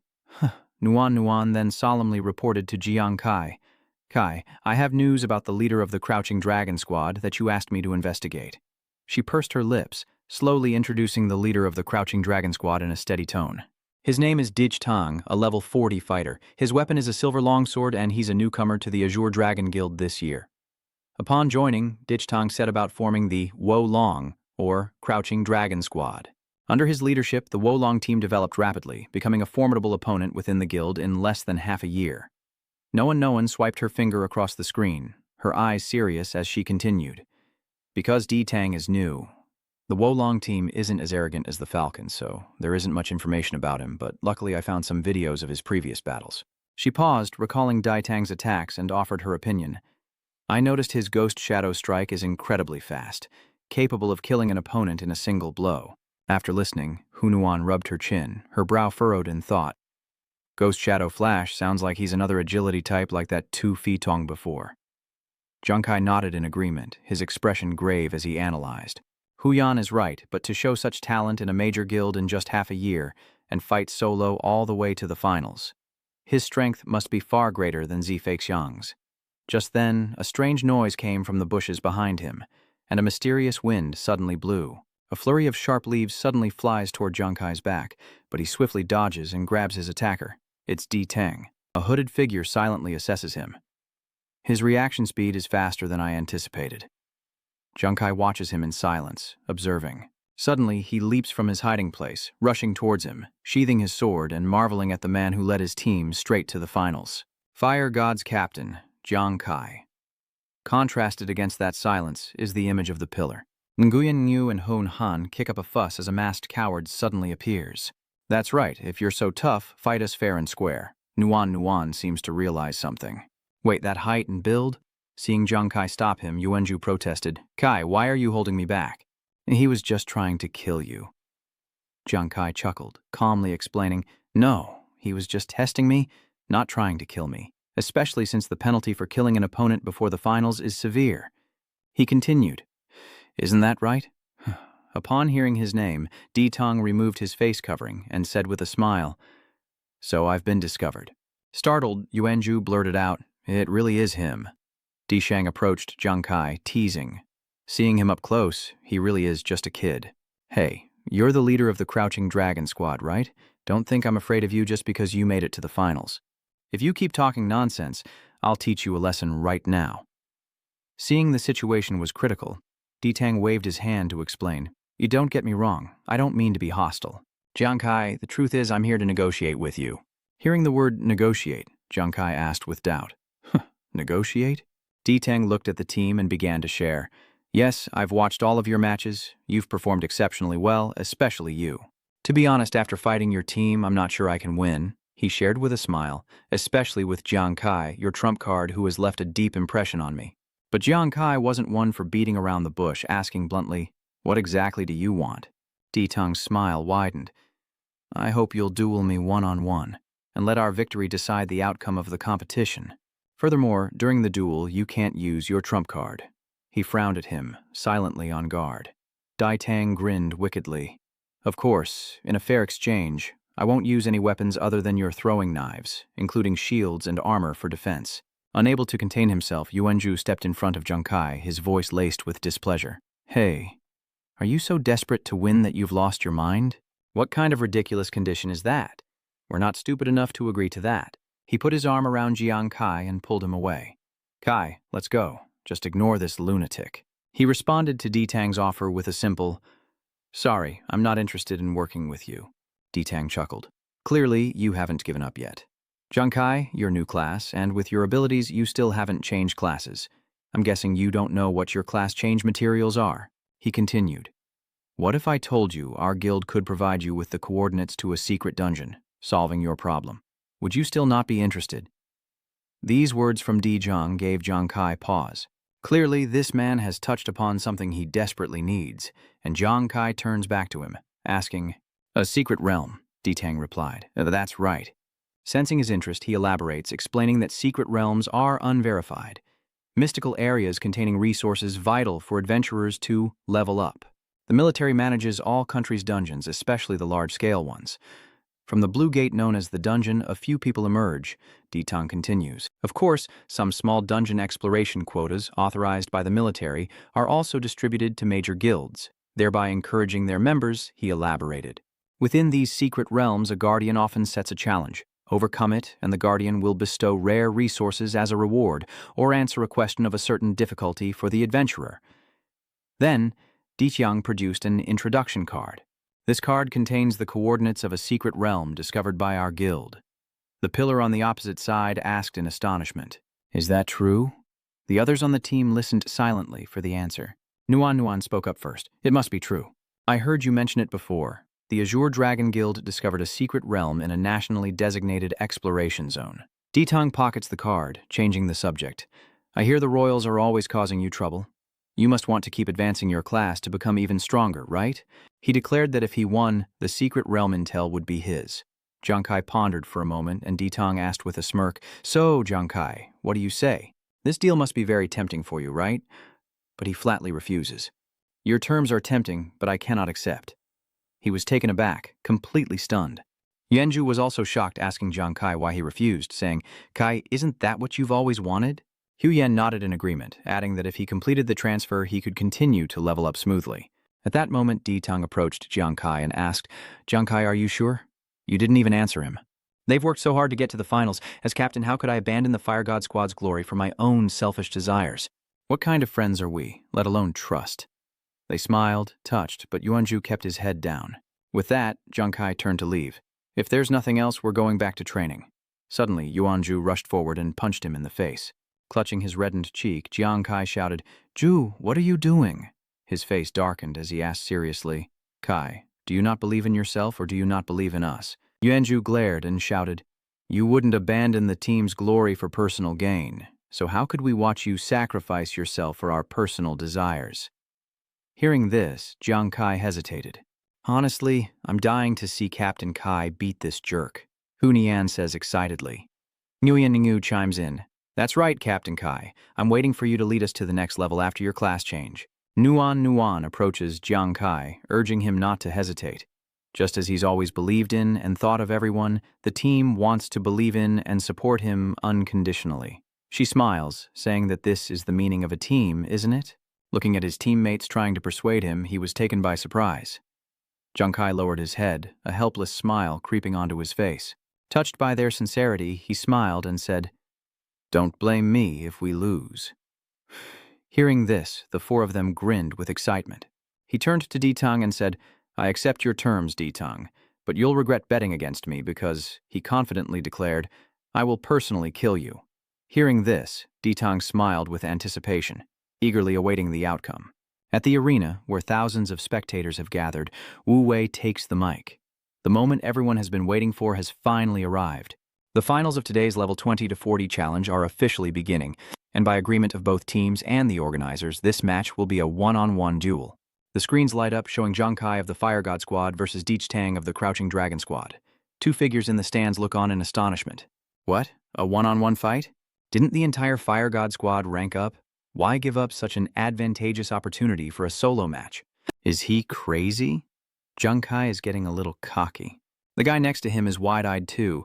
Now this is worth watching. The enemy's abilities are extraordinary. Battling a formidable opponent like Jiang Kai, who do you think will win? Even the chairman is getting anxious. What's going on? I'm suddenly so tense. This is even more nerve-wracking than when I compete. That guy looks like he's hiding something. Will Kai be at a disadvantage? Nguyen Ngu clenches her fist in support. Captain Kai will definitely pull through. That's right, if it's him, it's definitely not a problem. It was the first time she couldn't fight alongside Captain Kai, and just watching made her uneasy. Yue Wei excitedly announced, "Now, let's welcome the players to the arena." The four of them tensely watched from above as Dong Qing spoke loudly. "Here we go." Below the arena, Jiang Kai and Di Tang faced off, the atmosphere thick with tension. He looked up at him, a confident smile on his face. And Jiang Kai, far from arrogant, considered his options.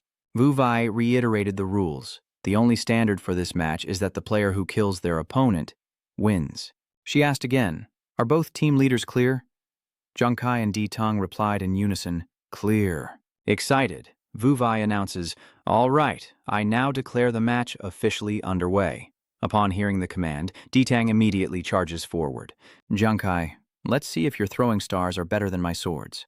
Jiang Kai prepared his throwing stars, calculating that while his opponent was fast, his own agility was unmatched, and with the agility boost from his skill, he wouldn't lose. He activated his ghost eyes, focusing intently. If he could seize the right moment and strike, victory would be within reach. As Di Tang charges, Jiang Kai counts down. 8 meters, 6 meters, 4 meters. When he's close enough, he braces himself. Now, Di Tang slashes like the wind, unleashing his ghostly shadow rend. The two clash, shattering the arena floor and kicking up dust. Jiang Kai leaps away unscathed, while Juzi sweats, saying Kai reacted just in time. Nuan analyzes, relieved. Indeed, because the ghostly shadowless slash combines both offense and defense in an instant, D-Tang considers it his signature move. While D-Tang was still standing in the dust cloud, Jiang Kai had already circled around behind him. Seizing the opportunity, he immediately launched a fatal strike, but D-Tang, as if expecting it, turned around with a knowing smirk. He dashed past Jiang Kai, delivering a sharp sword strike to intercept him. Jiang Kai was caught off guard by his speed, able only to watch the blade hurtling towards him, the tip inches from his face, frozen in shock. Too fast. Even faster than before. D-Tang grinned at Jiang Kai. Jiang Kai, it seems our victory is decided. Jiang Kai didn't respond, instead letting out a great roar, and then vanished before his eyes, shocking his teammates. Yes, Captain. But when did Jiang Kai get behind him? He's looking all around. He smirked, thinking, I've watched Diki Tang's match videos during this time. Compared to the terrifying speed he just displayed, it's clear that he deliberately held back in previous matches. D-Tang's face darkens as he glances back, muttering, Ghostly armor evasion? You dodged again. Though the association wants to win, I'm enjoying facing an opponent like you. D-Tang laughs, a hint of excitement in his eyes. I'm really looking forward to this. Nuan watched with a sinking heart. His opponent was terrifying, nearly finishing Kai in a few moves, and Kai must be under immense pressure. Yuanju sweated with worry, finding the opponent truly unpleasant but undeniably skilled, just too hateful. Hunuan and Nguyen Ngu could only cheer for their captain. Below, Jiang Kai and his opponent stood face to face, waiting for the other to make a move. Instead of attacking, he responds to D-Tang's words, saying he feels the same way. You've ignited my competitive spirit. He smirked, still self-assured. Full of spirit, kid. I'm almost sorry to have to take you down. Tell you what, I promise that even if you lose, I'll make sure you get into the Azure Dragon Guild. How's that sound? Jiang Kai didn't bother to reply, kicking off the ground and leaping high, rushing towards his opponent, shouting, Enough talk, this fight isn't over yet. He raised his sword, responding with amusement. Just as I predicted. But are you underestimating me, or have you simply grown foolish? If you want to kill me, you'll need to throw a few more daggers. With that, D-Tang sped off, a smirk never leaving his face. Jiang Kai throws his daggers while using his techniques, a desperate gamble. Dishang wildly swings his sword, unleashing ghostly shadowless slash. So you want to kill me at close range? Then you're far too naive. At that moment, D-Tang's eyes blazed open, and he slashed down at Jiang Kai, sending him flying. Then, blades of wind relentlessly struck Jiang Kai, pushing him back as he struggled to defend himself, gritting his teeth against the pain, unable to retaliate. Nguyen Ngu Vian Tru, along with Hon Han and Noan, watched from the sidelines, shocked and heartbroken, crying out, Captain Kai! Those who witnessed the scene couldn't help but admire and sigh. No wonder it's the enemy's ultimate move. Just the aftershock of the attack injured me this badly. If it had hit me directly, I probably would have died. Back in the fight, Jiang Kai had finally regained his footing and wondered why. Why is this happening? Jiang Kai recalls the moment the enemy's sword was pointed at his head. The first time he used Phantom Shadowless Slash, I held back some strength to avoid danger, but this time I dodged with everything I had and was still hit by the aftershock. Was it the close distance that left me no time to react, or has his ghostly shadowless slash become faster? You're already back on your feet? Though you do look rather disheveled. Ignoring his taunts, he continued to ponder, feeling as though he was missing something crucial. A thin layer of blue flame enveloped D-Tang. He spoke. I recall Xu Feijiang saying in a match that he'd never lost when it came to speed. Then he smirked defiantly. Then let me tell you, no matter how fast my opponent is, they will surely lose to me, because the stronger the opponent, the stronger I become. While D-Tang was still blathering on, Jiang Kai was already standing firm on the arena floor, motionless. He was shrouded in an aura of dark mystery, clutching sharp darts, and his voice was low and rough. Who said that? I haven't lost yet. With that, he flung the sharp projectiles toward his target. Seeing his stubbornness, D-Tang praised him. What a tenacious kid. I like that, but I won't go easy on you. He immediately slashed Jiang Kai's shoulder with his sword. Is that all you've got? How boring. And with that, another sharp cut across his body. At your current speed, you can't even touch the hem of my garment, he sneers, like a master to a servant. Just give up. My next attack won't give you a chance to breathe. Unable to dodge, Jiang Kai takes the hits head on, his body pushed to its limit, and he coughs up blood. Outside the arena, Hu Yan and the others watch with growing concern. Nuan covered her mouth, her voice pained, tears welling up. This isn't good. Kai's in bad shape. The spectators held their breath, wincing at the one-sided beatdown. But back in the arena, Jiang Kai was slowly regaining his footing. The spectators continued to comment, feeling that Kai had been wronged, giving up the team battle to insist on a solo match. What could his purpose possibly be? Beside him, two arrogant spectators, their faces and words begging for a beating, chimed in. What purpose could he possibly have? Just showing off. He only got lucky that this nobody Lula slipped into the finals. So, exactly. In my opinion, Jiang Kai deserves to die. Hearing those words, Yuanju gritted his teeth in anger, grabbing the two men by the collar and demanding answers before they could even react. Enraged, Yuanju demanded, "What did you say? Say it again if you dare." Behind them, Nuan and the others rushed forward to mediate, saying, "Chuzi, don't be impulsive. Don't wrestle with dogs. Why bother with trash that only knows how to bite?" Seeing Yuanju's attitude, one of the two not only didn't back down, but instead advanced, immediately shouting loudly to draw the entire arena's attention to them. "I said Jiang Kai deserved to die." "Damn it, what did you just say?" "That's right. Come one, come all, and see this loyal dog protecting its master." Wenju's eyes were bloodshot with rage as he gritted his teeth. But then a voice boomed out demanding, "What's all this noise?" The speaker was Lam, who watched the commotion from the stands, flanked by two soldiers. Her eyes filled with murderous intent as she glared at the crowd, saying, "This is the spectator area. Remove those troublemakers." A soldier responded affirmatively. Noan looked at the person before her and exclaimed in surprise, "Sister." Lam Nam approached and explained, "This time, Jiang Kai is fighting Disang in a solo match, and I was afraid you'd get too anxious watching the competition, so I came to check it out." At that moment, the troublemakers were dragged away by the guards. Lam continued, "Those two were probably from the Black Tortoise Guild, trying to vent their anger. After all, your Fire God squad is more outstanding. This time, not only did Black Tortoise fail to reach the finals, but they also lost face. They're probably hoping Jiang Kai dies." Meanwhile, Yuanju spits in anger, disgusted by the rabble. Noan, hearing her sister, worriedly looks toward the arena and says, "Hi." Back on the arena, Jiang Kai was on the defensive, kneeling with one hand on the ground, while Tang stood opposite him, sword in hand with the poise of a master. Jiang Kai struggled to take a deep breath, raising his left hand as streams of power rapidly converged in his palm. Seeing this, Tang smiled faintly and mocked, "Jiang Kai, why make it so hard on yourself? You've already lost this match. Don't struggle in vain. As long as you're willing to join our Azure Dragon Guild, you'll still have a chance to enter the secret realm." Jiang Kai, blood still trickling from his mouth, replied, "It's not over yet." Seeing his unwavering gaze, Tang wondered, how could this kid, cornered as he is, show no fear or panic, only a calm and stubborn resolve? "Fine," he said, tightening his grip on his weapon. "You won't admit defeat no matter what."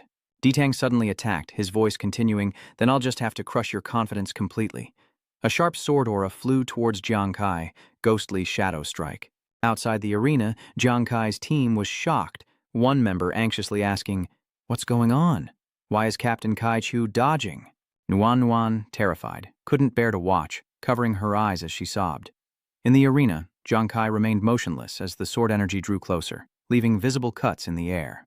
But at that moment, he suddenly opened his eyes wide, quickly leaping up and unleashing an attack. The ignition decay state on the enemy tank was like an electric shock. What was happening? A sudden numbness? His vision blurred, unable to make out the figure. Why couldn't he see the kid's movements anymore? Jiang Kai's 4 energy sources struck the enemy tank's sword, sending it flying. He was horrified, realizing something was wrong. He'd been hit. Jiang Kai shouted, "Now!" and unleashed the same attack, sending 4 beams of energy into the enemy tank's body. The 4 beams pierced through him, and the enemy tank screamed in agony. The energy dissipated from his wounds, revealing what they truly were: sharp throwing knives. A surge of electricity suddenly erupts, with light flashing intensely, leaving Tang riddled with holes, scorched wounds, and drenched in blood. Jiang Kai's eyes widened in shock as he stared at the figure before him. Despite his grievous wounds, Tang still stood tall. He took a step forward, sword raised, and declared, "You've lost." Above, the crowd was silent, mouths agape, unable to believe what they were seeing. Yi Heng exclaimed in disbelief, "What? Am I seeing things?" Jiang Kai reversed the situation in a desperate move, and like everyone else, he was bewildered, asking, "What exactly happened? How did Jiang Kai do that? This is unbelievable." Nuan Nuan's eyes lit up, while Hu Nuan and Nguyen Ngu cheered with clenched fists. Tears welling, Yuanju choked out, "I knew it. I just knew it." Kai wouldn't go down that easily. Looking at the dart pointed at him, Diki Tang asks, "You found my weakness?" "When?" Jiang Kai coldly replies, "I have you to thank for reminding me." With wide eyes, Di Tang asked in surprise, "What do you mean?" Flashback to 10 minutes prior. Jiang Kai strained, thinking, "No, I feel like I'm missing something crucial. What is it?" From above, Di Tang said, "I remember Xu Feiyuan saying he'd never lost a speed contest, right? Then I'll tell you, no matter how fast the opponent is, they're sure to lose against me." He seemed to catch on to something, thinking, "Wait, strength against strength. The loss of contention is not wrong. It's strength against strength." His face grew confident as he thought, "I think I'm starting to understand." Flashback to, before the match, the Asgard Guild. From afar, Jiang Kai watches Di Dong finish off his opponent, saying, "Before the match, I watched your fights. You always use ghostly shadows to kill your opponents at the most crucial moment." He strokes his chin, wondering, just how fast can he be? He further explains, "At the time, I focused on your highest attack speed, completely ignoring the frequent changes in attack speed. But I forgot." He then recalls the moment when Di Tang extended an invitation. "If I told you our guild could provide the coordinates to a mystic realm that would solve your problem, would you still be considering it?" He asks. "You're someone who would use information about a mystic realm to bargain with me just to win." Pausing, remembering Di Tang's face, hungry for victory, he continues, "When it comes to winning, you're a man of your word." He recalls the scene of him quickly defeating his opponent in the previous match, saying, "Someone who desperately wants to win, if the first attack wasn't at full strength, it was probably to probe the opponent. But once he sees a chance to win, he'll definitely use the fastest speed to eliminate the obstacle." Speaking sharply, you explained to Di Tang, but you didn't do that. Di Tang appears as a villain, manipulating his opponents. Like in a previous match, your attack speed was enough to finish off your opponent in one blow. He recalled his analysis from then, but Di Tang was like a seasoned predator, toying with his prey after a successful catch. This clearly doesn't make sense. In the battle with Di Tang, he realized something, quickly grasping another key point and forming a bold hypothesis. His sword followed my every move, and I even felt like he could predict where I was going. Was it an illusion? At the time, Jiang Kai was suspicious, but dismissed it. Perhaps it wasn't an illusion after all. Images of you, wounded but still attacking, appeared. Who said that? I haven't lost yet. He recalled that moment, thinking it was better to take the initiative and verify it himself than to sit and wait for death. Jiang Kai continued, "To test my hypothesis, I used my combat range and attack speed to modulate energy, fighting you while cross-referencing data." Jiang Kai risked himself as bait to confirm his theory. As Jiang Kai predicted, he said, "As expected, the results are always the same. Your shadowless slash cannot directly hit us, but I can't avoid being affected by the aftershocks and getting hurt." He recalled the moment a cayenne light pierced his chest, and Jiang Kai said, "If you want to win, you wouldn't want to play hide-and-seek with me. Therefore I surmise," he paused, then continued, "you possess a divine-level mental skill that allows you to predict your opponent's moves. That is your true killing technique." At this point, Di Zheng's eyes were bloodshot as he glared at Jiang Kai, who continued his analysis. He went on, "Furthermore, I guessed that your psychic ability could detect the slightest muscle contractions or airflow on the surface of the body, allowing you to predict the opponent's attack trajectory and launch a counterattack immediately." Hearing this, Di Tang recalled his battle with Jiang Kai, when his eyes suddenly widened and he hallucinated. Jiang Kai's voice echoed in his ears, saying that after seeing through his secret, all he had to do was use his skill to paralyze his thinking and disrupt his judgment, even for a moment, to create an opening. Dizzy with rage, Di Tang trembled as he asked, "Is that so? But that's still just a guess, isn't it? Aren't you afraid of guessing wrong, or that even then you still can't beat me?" He paused, then asked, "Aren't you overconfident?" Jiang Kai retorted sharply, "You're the overconfident one." Di Tang is stunned as he explains, "You used the name ghostly shadowless slash to hide the essence of your mental skill, intending to confuse your opponents." He stares at Di Tang, exposing his intention to increase his kill rate later, mostly using attribute points on things other than mentality. "That's why your mental strength isn't high. And that gave me the chance to break the situation." "Dizzy," he exclaimed, "you were gambling." Jiang Kai calmly replied, "Yes, but it turns out I won big. You lost, defeated by the very finishing move you were so proud of. Or more precisely," He paused, then slowly added, defeated by your own arrogance of never losing. Hearing this, Di Tang was stunned, his eyes wide and vacant, his mouth agape, unable to speak. After a long moment, his voice rasped. So that's how it is. On the arena floor, Jiang Kai coldly stared down at Di Tang, who lay defeated on the ground. Jiang Kai, his face calm despite his injuries, quietly said, "It's over." Then, Wu Wei's voice rang out, "Oh my God. Ladies and gentlemen, did you see that?" In a situation with absolutely no advantages, Jiang Kai found his opponent's weakness and delivered a fatal blow, a textbook counterattack.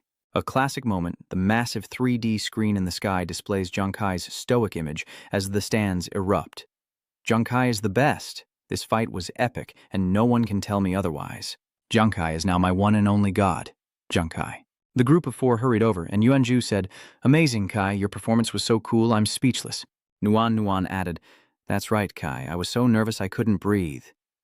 Kai turned back and smiled, putting everyone at ease. Nguyengu and Honha Ni, eyes sparkling as they saw their idol, exclaimed, "Captain Kai, you were the brightest star in the arena today. Don't forget, I'm your #1 fan," Nguyengu quickly added. Me too, Captain Kai, you were amazing." At that moment, Yuanju raised his fist and shouted, "All right, I've decided. We're not going home until we're drunk. After Nuan treats Kai's injuries, we'll celebrate his victory." Jiang Kai quickly interjected, "Wait, isn't there something else?" "We're not letting you finish." A hand suddenly grabs his shoulder and pulls him away. Yuanju replies cheerfully, "Let's go. When you say go, we go." Baohu Nian and I are shouting too, "We have to let loose today." Nguyen chimes in, and Wu Wei yells helplessly, "Hey, I haven't announced the results of the match yet. Hey, don't go." Then Wu Wei quickly announced, "I now solemnly declare that the champion of the competition is Jiang Kai from the Fire God Squad." The audience erupted into cheers. Jiang Kai. Unfazed, Jiang Kai and his group happily left. Looking at their departing figures, Lam quietly says, "I didn't expect Jiang Kai to create a miracle. Or perhaps he himself is the miracle." The next day at the Main God Association, a voice rang out. "Everyone, come quickly. The military has just sent someone with our rewards." In Vien Tru's hand was a bronze box of unknown make, and as the group huddled around it, Nguyen asked, displeased, what could possibly fit in such a small box? The military is so stingy. Yuanju reached out to open the box, saying, "Let's open it and see." As the box opens, 4 beams of light, like rectangular cards, shoot out, one heading straight for Jiang Kai. Meanwhile, one flew towards the dull and chubby Nguyen, and another appeared before Ho Nyan, who remarked, "So, the rewards are distributed as cards." Jiang Kai stared at the object before him, speechless with shock, and reached out to grab it. The moment he touched it, a brilliant light erupted from the card. Moreover, the light grew ever brighter, but Jiang Kai held on tight, refusing to let go. A notification appears. Congratulations, you've obtained the upgraded S-Rank 9 Tribulation Chasing Life. At that moment, his weapon appears with the S-19 Tribulation Chasing Life stats: 14 Strength, 17 Armor Penetration, and 21 Agility. Special Effect 1. Each time a life hunt is used, critical hit chance and damage increase by 15%, up to a maximum of 135%. After a critical hit is triggered, all life hunt buffs are reset. 2. Armor Stripping. Each pursuit blade can deal damage in a small area. For a short time, the life-seeking blades continuously attack this area, reducing the enemy's armor. He shouts in surprise, "This is the upgraded version." Jiang Kai thought to himself, "I heard that even rare S-class weapons have different upgraded forms like S1, S2, and S3. I didn't expect the Soul Chaser to have a second form. This is unexpected." Moreover, critical hits increase by 15%, meaning 1 in 7 Death Seekers will definitely land a critical hit, making it much stronger than before. Plus, with the armor stripping effect, the chances of winning against monsters with strong defenses are much higher. Just then, another card flew over, and he asked in surprise, "What's this one?" Nguyen quickly replies, "Captain Kai, I know this. It's a good item. It's called Child Mother Stone, made from Child Stone and Mother Stone. These 2 items will have an absolute attraction to each other." At this, Nguyen imagines something funny. He continued, "If you attach them to your glove in your pursuit, you'll never lose track of your target." On the other side, Hu Yan exclaimed, "This is great." Her card depicts a masked woman holding 2 purple orbs with dashed symbols behind her. It's the job advancement material for a level 41 to 60 spirit communicator. Meanwhile, Nguyen stared blankly. a blissful smile spreading across his face as he gazed at the gourd card. He announced, "This is the Tipsy Immortal Gourd, used for holding wine. It can increase the effects of all wines by 30% and reduce cooldown time by 50%.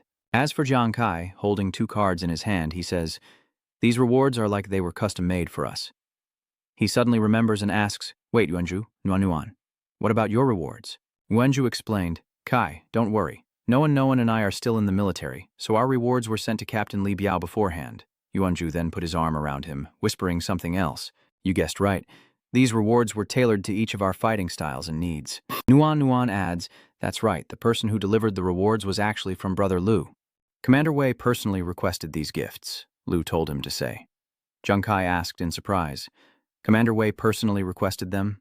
Hearing this, Hu Yan's eyes lit up as she looked at her idol, saying, "It must be because of Captain Kai. Captain Kai, your reputation precedes you." Ruan Yu agreed. "That's right. Who do you think our Captain Kai is?" "Indeed, Commander Wei has a keen eye." Jiang Kai smiled faintly, thinking that Commander Wei and Brother Lu had helped him a lot, and he must thank them in person next time he sees them. No one then asked, "By the way, Kai, you won the finals, so the Azure Dragon Guild should give you the Secret Realm information card as they bet, right?" Jiang Kai replied, "Don't worry, they'll send someone over in 3 days." Hunan pinched Nuan's cheek, saying, "Hey, Nuan, Captain Kai worked so hard to win the match. Don't worry about trivial things all the time." She looked so troubled, it broke my heart. But Nuan denied it. Looking at the peaceful and harmonious scene before him, Jiang Kai smiled quietly. Zhangzhong City was vast, surrounded by tall buildings, with a spacious but sparsely populated campus in the center. Footsteps echo as Jiang Kai walks along the Grand Avenue, his eyes focused, hands in his pockets, gazing into the distance, as if lost in thought. He stopped, remembering Yingzi's expression, still worried, sensing something was amiss. He recalled the image of the pretty girl with blue eyes, thinking he'd surprise her by bringing her home today and asking what was wrong. The voices of 2 students echoed, "Hey, where should we hang out after school today? Still playing around? Didn't the old hag say there's a test tomorrow? Oh, you seem pretty relaxed." 2 students chatted happily as they walked, surrounded by similar scenes. In the hallway, a classroom number appears. The door opens and Jiang Kai enters, asking, "Is Jiang Ying here?" "Jiang Ying isn't here," a young woman replied. She approached and asked, "He was called away, but I think I've seen you before. Are you his older brother?" Jiang Kai nodded. "That's right, but he was called away." "Does that mean Z was called to the teacher's office?" Shuqi says with a sigh, "No, actually, Jiang Yi has been targeted by some upperclassmen recently." Jiang Kai is worried, grabbing Shuqi's shoulders and asking anxiously, "Targeted? What does that mean?" She recalls a group of people and explains, "The leader of this group is named Zhao Lei. He's a delinquent who recently transferred here, and rumor has it his father works for the Huang Wei family. Relying on his connections, he causes trouble in school, amassing followers that even the teachers can't control. Jiang Ying was often harassed by 2 girls and summoned by Zhao Lei. Just then, a boy rushed past them, frantically saying, 'Hurry, there's no time!' Ahead, Zi Heng was ambushed and kicked, sending him sprawling backward in pain. Ahead, Zhao Lei and his 2 lackeys sneered at the boy, saying, 'You've got some nerve, telling you to come see me. 3 minutes after the bell, and you dare ignore me?' Hearing the commotion, Jiang Kai and Shuqi went to investigate, and she immediately recognized him, exclaiming, 'It's Zhao Lei?' Zi Heng, grabbed by Zhao Lei's collar, fearfully explains, 'No, that's not it, Brother Zhao. Let me explain.' Zhao Lei's 2 lackeys remain silent, but everyone knows they're ready to beat him down at Zhao Lei's command. Zhao Lei throws a punch, yelling, 'Looks like you're asking for it.' But suddenly, Zhao Lei freezes, his attack faltering, his face etched with shock. The 2 lackeys behind him were also terrified, staring in shock at the person who had just stopped Zhao Lei. Jiang Kai calmly asked, 'Are you Zhao Lei? Do you know Huang Wei?' Zhao Lei angrily releases Zi Heng, glaring at Jiang Kai. He cursed, 'Who's the blind fool? You dare be arrogant in front of me?' 'You've got a death wish,' Jiang Kai's voice echoed. 'I'm Jiang Ying's brother.' Jiang Kai stared intently at Zhao Lei, his eyes sharp, and asked in a deep voice, 'Where is Antu right now?' Zhao Lei sneered, 'So you're the ignorant Jiang Kai who offended the royal family? Why should I answer your questions?' His face twisted in malice. He taunted, 'Of course, if you get on your knees and bark like a dog, I might consider showing mercy and telling you.' Jiang Kai, with eyes like death, replied, 'I'm afraid you couldn't handle it.' Zhao Lei, enraged by Jiang Kai's detestable gaze and calm tone, gritted his teeth, clenched his fist, and charged forward. Still so cocky? Today I'll teach you what regret really means. One of the lackeys finally spoke up. We'll take care of him for you, Zhao. By now the students were swarming around, whispering amongst themselves. Look, a fight's breaking out over there. I wonder which unlucky guy angered young Master Zhao Lei this time? But Jiang Kai just stood there like a statue, ignoring Zhao Lei and his lackeys, his face somber, his eyes deep. Jiang Kai felt their movements were too slow. In a flash, he dodged every attack, leaving after-images too fast to follow.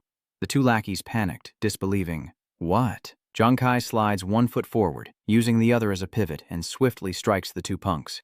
His nimble footwork allows him to move quickly, and a powerful punch slams into their faces, felling them one by one. The two underlings, Zhao Lei, writhed on the ground in pain, groaning. Seeing this, Zhao Lei cursed, Damn it, if you two don't know what's good for you, I'll show you who makes the rules around here. The scene shifts to the edge of the court, a deserted spot surrounded by wire fences, perhaps a basketball court. The sounds of slapping and beating still echo as a girl endures each blow, her body bruised and battered. Yi Jing, holding a baseball bat, twisted the truth. We only asked you to pick up the ball. Why did you use your face? The brunette, Ruolan, added, That's right. Don't make it seem like we're bullying you, or it'll be troublesome for us.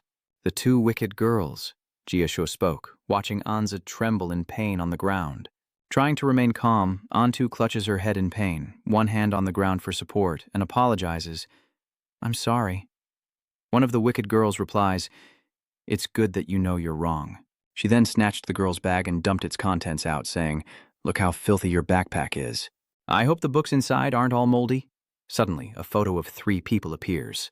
Looking at the photo, Yixing asked, What's this?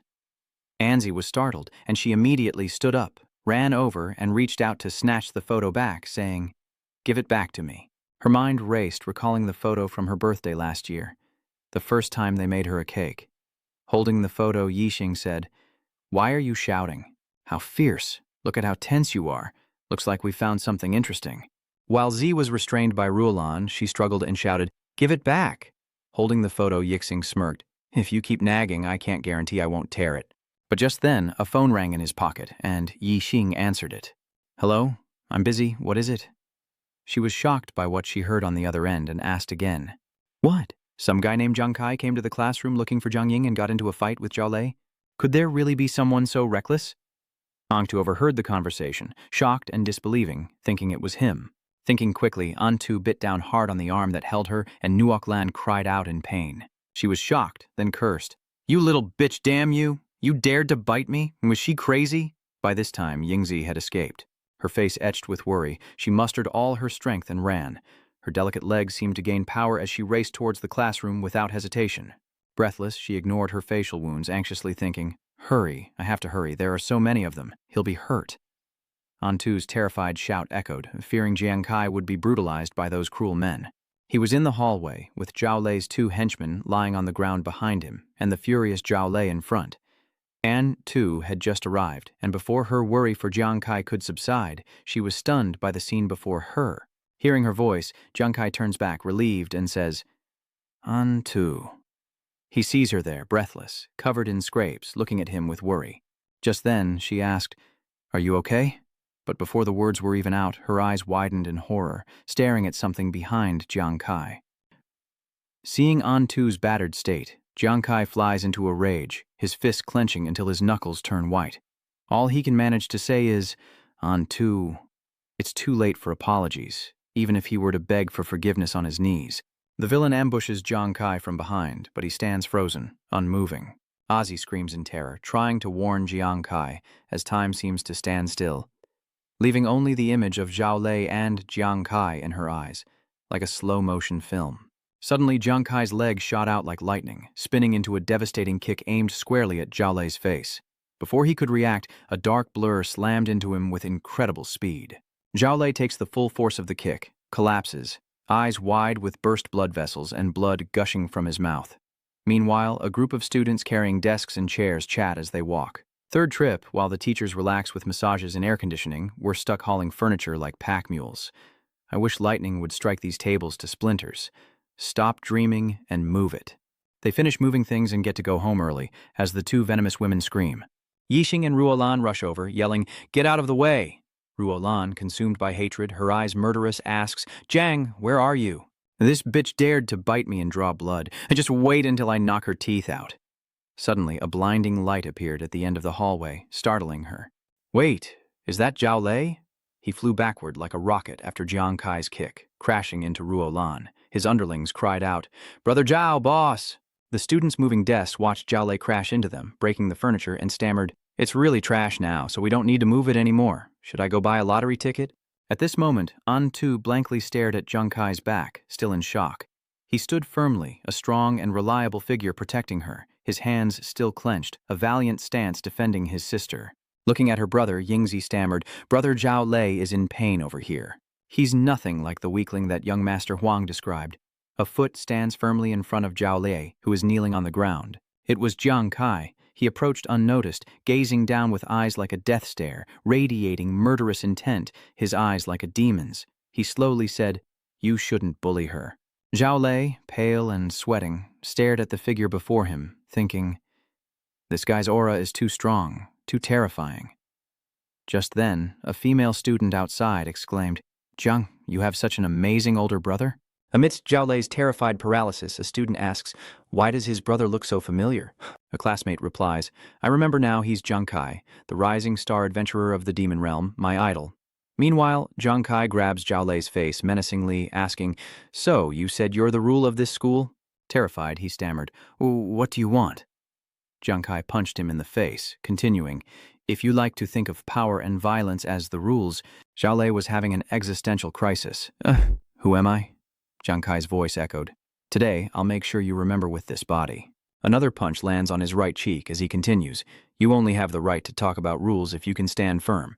Zhao Lei's eyes rolled back as he wondered, "Where am I?" Then came a blow from below. Zhao Lei painfully prayed, "Oh, God, please save me." Another punch was about to land. Jiang Kai said, "How dare you bully someone from my Jiang family?" Just then, a hand stopped him, and Zi's voice rang out, "Please don't fight anymore." The small girl scratches on her cheek, anxiously clutches his hand. He stops without realizing it. An Tu continued, "Please don't fight," and Jiang Kai silently stopped beating Zhao Lei, turning his back to her without a word.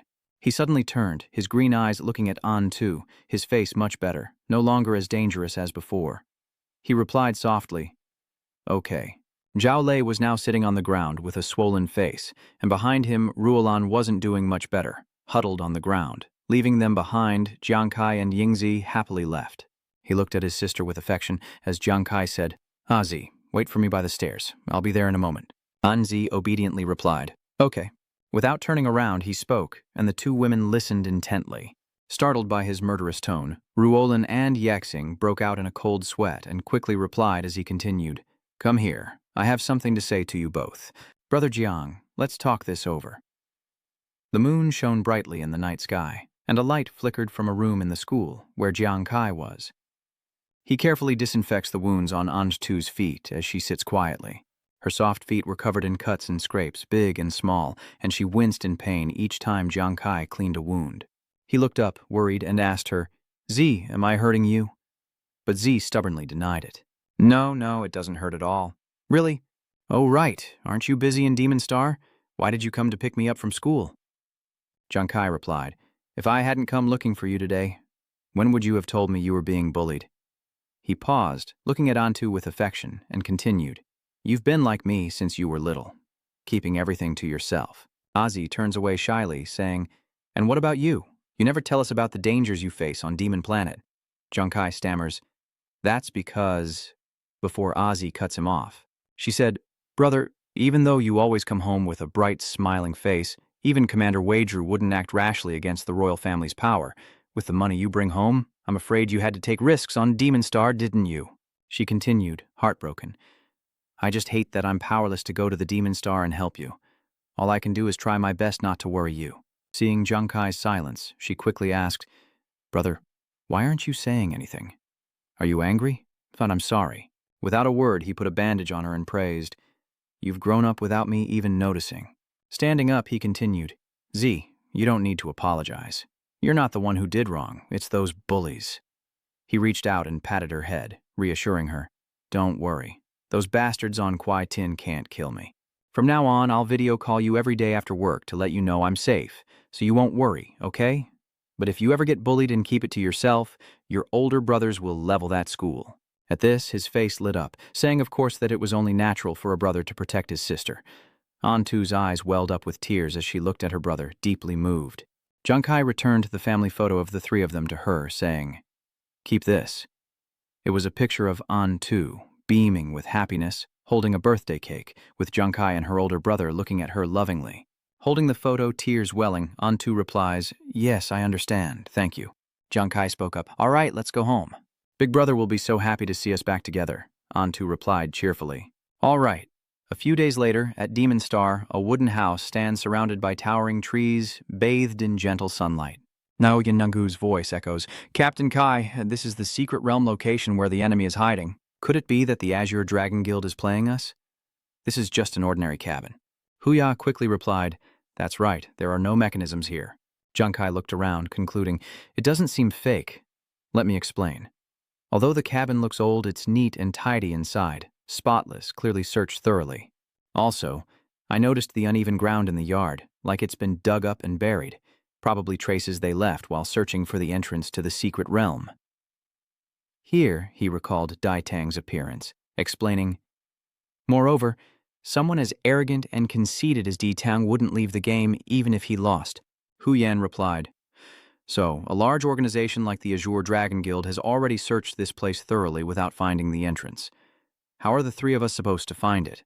"That's right," Nguyen Nungu agreed. Ruan Yu scratched his head, wishing aloud, "If only Nuan Nuan were here.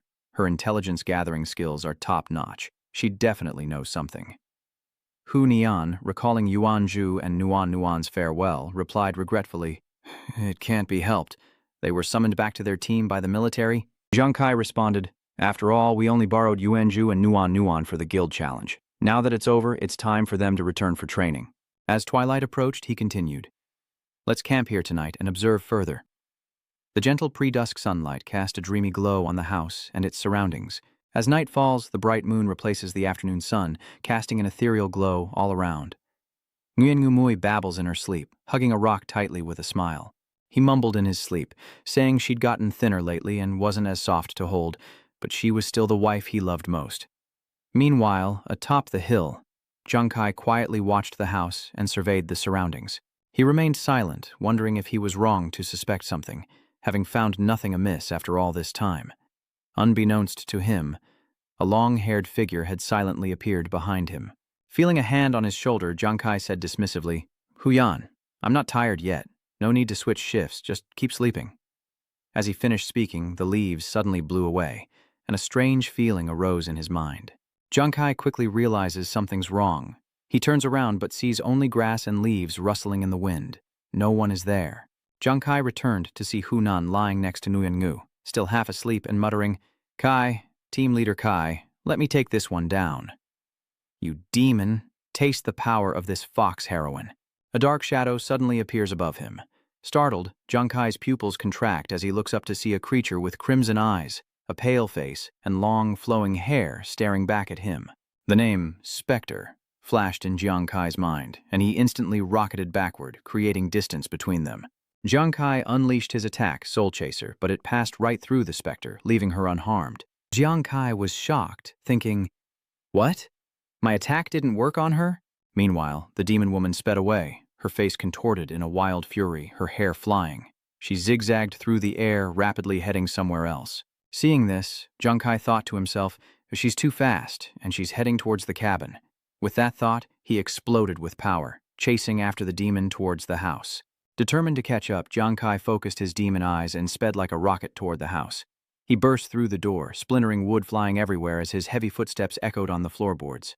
Junkai stopped, staring ahead in disbelief. Before him was a vanity, and facing it, the demoness gazed into the mirror, stroking her long hair. Junkai was stunned, staring silently at the demon woman's back, the mirror reflecting a skull with blood-red eyes, one hand holding her hair, the other combing it. Without hesitation, Junkai leaped forward to attack. Meanwhile, the demoness remained oblivious, calmly continuing her routine as Junkai unleashed a fiery barrage, his weapons transforming into 3 streaks of light hurtling toward her. His attacks passed right through her like she was a phantom. unable to inflict any damage. Enraged, Jiang Kai unleashed everything he had, every weapon, every attack, against the demon. She doesn't dodge or evade, and as expected, Jiang Kai's attacks can't harm the demoness. Jiang Kai thinks in dismay that even aiming for her weak points, he can't inflict any damage. Through the broken window, the sun began to rise over the hill as Jiang Kai summoned a card wreathed in wisps of dark smoke. His thoughts lingered, wondering if he should try again. Without a word, Jiang Kai attacked the female demon once more. The card flies like an arrow through the air, and in the blink of an eye, it's nearly upon her head. But the demoness remains still, her back to Jiang Kai. Without dodging, sunlight streams through the shattered window. The scene froze, the card inching toward the demon woman in slow motion. Suddenly, Jiang Kai's eyes widened in shock as he stared ahead. Before him, the demoness had vanished without a trace, disappearing completely from his mind. The sun had risen, and from inside the cabin, the fox spirit's shocked voice echoed, "Captain, what did you say? Someone passed through this cabin?" Nguyen asked the demoness, breaking out in a cold sweat. Looking at the two before him, Jiang Kai replied, "It happened so suddenly I didn't have time to wake you." The ghost was strange. It didn't hurt me, but ran straight to the cabin and sat in front of the mirror, brushing its hair. Huyan stroked her chin, pondering. Could it be related to the Kabi secret? By dawn, it vanished on its own. Disappeared, completely. The memory plays back before his eyes. She sat quietly in the chair at the vanity and left without a trace. How strange, Hunian wondered. Suddenly, laughter echoed through the wooden house, silencing the three men. Yiming looked toward the source of the laughter as another voice suddenly spoke. "I didn't expect you to find it so quickly." Jiang Kai frowned at the newcomer and asked, "Who are you?" One of the four strangers spoke up. "I am Ngao Vu, captain of the Azure Dragon Society and a pioneer in exploring the world." With a confident air, Ao Yu looked towards Jiang Kai and said, "We're the Azure Dragon Society, and you know about the demon, yet you don't think we have ulterior motives?" Jiang Kai and his companions eyed the group suspiciously as Jun Mo, angered by the statement, stepped forward and retorted, "Hey, what are you talking about?" Ao Yu waved his hand to stop her, saying, "It's all right, she's right. We do have ulterior motives, but we want to witness your strength firsthand, nothing malicious." After a pause, he continued, "Kai, you're one of the few I recognize. We could work together." Without a second thought, Jiang Kai refused the offer. "Thank you for your high opinion, but I don't need to cooperate. I never work with people I don't trust." With that, Jiang Kai turned to leave, saying, "Huyan, Ronyu, let's go." Ding Hao's eyes twitched as he said, "What's with that kid's attitude? Does he think he's all that?" Jun Mo spoke up. "We've spent 2 months and found nothing. Does he think he's so smart?" Jun Woo said unhappily, "Those two slept soundly last night and didn't even know someone came." At this moment, Ngao Vu smirked and said, "I really admire Jiang Kai's recklessness. Let's see how he performs." As night falls, the faint crescent moon casts a soft glow upon the surroundings. A voice suddenly breaks the silence. There it is. A white shirt suddenly appears floating behind the wooden house. Jiang Kai and his two companions quickly give chase, and he says, "Follow the plan." On the hill above, 4 figures stood, the same group that appeared with Ngao Vu this morning, calmly watching below.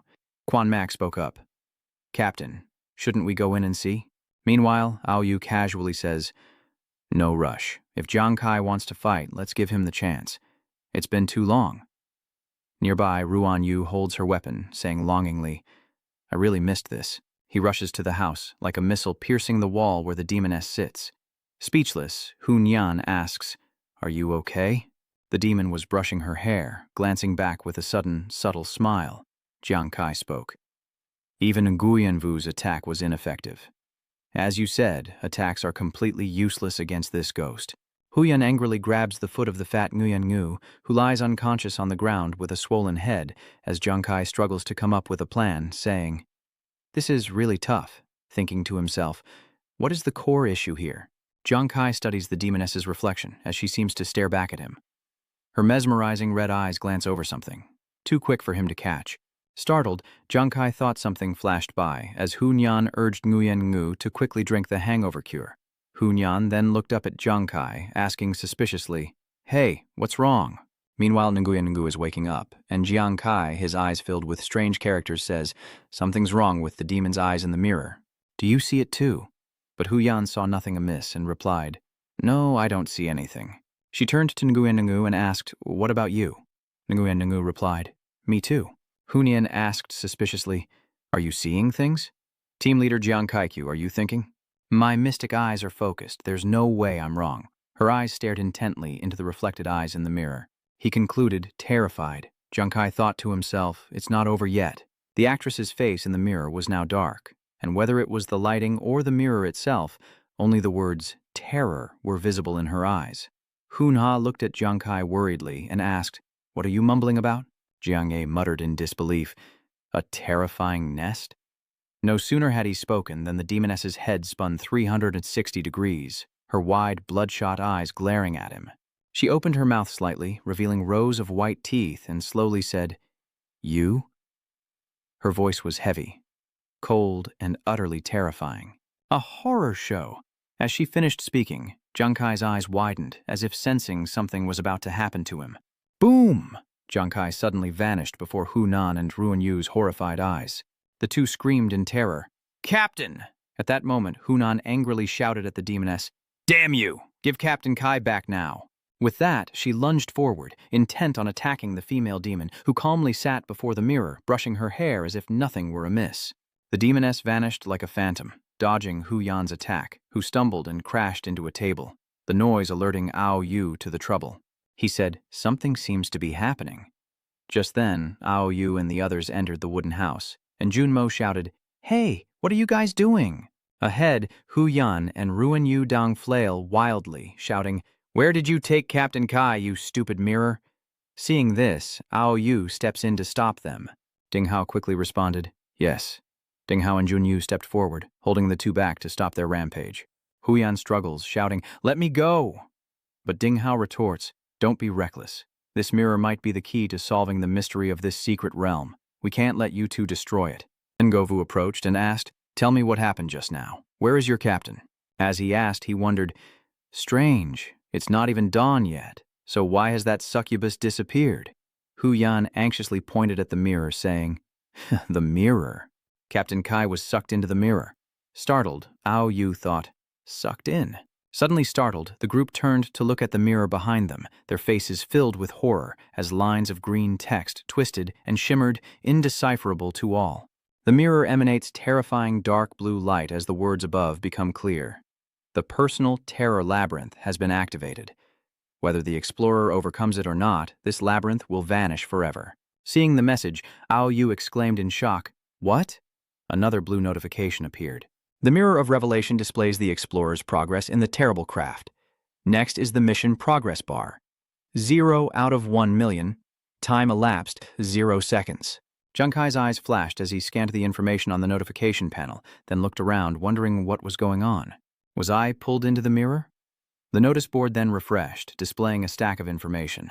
Congratulations, you've entered the personal Terror Art Secret Realm. Realm difficulty level 3. The fear of man comes from the unknown. Within 30 minutes, eliminate all creatures in the Terror Chai-Skill Secret Realm, and the revealing mirror will answer your question, helping you escape the unknown fear. For every 10 minutes over, you lose a chance to ask a question, until there are none left. Upon completing the challenge, he would receive a weapon of S rank or higher. Junka quietly read the notification, startled. The last line of the message wished him luck, leaving Junke to wonder, this is the trial of the secret realm? What is the Mirror of Ki? What are these terrifying creatures, and where are they? He felt something beneath his feet and thought, has the challenge begun? Without hesitation, a weapon appeared in his hand, and he unleashed a fiery attack. Looking up and around, Jiang Kai warily observes everything, thinking, why is it still so dark? Suddenly, a notification appears, reminding him that in this secret realm, the effectiveness of his fire weapons remains, but their luminescence will be suppressed. He reads the notification, thinking, am I supposed to complete the mission without even seeing the monsters? Suddenly, in the pitch-black sky, countless pairs of glowing red eyes stare down at him. Startled, Jiang Kai stood frozen, gazing at the scene before him. His eyes widened, the blue pupils reflecting the sight of countless grotesque spiders with blood-filled sacs on their backs and sharp fangs lunging toward him. His mind made up, he charged into the fray, declaring, kill first, ask questions later. With a wave of his hand, a barrage of sharp weapons flew towards the monsters, leaving trails of fire in the air. Notifications pop up one after another as monsters are slaughtered. Congratulations, you have eliminated a creature in the secret realm and gained 1 experience point. Jiang Kai paid no mind, focusing all his energy on eliminating the monsters ahead. Each attack was like a brilliant golden lightning bolt, piercing the disgusting spiders. killing them before they could even get close. Notifications continued to pop up as Jiang Kai's experience points steadily increased. He paused, dust swirling around his feet. He looked ahead, the spiders gone. He wondered, was this considered completing the trial? Dozens of monsters didn't seem too difficult, but as soon as he thought that, countless more red eyes appeared, even more than before. Jiang Kai's eyes widened as he realized he was facing countless eyes staring back at him, like a giant, malevolent grin. He could only stare up at the sky, his hands clenched, ready for the next battle. Weapon in hand, he alone faced thousands of monsters, their eyes burning with hunger. Jiang Kai, a phantom, retreated, creating distance, gambling on time, then hurled his weapon, unleashing the fire art. 3 sharp weapons flew like daggers, leaving streaks of light in the air, followed by fire and shock waves. Countless monsters are blown to bits, but as the smoke clears, the horde remains. They continue to rush towards him as if nothing happened. Jiang Kai grits his teeth, sweat beading on his face. He wondered in shock, just how many are there? Faster, he has to be faster.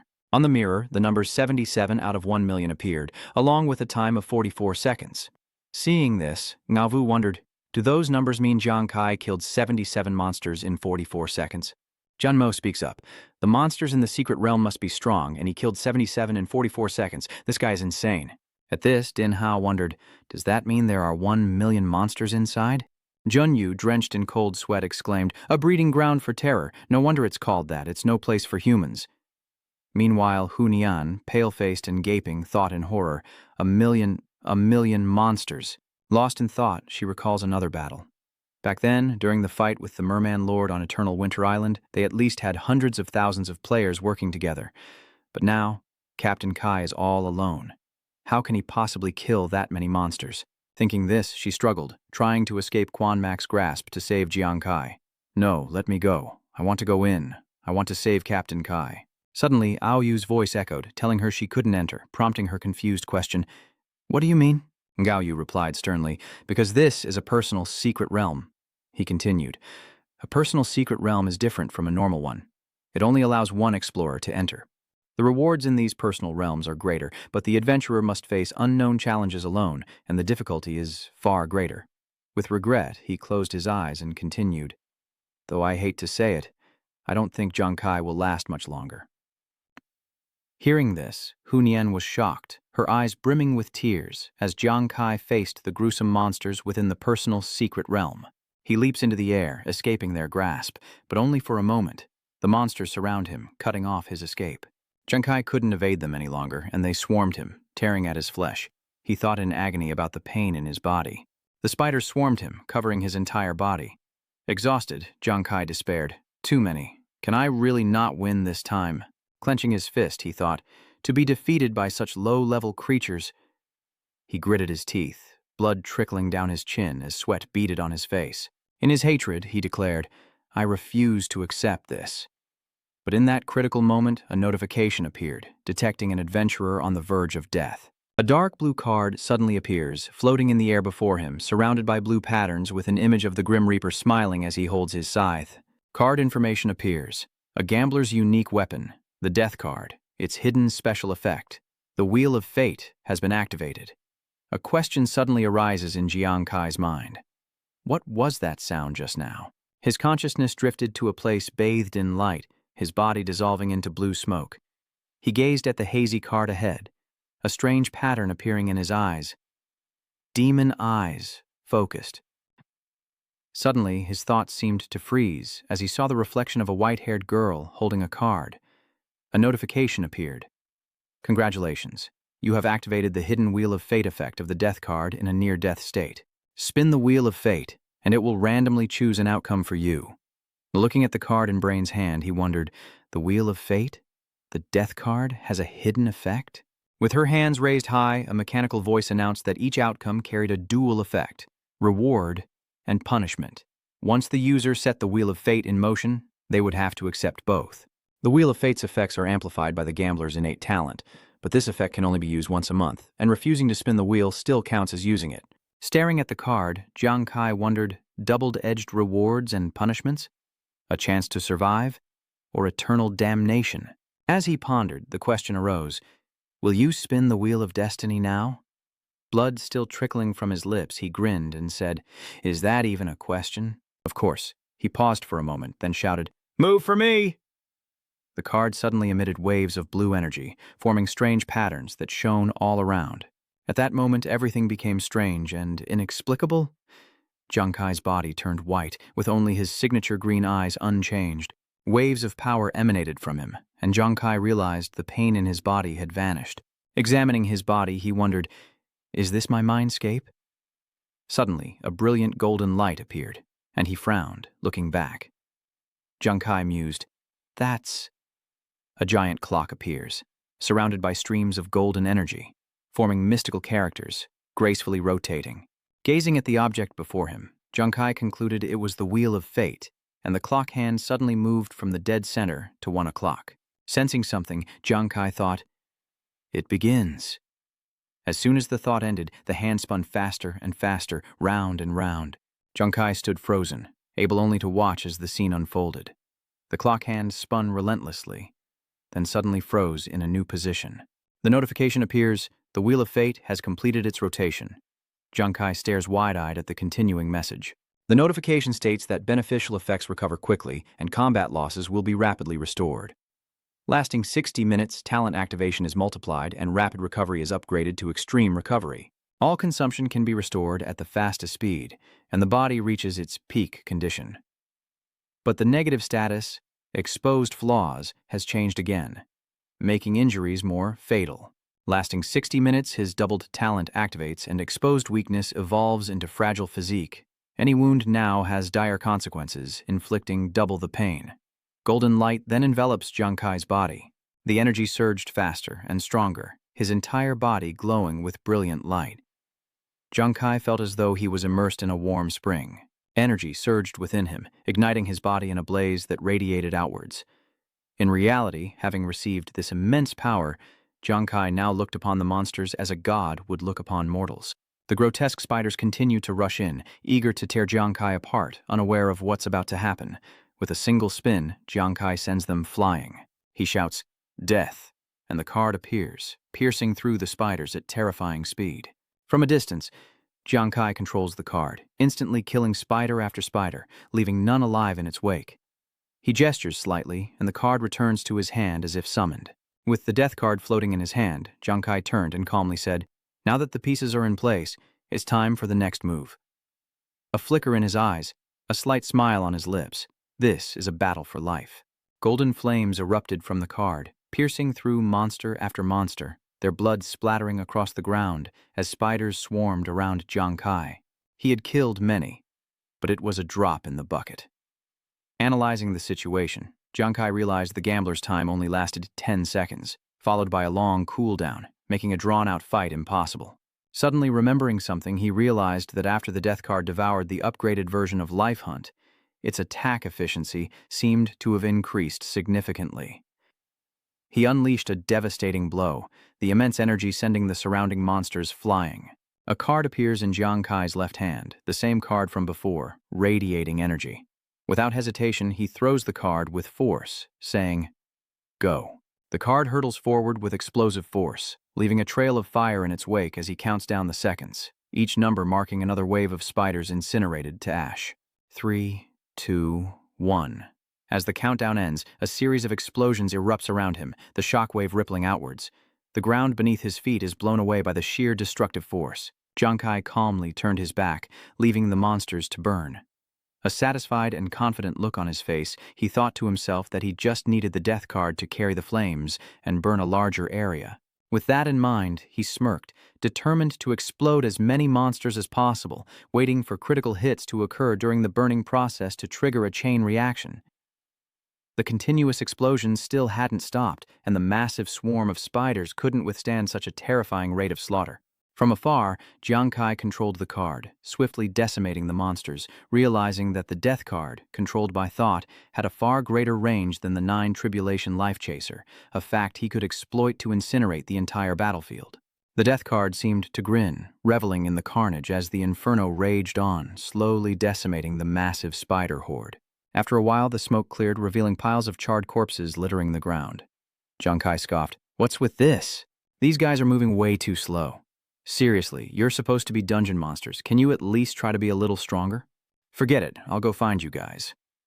Outside, the mirror displays Jiang Kai's progress in eliminating the monsters within the secret realm. 416 out of 1,209 seconds. Hunuan fears something has happened to Jiang Kai. Troubled, she asked Nguyen Ngu, "Nguyen Ngu, is this mirror broken? Why has the number of enemies defeated suddenly stopped changing?" Hearing this, Ao Wu spoke up. Even though it's only paused for a few dozen seconds, this is a secret realm where millions of wild beasts are besieging one person. It's a fight to the death, and just a few seconds can determine life or death. Junmo echoed in agreement. Indeed, given the difficulty of this secret realm, it's only natural that Jiang Kai is struggling. Instead of worrying, you should wait for him to escape and arrange some psychological counseling to prevent him from going crazy. Tears streaming down her face, Hunian stubbornly retorted, "Speak for yourself. The results aren't even in yet. Don't jinx it. I believe in Captain Kai." Guanmo said unhappily, "Hey, isn't the current situation enough to prove the problem? Moreover, we've worked hard for months, only for Jiang Kai to accidentally enter the mystic realm. If he can overcome this, then so be it. But at least looking at the current situation, this opportunity has been wasted. A million wild beasts. I bet Jiang Kai is definitely going to die." A voice rang out. "What is it?" "It's Nguyen Ngu." The chubby-faced man stared him down, hands clenched, demanding an answer as Quan Mak remained silent. Nguyen Ngu's attitude silenced him, and Nguyen Ngu repeated the question. "What are you betting?" Quan Mo said impatiently, angrily adding, "You guys really won't give up, will you?" "If that's the case, I'll be blunt. If Jiang Kai makes it out alive, I'll kneel and call him—" With that, he approached Nguyen Ngugia and demanded, "If not, you'll kneel and call me father." He gritted his teeth and asked, "Dare you?" Nguyen Ngu calmly and decisively replied, "I accept the bet." Suddenly, a fox spirit's urgent voice echoed, "Oh my God, what's going on?" As sparks flew between them, Junmo and Nguyen Ngu turned their heads in shock to look at the mirror. The monster extermination progress has been updated to 6 to 101 billion. Inside the secret realm, a massive explosion erupts, illuminating the area as the surrounding rocks shatter.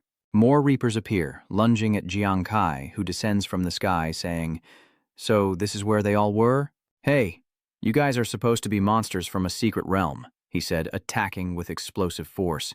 Seeing them retreat, he said, "Why run? Keep fighting, don't stop now." By now, the monsters were trapped in a fiery pit, many obliterated. The ground shattered and smoke filled the air as flames illuminated the area. Those not obliterated by the explosions were sliced in two by the card. For a long while, massive explosions continued without end. After a long while, he stopped attacking. The flames subsided, leaving behind plumes of black smoke and ashes. Holding the death card, the power gradually receded, and the fire on his fingertips slowly extinguished. A notification appears. All creatures in the secret realm have been eliminated in 1447 seconds. Jiang Kai smirks with arrogance, the card in his hand mirroring his current state, making the image even more sinister. He wondered aloud, "Is it over?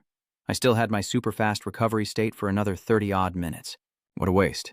Just as he says this, a dazzling circle appears behind him, radiating a brilliant golden light. He turned back in slight surprise as a radiant golden mirror appeared, accompanied by a voice. "Congratulations, brave challenger. You have completed the trial of the horror nest," a girl's voice said. "Now I will summarize your rewards." Jiang Kai was surprised, thinking, "Is this the guardian of the secret realm that Di Tung mentioned before?" Her voice continued, "You may now ask the mirror 5 questions that do not exceed the scope of its authority." Jiang Kai stroked his chin thoughtfully, realizing this was a golden opportunity. Asking only about the gambler class change recipe would be a waste. Perhaps he could uncover some truth about the demon star, making it easier to deal with future dangers. But what exactly were the limits of her authority? As he pondered, a countdown timer appeared on the mirror, showing 4 minutes and 32 seconds remaining. Gray reminds him to hurry, as the mirror's power of suggestion will dissipate in 5 minutes. Jiang Kai rolled his eyes, thinking, "There's a time limit?" Without hesitation, he quickly asked what the relationship was between the divine beasts of Devil Star and Blue Star. Time seemed to freeze, leaving only the image of the two standing face to face. Jiang Kai pondered, unreacting. Had the difficulty of the question exceeded its scope? Kay said, "Your first question is beyond my authority. You have 4 questions remaining." Jiang Kai thought to himself that he should change his next question. So, in the gambler's inheritance documents, what do spontaneous combustion, abnormal metal changes, unstable floating mud, and still breezes each refer to? The mirror shimmered, streaks of gold gently swirling as if something was about to appear. He was elated. Facing him, Ji, like an angel yet like a devil, gently raised his hands, and the mirror behind him surged with light. Jiang Kai stared intently, eyes wide, and said, "Wait, this is—" In the mirror, an image of a withered tree appeared, with flames burning on its branches. He exclaimed in shock, "Heavenly fire trees?" as he stared at the blazing image before him. An image of a fireball appears, radiating scorching flames, and he recalls Nuanuan's words. These are heavenly fire trees, around 20 years old. Trees over 30 years old can become celestial fire trees, and after killing monsters, a fire tree heart may appear, a material that enhances the special effects of flames. Jiang Kai exclaimed with delight. That's right, it can create fire directly without burning matter. Isn't the heart of the fire tree based on spontaneous combustion? He should have thought of it back in the Burning Flame Mountains. The image in the mirror vanished, returning to its original appearance, as Jiang Kai intently asked the next question. Silver iron, I remember it being one of the metals of the demon stars, liquid at room temperature, not rare, but unexpectedly a metal of such volatility? A flash of insight struck him, and he seemed to see something. The scene in the mirror shifted, revealing a place of only rock and soil, without a single blade of grass. He thought, this is a wasteland, but his eyes widened, and he denied it. No, that's not right. Looking back at the scene in the mirror, it was an orange-red landscape, without a single person, just an empty land. Suddenly, tiny white lights flickered into existence, suspended in the air. Dust, he quickly realized. He analyzed, dust falling to the ground becomes earth, so when it flies, isn't it just mud floating in the air? As soon as he said that, the image in the mirror changed, revealing a clear blue sky with white clouds drifting by. Stroking his chin, Jiang Kai wondered, this time it's the sky, but the sky seems empty. What does this have to do with the silent wind? Studying the image, he seemed to grasp something, saying, wait, it's not empty, there's air. A notification appears. The mirror of guidance has answered all 5 of your questions. Standing before the mirror, Jiang Kai ponders the heavenly fire tree heart, silver iron, dust, and air. It turns out that 4 of the materials needed to advance to a level 20 gambler are quite common. It seems the key is breaking free from conventional thinking, seeing what others don't. So, based on this reasoning, could the water from the source of the river be? With that in mind, he spoke aloud. In the constant cycle of heaven and earth, the most common thing is rainwater. He rejoiced inwardly. The answer is clear. What surprises will this new gambler class bring after the job change? As he pondered, he heard Clay say, now, I will bring you your second reward. Jiang Kai's eyes froze, and his whole body seemed to slow down as he stared ahead at an object that looked like it was made of crystal, with 8 square sides and a round hole in the center, along with item information. Congratulations, you have received the SS rank weapon Holy Radiance Crystal. Huh, he muttered the item's name. Holy Radiance Crystal. He then reached out and grabbed the object floating in front of him. A notification appeared. Holy Radiance Crystal. An SS rank weapon that, once activated, would create a Holy Radiance aura within half a meter of the target. Activating the aura initiates a spiritual cleansing effect, purifying the target of mental anomalies and granting immunity to a random mental attack. Jiang Kai exclaims in surprise, around the target, so this Holy Radiance stone can be used on others as well as myself. It's also very convenient to use, like the death poker, just manipulate it with your will. Holding the crystal, he continued. More importantly, it also has a purifying effect. Recalling the image of the succubus, he thought that humans had never been very strong against mental attacks. The elite succubi only needed a smile to make many adventurers stop in their tracks. With a confident look, he says that with the addition of the netherworld armor he received earlier, he now has 2 weapons that are immune to mental attacks, and a notification appears. In combat, the halo binds the target, restricting its movements. That process doesn't consume the user's energy. Killing targets replenishes the Holy Crest Stone. Its purification lasts 10 minutes, and the binding lasts from 3 to 180 seconds, depending on the opponent's strength and distance. Reading the information, he wondered, it has an action restriction skill, but this Holy Crest Star Stone is surprising, yet it seems to only have purification and combat support functions. With that, he wondered, how could the SS rank have such a high-level division? The notice board updates. The Holy Radiance Stone is a unique, demon-grade weapon obtained through another's secret realm, and can be upgraded with God's tears to unlock a dual activation state. He wondered aloud, a unique, demon-grade item? Looking at the Starstone, Jiang Kai analyzes simply, My Death Tablet is a unique weapon exclusive to gamblers. This Saint Radiant Starstone doesn't restrict professions, but it's the only one of its kind, even among ghost stars. Which means, he thought to himself, that in a pinch, it could become his trump card. Outside, the information on the mirror changed. Progress. 1 million out of 10 million in 1755 seconds. Seeing this, Hunuan excitedly asked, "Oh, heavens. Nguyen, can you check for me? How many zeros are there? Am I seeing things?" Nguyen shouts, "That's right, it's 10 million. Our team Kai must have succeeded in the challenge." Ao Yu looks on in disbelief. What? Junkai killed 100 million monsters in the secret realm. Junmo exclaimed, "This is insane. Is the mirror broken or something?" Ao Yu shielded his eyes but still peeked at the mirror, curious as to what was happening, while Hu Yan stared at the mirror, her face a mixture of shock and joy. Without a word, Junkai suddenly appears before them. A miraculous arrival with a calm face and a slight smile.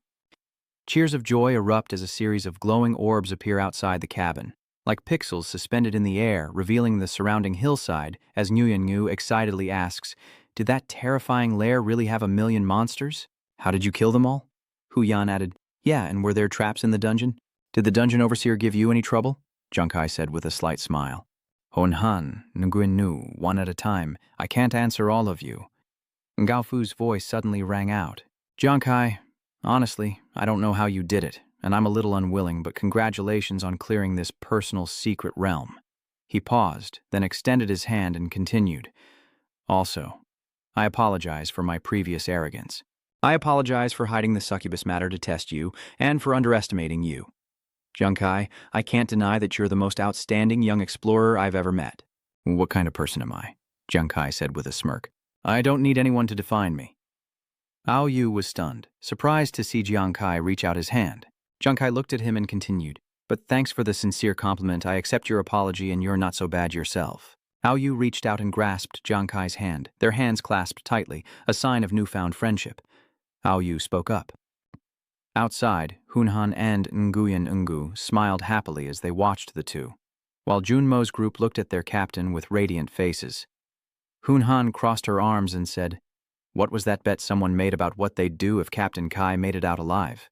Everyone couldn't help but turn around, and Junmo was shocked, breaking out in a cold sweat. Jiang Kai, unaware of what was happening, asked Hu Yan what she was talking about. "What bet?" Before Hu Nian could answer, Junmo knelt before him, mortified, and said, "My bad." Days later, under a clear sky, we see a white high-rise as Hu Nuan anxiously asks, "Why is Captain Kai taking so long to return from his job change?" "It's taking even longer than Nuanwan's promotion," Nguyen explained. "After all, Captain Kai has a new job class, so it probably takes a little longer to transfer. Let's wait and see." Meanwhile, somewhere else, Junkai floats in the air, surrounded by rising light. Beneath him, a circle of strange blue patterns gently rotates. A surge of energy erupts, whipping his hair as light envelops him. Jiang Kai awakens, opening his eyes, thinking, "I did it." At that moment, a notification appeared, line by line. "Congratulations on completing the level 20 class change for the Gambler class. Your new class is now Trickster, depicted as a figure in a wide-brimmed hat with a ponytail holding a ruby amidst falling cards." Seeing this, Jiang Kai muttered, "Master of Deception? Sounds like a profession even more versed in the art of gambling." System update. Congratulations on completing your level 20 class change for the Gambler class. Your new profession is now Master Swindler, and after the job change, when the doubling talent is triggered, your base stats will increase by 100%. All current talents have also been enhanced, including the Super Multiplier talent. The original doubling talent already had a 100% activation rate and can't be improved, but the Super Doubling talent increased from 1% to 3%. The Super Critical Strike talent has increased from a 1% chance to trigger a 200x critical strike to a 2% chance. Reading this, Junkai's face lit up, thinking that the probability of Super Multiple and Super Critical had both increased. Even though it's only a little bit, in this desperate situation, even this small increase is hope for turning defeat into victory. Junkai looked up at Ibrin and asked, "Ibrin, will my new profession as a Master Swindler come with a new talent?" Ibrin responds, "Indeed, you'll receive the Deceitful Master talent, cheating the heavens to cross the sea. As a Master of Deception, you possess a strong innate cunning, becoming adept at using language to bewitch your opponents, deceiving their judgment. This is likely an upgraded version of the deception state, and if used well, it might bring unexpected joy. The words on the notification board change. In addition to the doubled talent, you will receive a second random talent. Agility Enhancement, activating the doubled talent. Agility Enhancement, your agility stat will permanently increase by 40%. Jiang Kai was shocked, as a 40% increase was even higher than that of Fei Qiang and Di Tang. Full of confidence, he slowly says, "A master swindler, huh? Then I'll be waiting with bated breath." Data Research Lab. Jiang Kai's image appears on a large screen overlaid with data. Before the screen, a man's voice echoes, "He tested as a D rank. Who knew Jiang Kai would win the guild challenge?" Lam Lam enters the room, saying, "At first he refused to join the military, insisting on defeating the royals himself. I even laughed at his naivete, but after these battles I think I was the one with a limited view. He actually did it. Now the royals don't dare pressure the military anymore. Perhaps it's time we improved our evaluation system," Professor Lee agreed. "Perhaps," Lam Lam said, handing Professor Lee the tablet. "Right. This is the latest data on the discovered Maitreya realm transfer points. Please analyze it and see if there are any common characteristics." He adjusted his glasses and asked, "Have they discovered it in 55 countries already? It's been that long?" "We haven't gained anything yet, and time is running out." Lam Lam responded, "But I don't know why. I have a feeling we'll find something soon." The sun is set and the moon hangs in the sky, casting its gentle light upon the forest. The three of them strolled leisurely, while Honan leaned against a tree, complaining of exhaustion. "Seriously, we've been wandering around for ages and we haven't even seen a howling moon wolf." Nguyen Ingu asks Kai if someone might have leveled up here before them and wiped out the wolves, but Kai says that's impossible, as howling moon wolves are different from regular wolves and can walk upright.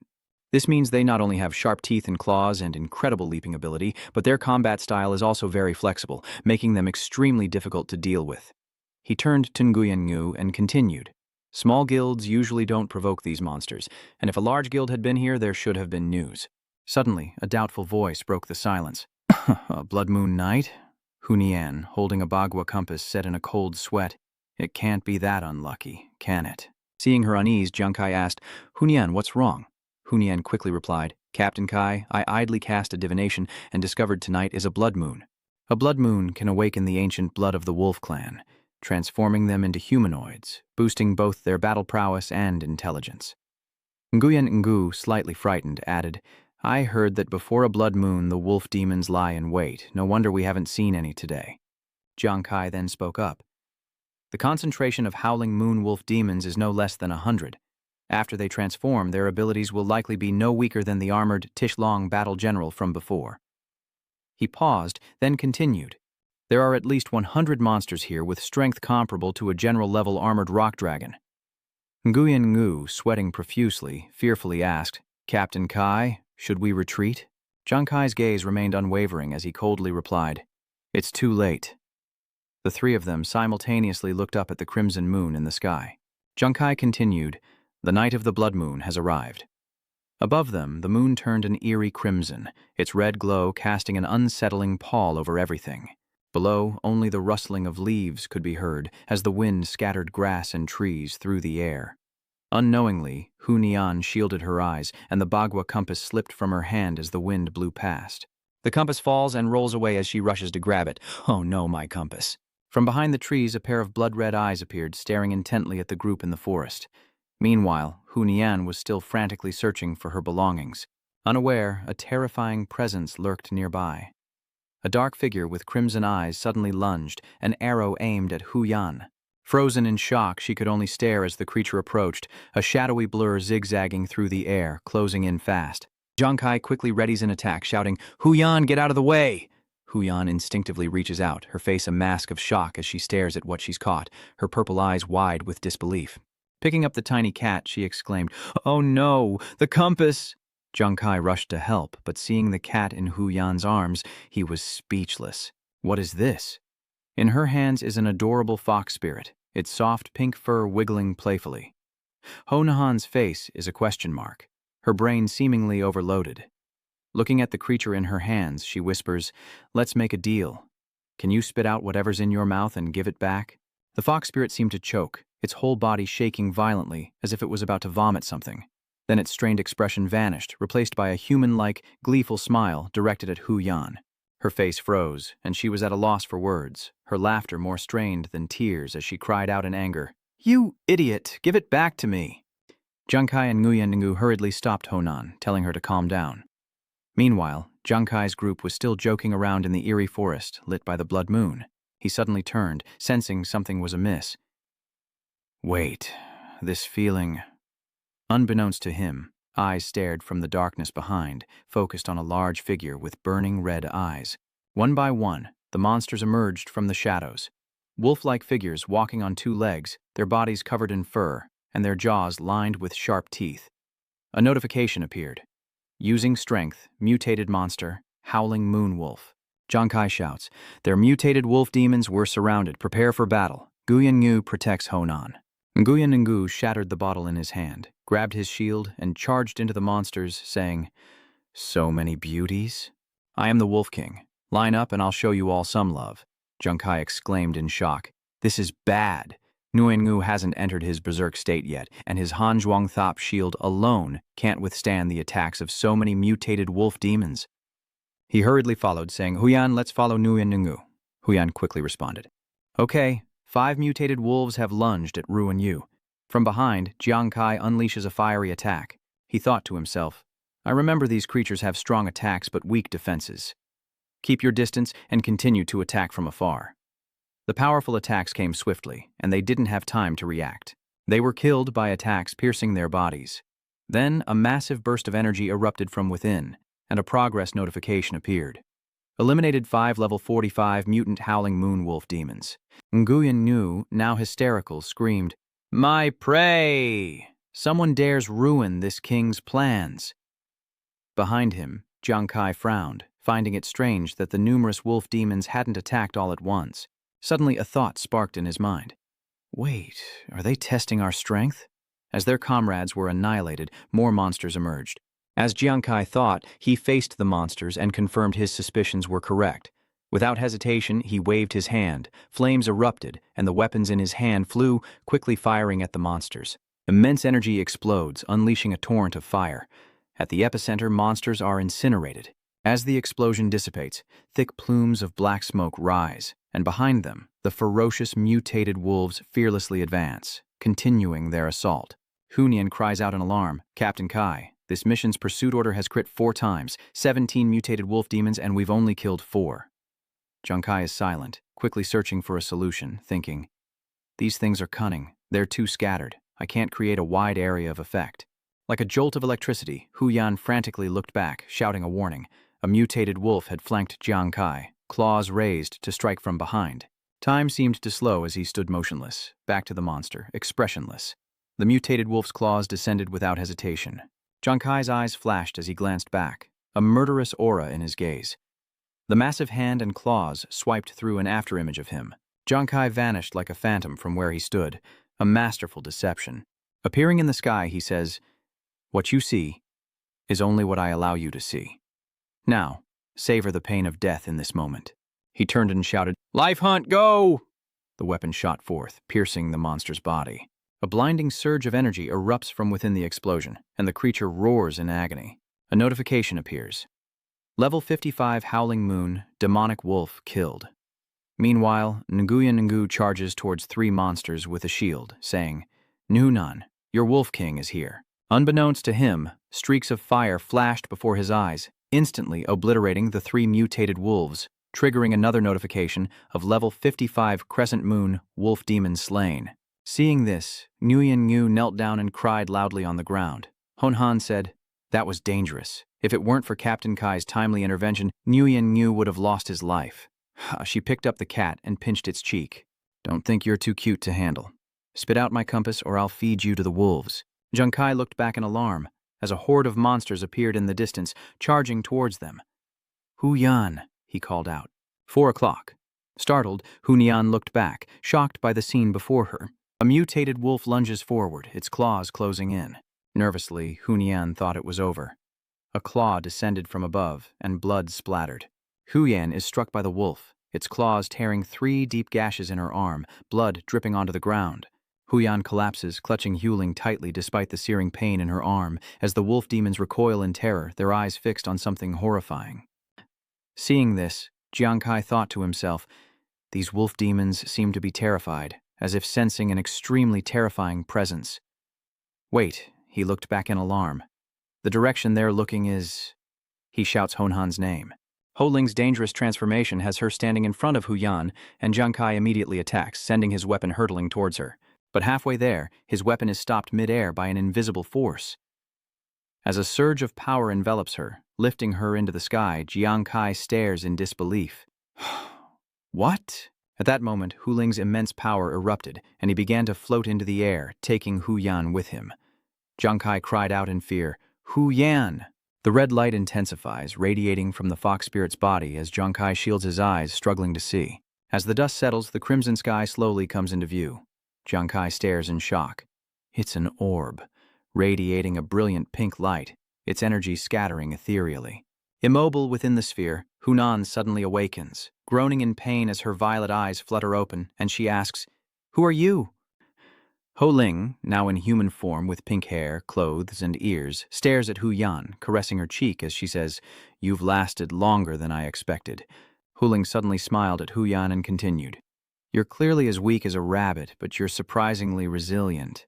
Hu Ling's hand gently touched the wound caused by the wolf demon. Hu Yan winces in pain, her eyes shut tight as black smoke rises from the wound. Ling glances at her, then says, "How annoying." With a wave of her hand, Hu Ling enveloped Hu Yan's wound, the dark smoke dissipating from her fingertips. She parted her lips, revealing tiny fangs, and slowly extended her pink tongue. Hu Ling lowered her head, her small tongue gently touching Hu Yan's wound, causing her to cry out softly, her face flushed. Hu Ling licked the wound, saying, "Bear with it, little rabbit." Suddenly, a ripple appears, as if Hu Ling's barrier is being struck from the outside. She glances up, surprised, as if seeing the scene outside. Thinking to herself, how can he stay conscious under my suppression? He's quite interesting. Outside, Jiang Kai relentlessly hammers the barrier erected by the fox spirit. Inside, the fox spirit rises, a smile playing on her lips as she glances at Jiang Kai. Her voice echoes, "If that's how it is, then let's play." From within the barrier, a beam of pink light shoots out, heading straight for Jiang Kai's forehead. He suddenly froze, thoughts racing through his mind. What? What suddenly? He stared intently ahead, sweat dripping down his face. Jiang Kai felt like he'd been struck by lightning, a strange and inexplicable feeling swirling within him. He didn't know what had happened, and as he turned back to look behind him, he wondered, what's going on? His eyes widened in disbelief as he muttered, "Wait, this place, the apocalypse, the desolate scene. Buildings engulfed in flames." He wondered. Lamtin? His mind raced, trying to remember how he got here. Wasn't he just in the demon spirit forest? Where did Hu Nian, Ruinaniv, those goblinoids, and that fox go? Jiang Kai called out to his teammates, "Hu Nian, Ruinaniv." A cry for help suddenly echoes through the air. "Help me." Suddenly the ground begins to shake. He touches the earth, feeling the tremor, analyzing. This tremor. It's a massive creature, weighing over 50 tons. And now the cries for help return. The voice of a young man fleeing in terror with the others. "Someone, please save us." Behind them, a massive, red-eyed, three-headed monster charged forward, creating a scene of chaos and danger. It gazed upon the humans below, tiny as ants, and roared, its eyes burning with rage and destruction. Jiang Kai recognized the monster before him.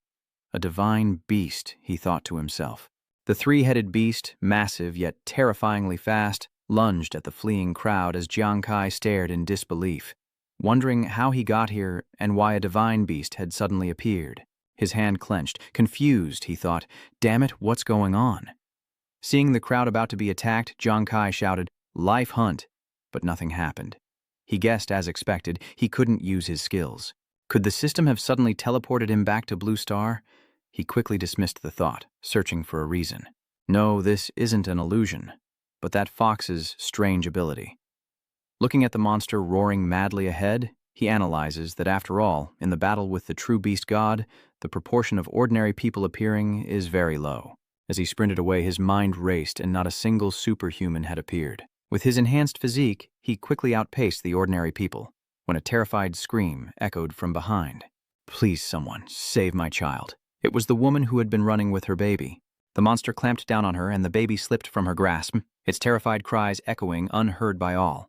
All they wanted was to escape, and Jiang Kai reminded himself that now was not the time to play the hero. Even if it was a hallucination, the consequences of death here were still unknown. Time seemed to slow, and though he knew it was an illusion, the baby's cries echoed in his mind. Images of his hands holding the injured child flashed through his memory. His feet skidded across the ground, dust flying, white shockwaves erupting. He stopped, no longer running. A thought flashed through his mind. Damn it, even if it isn't real, Jiang Kai couldn't bear to see the child face death. He couldn't just turn a blind eye. With a look of madness, Jiang Kai rushed forward at full speed, snatching the child away from the monster's deadly jaws. Seeing its prey stolen, the monster roared, furiously chasing after Jiang Kai. Without a word, he clutched the child and ran, pouring every ounce of strength into escaping the monster, his clothes soaked in blood, torn to shreds when he rescued the baby. Gasping for breath, he thought, he couldn't run much longer. Even with all the training on Demon Planet and the increased strength, without his skills, he was still just a normal man. Giving him no time to rest, the monster continues its assault, firing a shockwave from behind. The ground shatters and his foot becomes trapped in a fissure. He was startled, realizing things were about to get much worse. Sharp spikes erupted from the ground, and before falling, he quickly tossed the child into the air, saving it from being impaled. But another spike appears where the baby is falling. Time seems to stop as the baby plummets, inches away from being impaled. In the nick of time, Jiang Kai mustered all his strength to catch the child, a radiant smile spreading across his weary face. The baby trembled in his arms and he sighed inwardly. Well, that didn't last long. A massive, drool-soaked tongue and razor-sharp teeth lunged toward him. Jiang Kai's eyes widened, pupils contracted, his wounded face helpless to prevent what was coming. In a viscous place filled with red liquid, he and the child slowly sink. Jiang Kai, with his last bit of consciousness, thinks his end is near. Strange. Is this pain of being digested really just an illusion? A voice suddenly appears like someone else, but it could also be from deep within. He tells himself, see, this is the price you pay for trying to be a hero. Who do you think you are? Just because you got lucky killing some weaklings doesn't make you an all-powerful savior, does it? The image of a blood-soaked child crying appears, but he can do nothing. He helplessly watches himself and the child fall into darkness. His words echoed in his mind, a stark contrast to his helplessness. A pathetic creature unable to protect anyone. Tears welled in his wounded eyes as he whispered, I can't protect anyone. A mocking voice echoes, admit it. You can barely take care of yourself, so why bother with others? In his weary eyes, a familiar figure emerges and approaches. That figure is himself, or perhaps a reflection of his inner self, as a voice echoes, asking, humans are inherently selfish, aren't they? It's heartbreaking. You've already done enough.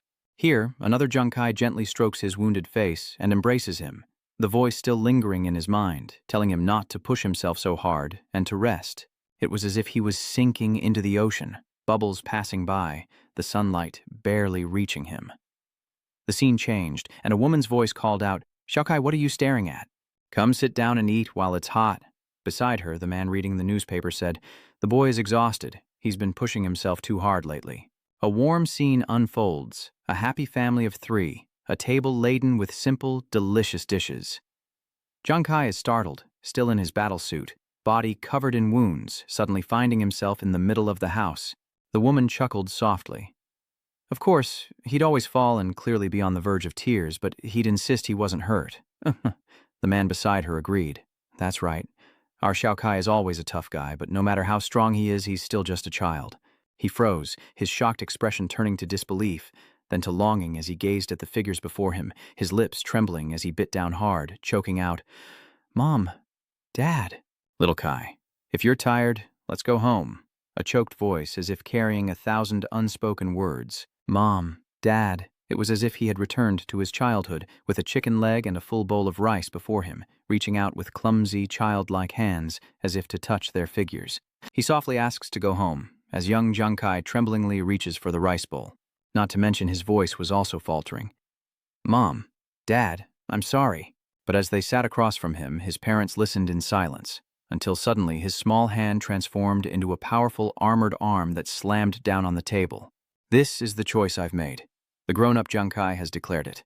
Hearing that, his parents suddenly chuckled, a wisp of blue-tinged smoke emanating from them as they spoke with delighted voices. What to do? It seems we still can't do anything about this kid. Yes, he's grown, with his own opinions now. Before fading away completely, they left words of encouragement. Then don't forget your original aspirations and continue to bravely move forward. We'll always be proud of you, son. Jiang Kai clenched his fist and replied resolutely. Yes, watching the smoke about to die out, he grinned. I understand. The peaceful moment lasted only a few minutes before terror struck. Suddenly, Jiang Kai is pulled into a blinding space, shattered glass piercing his nascent self. And behind it, ravenous monsters. Await. But the strangeness didn't end there. A copy of Jiang Kai appeared out of nowhere, staring at him in wide-eyed shock. What? He couldn't help but be furious, glaring at him. Everything here is just a farce, created by you. Without hesitation, Jiang Kai summons his divine weapon, unleashing its power. Your copy sneers, surprised that you haven't succumbed to the illusion? Isn't that good enough? Jiang Kai's face darkens, his eyes the only thing shining as he stares at his opponent. No matter how beautifully it's painted, I know the truth. It's just a beautiful, fleeting bubble. I'd rather shatter it myself than cower here. He smirked, a low chuckle escaping his lips. A beautiful, illusory bubble, is it? Is this it? He raised the hazy pink bubbles, filling the space. He smirks. That's a nice way of putting it. So why don't you guess if I can kill you in this illusion you speak of? Seeing him rush forward, Jiang Kai immediately dodged. You don't mind facing that evil self, so I bet your clumsy tricks won't withstand a single blow. Jiang Kai's pupils glowed gold as he summoned the light of the holy radiance, activating its soul-cleansing effect. Two identical figures, two souls clashing in a mystical space. The once silent night is disturbed by a passing breeze as Jiang Kai somehow returns to reality, much to his dismay. Just as he collected himself, he saw a familiar portly figure yawning in front of him. Had Hu Nian been taken away? No sooner had he asked than Hu Nian was released, falling into his arms. He looked at her. Her wounds were completely healed? Did that fox demon heal her? And what is she dreaming about, blushing like that? Does it hurt? Jiang Kai pouts. But what exactly is she dreaming about? Why is her face so red? But where is that voice coming from? Is she an explorer from the Holy Radiance Kingdom? More interesting than I thought. Jiang Kai thought to himself, looking around for the source of the voice, but finding no one. Resting against a tree, Jiang Kai glared, demanding, Who are you? If you're so tough, stop hiding, the fox spirit's voice replied with a sneer. Humans are so easily provoked. Sadly, you're not worthy of knowing my name. Provoked, Jiang Kai couldn't help but raise his voice. Hey, you. The other party spoke unhurriedly, but since you're so adorable, I'll give you a small gift. Remember this well because I'm only telling you once. Now, what were you forced to accept? The gift is a massive, shimmering golden map, leaving Jiang Kai stunned. Wait, what is this? Having delivered the item to Jiang Kai, Hulingjiji remarked that the boring days were finally over, wondering what unexpected things would happen next and how exciting it all was. Jiang Kai rushed towards the voice, but this only fueled the fox spirit's amusement. Interesting humans. Next time, I'll have to enjoy myself even more. Frustrated, Jiang Kai shouts after her, Hey, wait! The only response was the silence of the night and the moon hanging in the sky. Jiang Kai muttered in frustration, She's gone. The next morning, a shout shattered the peaceful air. Captain Kai? Hu Yan asked, shrinking her shoulders with a hurried tone.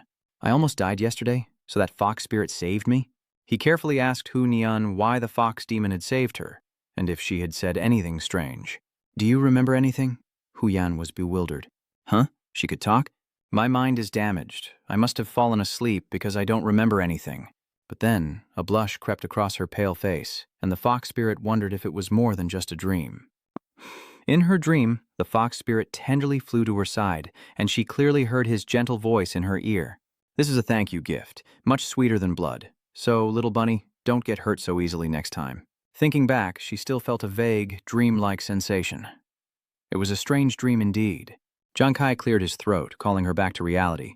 Hu Yan, what's wrong? Embarrassed, Hu Nian avoids his gaze, her mind still swirling with thoughts. That dream is mortifying. The two of them stood in the corner, talking for a long time. Nguyen Nu urged them to come over. Captain Kai, Hon Han, hurry over here. Come on, or the meat will burn. Jiang Kai patted Hu Yan's shoulder, laughing freely. Let's eat first. I have something to discuss with you both later. She obediently agreed. She zipped over and hugged Ruan Yu tightly, her eyes sparkling. Delicious meat. As I arrived, he jumped back with a shout. Hu Yan, are you trying to eat people? Jiang Kai smiled, watching them, happy to see their troubles forgotten at the sight of food. These two were truly amusing. The next day, the three appeared before the narrow gorge, and Jiang Kai announced their arrival. According to the fox spirit's map, the coordinates point to this canyon, Honan asked anxiously. Captain Kai, you're not planning on leaving us behind, are you? Nguyen Ngu agreed, vehemently protesting. That's right, Captain Kai. You said that fox demon was cunning? What if it's a trap? Maybe we should ask Brother Lu's group. Jiang Kai explained with a smile that Brother Lu has a mountain of military affairs and we can't keep bothering him. And Hu Nian, you've just recovered from your injuries and need more rest. Nguyen Ngu tends to lash out when he's drunk and it's too dangerous in that thick fog. You two wait for me out here. Hu Yan was uneasy, but Jiang Kai walked straight ahead, not turning back, only waving his hand. Don't worry, I'm just going in to take a look. If I find anything unusual, I'll come right out. As he walked inside, Jiang Kai thought of Hu Ling. Her abilities were probably far beyond any monster they had encountered, most likely a map-level boss who could kill him without any trouble. More than her strange abilities, it's her inscrutability that concerns me. What is she planning? And why do I have this unsettling feeling? 20 minutes later, Jiang Kai reached the end of the ravine, suddenly straightening up, his eyes gleaming. Before him lay a clear lake, surrounded by barren rocks, a lake that, at first glance, seemed unremarkable.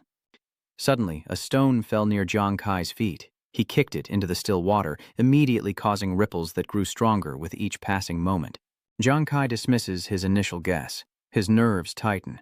This lake is trouble. His eyes fixate on a point below. What is that? A surge of malice emanates from the depths, sending chills down his spine. This eerie presence is several times more terrifying than the fox demon. As the waves surge higher, he knows his time is near. Jiang Kai frantically looks around for an escape route. Damn it, did he fall for their trap? He turned and ran the other way, knowing he had to escape now. Jiang Kai had only run a short distance before his body screamed at him to stop. He was frustrated and confused. Why was he so afraid? He was so afraid, it was as if fear was all that remained. Even when he first set foot on the Demon Star, faced monsters, and felt the breath of despair and death closing in, he had never been this afraid. It was as if that ant too was deliberately amplifying his fear. If it's so terrifyingly strong, why is it hiding in the lake like a scared mouse? If it's trying to lure me closer, why hasn't it attacked yet? Sweat poured down Jiang Kai's grimacing face as his feet skidded across the ground. The only explanation: it was trying to appear mysterious to avoid being discovered. Fear cast aside, Jiang Kai no longer cared. He quickly activated his chi spirit, turning to face the towering wave. Let's see what's behind this trickery. One more time. Disbelief fills his eyes. Wait a minute. That wave from before has turned into a strange, glowing vortex, and below it is a system message. Congratulations, you've discovered the Maitreya Hall teleportation portal, escaping the mystical space and returning to reality with breaking news from the top 10 nations exploiting demon stars worldwide. The Holy Miraculous Kingdom will be the only country with no chance in the global competition. Wasn't the Holy Miraculous Kingdom supposed to be so powerful? If they kneel down and lick my shoes clean, maybe we'll agree to give them a few clues. That's right. Kneel and we'll consider finding the teleportation array for you. Hearing those provocations, a hand on a chair quietly clenched. Wei Ying frowned in anger. Is there truly no hope left for us? Just then, a man burst into his room, frantic. Commander Wei, something strange has happened. Wei Ying, surprised, asked, Zhao Lu, why are you in such a hurry today? The man excitedly slammed his hand on the table. Commander Wei, we found the teleportation array. It was Lu Jun, and he was overjoyed. Wei Ying shot to his feet, needing to be sure. What did you say? Ahead of the ravine, where the teleportation array was said to be, guards were already stationed, constantly reminding people to stay behind the warning line, as this was not a place for sightseeing. Nguyen Ngu was also in the crowd, scoffing. So many people are here to see what's up. Anyone who didn't know better would think a king-level boss had appeared. Hu Nian observes, knowing there's nothing to be done. Finding the connection point to the transfer array is Holy Radiance's top priority, and the army's mobilization is bound to attract attention. She whispered, Captain Kai, you've really outdone yourself this time. I heard discovering the teleportation array not only earned you 2,000 guild points and a reward, but even the head of Jiangzhong City benefited. Jiang Kai stammered in response. As the three whispered, hearty laughter erupted behind them, and they turned to see Wei Ying approaching with an excited expression. It really is a teleportation array. Jiang Kai, you've impressed me time and again. His arrival caused a stir among the crowd. Look, Commander Wei's group is here. Of course, Jiang Kai had to greet them. Commander Wei, Hu Nian couldn't contain her joy, forgetting all propriety as she shouted. You must be Wei Ying, the guardian deity of Jiangzhong City. A police officer scolded her, saying it was disrespectful to address the commander by name. Wei Ying was in good spirits and didn't mind, waving his hand dismissively, saying it wasn't a formal occasion anyway, so it was fine. Besides, anyone who's Jiang Kai's friend is my friend. Accompanying him was a refined young man named Hua Thien Than, the head instructor of the Holy Radiance Nation's War God Hall Reserve Team, who cryptically remarked that he had often heard Commander Wei mention Jiang Kai and was pleased to finally meet him. Jiang Kai was puzzled. This is... As Tianthan shook his hand and introduced himself. It was too rushed earlier. Allow me to properly introduce myself. Greetings, Jiang Kai. I am Hua Tianthan, head instructor of the Holy Miraculous Nation's God of War Reserve Team. I've heard so much about you, he says, and Jiang Kai returns the greeting. Hello, Instructor Hoa. Huyan and Niangu eagerly chimed in from behind, surprised that even the head instructor of the War God Hall's reserve team knew Captain Kai. Team Leader Kai is quite famous, Wei Ying remarked from the side. Heavenly Sword is also the supreme commander in charge of this national competition, and I heard he was eager to come here with me after you found the teleportation array. He praised from the sidelines, impressed that someone valued by Wei Jihui had finally accomplished something significant, and offered a reward. That's right, Jiang Kai, you resolved our urgent crisis. In addition to the glory you deserve, I've decided to give you my reward in my name.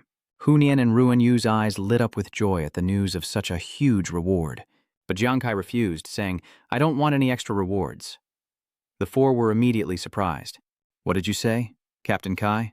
He explained, Commander Wei, I'm just an ordinary person, without status or power. Jiang Kai only wanted the recognition. Since arriving on Demon Planet, the royal family has oppressed me, and the major guilds have boycotted me. All along the way, you and Brother Lu's guild have resisted the pressure. You've protected me and my family, and I will forever remember your kindness. Wei Ying was speechless, but still tried to dissuade Jiang Kai from acting impulsively. Jiang Kai reminds Wei Ying of his words when he led him to the ruins in the safe zone. Watching the battle between superhumans and divine beasts, he remembers saying that everyone is responsible for the rise and fall of the world. After all, someone has to stand up and fight those monsters. He recalls his own battles, if he was still lost during the battle on Yangdong Island. Every word is resolute. It seems I've come to understand a little more, having walked this path with everyone.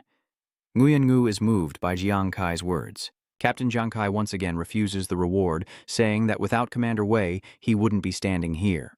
This reward is rightfully yours. Bathed in sunlight among selfless and powerful beings, though my strength is meager and my understanding incomplete, he smiles confidently, always fighting alongside them in his own way. Wei Ying's face grew darker and darker, and at this point Tian Chen was starting to get a little annoyed.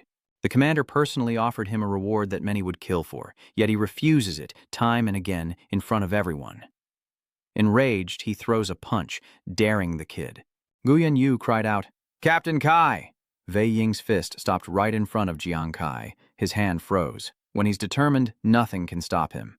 Nguyen Ngu and Hon Han were sweating with worry as Jiang Kai stared intently at Wei Ying, who finally relented. But it's precisely this fearlessness and stubbornness that makes you worthy of my respect. Jiang Kai was also surprised by this action, and those watching from behind couldn't believe what they were seeing. Is this for real? This is the first time I've ever heard Commander Wei praise someone. Wei Jihui's punch just now was terrifying. I would have wet my pants. And yet, that kid didn't even flinch. Tianthan couldn't help but nod. It seems Jiang Kai underestimated him. Hu Yan's eyes sparkled. Commander Wei, you're not angry? Jiang Kai asked hesitantly. Commander Wei. Wei Ying replied magnanimously, No need to say more. It's not the first or second time you've rejected me. I respect your choice, and as for the rewards you deserve, the military will distribute them according to procedure. All three were beaming, and he quickly agreed. Yes, he called him out somewhere else. All right, come with me. The two headed to the ravine, but Henry was nowhere to be found. Even after passing this place countless times, who would have thought the teleportation array was hidden deep beneath the lake? Wei Ying raised his hand, and in the blink of an eye, shattered the cliff face with a divine strike. Wow! Jiang Kai stood beside him, utterly astonished. The mountain's been shattered? This is the broken cliff face. Turning to Jiang Kai, Ung explains that this is a primal force shockwave, a power only martial disciples of Holy Radiance can master through their innate talents and skills. His face was incredulous. Long Shen thought the legendary primal force is the mysterious primordial energy that erupted when planet Blue Star was first formed. In his mind, Jiang Kai analyzed, I remember Pillar's talent, Warrior's Heart, can cause side effects. One of those effects is that the sword energy slash uses primal force, but this is the first time I've seen someone use it firsthand. He's strong. He glanced at Jiang Kai. Internationally, martial artists have fallen to 6th place in the profession rankings, but I've never believed in those rankings. The legacy of martial arts and the holy radiance cannot be measured by mere numbers. With the emergence of primal force, those top 5 professions must keep their distance. Young believes in you, and you possess limitless potential with your new profession. I believe the day will come when no one dares underestimate the sacred again. Jiang Kai responded with unwavering conviction. I believe so too. 7 days later, at the military conference hall, news channels around the globe reported that the number of countries discovering transfer arrays in the ruins had risen to 65, leaving only 15 slots left to reach the limit of 80 countries. Breaking news. Country C has discovered a new transfer array, becoming the 66th nation worldwide to do so. Following the Holy See, tensions are rising in countries E and F. Border disputes are erupting over the relic site, as an angel addresses the Grand Hall. He began clearly, based on known intelligence and experiments conducted by numerous teams over the past few days, we've compiled the following key information about the ruins. Angel laid out the rules one by one. First, adventurers entering the ruins must be below level 60. If anyone violates the rules, the system will issue a warning, and second, each person can only enter the ruins once through the teleportation gate. Once you die or leave, you cannot re-enter, and warnings will be issued. He continued to lay out the next set of rules. Third, the teleportation gate operates on a team-based system. A maximum of 5 people can register each time, with a maximum of 3 groups per day and at least 3 minutes between groups. Fourth, there are only 4 entry points inside the ruins. No matter which nation uses the teleportation gate, they can only enter the ruins through these 4 points. And as he spoke of the 5th rule, the angel's eyes grew somewhat menacing. 5th, and perhaps the most difficult point to address, the major powers have begun to cooperate, blockading the relic's entry points. Those below couldn't help but be surprised as he continued. After all, the rules only state that 80 countries can enter the ruins, and then the global competition will begin. But it doesn't say all 80 countries have to participate, and each opponent lost is another chance for them to win. So they're using their numbers to block access and keep other countries out. The angel recounts what happened before, but even more troubling, all 21 teams of Holy Radiance have been wiped out and retreated. Half a month later, on Demon Planet, Jiang Kai's system was flooded with notifications. Defeated 5 level 55 Howling Moon Demons, 10 level 45 Howling Moon Demons, and 15 level 35 Howling Moon Demons. Congratulations, your level has increased to 21. He stood tall on the battlefield, finally reaching level 21. The AI brain appears, announcing that he's reached level 21 and unlocked a new skill, Deceptive Doppelganger, which can create up to 3 level 1 doppelgangers. When activated, the doppelganger puts the original body into stealth mode. So it's a doppelganger-type skill? The system continues, stating that the Ignition Doppelganger can perfectly mimic the actions, status, equipment, and skills of the main body, but the attacks only have visual effects and cannot cause real damage. Jiang Kai is a little dissatisfied. It can't cause real damage. So, once attacked, he can only be beaten without retaliating. The system displays a notification about the skill's function. When the decoy avatar takes damage, it absorbs the opponent's stamina and mental strength without disappearing. Once recalled, all absorbed energy will be completely returned to the original. He smirks slyly. So, that's it. This isn't just a punching bag skill, but an energy conversion system. On the surface, it looks like he's getting hit, but secretly, he's draining his opponent's energy. Skill instructions appear one after another. The decoy lasts for a maximum of 10 minutes, cannot stray more than 30 meters from the main body, and the stamina and mental strength it absorbs cannot exceed the main body's maximum attributes. 3 decoys can be used simultaneously or individually, and 1 spare decoy is restored for every 500 mental strength points recovered. This skill can be upgraded at level 30. Jiang Kai secretly calculates that 500 spirit points is quite a lot, but with his current abilities he can recover that in about 3 or 4 days. A terrifying glint appeared in his eyes. What skill will I gain with the help of the player's doubled talent? She further explains that with the double talent activated, you'll receive an additional random job skill. The system lists a series of skills, including the opportunistic first-level skill, Troubled Waters. Attack the target. For every 1% of health the target loses, all 4 of your core stats increase by 19. Increases critical hit rate by 1%, and critical hit damage by 1% upon reaching level 30. This skill can be upgraded. Jiang Kai wondered, the more they're worn down, the more savage my attacks become. He thought to himself, I've heard some adventurer classes get stronger the more injured they are. I wonder who would win against my dirty fighting skills. Suddenly, Kai's device buzzed. It was Juzi. Kai, what are you up to? He casually replies, I'm leveling up. Juzi, isn't your team busy training? You have time to call me now? The voice on the other end hesitated. Me? Jiang Kai asked sensitively. What's wrong? Wenju laughed brightly. Nothing. I just missed you and wanted to hear your voice today for some reason. Jiang Kai was slightly worried. Hey, why are you being so sappy all of a sudden? He chuckled, making up an excuse. Mushy, am I? It's probably just because training's been so exhausting lately. I tend to overthink when I have free time. But Lin feels that his friend Jiang Kai has a problem. Juzi, why are you so strange today? Is there something else you want to say? Yuanju remained firm in his answer. It can't be true. All right, my lord, you can continue fighting monsters. I'm out of here. Bye-bye. Being hung up on only makes Jiang Kai more anxious. Hello, Juzi? The group continued to move, and only after Yuanju hung up did he dare reveal his sorrowful expression. Why didn't you talk more? Yuanju honestly replies, Kai understands me too well. If I said too much, he would definitely guess something. He sincerely admits, I don't want to worry him. Nuan is confused and wants to ask more. But Vienshu intentionally interrupted Noan, asking her what it would feel like for people to go crazy after being killed and logging off. Strange words that only made Noan feel even stranger. What?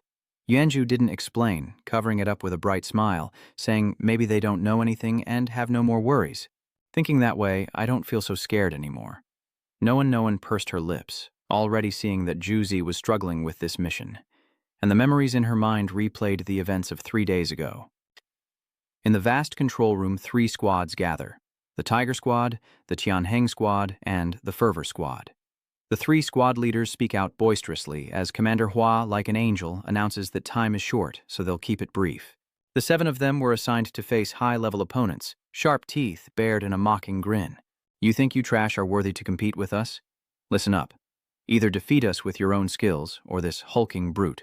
The adventurer Clementi Hawkheimen, a level 50 barbarian, will make you crawl between his legs. Those watching on screens gleefully comment, crawl, crawl, and give us a smile so those fools can see clearly. Facing the Hawkmen, several veterans have already lost their lives. Yang Guang clenched his fists and shouted, I have to kill them! As Angel continued to report, a tech company had developed a device that could transmit images from the land of Maitreya. Although there's some lag, we can still see the extremely intense situation unfolding. In the last 2 weeks, we've sent over 50 teams into the land of Maitreya. Over 200 elite soldiers were slaughtered and taken offline like this. The shocking news he just revealed left everyone frozen, mouths agape. The angel continued, explaining that their sacrifices weren't in vain, as they provided valuable information. This is a map of the land of Maitreya that we've created based on their intelligence. Those of you gathered here likely know what I'm about to say. After 27 rounds of eliminations, the elite squads have been chosen, and I want you to accept this weighty mission. 3 days later, they prepare to break through the encirclement once more as all the team leaders shout in unison. The angel happily distributed the mission, revealing the 4 entry points to the land of Maitreya. Points A, B, C, and D. Teams using the same teleportation array within a day will arrive at the same entry point. Remember this location. When the time comes, fight and retreat, finding a way to move in this direction, striving to plant the Holy Radiance flag here. This is the key to this mission. Their spirits ignited, and Li Biao proposed, Commander Hua, are we really just breaking through layers of obstacles just to reach this coordinate and plant a flag? I'm sure they'll relentlessly pursue us to kill us. The angel calmly replied, our goal isn't to force our way through, but to break the encirclement, because this is the secret plan the higher-ups have been plotting recently, they exclaimed in unison, surprised. A secret plan? He confirmed. That's right. So far, 73 countries have discovered the teleportation array, but 42 of them have already taken advantage of it to enter the Maitreya Sanctuary and block the entry points. In this situation, it's nearly impossible for any country to break through the blockade with only 3 teams. However, that also means there are 30 countries ostracized like us.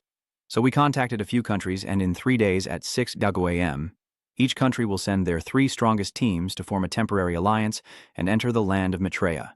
The code name for this mission is Dawn, and all are listening intently. The first team to break through and plant the flag here will lure the enemy deeper in. Once successful, the remaining squads will launch an all-out attack on the 4 entry points, seizing residency in the shortest time possible. If the enemy's elite troops are lured to the flag, the defenses at the 4 entry points will be weakened, making it the perfect time for an external assault. However, it also means that the Holy Radiance team will face the enemy's fiercest attacks. Currently, all the pioneer nations are facing bottlenecks to varying degrees, and the land of Maitreya is the best opportunity to break through. Therefore, this mission carries the fate of our nation and the survival of our people.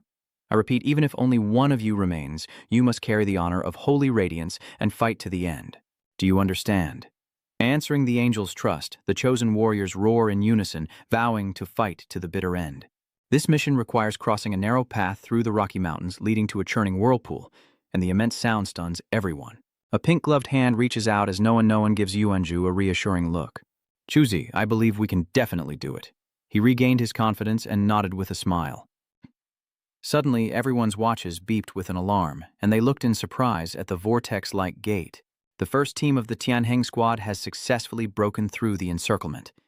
Without hesitation, Li Biao roared, "Everyone, listen up! This battle knows no retreat, no surrender, no regrets. We will complete our mission, even if it costs us everything. Now charge with me." We meet again at the Main God Guild in 2 days. Zhang Kai recalled Yuanju calling him.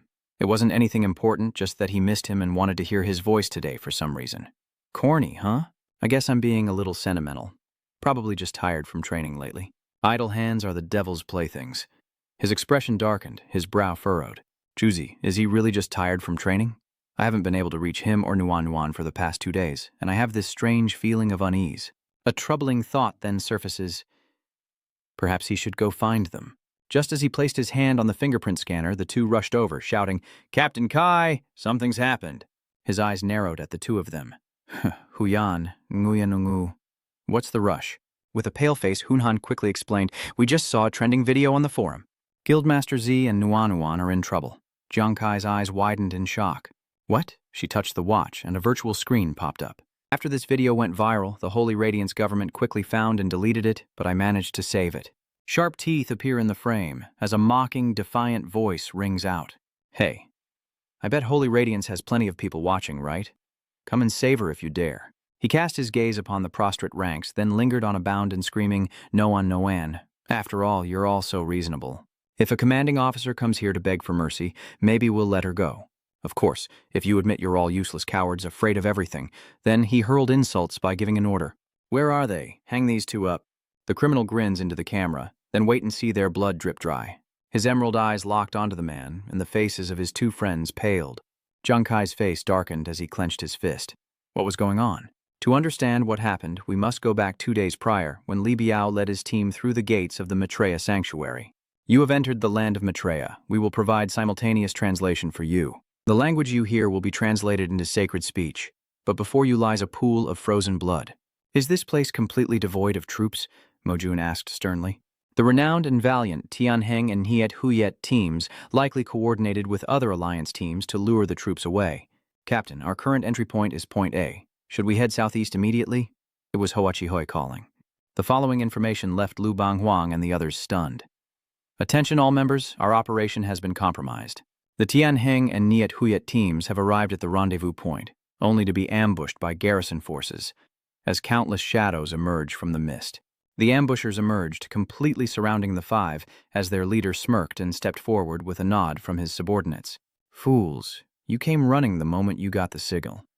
He grins menacingly, drawing a line of blood. Now, let Clement Tai Hokan begin the slaughter. Hokan warned, soon you'll all meet the same end as your comrades. Enraged, Yiling retaliates, Damn you, you bastard! Li Bu quickly intervened.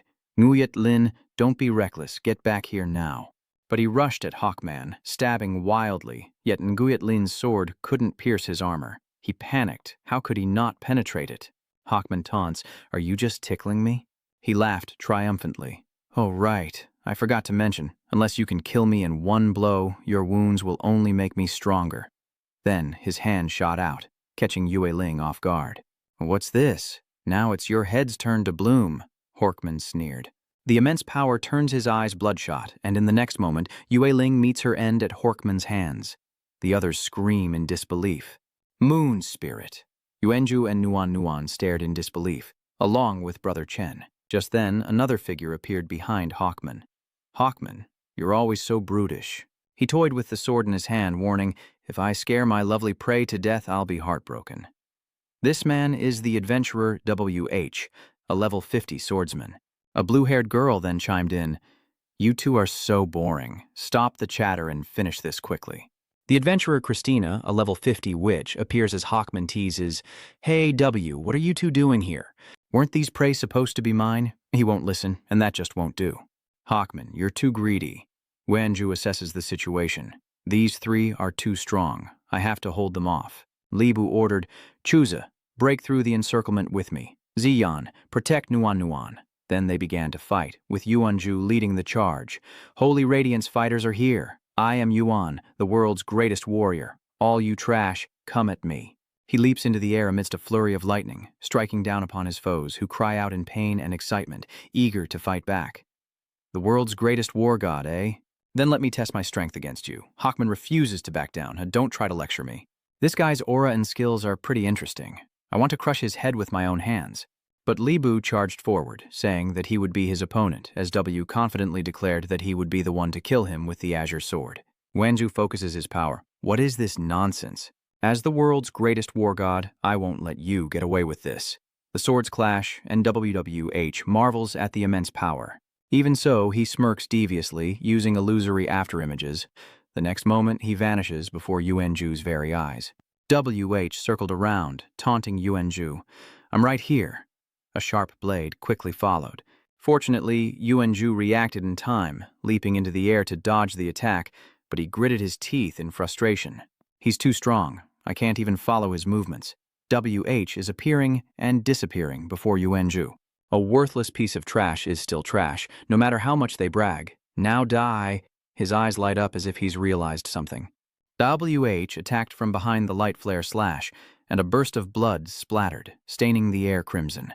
He was taken aback and let out a gasp. Li Bu blocked the blade, struggling to hold on, wanting to kill him. "Did you ask me?" The pillar couldn't believe it and called out to the captain as Li Biao loudly reminded him, "Juzi, get a grip and lead the Noan Society to escape. I'll hold him back, hurry." But just then, Hawkman struck him directly on the head, saying, "Weren't you supposed to be my opponent? Why did you come here?" The next moment, Li Biao was obliterated before Yuanju's eyes. His eyes were filled with excitement, while the other two continued to tease each other. "Hawkman, you're useless. You swore you wouldn't let him bother me." I just momentarily lost focus. Vian Tru recalls Lai Bu placing his hand on his shoulder, praising him. "Juzi, I've always admired Jiang Kai. You're all my team members, yet it seems only he can unlock your potential. But there's one thing I absolutely won't lose to him."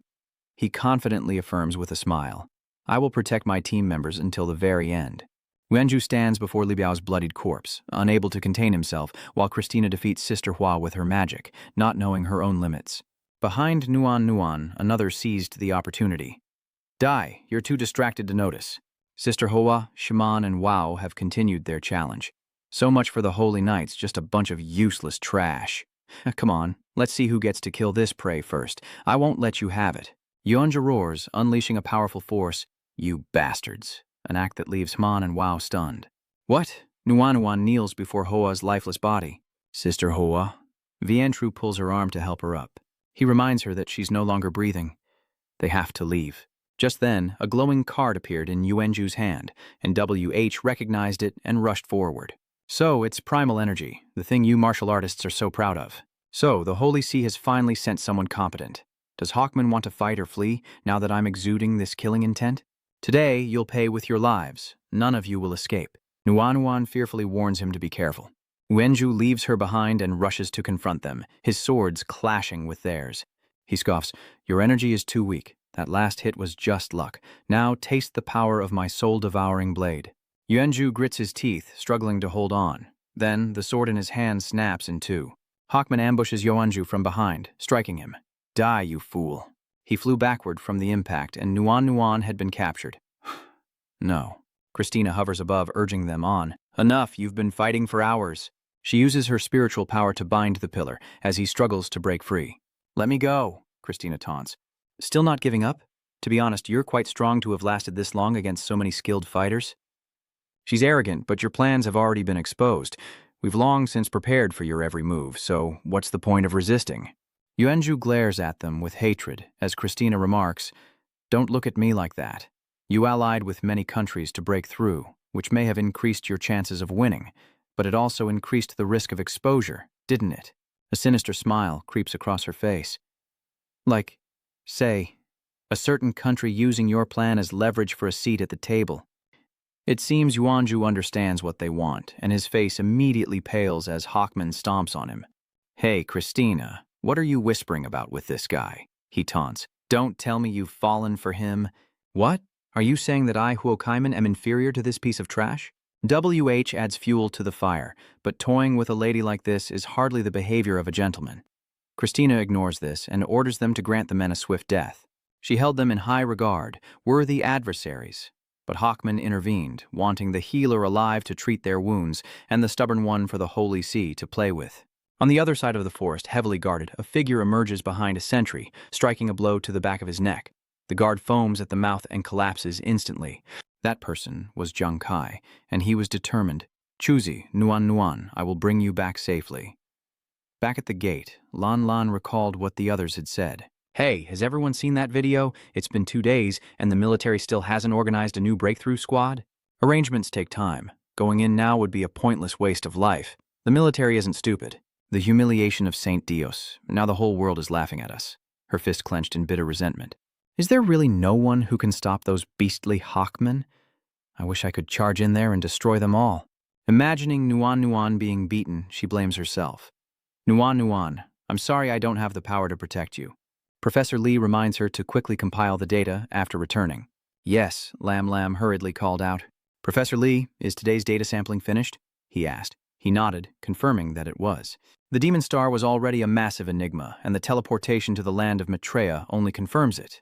The secret behind the Demon Star is far beyond our assumptions. Suddenly, he remembers, "Right, Lam Lam, are you okay?" Lam Lam tried to appear strong, despite her sister's situation.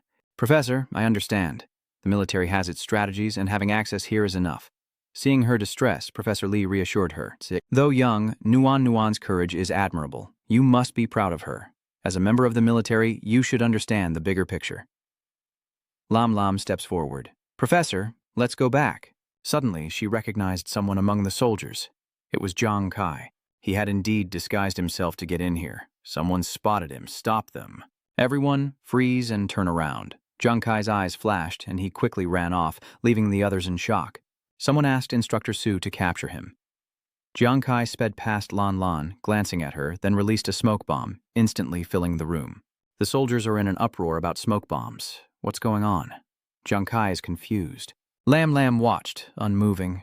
Turns out she was the one who set off the smoke bomb. Lam Lam silently prayed that Zhang Kai would bring Nuan Nuan back safely as he stepped through the gate. At the entrance to the Dila Palace, a crowd gathers. "Look, someone's coming through the entry passage. Which nation could it be? Looks like you haven't been abused enough these past 2 days. Kill 100 if there are 100. Kill 200 if there are 200. Zhang Kai stepped forward, standing tall before them. "What? Just one person from Holy Radiance?" They laughed, thinking I was some pushover, but it's just a stray dog from the Holy Radiance sending a soft, weak negotiator. Are all your Holy Radiance members dead, or just too scared to show up? I think you've got the wrong idea. I'm not here to negotiate. One of them still had the nerve to mock him. Huh? Not here to negotiate? Then what are you here for? Zhang Kai's eyes narrowed as he declared, "I'm here to kill." In the blink of an eye, he used the Chronos skill, moving too fast for them to react. Kai took out the guards at the entrance in an instant. The scene shifts to the military's war room, where a meeting is underway. Tianqian asks sternly, "Have we identified the traitor nation?" Wei Ying replies, arms crossed, "It's been confirmed. The nation of Ha is behind Operation Dawn. They're claiming they had to cancel the plan. Yesterday it was discovered that 3 of their teams had entered and were stationed in the land of Maitreya."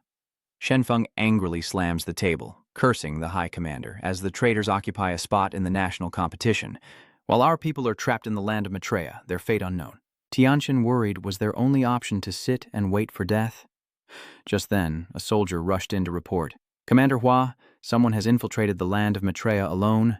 Tianqian was incredulous and quickly asked, "What's going on?"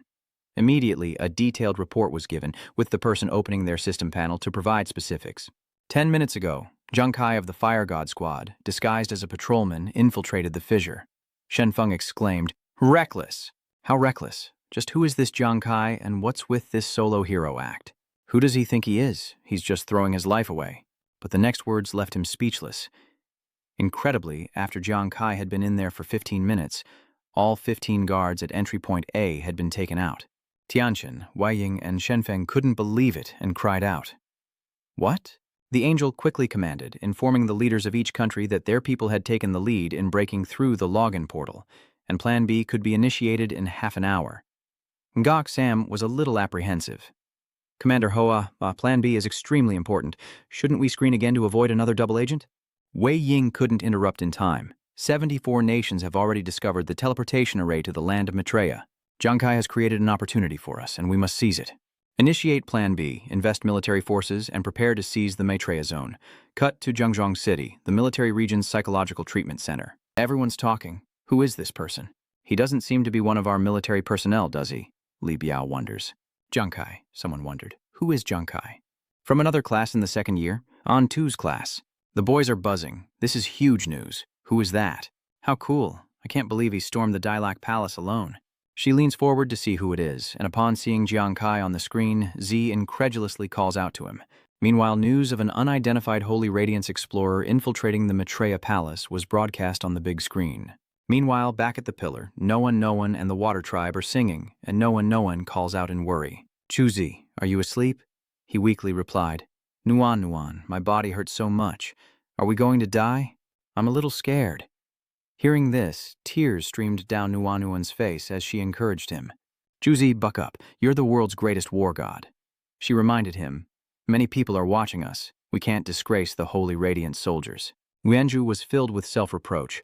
I saw Sister Hua brutally murdered by them. I saw the captain and Brother Chen's heads crushed. They, especially that big guy, are an unkillable monster. His eyes drooped. Nuan, I'm so scared. I can't hold on anymore. She continued to encourage him. Juze. Just then, one of them came over and splashed water in his face. Don't you dare fall asleep. Wake up. Dying isn't fun anymore. Another taunt follows. Hey, you saintly mongrels, where are your cowardly teammates? Why aren't they here to save you? They mocked. So much for the saintly ones, too afraid to even fart after 2 days. Boya gleefully rushes forward. Come on, wake up and cry. Let everyone see how tough the Holy Clan really is. Nuan anxiously calls out to Juzi. Suddenly, a brilliant golden light appeared, striking Bong Yu and stunning him. Noan looked over, as did Yuanju, to see who had arrived, while Bo Yao was sent flying. Jiang Kai has arrived, his spine less rigid than his bones. Kai, I'm sorry, Noan, I'm late. The crowd immediately alerted the Hookman Society, shouting to kill the newcomer who dared rescue the hostages. Jiang Kai clenched his fist. Sorry, Nuan, you two might have to hang there a little longer. He then unleashed his power to fight, prompting Huo Yu to eagerly use hypnotism. Jiang Kai immediately activates his spirit cleansing skill, and a light surrounds him. Huo Yu is shocked to see Jiang Kai still resisting. What? I can't control him. That power slowly burns her, yet Firefeather taunts, unfazed. Not very strong, are you? You can't even break through my armor. Suddenly her eyes filled with panic as Christina exploded in midair. How could this be? Haoran quickly rushes in, screaming for death, and unleashes his phantom quadruple kill. Meanwhile, Ye Chen leaps into action, declaring that the Holy Sea Grunt will taste his fiery earth slash. Yuanhong uses the curse of dry might, condemning their souls to the lowest level of hell. Jiang Kai faces 3 opponents alone, darting past them in a blaze of fire, instantly obliterating them. Damn it, how can this guy have so many feints? He's too agile. Damn it, why is my magic ineffective against him? Ignoring their explosions, Jiang Kai continues to deal with the remaining enemies, while one hides in the bushes, watching intently. With glee, Khan Trak readies his bow. Hit by my poisoned arrow, you're as good as dead. Good thing no one noticed and warned him. Kai, watch out behind you. He quickly turns to look. Jiang Kai retreated, narrowly dodging the arrow as it grazed his leg. Jiang Kai instinctively fell to the ground, but managed to throw his shuriken, seeking his own demise. The man immediately dodged. No one was terrified. Kai, run. There are too many of them. Just leave us. Wenju could only mutter, Kai. Jiang Kai was now on the ground, his leg trembling, as the others seized the opportunity and rushed forward. He's been poisoned. Charge. Don't kill him. Let him savor the fear of death. Keep dancing. Keep being arrogant. Just wait until you're chopped into mincemeat. This is what you get for trying to save people. Then, a series of blows rained down on him, and seeing this, Nuan was even more terrified. Even Vien Tru was brought to tears, and Antu fainted, dropping her phone. Her classmates panicked, urging someone to revive her. Back at the hospital, disbelief turns to rage at these madmen who deserved to be torn apart, while at headquarters, Wei Ying slams his fist on the table, cracking it. His face contorted with rage as the angel, though bitter, continued to command. Plan B is in motion, with only minutes to spare. The other person turns, saying 10 minutes and 3 seconds. Heavenly Spirit growled in frustration. Plan B must succeed this time. I want to win, no matter the cost. The pillar was stunned, unable to escape. Is that so? He shouted, cursing. You bastards! If you've got the guts, face me one-on-one. If I don't tear you to pieces, I'm not Yuan the Great. Suddenly, Jiang Kai's voice echoed. Kid, I didn't expect you to have this side of you even when you're not drunk. I'm actually a little touched. Wenju was astonished, and Nuanuan was overjoyed to hear that voice. Jiang Kai was sitting in a tree. All right, stop yelling. I'm too stubborn to die. Noan cried out in joy. Kai, you're not dead. Yuanju couldn't help but cry with relief. Am I seeing a ghost? The rope's been cut and is lying on the ground next to some empty bottles. Jiang Kai awkwardly faces them both, saying, Juzi, Nuan, if you keep staring, you're going to see right through me. Noan was the first to break the tense atmosphere, urgently asking, What exactly is going on here? I clearly saw you get hit by a poison arrow, but how are there two of you? Jiang Kai raised his hand, a smirk on his face, explaining, That arrow only hit my pants leg. The one being attacked is just a substitute summoned by my new class skill. Wenju excitedly asks if Jiang Kai has changed classes, while Nuanuan remains concerned. Was that a substitute just now? Jiang Kai confirmed. That's right. Half a minute ago, I gritted my teeth and used the fire starter substitute. The pursuers fell for the trap, thinking he was wounded, and eagerly pounced. Oh, he's been poisoned. Don't kill him yet. Make his death a painful one. Keep running, keep struggling. You'll be skinned alive soon enough. This is what you get for saving people. And it was in that moment that Jiang Kai seized the opportunity to escape. He revealed the puppet, explaining it was one of his decoys, a target that allowed him to escape while he hid in the bushes. Wenju and Nuanuan were shocked by this extraordinary turn of events. Wenju suggested, Kai, let's escape before they realize it's a decoy. If those three perverts get here, we're as good as dead. Nuan agreed. Kai, you've already exhausted so much energy, you can't fight them all. Meanwhile, the pursuers relentlessly stab at the puppet, their gleeful laughter echoing. Coward, you were so arrogant just a moment ago. Why so quiet now? Where's all that arrogance now? Why are you lying there like a dog? So much for your arrogance. Suddenly, Xuanlong stopped, turning his head in another direction, sensing something was off. He looked at a bare tree and realized something was wrong, so Tuan Lang quickly looked around. Sure enough, he quickly found Jiang Kai and the others hiding behind a bush. Enraged, Tuan Lang called his comrades. Stop fighting. We've been tricked. They're over there. Jiang Kai quickly grabbed their shoulders, urging them on. It's too late. Juzi, take Nuan and run. Leave the rest to me. Wenju asked in shock. Wait, Kai, you want to take them on alone? Without a word, he pushed them back, stepping forward to block their escape. Don't worry, I'll catch up. Jiang Kai urgently shouts, Decoy swap, retract, and the tattered puppets on the ground vanish. The lackeys yell, Stop them, don't let a single one escape. As they fled, Nuan anxiously called out, Kai. Yuanju, eyes shut tight, gripped her hand and ran, urging, You idiot! You have to come back alive! As the Tuanlang clan lunged forward, Jiang Kai readied his power and retorted, Trust me, this rabble can't kill me. With that, he unleashed countless flying daggers, their immense power causing the others to cry out in agony. Dust and debris fill the air as an angry voice booms, A weakling is all it took to bring you worthless fools to your knees. Hawkman launches a powerful kick at Jiang Kai, who barely manages to defend himself, but the force sends him flying into a nearby rock. Seeing Jiang Kai still standing, Hawkman becomes intrigued. What is this? A baby whose hair hasn't even grown in yet? Hurry up and go catch people. The rest of the group rushed forward to respond, as WH chimed in mockingly. How cute these little kittens, choosing now to test our speed, Hawkman sneers. Perhaps you should have listened to me and crippled them. The elegance of some people is truly an obstacle. Christina frowned mockingly. So, besides dirtying my shoes, what good does your method do? The three begin to argue, but the scene remains harmonious. Christina scoffs. And I'm warning you for the last time, don't use that revolting tone. Suddenly, Jiang Kai chuckles softly, muttering, What a shame. I almost summoned a knife to instantly pierce Hawkman's hand. His eyes widen, blood vessels popping. Hawkman, still reeling from the pain in his hand, muttered in disbelief, What? W and Christina were also shocked as his eyes turned red with rage. Damn it, could it have been just now? The scene flashes back to Hawkman charging at Jiang Kai, cursing, "A bunch of damn trash, letting a weakling kill you all like this." He defends against the blow, his hand glowing with power, and as Hawkman revels in his attack, Jiang Kai plunges a long knife into his hand. Back in the present, he said regretfully, "Another hit, and I could have turned him to mush." It seemed like Hawkman was provoked to laughter as he healed his hand with his power and cursed, "You're still wet behind the ears, kid, but you've got some nerve." Excited, Hawkman raised his fist and charged forward, taunting, "Let's see what's inside that skull of yours when I crush it." WH also drew his sword and rushed to help. "Hey, Hawkman, you're losing your cool being so savage. Perhaps I should teach him the exquisite sound of cracking bones." Hawkman throws a powerful punch at Jiang Kai.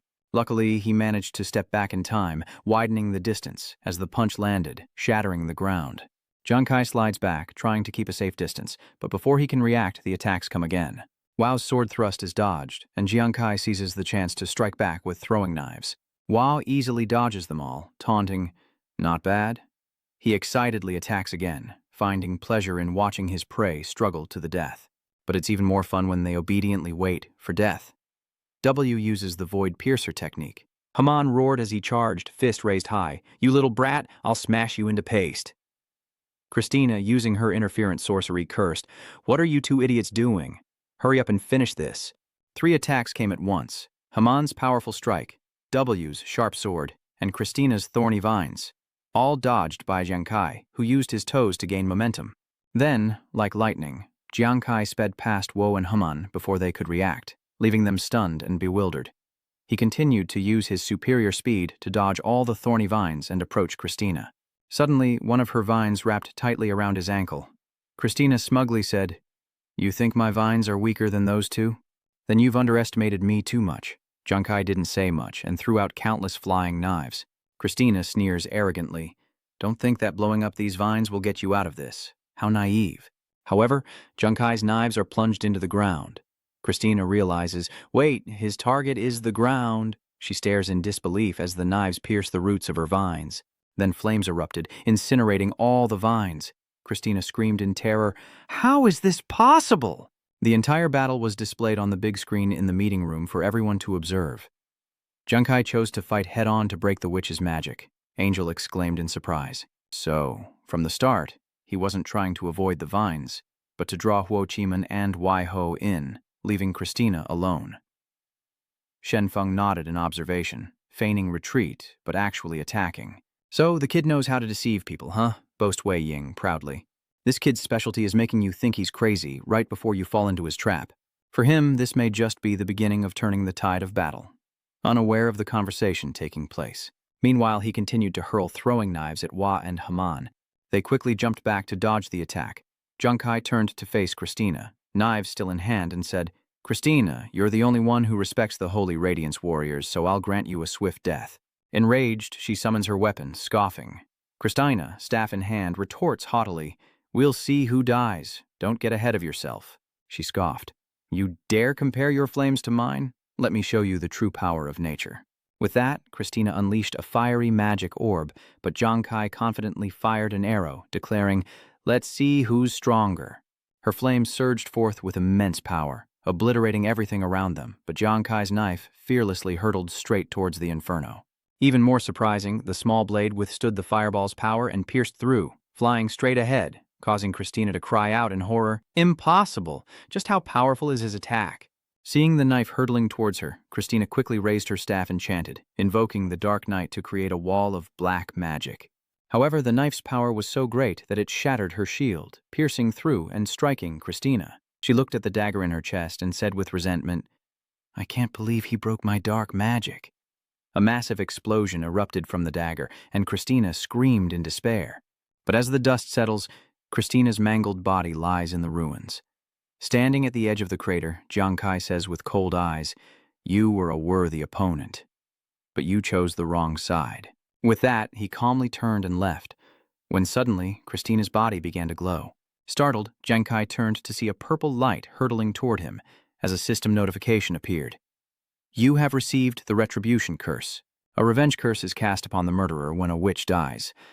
If the murderer uses the same method to kill another witch, they will suffer the same damage." Jiang Kai's eyes widened in horror. What was that? He couldn't help but recall what he knew. Wizards were a new class from Otherworld that emerged 3 months ago. These wizards are mysterious and bizarre, often unpredictable, with a little record even in international files. I didn't expect them to have death revenge skills similar to the merman boss with the knife. Junkai wondered what exactly this so-called curse was. Hawkman taunts, wondering if the curse would have triggered had he used a previous life to kill Christina, instead of the one he used to level up. Looks like you've received Christina's gift to you. Are you regretting killing her yet? Too bad, it's too late to realize that now. WH, standing beside him with his sword, chimed in. What a shame. It seems the goddess of fate is being awfully stingy today. How long can a beast without claws struggle in the hunter's hunting ground? Suddenly, he turns and proposes, Hawkman, let's make a deal. Leave him to me, and you can have the next one. Horkman excitedly agreed. Fine, but you have to save his head. I want to be the one to blow it to smithereens. You excitedly raised his sword, saying, No problem. He's rushing right at you. It's time for my blade to taste blood. The technique W uses is an afterimage illusion. Junkai's eyes widened, and he quickly used his etherealization. Just as W's strike lands, Jiang vanishes without a trace. He frowns, puzzled. Gone? Just then, Jiang appears behind W, grabbing his shoulder with one hand and holding a weapon in the other. W smirks. You think that'll stop me? Using his ability, Wow created an illusionary escape, his body shifting behind Jiang throwing him off balance, almost causing him to fall. Wow glanced at Jiang mockingly. Your throwing star assassination technique is useless now, and you can't use your escape skill again so soon, can you? His grip tightens on the sword's hilt. To force me to use Soul Devour against a level 60, that's quite an accomplishment. He turned back to mock, but said, Sorry, but now you can die. W shouted, Soul Devouring Blade, Piercing Slash, and the attack was unleashed, the blade aimed straight at Jiang The sword hurtles toward Jiang who stands his ground, not flinching as the blade slices through him. Jiang growls, The one dying is you. With that, he rushes forward, throwing cards at W.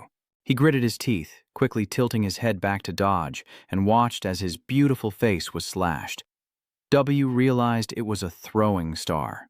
Not only that, Jiang continued to control the card, sending it back around. W, now understanding the mechanism, proudly wielded his sword. Before my soul-devouring blade, your weapon is worthless. He continued, striking down on the card. Let me shatter your last hope. But life isn't a dream, and the card is so strong that it shatters W's sword, leaving him wide-eyed in shock. What? Before W could react, the card pierced his chest, blood gushing out like a fountain, and he lost his footing. Jiang retrieved his card from behind him and said softly, I heard your soul-devouring blade was a unique grade weapon. He scoffed, but it doesn't seem like much. With his last breath, WH struggled to ask, What weapon is that? Tell me. Before he could finish, Jiang threw a card straight through his head, ending WH for good as his body fell to the ground. Jiang coldly retrieved his card, his voice calm. All you need to know is that it's stronger than your soul-devouring blade. Hawkman, who witnessed the entire battle, stood by and applauded. He slowly approached, his tone laced with crazed excitement. How interesting. Truly interesting. In the blink of an eye, you've dealt with 2 powerful enemies for me. When the global competition happens, I'll be spared a lot of trouble, Jiang coldly retorted. In fact, it could be even less work. Like, for example, you not having the chance to participate in the global competition. Hawkman excitedly reveals. Is that so? I've seen through your tricks. A clone technique seems to restore your condition. Besides, your specialty is attacking from a distance with hidden weapons. Hawkman crossed his arms, coldly smiling at the corpse on the ground. Come to think of it, that poor WH didn't understand until his death. Christina died by your throwing stars, and you were able to use them to kill him while under the vengeance curse, unscathed. If I'm not mistaken, he raised an eyebrow, asking in a provoking tone, that dart that killed him wasn't a real dart, but a disguised weapon, right? Jiang remained silent, deciding not to answer. Hawkman wasn't angry, and calmly continued. Whether you admit it or not, I can tell your attacks are just gambles for critical hits. He analyzes, saying that among your talents, there must be one that multiplies critical hits, which just so happens to provide a stable critical hit rate for your throwing stars, making your attacks seem quite terrifying. But in reality, you're not skilled in combat, especially close combat. Jiang was shocked that he could guess everything. Hawkman glanced at the wound WH had inflicted and said, You're injured, your stamina is fading, And now that I've seen through your tricks, you'll never get another chance to attack me with those black darts. Hawkman smugly reveals his power card, declaring himself the ultimate counter to opportunists like Jiang Kai. A gem appears, endlessly absorbing dark, crimson energy.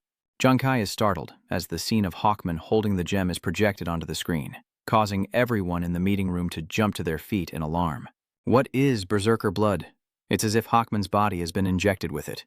As it turns out, Berserker blood is a unique treasure of the barbarians, especially for those like the Hawkman, whose strength grows with injury. Berserker blood could throw him into a frenzy, tripling his combat ability instantly. The entire conference room gasped at this revelation. What? Tianjin muttered worriedly. Jiang Kai, can he really hold out until Plan B succeeds? Wei Yong was uneasy. Kid. Hawkman, now showing off his power, taunts with glee. Do you know what this is? The blood of a berserker is far stronger than a unique grade weapon like the soul-devouring blade. He threatens even more wildly. Now I'll crush every bone in your body, one by one, so the whole world can see that even the mighty holy radiance can fall. With that, Hawkman lunged forward, his triumphant voice echoing. In my eyes, you're still just trash. Even as Hawkman approached, Jiang Kai didn't flinch, standing perfectly still. He grabbed Jiang Kai's shoulder, laughing confidently as victory seemed assured. Knowing you can't escape, you'll accept your fate as a stray dog and die obediently. Hawkman clenches his other fist, throws a punch, and shouts arrogantly, "Then enjoy this!" The punch lands on Jiang Kai's right cheek. An uppercut followed by a left hook, for good measure. Hawkman grabbed his hair, a mocking expression on his face, and delivered the final blow, crushing his skull. Suddenly, Jiang Kai bursts into laughter, and Hawkman senses that something is wrong. Wait, could it be? Another Jiang Kai appears behind him, running away. In the hospital room, everyone's watching the battle unfold. Hao Min shouts excitedly, "I knew it! The one who got caught is Jiang Kai's double, I'm sure of it." Yang Guang agreed, adding, exactly, if it were the real Jiang Kai, he'd be dead. It's definitely a decoy acting so calmly. Li Biao thoughtfully remarked that Jiang Kai's experience was indeed lacking, but experienced fighters can see right through it. Though his acting was a little weak, he still managed to escape Hawkman's grasp. Watching him flee, he muses, "Next time we see Jiang Kai, we have to tell him. A decoy should look more panicked to be believable." Hawkmoth finally regains his senses and angrily shouts, "Trying to run?" He throws the decoy aside and furiously gives chase. "You're too green to be toying with me?" Jiang Kai continues to use his deceptive state. Hawkman stopped short, turning to see Jiang Kai, his body frozen, eyes wide. He tried to move, but to no avail, cursing under his breath. Damn it, my perception is paralyzed. In Hawkman's eyes, Jiang Kai's figure became a blur. Damn it, I can't even see his movements? At the same time, he tossed aside the empty recovery potion, saying calmly, "Indestructible savage, huh?" Jiang Kai pushed off his toes and leaped forward, summoning his twin swords. "All right, let's see how long you can hold out." Jiang Kai uses his Gambler's Time ability, landing 2 blows on Hawkman, and the system displays Gambler's Time, attack speed increased by 100%. Confidently, Jiang Kai thinks to himself that barbarians train their bodies, not their minds. So under the control of deception, he can break through his armor by continuing to attack with his dual blades. He recalls the corpses strewn at the entrance to Point A. As Jiang Kai grips his sword, the system announces a 20% attack speed boost, 15% crit damage, a combo special effect, continuous attacks, and the activation of a level-breaking effect. Back in the present, he wields that very sword, relentlessly attacking Hawkman. When he saw him still smiling, Jiang Kai frowned slightly. What? Still no critical hit? The goblin saw his intentions and smugly said, "You think 2 broken blades can break my armor?" "Don't even think about it," Jiang Kai smirked. "Is that so? Well, it's more than enough to dismantle your shell." Without another word, he swung his sword down, shouting, "Netherworld Stone!" The system announced that Netherworld Stone was attacking the target. Each time the target loses 1% of their stamina, all 4 of your basic attributes increase by 1%. Critical hit rate increases by 1%, and critical hit count increases by 1%. The blow threatened to split Hawkman in 2, his face still blank with confusion, but he managed to brace his enhanced body against the attack. Jiang Kai mocked. "So, is this all the blood of a warrior can do?" He continued to slash at Hawkman, relentlessly taunting him. "Barbarians are nothing but rabid beasts, scorning the divine, harming my friends, and boasting that you're my bane?" The final blow shattered Hawkman's defenses, and he screamed in agony. Hawkman was sent flying, his body crashing and skidding across the ground before finally coming to a halt. To be safe, Junkai mercilessly puts all his strength into one last stab, declaring that today he will specialize in killing those like him, the Bane. The force of the blow cracked the earth, the blade burying itself deep into Hawkman's tough body. Junkai smugly thought he'd broken through the armor, but in that moment of life and death, Hawkman suddenly gritted his teeth. He mustered all his strength to sit up, straining himself. "No, I can't lose. I want you dead." Suddenly, the sword pierced through, and fresh blood flowed down the blade. Hawkman's eyes widened in resentment as he trembled, looking at the two swords piercing his body. "What?" Shenfeng cries out in shock. This Hawkman not only had terrifying defense, but was buffed by a berserker's bloodlust, yet Junkai broke through his armor and struck his weak point. The angel analyzes, "As far as I know, high-quality katana will increase attack power and speed, but not directly increase critical hits or the number of critical hits." He voices his speculation. Is his strength not ranged attacks, but close combat? But is this a level of power that a level 20+ class can achieve? Only Wei Ying understood his strength and secretly argued in his heart. No, Junkai's specialty has always been ranged attacks.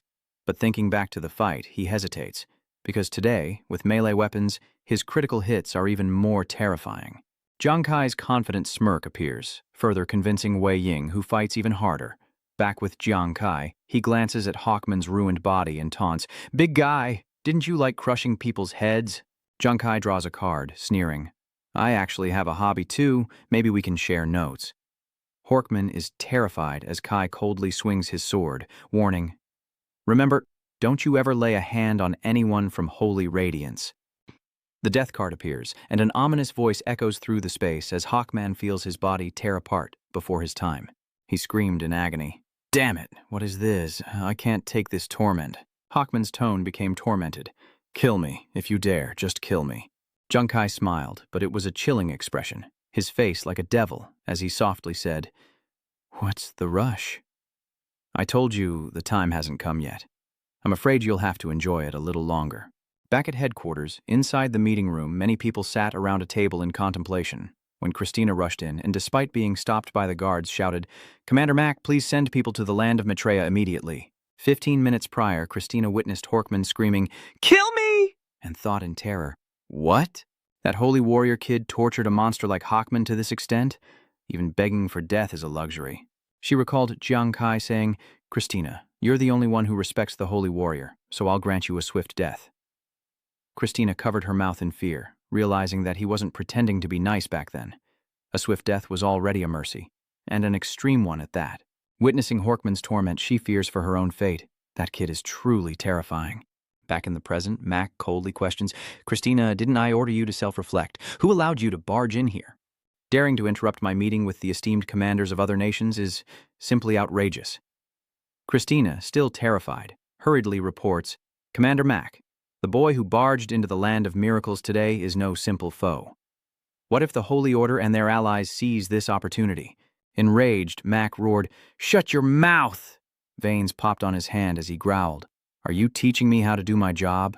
Before Christina's stunned face, he continued, "You are the subordinates we trust most. But that kid, with his mysterious origins, killed them all and logged them out, fueling his rage." Mac's tone grew sharper. "Do you think everyone at the other login points is as useless as you? Dealing with that kind of grunt doesn't require a big fuss. The garrison troops stationed there for 3 or 4 years have already been dispatched."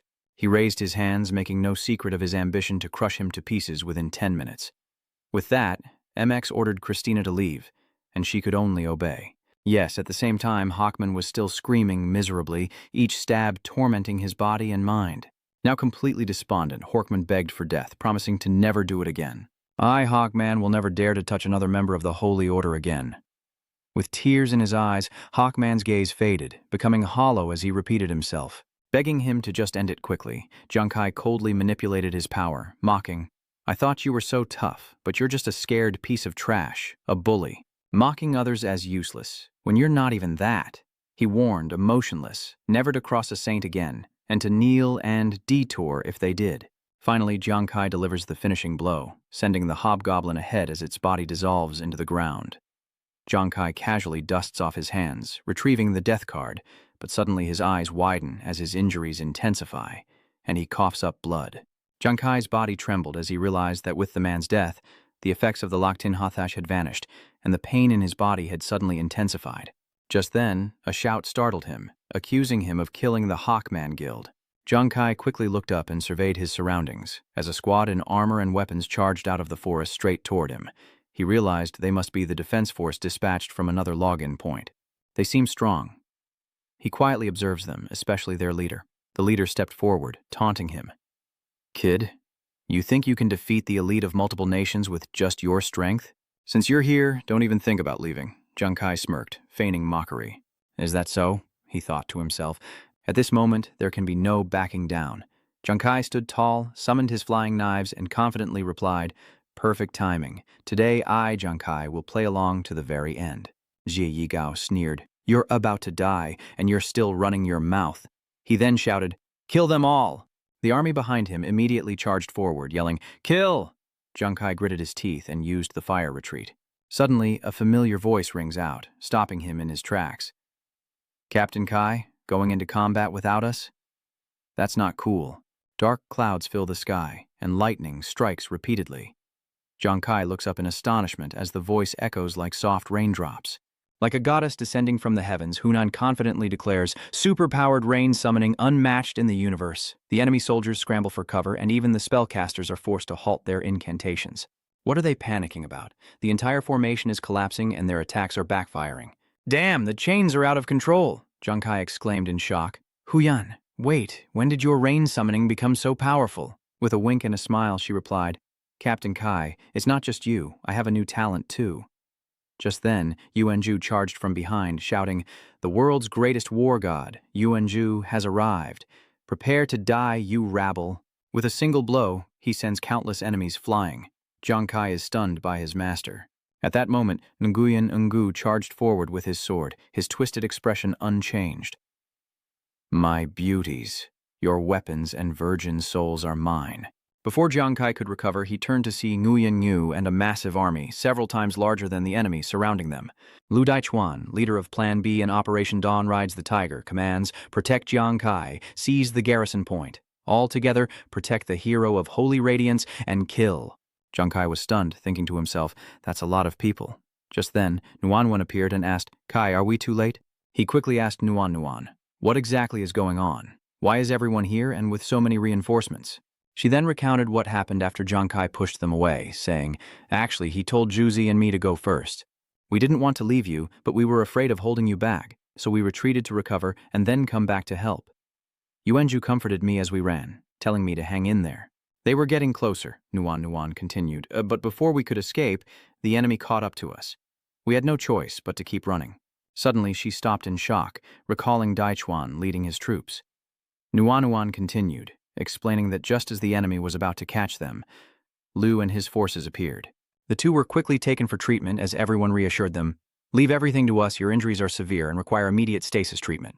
She continued, "They also brought Huyan and Nguyen Ngu." Huyan asked, Nuan, master, are you all right?" Nguyen Ngu, out of breath from running, finally managed to say, "We came to save you guys."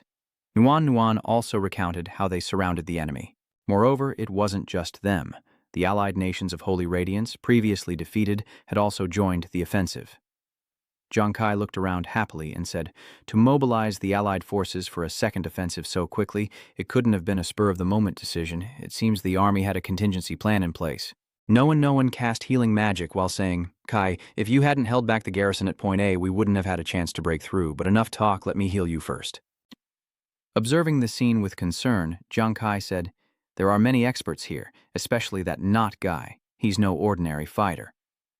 Before he could finish, Nuan grabbed Jiang Kai's hand. "Don't worry. Meanwhile, Dachuan is leading the charge, eliminating enemies." She watched his imposing figure and assured him, "Lu is the core of our Plan B in Operation Dawn. Dealing with that barrier is no problem. Besides, look at everyone else." In another part of the battle, Hu Nian unleashes a flurry of attacks, her voice echoing with excitement. The super-duper Ice Age is about to begin.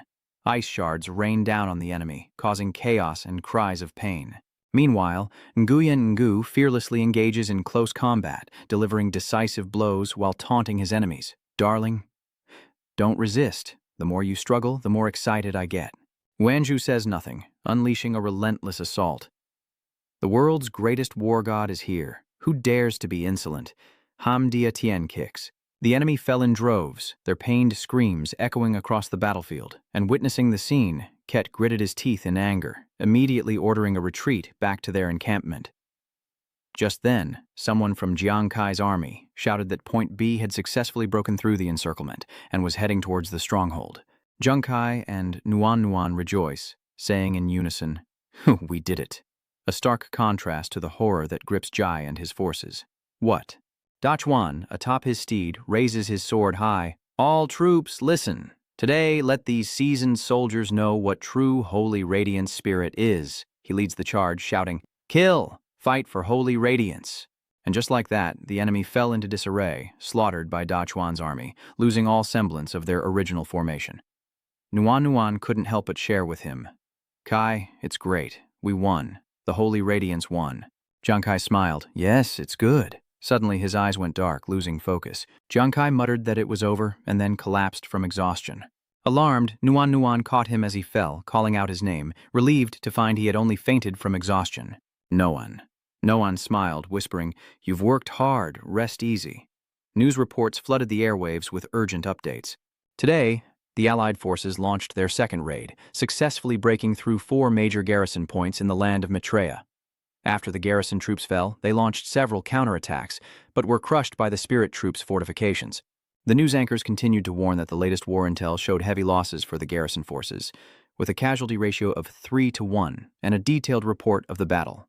At 6 a.m. Yangzhong time, the Allied forces' second support unit arrived in Dilak as planned, increasing their overall combat power by 40%. They continuously broadcast announcements. According to the latest news, the third main force of the alliance has successfully logged in. The military spokesperson announced that the Allied forces had successfully occupied the land of Maitreya, news that sparked heated debate at MX headquarters. "Your men are useless. You couldn't even stop 2 small Allied squads. How dare the first to desert speak? If you hadn't run from the battle, our counterattack wouldn't have failed. Now you're eager to pass the blame, aren't you? Who was it that guaranteed the defense line was impenetrable? Unable to resolve the argument, they blamed the MC. In the end, it's Italy's fault. They should have sent more men from the start. Everyone agreed, placing all the blame on him. Well said, this is all Italy's fault, so they should bear the greatest blame." Infuriated, he could only glare, speechless as an announcement echoed across the battlefield. The Holy Light-led Allied forces have declared access to the Maitreya region open, a more inclusive move than the previous occupation's blockade. With international support pouring in, the encampment was meticulously arranged. Sentries stood guard before each tent, when suddenly a figure materialized from thin air in the distance. The guards quickly spotted the intruder, urgently reporting, "Attention all units, intruder detected. Repeat, intruder detected." Hearing this, Daichuan stepped out of his tent, observing the lone figure. He wondered if he had charged into the land of Maitreya alone. Imagining the possibilities, Daichuan panicked, fearing another like Zhang. He glanced at the tent beside him, worried. If Zhang was still unconscious, this could be a disaster. Suddenly, the man raised his hands and shouted, "Don't kill me! Don't kill me!" Stuttering, he introduced himself. I'm Harris, here to negotiate on behalf of the Juice Nation." Daichuan's group was dumbfounded, when suddenly another person appeared beside Harris, cautiously asking, "Excuse me, who's the captain here?" I am Kim Taejiang from the Land of Songs, and I represent them. I hope to negotiate peace with you." A soldier exclaimed, "I remember that guy W from Juice Kingdom. He's a swordsman who's killed many of our people." His teammate immediately retorted, "The Singing Country? Aren't they the traitors? And they still dare to show their faces here." Harris seizes the opportunity to speak.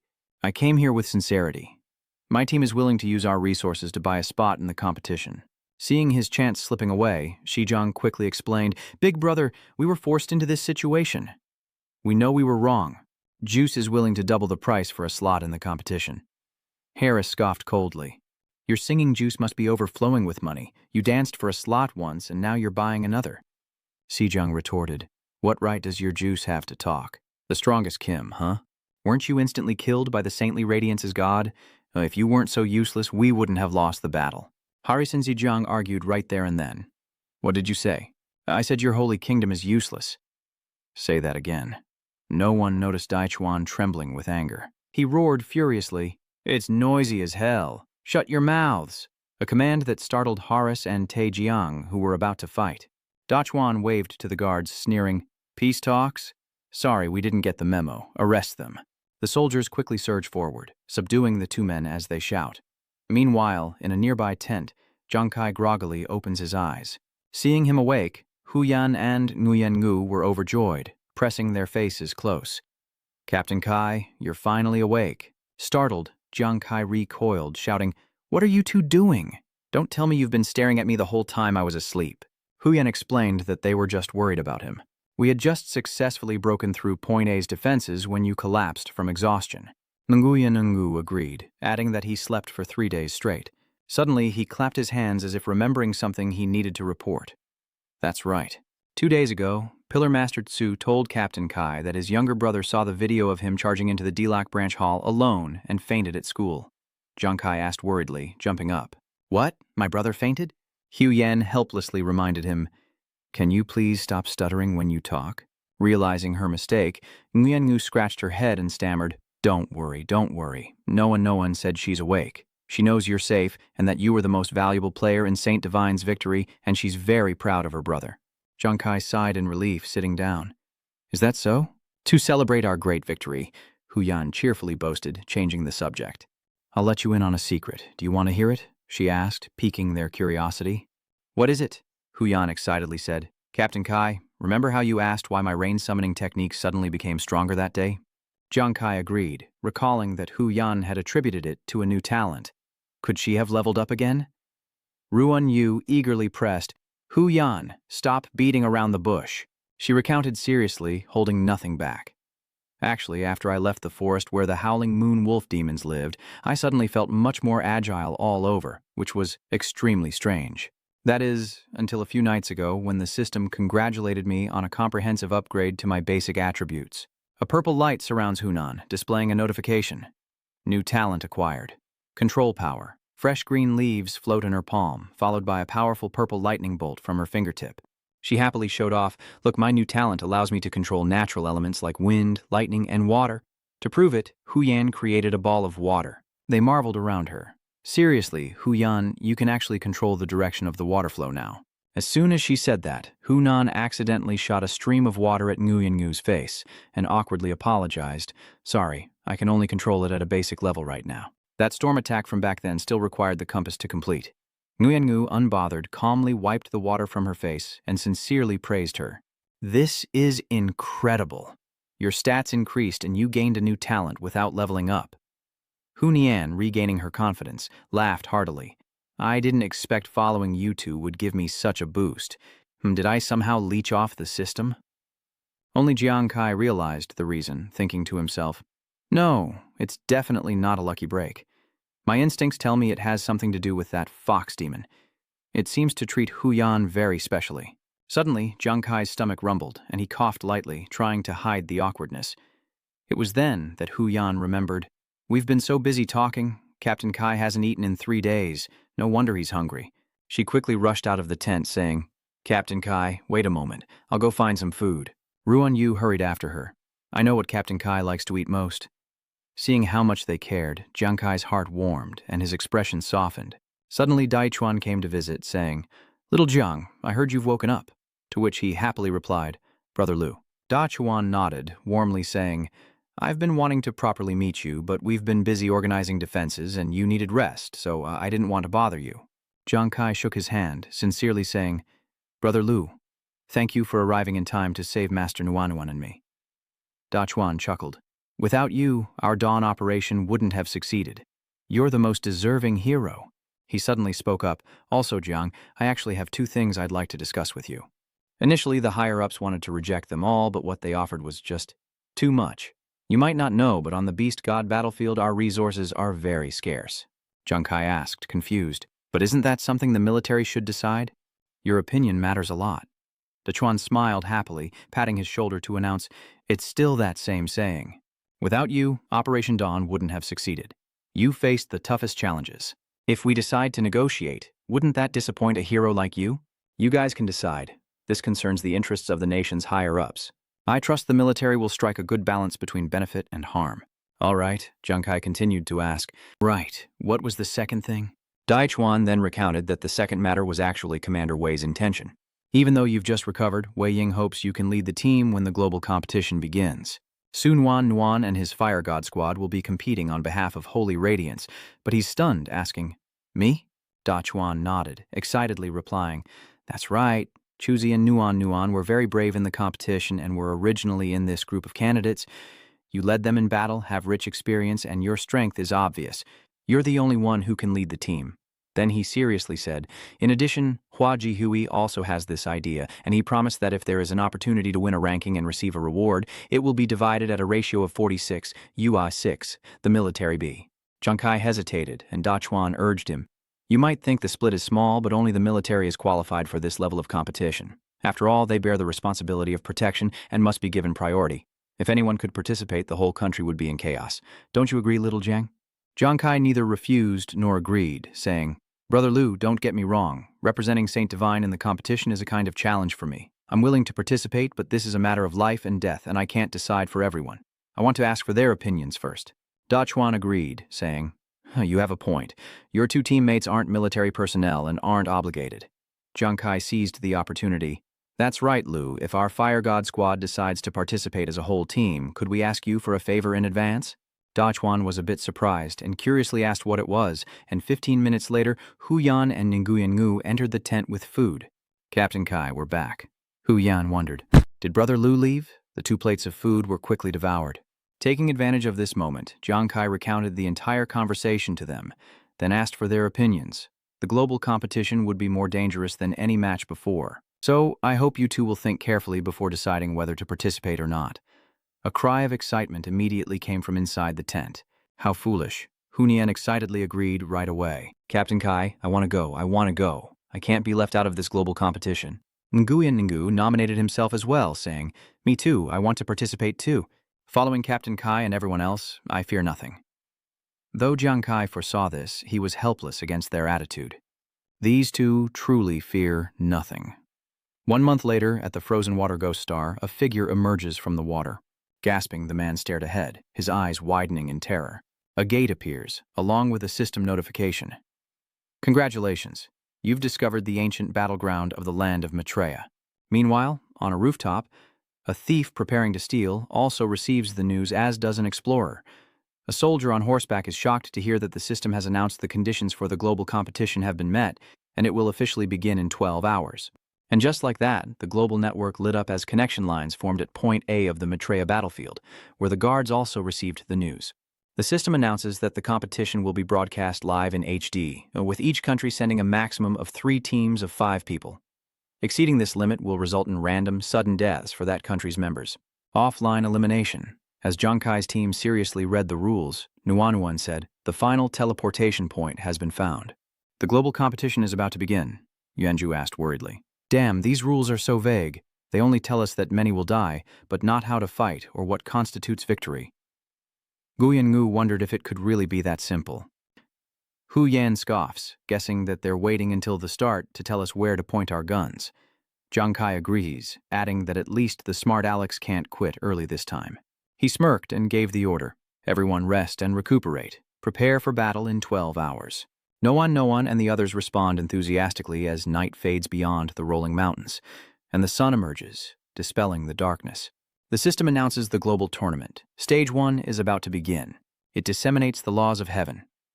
Once the competition begins, everyone will be transported to random locations within the Maitreya Hall. There are also 3 minutes for preparation, during which you're immune to all damage, and a countdown timer will appear.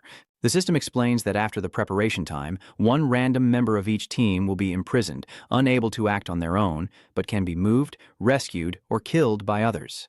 It explains that every 2 hours, another member of each team will be imprisoned. If an imprisoned member is killed, another team member will be randomly imprisoned until the entire team is wiped out. Furthermore, the system offers a perk. Killing opponents earns a rescue card, and 5 rescue cards can free a teammate from captivity. But countless monsters lie in wait, ready to hunt them down. As the competition begins, monsters of the Overlord class and higher will appear in the outer regions of the land of Maitreya, gradually shrinking their hunting grounds from the outside in as the competition progresses. 3 badges appear, with a system notification. The competition ends when only 3 teams remain. Rankings will be based on the number of free team members and the number of rescue cards remaining. The positions within the competition have been set, the system announces, and the competition countdown begins. With the countdown at 3, 2, 1, the final call echoed as players landed in their designated spots. As Jiang Kai steadied himself, the system's announcement rang out. The competition had begun. Besides Jiang Kai, countless white figures quickly appeared nearby, signaling the arrival of other players. Seeing those not on his team, Jiang Kai thought to himself as he narrowed his eyes, confirming that the Pillar Society wasn't here. Without a word, they scattered in 4 directions, each imprisoned at random. As Jiang Kai ran, he analyzed the system's intentions. To be surrounded by enemies while trapped is a near-death experience. This rule seems to test the strength of each individual. Ultimately, he realized it was a test of the team's overall strength and unity. Jiang Kai moved faster, still deep in thought.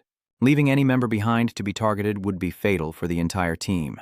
And the system announces there are only 30 seconds left to prepare. As Jiang Kai ran, he calculated that there were only 30 seconds left. He wondered if he was the one being targeted, and while still invincible, he should find a secluded place to hide and figure out how to regroup. He knew he had to act fast to save his team from imprisonment. Meanwhile, in Jiangzhong City, the military academy's screens displayed the competition. Shenfeng was shocked, asking what was going on. Why were they suddenly hiding? Playing hide-and-seek? Angel responds. They must be doing this because of the tournament rules. Only those remaining in the land of Maitreya know the specifics. He then asks, Commander Wei, what do you think? Wei Ying frowned, speculating that it seemed like a harbinger before the killing mode was activated. He confidently said, But the 3 teams sent by Holy Radiance are all elite troops honed by war. There's the Red Squad, with each member strong and mighty, and the Shanhe Squad, filled with confident members. Wei Ying asserts that all they can do now is trust their warriors completely, especially Jiang Kai's already renowned Fire God Squad. Meanwhile, back at Dilak Temple, Honan and Nonnon cautiously walk together, when suddenly an attack descends upon them from above. Huyan and Nuanuan quickly jump back to dodge the attack, with Huyan angrily cursing, Who's the sneak attacker? Daring to ambush this fox heroine? Wenju, who had just fallen from the sky, happily called out, Nuan Huyan, I've finally waited for you both. The 2 girls were shocked and called out to Yuanju, who chuckled awkwardly and scratched his head. Did I scare you 2? Fox Nyan wondered. Juzi, how long have you been here? Wenju blankly said, Me, I've been here all along. He happily recounts, I was incredibly lucky. Upon opening his eyes, he realized his random teleport location was in the forest near their base, and then Yuanju used the watch on his wrist. I was going to contact everyone to regroup, but then I found out the competition had already begun. The connection was lost, but he stopped and observed from a distance. I figured you'd likely return to the garrison, so I waited in the trees, and sure enough, you 2 showed up. After a moment, Yuanju remembered his question. How did you 2 end up together? Nuanuan explained, Huyan and I met on the road, and we figured everyone would return to base, so we came here together. Huyan stroked her chin, agreeing, That's right. If we figured this out, then Captain Kai and Nguyen would too, and if they're free to act, they'll definitely come here. No one worried, wondering who would arrive next. A rustling sound came from the bushes, and Yuanju quickly noticed and alerted the others. Someone's coming. A familiar pair of legs emerges from the bushes, and the group stares in astonishment. It's Nguyen Ngu, gasping for breath. Ho Nyan, so you all came back here after all. Just then, the system's countdown timer hit 0, and in that moment of dread, they realized the imprisoned one is Yuanju Huangqikai, as Jiang Kai froze on the tree. He realized with a start, No, I can't move. Is this really happening? Jiang Kai thought grimly, Is this the end? It seems there's someone else there. Following his gaze, there's a person under the opposite tree, watching below. Jiang Kai spots the man holding a weapon and wonders how long he's been watching him. Closing in. There wasn't a sound before. Jiang Kai wondered if he'd been lying in wait the whole time. He saw me jump into the tree? Cursing under his breath, he thought, Damn it. But after waiting a long time, the man didn't move. It was then that Jiang Kai realized, could he also be imprisoned? After observing for a while and seeing no movement, he finally breathed a sigh of relief. Suddenly, Jiang Kai noticed something nearby. Wait, could there be more people here? He quickly discovered a figure sprawled out in the bushes. Jiang Kai thought despairingly that there were 3 people hiding in this small area, all unlucky enough to be imprisoned, and he worriedly calculated his next move. However, this also means that whichever side's teammates arrive first can easily kill the other 2 and get 2 rescue cards. Jiang Kai closed his eyes, trying to find a solution, desperately wondering, where are you guys right now? Meanwhile, the healer urgently shook Hunhan, pressing her. Hunhan, can you divine Kai's location? Nuan anxiously added, he can't move. He's in danger. Well, we have to find him quickly. Ruan Yudong agreed. That's right, Huyan. Try to divine his location. Huyan takes out her tools, saying awkwardly, okay, though I don't know how accurate it'll be, I'll give it a try. Before she can use her powers, a group of people appear. What terrible luck. Those are the guys from Country Y, the guild they built, the Holy Knight Squad, led by Jack, who's taunting them. Is Jiang Kai your captain? Looks like he's the one who's trapped this time. Nuan is immediately protected by her teammates. You're from Country Y. Jack raises his sword, his words dripping with sarcasm, hinting that Jiang Kai has been left behind.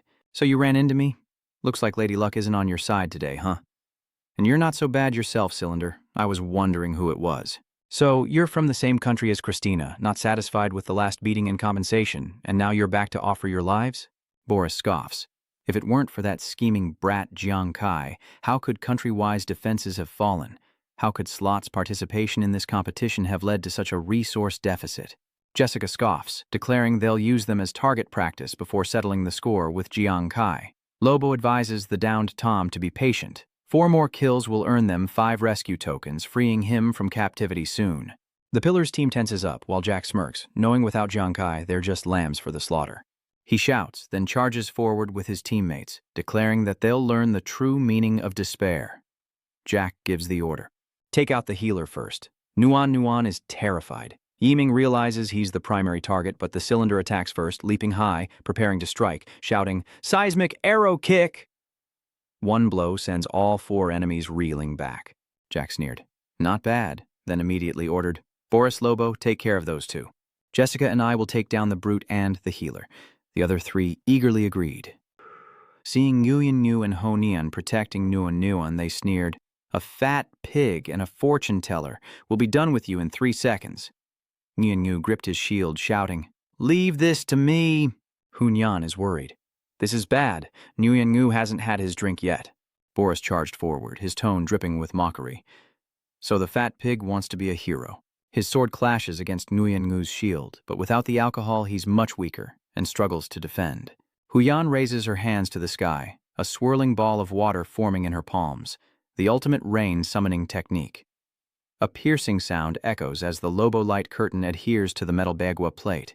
He yanked the chain, sending the bagua plate flying backward as Luo shouted, why don't you just pray for death and get it over with? Meanwhile, Yuanju rushed to protect Nuan, swinging his sword and knocking Jessica away. Seizing the opportunity, an awakened one lunges, slashing at Yuanju's side, as Nuan cries out a warning. Yuanju, be careful. Startled, Yuanju whips his head around. He held his sword horizontally, struggling to block Jack's attack, but Jack's strength was overwhelming, forcing Yuanju backward. Jack sneers at Yuanju over his blade. See that? That's fear in your eyes. He grins grotesquely. You think you can protect your teammates? Jack unleashes his full power, swinging his sword and laughing, go cry with the women. Yanju was overwhelmed by his immense power, on the verge of collapse. At that moment, Nuan pointed her fingers towards Jack, her voice dark and heavy. From Jack's biceps, a series of sharp needles burst from his skin, and he staggered. What? Meanwhile, Jiang Kai hid in the trees, and after half an hour wondered how Yuanju and the others were doing. When he suddenly sensed movement and turned his head in shock, a hulking, fierce-looking man hacked away the bushes with his blade, revealing Harris hiding beneath. He narrowed his eyes, laughing, finally finding one of them. Harris was caught completely off guard, and before he could react, the large man struck a decisive blow, splattering blood everywhere. Harris didn't even have time to scream before he was slashed across the stomach and sent flying, crashing into Shorty's hiding spot. Spotting Dao Ding, the large man grinned, hefted his blade, and approached the motionless figure pinned beneath the tree. Another one down. Sweat poured as he gritted his teeth, nerves on fire, yet he was helpless. The large man approaching suddenly stopped and looked up. He looked directly at Jiang Kai's hiding spot as the large man brought his blade down. Jiang Kai tensed up as well. He'd been discovered. The large man laughs excitedly. Jackpot! 3 in 1 go. Then he swings his blade at the crew cut's arm. He collapses on the spot as the brute licks the blood from his blade, a grotesque smile spreading across his face. Thanks, brother, but I have no intention of letting you off the hook. The crew cut had vanished, leaving behind a gold card. The large man dragged his blade along the ground, humming as he approached the tree where Jiang Kai stood, holding 2 cards to the tip of his weapon. You're next. Jiang Kai frowned. Damn it, is this really the end? I can't move at all right now unless they get here in time. Wait, I can't move. Jiang Kai smirks, realizing something as the large man charges, raising his blades and yelling, Die! But Jiang Kai remains motionless, unfazed by the attack. He smirked, utterly confident in his decision, his inner voice resolute. What couldn't move was his body, not the death card. Instantly, the card shot out from behind him. The large man couldn't react in time, and before he could swing his blade, the card sliced across his body, causing him to cough up blood. The card returns, this time piercing straight through him, ending the brute's life. Jiang Kai commands 3 cards into the air, ordering the death card to go. A gust of wind enveloped the 3 golden cards, emitting a blinding light, and the death card returned to Jiang Kai's body. He calculated 3 cards, but needed 5 to save himself. 2 more were missing. Then his eyes lit up as he remembered something. That's it. 5 minutes later, Jiang Kai's 3 self-rescue cards floated down into the open. A man passing by cheered, Damn, talk about insane luck. 3 rescue cards just lying here for the taking. But then he stopped, a sudden sense of unease washing over him. Wait a minute, this isn't right. Why are there 3 rescue cards here all of a sudden? The man surveyed the area. A battle had clearly taken place, the blood still fresh. Could both sides have been injured and died in battle? Still, the value of the rescue cards was too great for the man to simply ignore. Or perhaps someone survived, but upon hearing his footsteps, fled in cowardice, abandoning their rescue cards and injuries. With a glimmer of hope, he continued his search, but the more he looked, the more uneasy he felt. Something's not right. His footsteps falter, unease growing with each step. Something feels off. Just then, Jiang Kai's death card appears behind the man, striking him with full force. The man's eyes widened with regret. It was a trap. With a single move, he was eliminated, leaving behind a rescue card. Jiang Kai thought to himself with satisfaction. Now that he had 4 rescue cards, only 1 more was needed for freedom. He was a little worried, wondering how Yuanzhu was doing.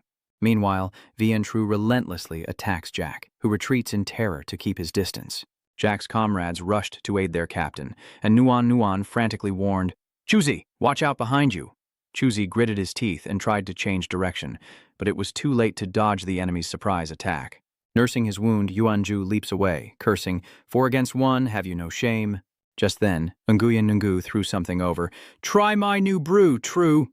Vientru caught Nguyen Ngu's unopened glass of wine. The enemy scoffs, mocking him. Is he trying to numb the pain with alcohol? After all, even the biggest coward becomes bolder after a drink. Jacques sneered, threatening him. More like the last drink before your execution. You dared to plot against me. You've chosen death. Unaware of the danger, Lobo excitedly charged forward, chain in hand, as Yuanzhu and Nguyen Ngu's power suddenly erupted. Fueled by adrenaline, Yuanzhuo arrogantly declares himself the world's greatest war god, slaying gods and demons alike. Nguyen Ngu also went berserk, shouting that he would never be second to anyone. Where are the beauties? Jack's team is horrified by the power gap. What? As quick as lightning, Yuanzhu leaps forward, his single sword strike sending them all flying. Jack grits his teeth, his eyes filled with resentment, but Yuanzhu doesn't give him time to recover, leaping into the air, ready to strike. The god of war is here, and with a mighty swing of his sword, he commands them to lie down and die. Jack's eyes widened in disbelief, his sword trembling in his grasp as he stammered.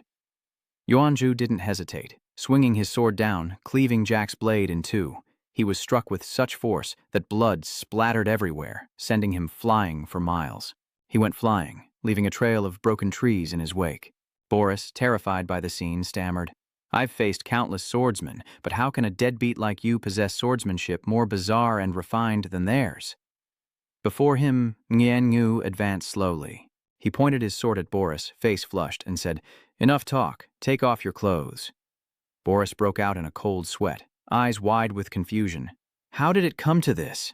He watched as Nguyen Ngu staggered toward him, shield and sword in hand, a completely different person after drinking. Boris stood frozen as Nguyen Ngu approached, his swordsmanship sometimes fast, sometimes slow, but as fluid as clouds and water, leaving no trace, almost becoming one with his movements.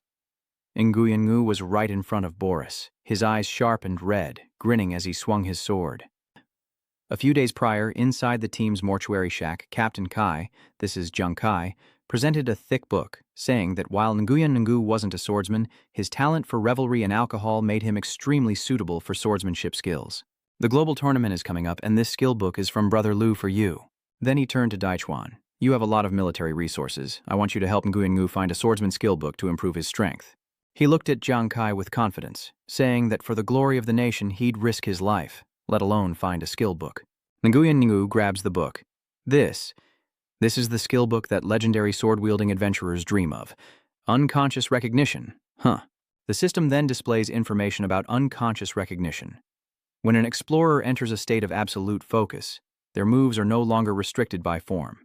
The blade becomes an extension of their body, and their attacks flow naturally with the battle, as unpredictable as clouds and water. Back in reality, Nguyen's slash tore Boris's clothes. So much body hair, huh? I like it. Boris blushed, covering his chest. What do you want? This is the global tournament. You can't just, Nguyen didn't care, laughing as he lunged forward. Aren't you missing something underneath? Ah, I get it now. You're doing this on purpose, aren't you, my little darling? Boris roared. Missing something. I'm wearing full armor, inner armor, padding. What's missing? His face was as red as if it were about to explode. Nguyen relentlessly strikes Boris. This time, his upper body is completely exposed, but it's still not enough.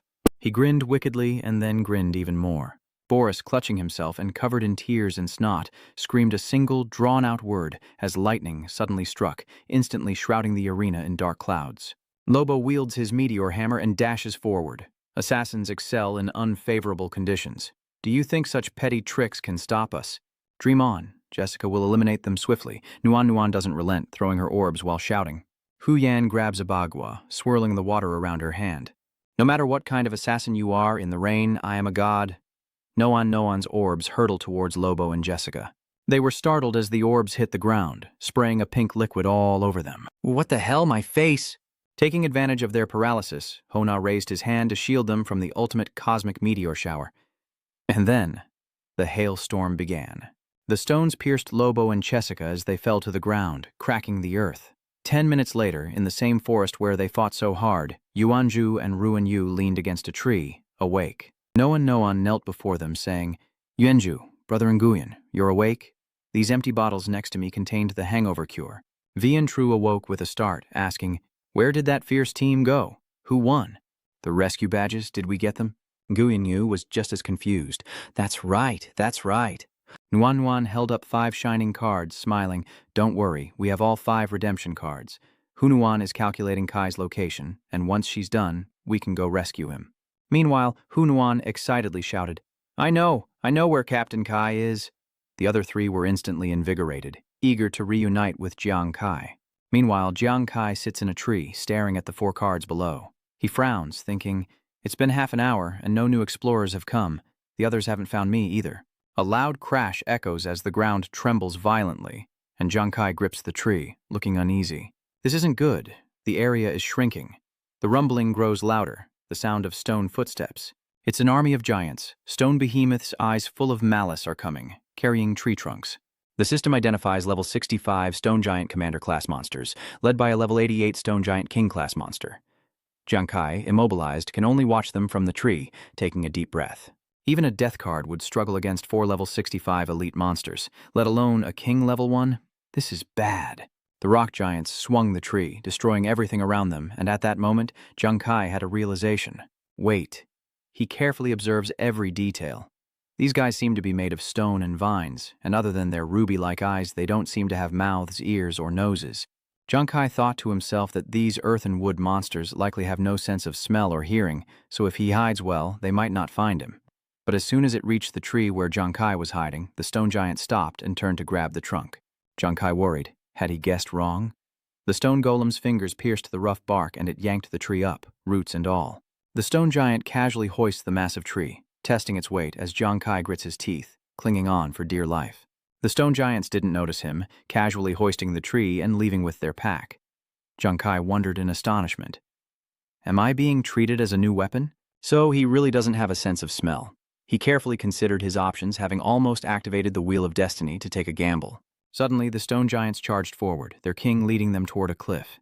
Below lies an open space, where two factions are locked in battle, unaware that the stone giants are watching them, gathering strength to attack. Jiangkai worriedly thought about the two teams fighting. Seeing the rock giants rushing down, he wondered how they knew anyone was there, since they have no hearing or sense of smell, and there are mountains blocking the way. How did they know people were there? Quickly, the two teams fighting realized the rock giants were coming and fled. But the rock giants were prepared, gathering energy in their hands. They punched the ground, splitting it in two. Massive boulders slid down, blocking the team's escape, perfectly cutting them off.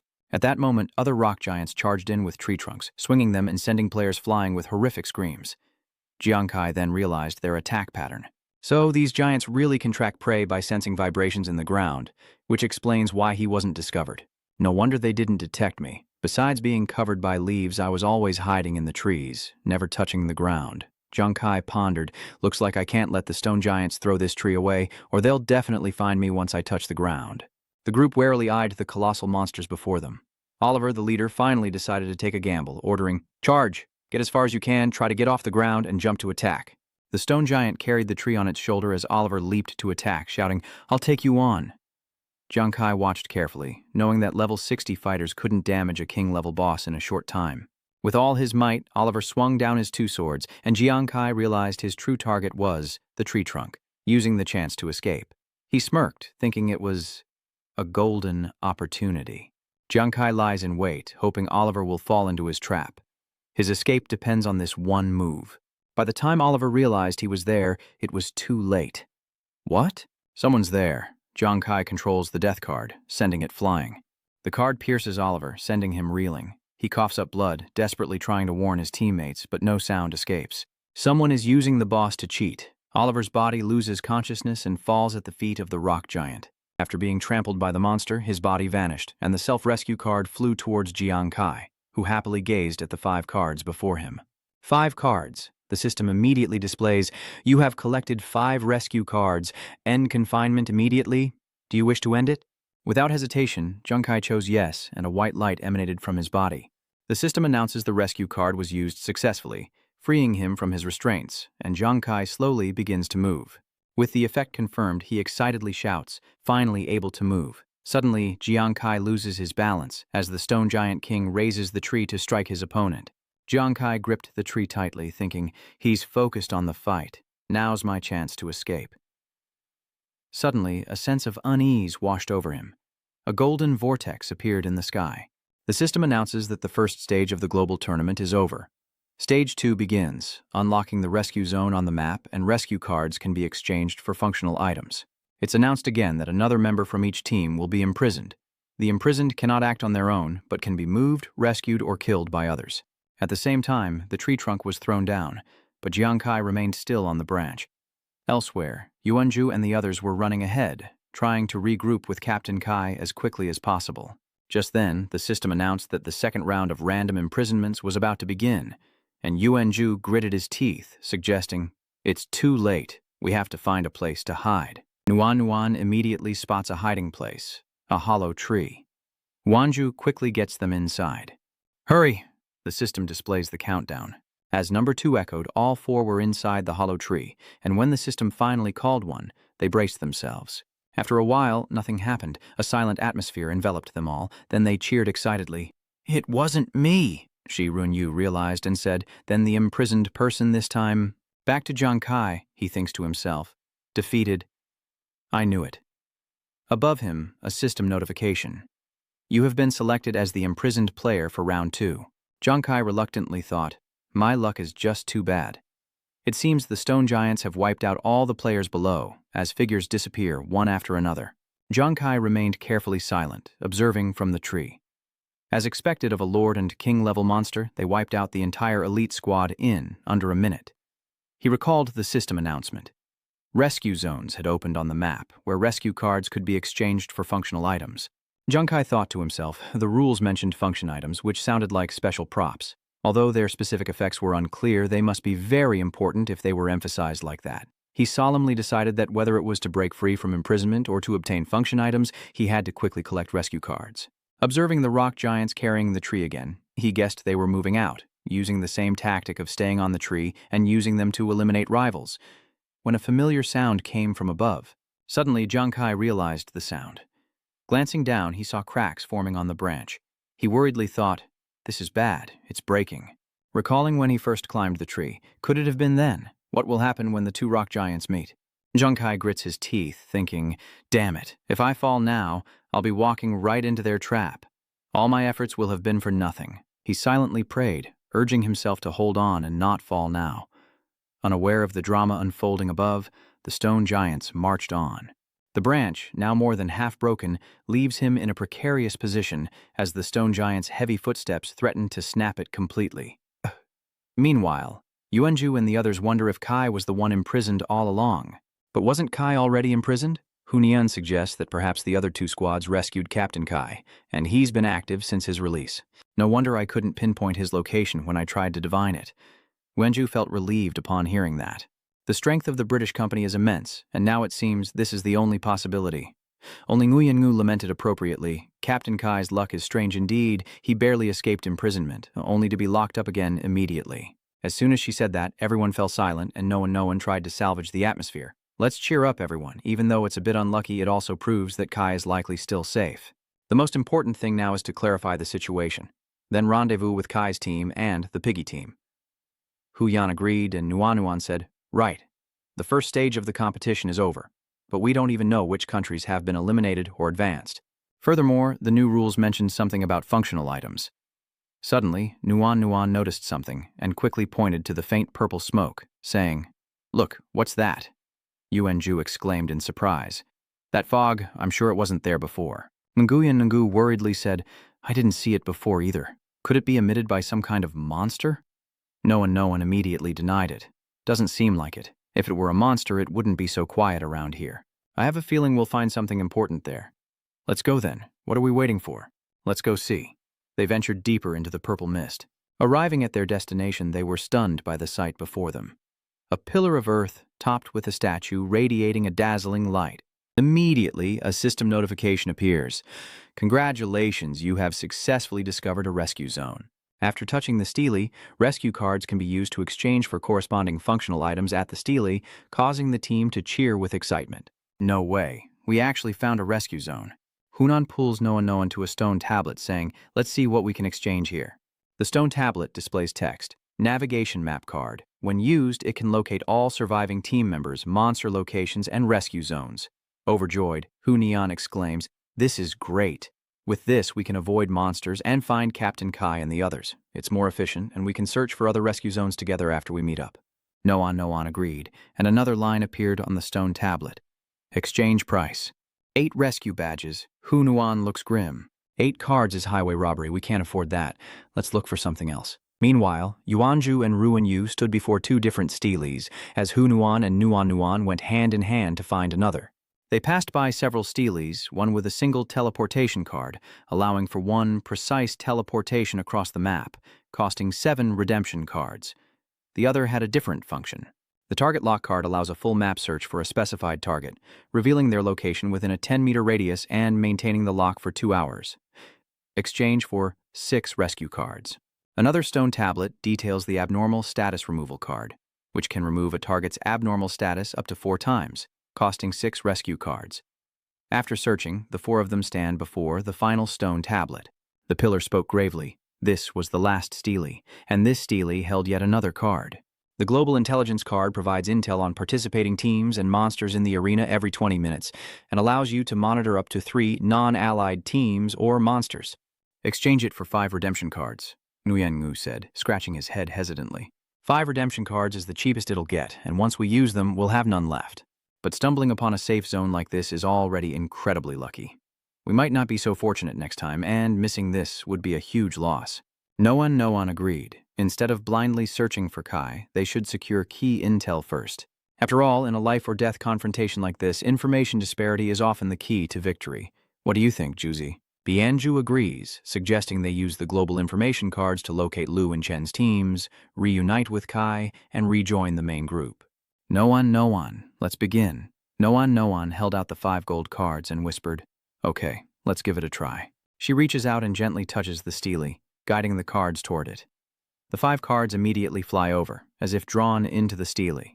Nuan Nuan raises her hands, using her power to make the stone slab flash blue as system text appears. Exchange successful, remaining global information cards. Remaining redemption cards, none. Overjoyed, Noan realizes she's succeeded. Before the 4 of them, the electric orb grows larger and larger as they watch and wait. The electricity dissipates, leaving only a notice. Currently, 906 people are alive in the contest, comprising 200 teams, with the monster invasion progressing with 327 commander-level monsters and 43 king-level monsters. Operating within a 17-kilometer radius at the edge of the arena, Yuanju frowned in dismay. Nearly 300 people had already been eliminated, and Hu Yan was equally tense. The initial phase consisted of small skirmishes, but with the emergence of the sanctuary and the expanding monster invasion, the real slaughter is only just beginning. With Captain Kai's reputation, it's not just the Y country folk seeking revenge. And now, a target lock card?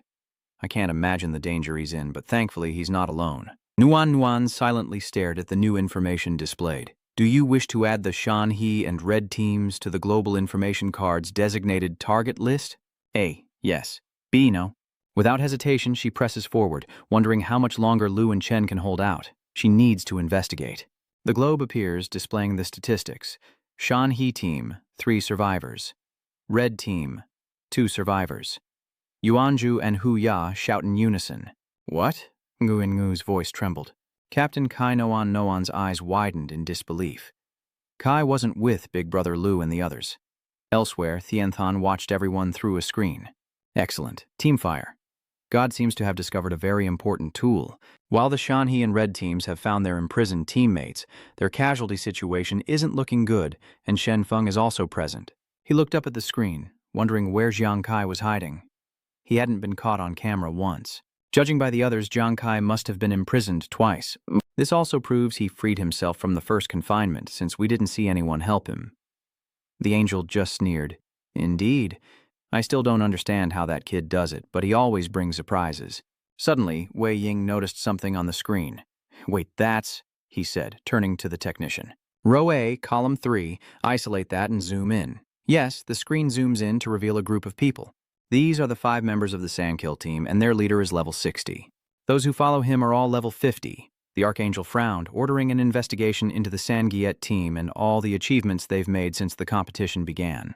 As the technician typed, he explained that while teams from other countries had suffered casualties, the Juice country's Sonich team was unique, particularly their leader, who maintained a perfect, casualty-free record. The leader of the Sanich team, Visas, is one of the top swordsmen from the Juice country, the technician said, his voice betraying the importance of Visas. Intelligence suggests that after breaking level 60 a year ago, Visas deliberately dropped back to level 40, then leveled up to 60 again at an astonishing rate, leading us to believe his talent is likely reincarnation. Meanwhile, outside the competition, Tianqian cries out in shock at the mention of reincarnation. Shenfeng asks in disbelief if such a talent exists. Isn't that cheating? In other words, this guy may appear to be level 60, but his true strength far exceeds that. Wei Ying solemnly confirms, not only that, but I've also heard rumors about this reincarnation talent. He recounts everything he knows. The terrifying thing about this talent is that with each reincarnation, all attributes are greatly enhanced. Strength, physique, agility, spirit, everything becomes unpredictable. And the more reincarnations, the more incredible the attribute growth. Meanwhile, with the Shanhe squad, Xiaozhang carries a man on her shoulders, worriedly calling out, "Boss, your wound is bleeding again." She scoffs. Those from Country A and Country G are shameless, colluding to ambush us. If it weren't for them, Fang Wei wouldn't be imprisoned, and our leader wouldn't be injured. Xiaoming and Chen Jian wouldn't have died in vain. Da Chuan cuts her off, saying, "Now is not the time for grief. We've already lost time trying to escape. Speed up, or we'll be in even worse shape if we run into those monsters." Xiaozhang immediately acknowledges. Suddenly, a barrage of arrows flies toward them, and Daichuan, eyes wide with shock, deflects them, shouting, "Who's there?" The leader of the Sun Eater Guild's hunting party steps forward, unexpectedly finding an opportunity to eliminate some Holy Radiance members while en route to kill Jiang Kai. The man was the adventurer Visas, a level 60 swordsman.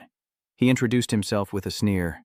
"My name is Visas. Remember it well, for it will become the nightmare that haunts your lives." Dachuan senses the immense pressure this man exudes as Fang Wei is held aside, and Xiaozhang rushes forwards to intercept them. "Boss, I'll hold them back," Daichuan shouted frantically. "Zhao Jiang is in danger." Visa sneered, mocking them. "Trying to run? Once I've set my sights on prey, there's absolutely no escape." He seemed to teleport, appearing next to Xiaozhang to taunt her. "Let me come and play with you myself." She hastily swung her sword, but he dodged it. Suddenly, Visa's changed direction and shot towards her back. Fang Wei's eyes widened as she saw the figure rushing towards her. With lightning speed, Visa's grabs his head and slams it against a rock as Xiaojiang cries out in horror. Fang Wei, enraged, charged forward, yelling, "You lunatic! I'll fight you to the death." Visa's coldly swings his sword, unleashing the explosive snow slash. Countless blades erupt in a vortex, leaving Xiaojiang stunned. The master quickly grabs her shoulder, warning her to be careful. He pulled Xiaojiang back just in time, saving them from certain doom as she exclaimed for her captain. Daichuan leaped, pouring all his strength into one final attack, but Visa's didn't flinch as the blade struck his shoulder. Daichuan happily thought he'd landed a hit, but his eyes widened and his movements froze as he saw that Visa's had been replaced by a rock. In a panic, Daichuan realized it was a substitution jutsu. Before he could react, Visa's teleported above him. His eyes glowed with an eerie light as he muttered, "Instant shadow, peerless strike." Daichuan and Xiaojiang were caught completely off guard as countless blades struck, causing them to scream in agony. After eliminating them, Visa's landed gracefully, glancing at the still trembling Daichuan, who was enduring the pain and struggling to stand. Visa's sneers, "I told you, my prey can't escape, whether it's you or Jiangkai. Any last words?" Dachuan scoffs, proudly retorting, "Jiangkai will definitely conquer the competition for Holy Radiance." Visa's throws down his sword and sneers, "I'm afraid your last wish will go unfulfilled."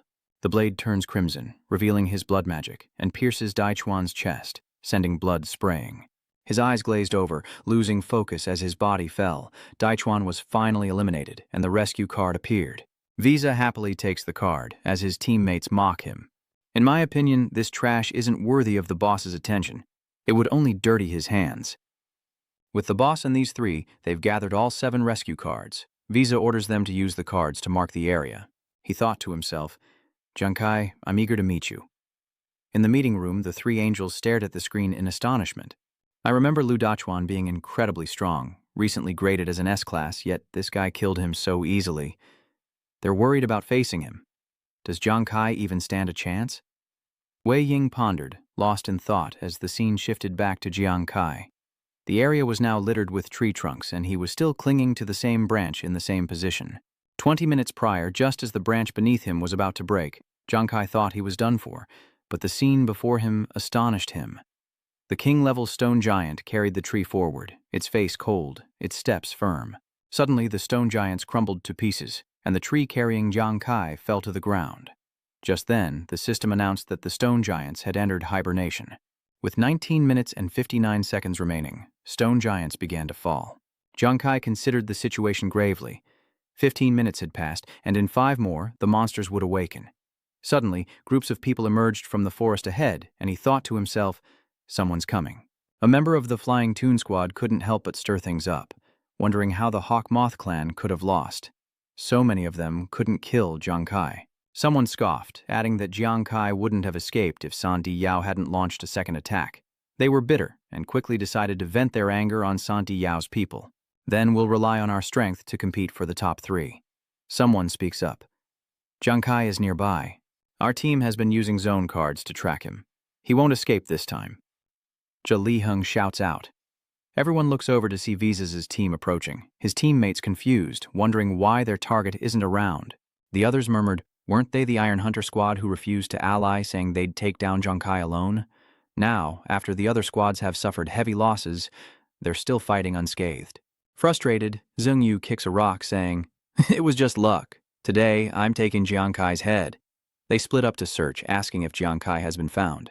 They've searched everywhere around here, and the zone marker says it's this spot. Tung Vu, in a fit of anger, kicks a nearby tree and curses. Damn it, did that kid sense something and run? Suddenly, he looked up and saw Jiangkai. Xiang Yu was stunned. Someone was in the tree. After a moment, his eyes widened. Xiang Yu cried out in alarm, "Jiangkai!" Jiangkai, unfazed, thought to himself, how unfortunate. The prey you desperately seek is actually the hunter. The crowd swarmed the fallen tree, shouting, "Where's Jiang Kai? Where's Jiang Kai?" Someone's found him and Visard takes notice. Pointing to a tree, Xiang Yu shouts, "Look, Jiang Kai's hiding there." Everyone looks up to see Jiang Kai standing motionless. Why isn't Jiang Kai moving? Has he been restrained? Someone approaches Visas, saying it's an enchantment. But that can't be right. He was moving just moments ago. Xiang Yu shouts, making sure Jiang Kai hears. First, a body double.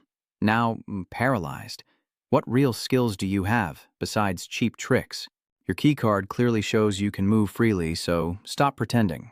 The surrounding crowd begins to jeer. That's right, he pretended to be a body double to kill Huo Kai Man before. Just look at his expression. Something's definitely wrong. Jiang Kai looked down, his face tense. There were about 60 or 70 people, and the situation was, unfavorable. He couldn't afford to show any weakness and had to hold them off. He scanned the crowd, his eyes stopping on one person.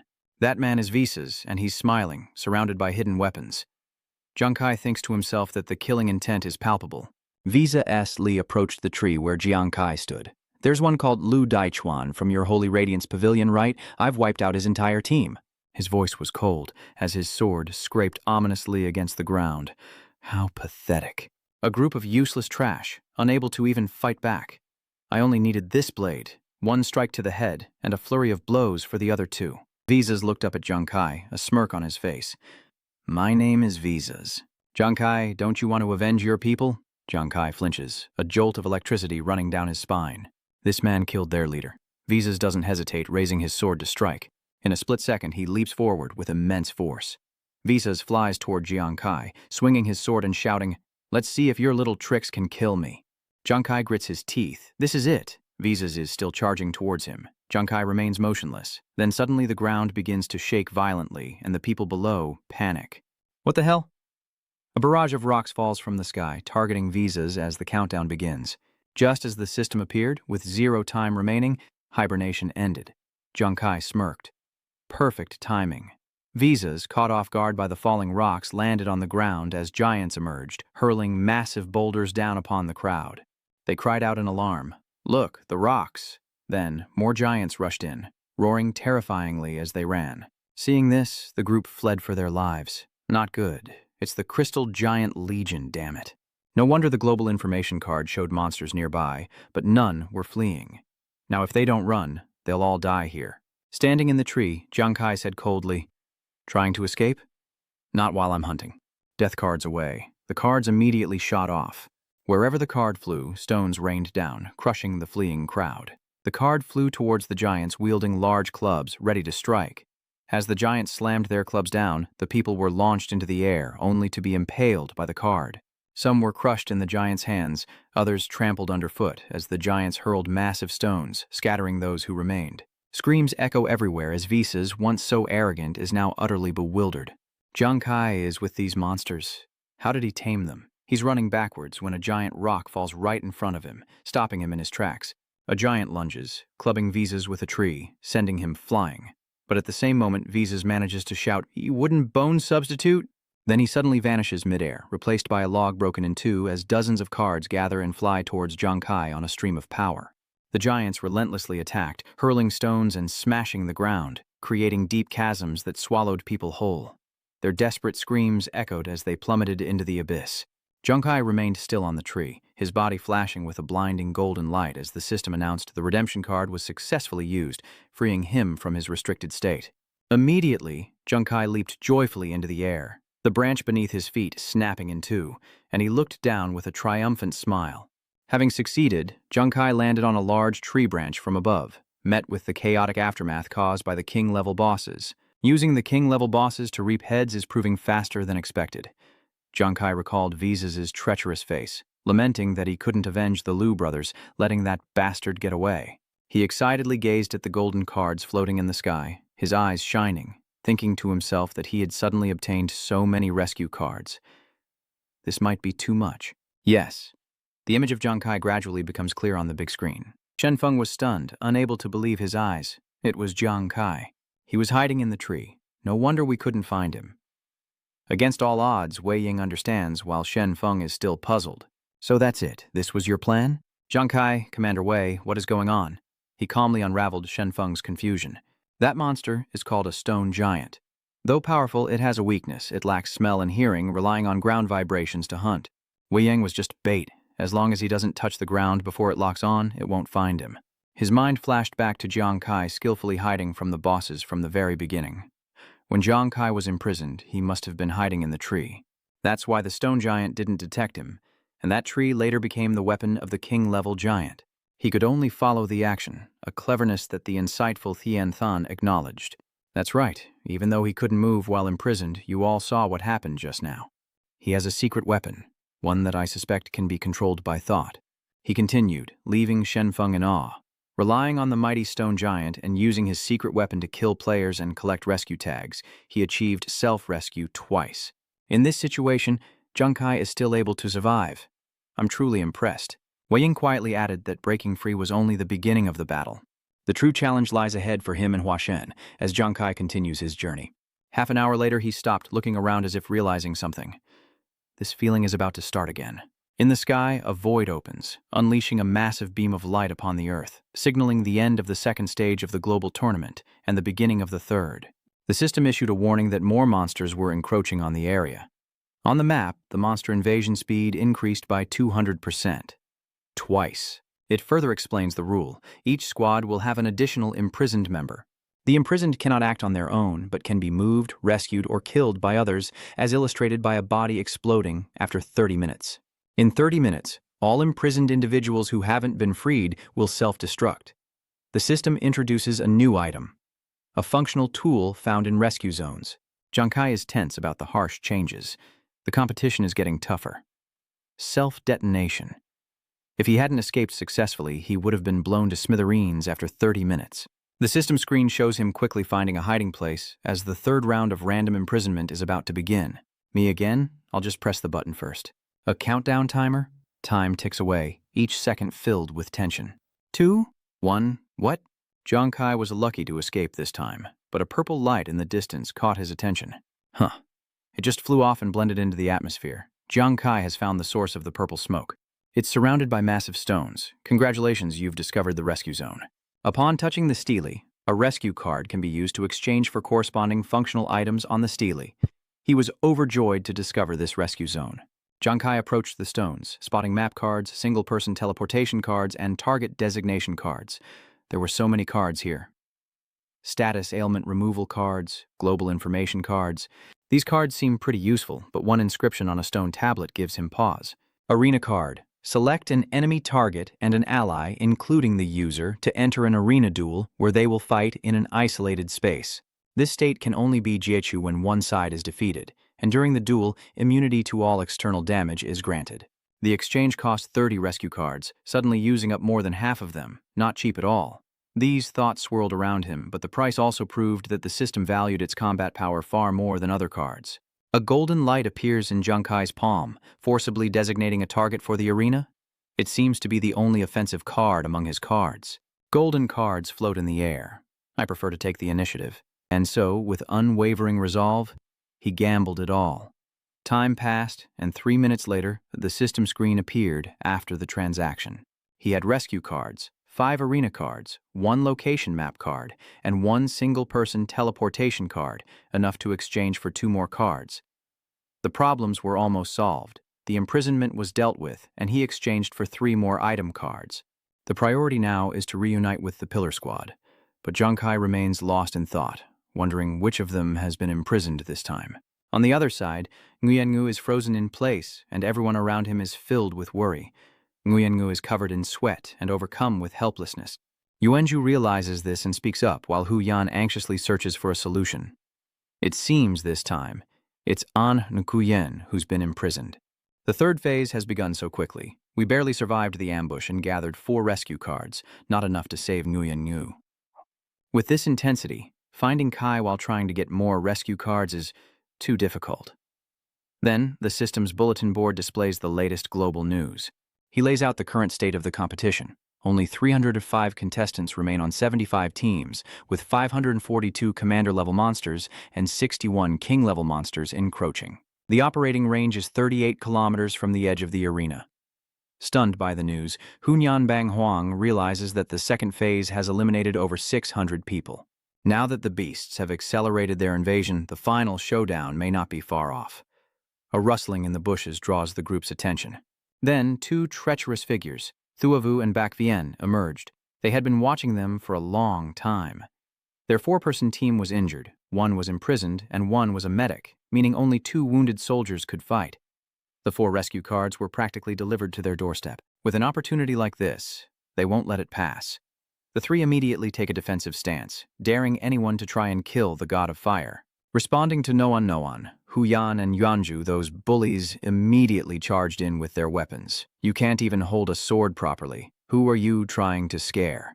Billy, hurry and kill them, take the rescue card. I want to chop off your heads to ease my anger. Suddenly, 2 fiery darts strike, incinerating the villains. Nuan recognizes the darts and cries out with joy, those familiar darts. And so did Hunan with that familiar sneak attack.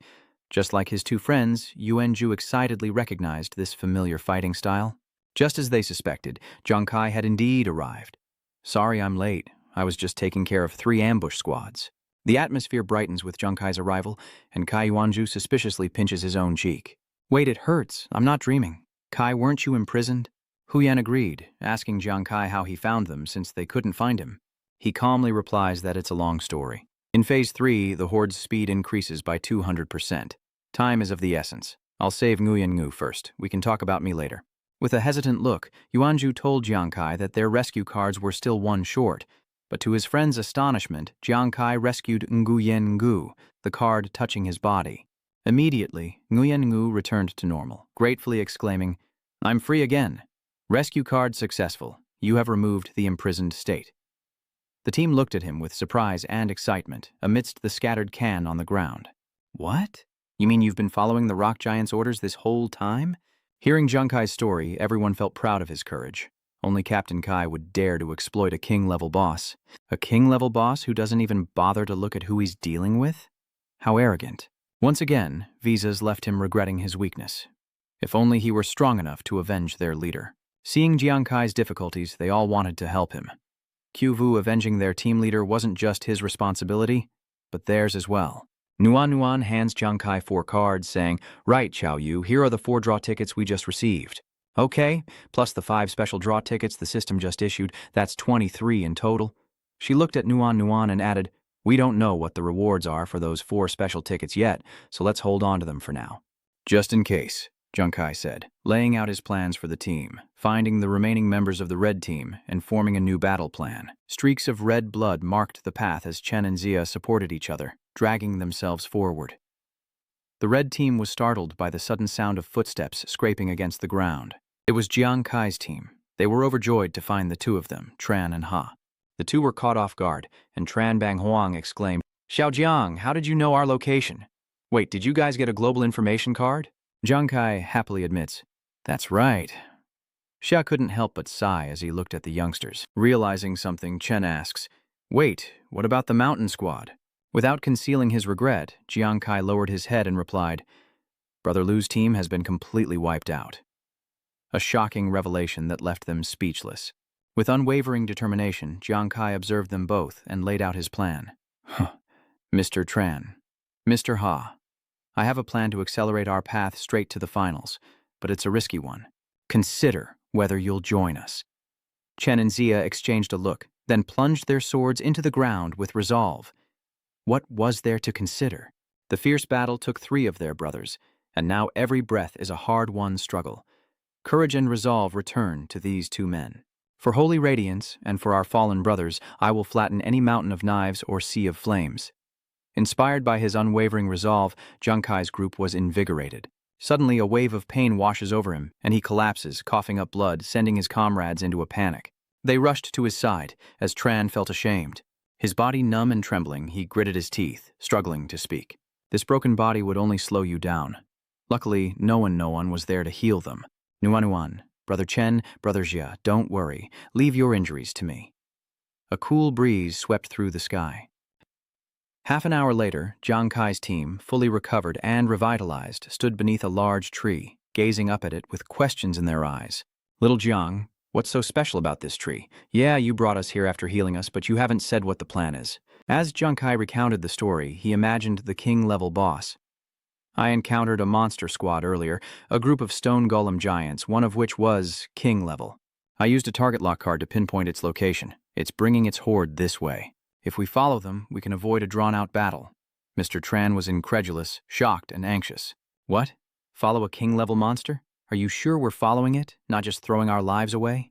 His eyes widened with tension, then quickly regained their initial excitement, as if he saw a path forward. But with our current state, it seems a risky strategy is the only way to keep everyone alive until the end. That's right, at this point, we have to gamble. Little Jiang, we trust you. The pillar has successfully created safety through persuasion. Don't worry, you two. Following others might be a waste of life, but following our Kai is definitely not a problem. Giant feet pound the earth with a deafening roar. Jiang Kai shouts, signaling that the moment has come. Everyone watched with intense focus as the monsters rampaged, destroying everything around them. Jiang Kai signals everyone to grab onto the trees. As long as they don't touch the ground, the monsters won't detect them. Obeying his command, they move together, evading the monsters' attacks. From the shadows emerges Visa, battered and bruised. He sits by the river, seething over Jiang Kai's attack. That was close. But how can that kid, Jiang Kai, control a king-level stone golem? The sound alerts him, and he quickly gets into fighting stance. Come out here. His technique is truly powerful, smashing the large rock with a mighty swing. Someone approaches with soft footsteps, possessing both the divine-grade talents of complete reincarnation and the bloodthirsty phantom of the great swordsman. Willis emerges with his entourage, the Angler Squad from the J country. Visas has always underestimated his power. Visas stared at them, realizing that some countries may already know about reincarnation, but he'd used the Blood Demon Shade ability less than 3 times. He stared at the blonde man, who was smiling smugly, and realized this guy knew too much. Visas cut to the chase. Who exactly are you? As he introduced himself, the blonde reached behind him. My name is Willis. Don't be so tense, I'm not in the mood to fight right now. The brunette handed him a syringe. Willis held up the syringe. This is a level 3 super recovery drug. It can replace all the blood in your body in 3 minutes. An alchemist friend gave it to me, and since I don't need it, here you go. Facing the highly guarded Visas, Willis simply sneered, Are you wondering why I'm helping you, or do you think it's poison? Oh, how heartbreaking, Visas said, sword at the ready, his brow furrowed in suspicion. Willis approached, winking. Rest assured, I wouldn't stoop to attacking the injured. You know about Jiang Kai in this competition, right? Speaking of Jiang Kai, Willis calmly said, I heard he wasn't even level 40, yet he turned the tables in one match during the qualifiers. It's a pity I had to leave on an urgent mission and didn't get a chance to fight him. A real shame. Then he reached out to Visas, saying that such an interesting person should pique his interest, as Visas gritted his teeth, remaining wary. So what? Willis didn't answer, but stared at Visas. Your wounds look like they were inflicted by a king-class monster. In 3 minutes, the toxin will reach your heart. He continued, saying that if other squads ambushed them, death would be certain. Are you just going to accept this? Visas could only stand there, frozen. Seeing this, Willis moved even closer to Visas, saying that in this competition, only he and Jiang Kai were worthy of being his opponents. I'm truly curious, which of you two is stronger? He stood before Visas, grinning provocatively. After all, only the strong are worthy to be my opponents. Willis flashed past Visas, too fast for him to see. Willis held out the syringe to the brown-haired man, saying, Rim, I think our smart Mr. Visas won't let us down. Visas hesitated, then slowly reached out to take the syringe from Willis, leaning against a tree as he injected it into his right arm. Green, watching his every move, anxiously asked, Is it really okay to give our opponents supplies? What if our ranking... Willis stretched languidly and replied, Rankings?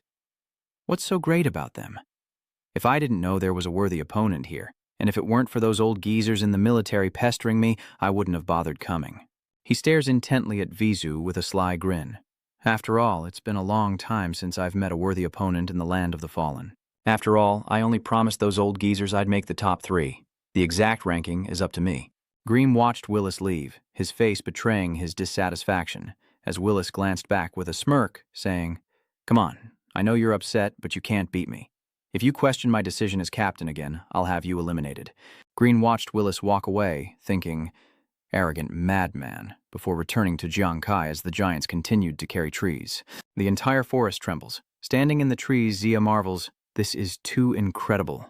The whole way here was smooth sailing, aside from that one squirrel, Hunyan said proudly, hugging the tree. Captain Kai's parasite strategy is truly amazing, And did you all see that just now?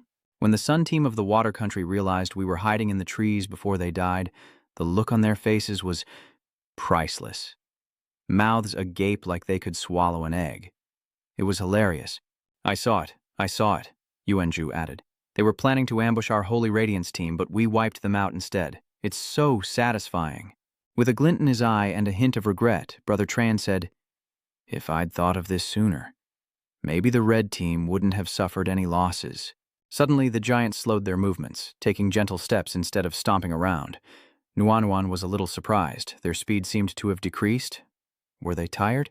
Activating his demon eyes, Jiang Kai frowned, his gaze intense. Does everyone remember what the rules mentioned? As time passes, the monsters will close in on the player's area of activity. Jiang Kai says grimly, "There's a powerful hidden energy fluctuating not far ahead." Strange energy streams appear in the sky. Jiang Kai contemplates, then says gravely, "I wondered what force could control the monster's advance, but now I understand. It's a barrier." Suddenly, the entire forest shook violently, even more so than when the giants moved. Nguyen Ngu screamed, warning of an earthquake. Instantly on guard, Jiang Kai whirls around, sensing something hurtling towards them, and shouts a warning that more monsters are closing in. Unseen, venomous fangs raced toward them, and Jiang Kai realized the stone men hadn't detected them, but these creatures had. Meanwhile, the giants lumbered onward, stepping into the strange energy streams as Jiang Kai nimbly traversed the trees, leaping into the air and declaring, "Now's our chance. Your body can easily pass through the transparent barrier." The others followed Jiang Kai, and Nguyen Ngu, landing safely, looked up at the monsters and exclaimed that they couldn't get in. Jiang Kai warns that once the barrier disappears, the monsters will swarm. He leads the group, ordering them to press forward and keep their distance while they still can. Everyone quickly followed behind Jiang Kai, shouting loudly. Cut to 10 minutes later, and they still haven't left the forest. From the trees, strangers watched Jiang Kai run, lurking behind the large trunks. Jiang Kai immediately realized he was being followed. Everyone instinctively looked up, and Jiang Kai reacted fastest, quickly creating several daggers wrapped in flames. Jiang Kai flicked his hand, sending the knives flying forward as he called out, "Hu Nian!" She immediately raised both hands, using water and ice to create a Bagua compass while chanting, "Come, invincible silver ice, tremble." Fools. With two sharp blades, he cut through the branches, sending them tumbling to the ground. The massive warhammer slams into the ground, wielded by a member of Bird Country's hunting brigade. Henry joked, "We've been spotted." From the other side, members of the Misty Country's Season Squad and Spirit Squad echoed the praise. "Those Holy Radiance guys are pretty alert, huh?" Alice remarked, impressed by Jiang Kai's quick reaction and imposing figure. His eyes narrowed, a slight smile playing on his lips as he said, "Did you really think we'd come here unprepared?"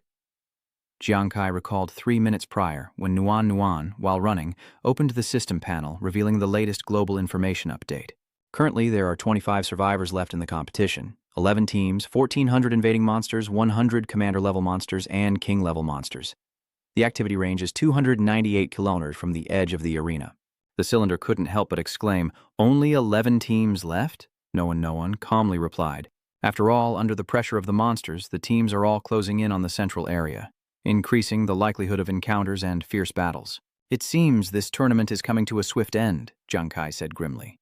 "Aside from the 2 remaining Holy Radiant squads, there's a chance that some of the other 9 teams are from our country, familiar with our skills, and ready to fight." Everyone listened in silence, also aware that the remaining teams might form alliances to ambush us.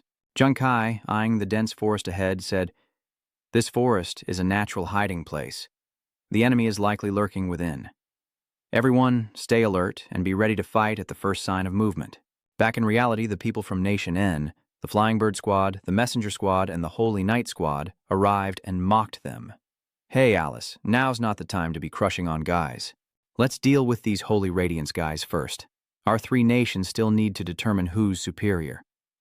Tran and Ha were somewhat hesitant, but Ha still said that these people were indeed, just as Tu Jiang had said. They had formed an alliance. Jiang Kai asked sternly, "So you're all here?" A hint of confusion lingers in his mind. Something's not right. I sensed a familiar presence just now. Henry rushes forward, swinging his hammer, and scoffs, "I alone am enough to mince you into meat paste, kid." But as William roared, "Jiang Kai is my prey," a volley of sharp ice shards shot toward him, piercing Henry's arm before he could react. Henry's men rushed forward as his arm was severed, shouting, "Boss!" unaware of William behind them. He swung his sword, cutting down 3 lackeys, and watching them fall, William chuckled. Lucky me. That's one less group of opponents. Suddenly, another voice rings out. Jiang Kai, who would have thought visas would be the one to come? He holds you in utter contempt. In the end, you're just like the Holy Radiance's useless squad, unable to escape my grasp. Jiang Kai's group all look at visas, but only he speaks. So, you're still alive. Jiang Kai then glanced at Willis, who was smirking behind visas, and wondered how these two didn't seem like locals, especially the blonde one, who was strangely conspicuous. Hu Yang gets into fighting stance and demands, "Did you kill Lu's group? Today I'll avenge them." Nguyen Ngu and Vian, Trudong Than shout, "That's right," as Visas charges forward, stabbing and sneering. "It's a pity you don't even have the right to kneel before me and beg for forgiveness." Jiang Kai jumped up, unleashed 3 blades, and shouted, "Don't be so arrogant, I will avenge Brother Lu." William immediately cleaved a deep line into the ground, loudly commanding, "The Holy Radiance has the most people. Take this chance to eliminate their squad first." Alice was not to be outdone. "Does she need you to tell her? She's already using the magic of repentance to create a brilliant stream of magic," she scoffed. Jiang Kai's group froze as a pale purple mist spread around them. Wenju, Ruan Yu, Nuan Nuan, Hu Yan, Ying Xia, and Ying Chen all stopped moving. Jiang Kai whips around to see the orb imprisoning his friends as William seizes the moment, charging forward with his allies and ordering their destruction. Jiang Kai gritted his teeth, realizing that the Pillar Society had been hit with mind-controlling witchcraft, and at this rate, they were as good as dead. He quickly turned to run toward them, resolving to save everyone first. But Visas had no intention of letting Jiang Kai go. Leaping into the air, he sneered, "I told you before, kid, you're my prey." Visas swung his sword, using the invincible flash slash. Caught off guard, Visas watched as Jiang Kai suddenly screamed and unleashed a hazy magic. On the other side of the screen, Shenfeng, Angel, and Wei Ying intently watched the battle. Shenfeng couldn't help but exclaim, "That was close. Jiang Kai was almost hit." "Repentance," Wei Ying explained, bewildered. "This mind control magic will plunge people into endless guilt. The more they resist, the heavier the guilt becomes." Until she could no longer fight back, the angel angrily slammed the table and cursed, saying that Jiang Kai was in enough trouble already. Damn it, could the Holy Radiance really be wiped out? Nguyen Ngu suddenly smashed a bottle of wine and shouted, "Repent my ass!" I'm not wrong. All 3 of them were startled by Nguyen Ngu's actions on the screen. He smiled, holding his shield as he ran and shouted, Han, your big brother is here." Nguyen Ngu rushes to Alice, sword raised, startling her. What will she do? Alice desperately blocks his strike with her staff, frantically trying to fend him off. "Fatty, get lost." The magic binding everyone suddenly vanished. Xia turned to Chen, confused. "Did we get hit by something?" "What happened?" Hu Nian quickly explained. "Nguyen Ngu has a natural resistance to mental attacks when he drinks, like when we faced the Banshee's scream. Another bottle shatters, and Yuanzi leaps 30 feet into the air, crackling with energy as he declares, 'First war god, demon gods, all shall fall before my blade.' With that, Yuanzi slashed at the ground, creating a massive explosion that sent his enemies flying. He rested his sword on his shoulder, confidently taunting, 'If you want to touch my people, you'll have to ask my sword first.' William cried out in alarm, 'That's primal energy.' Nuan Nuan and Hu Yan cheered in unison. Nguyen Ngu, true too, well done. Watching from the sidelines, Mr. Tran was dumbfounded. He was like a different person, after drinking. Willis watched Visas and Jiang Kai face off for a while before speaking. "Rim, who do you think is stronger?" He slowly replied, "I don't know. They don't seem to be giving it their all." Willis spun a coin on his finger, cheerfully adding, "Bingo, so even you can tell." With that, he clenched the coin in his hand, an intense bloodlust radiating from Willis as he lowered his voice. "So, it's time to remind these 2 lazy cats." A blinding light shot from the forest into the sky, creating a massive shockwave. The system screen appears, announcing the start of Stage 4 of the Global Domination Contest. The monster wall is now lifted. The wall immediately collapses. Willis smirks, saying playfully, "Looks like I won't have to lift a finger." The monster's furious roars echo in the distance. Jiang Kai glanced at them worriedly. "This is bad. We can't possibly fight that many powerful bosses." He leaps into the air, throws a volley of cards, and shouts, "Death cards, go!" Jiang Kai thinks to himself that he must quickly kill his opponent and end the contest, but the death card struck a log. Junkai realized immediately. A decoy. Visa was already right behind Hunan, asking idly, Junkai, do you know how I sharpen my blade? He frantically shouts, Huyan, watch out! But before the words are even out, Visa's pierces Huyan's stomach, saying mockingly, when it's hungry for the blood of its prey. Junkai runs, shouting, Huyan! As the ground erupts and cracks open, revealing level 70 centipede monsters. Junkai turned to face them, clicking his tongue in annoyance. And here come these beasts. Visa suddenly widened his eyes as Hunan, despite being stabbed, turned slightly to face him. She grabbed his hand, asking through gritted teeth, Trying to run? Hunan froze Visa's hand with ice, then said, trembling, The hunter and the prey are about to switch places.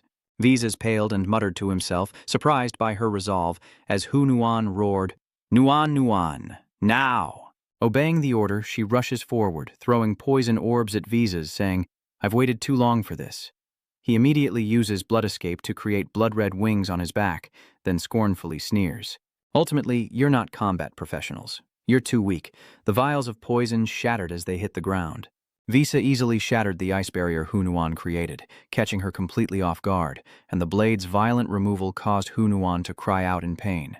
Visa nonchalantly says, Consider yourselves lucky. If time wasn't of the essence, I wouldn't have let you two off so easily.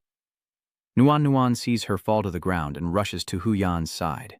Visa appeared behind Nuan Nuan, taunting, Little sister, you should worry about yourself first. As her blade neared Nuan Nuan's head, Junkai shouted from afar, Arena card! And threw a golden card that pierced through the monsters. Visa grits her teeth as it hurtles towards her, a massive explosion erupting into a giant cloud of heat and smoke. The system screen quickly displays a notification. Forcibly dragging the designated target into duel mode with you has been detected. Confirm? Junkai firmly replied. Confirm.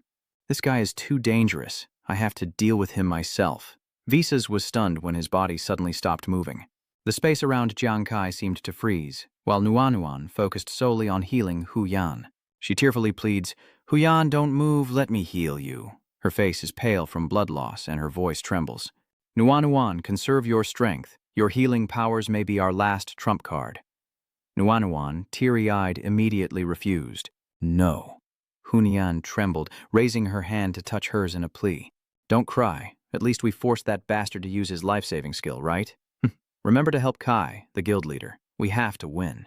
She cradles her dissolving friend, crying out her name, as the shadowy figures seize the moment, targeting the vulnerable healer. Sparks flew around Yuanju as he leaped into the air, declaring, Not while my friends are here.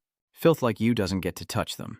With that, Yuanju cleaved a line into the ground, the force creating an explosion that blew the others away. William rushed in from behind, sword in hand, angrily shouting, Leaving your back exposed is the stupidest decision you could make. Shadow Venom Strike. With a simple turn, Yuanju evaded his strike, thanks to the system's agility boost, now shifting the scene to Junkai and Visas. The two now face each other, surrounded by a magical barrier as Poison Fang snarls, its sharp fangs bared, held back outside the shield where Visas and Junkai confront one another. He sized him up, noting his incredibly elusive movements, leaving no room for evasion. Seeing Junkai smirk, Visas readied his gambler's time stance, summoning his phantom hand cards, resolving to strike first. Visas charges forward with Bloodthirsty Blizzard Slash, obliterating all of Junkai's cards. He grits his teeth, realizing that while Fatal Strike multiplies power 100-fold, this guy counters it. Visas landed a few more blows, each hitting its mark, and taunted, Too slow, too slow. Visas grinned, taunting him, Junkai, your speed is too slow. Junkai doesn't give up, continuing to launch sharp cards at Visas, though he blocks them all, while Willis and Grimm leisurely watch the fight from their flying carpet. Willis watched with amusement, saying, One is cunning and unpredictable, the other moves like lightning. How interesting. Which of these monsters will prevail? This fight is definitely worth watching. The magic carpet swiftly ascended, dodging the toxic substance, as Grimm shielded Willis, his body radiating a purple aura from the dark haze skill. The sudden disappearance startled Poison Fang, who frantically looked around for Willis and Green. Seeing Poison Fang retreat into the forest after failing to find them, he happily praises the convenience of his aura concealment skill, allowing him to watch the show unfold. Okay. Below, Jiangkai is straining his eyes, using his focused demon eyes. He jumped high, deflecting Visas' slashes while launching another series of cards. Junkai noticed the man's smug expression and realized something. No, he can't negate critical hits. In that instant, he aimed his blade at the side of the chase life, using minimal force to alter its course. He used the arena's sturdy defense to completely nullify the critical power of the Deathseeker. Seeing Visas charge towards him, Junkai also rushed forward, throwing out cards as he went. Visas quickly uses Bloodthirsty Wraith to create a smoke explosion. Junkai's card pierces the smoke, but Visas has vanished. Frustrated, he cursed inwardly, realizing he'd escaped again. Just how many tricks did this guy have up his sleeve? Even in such a confined space, the death card couldn't reach him. Junkai summoned another card with the Holy Light Halo, thinking to use it to restrain him and force him to show himself.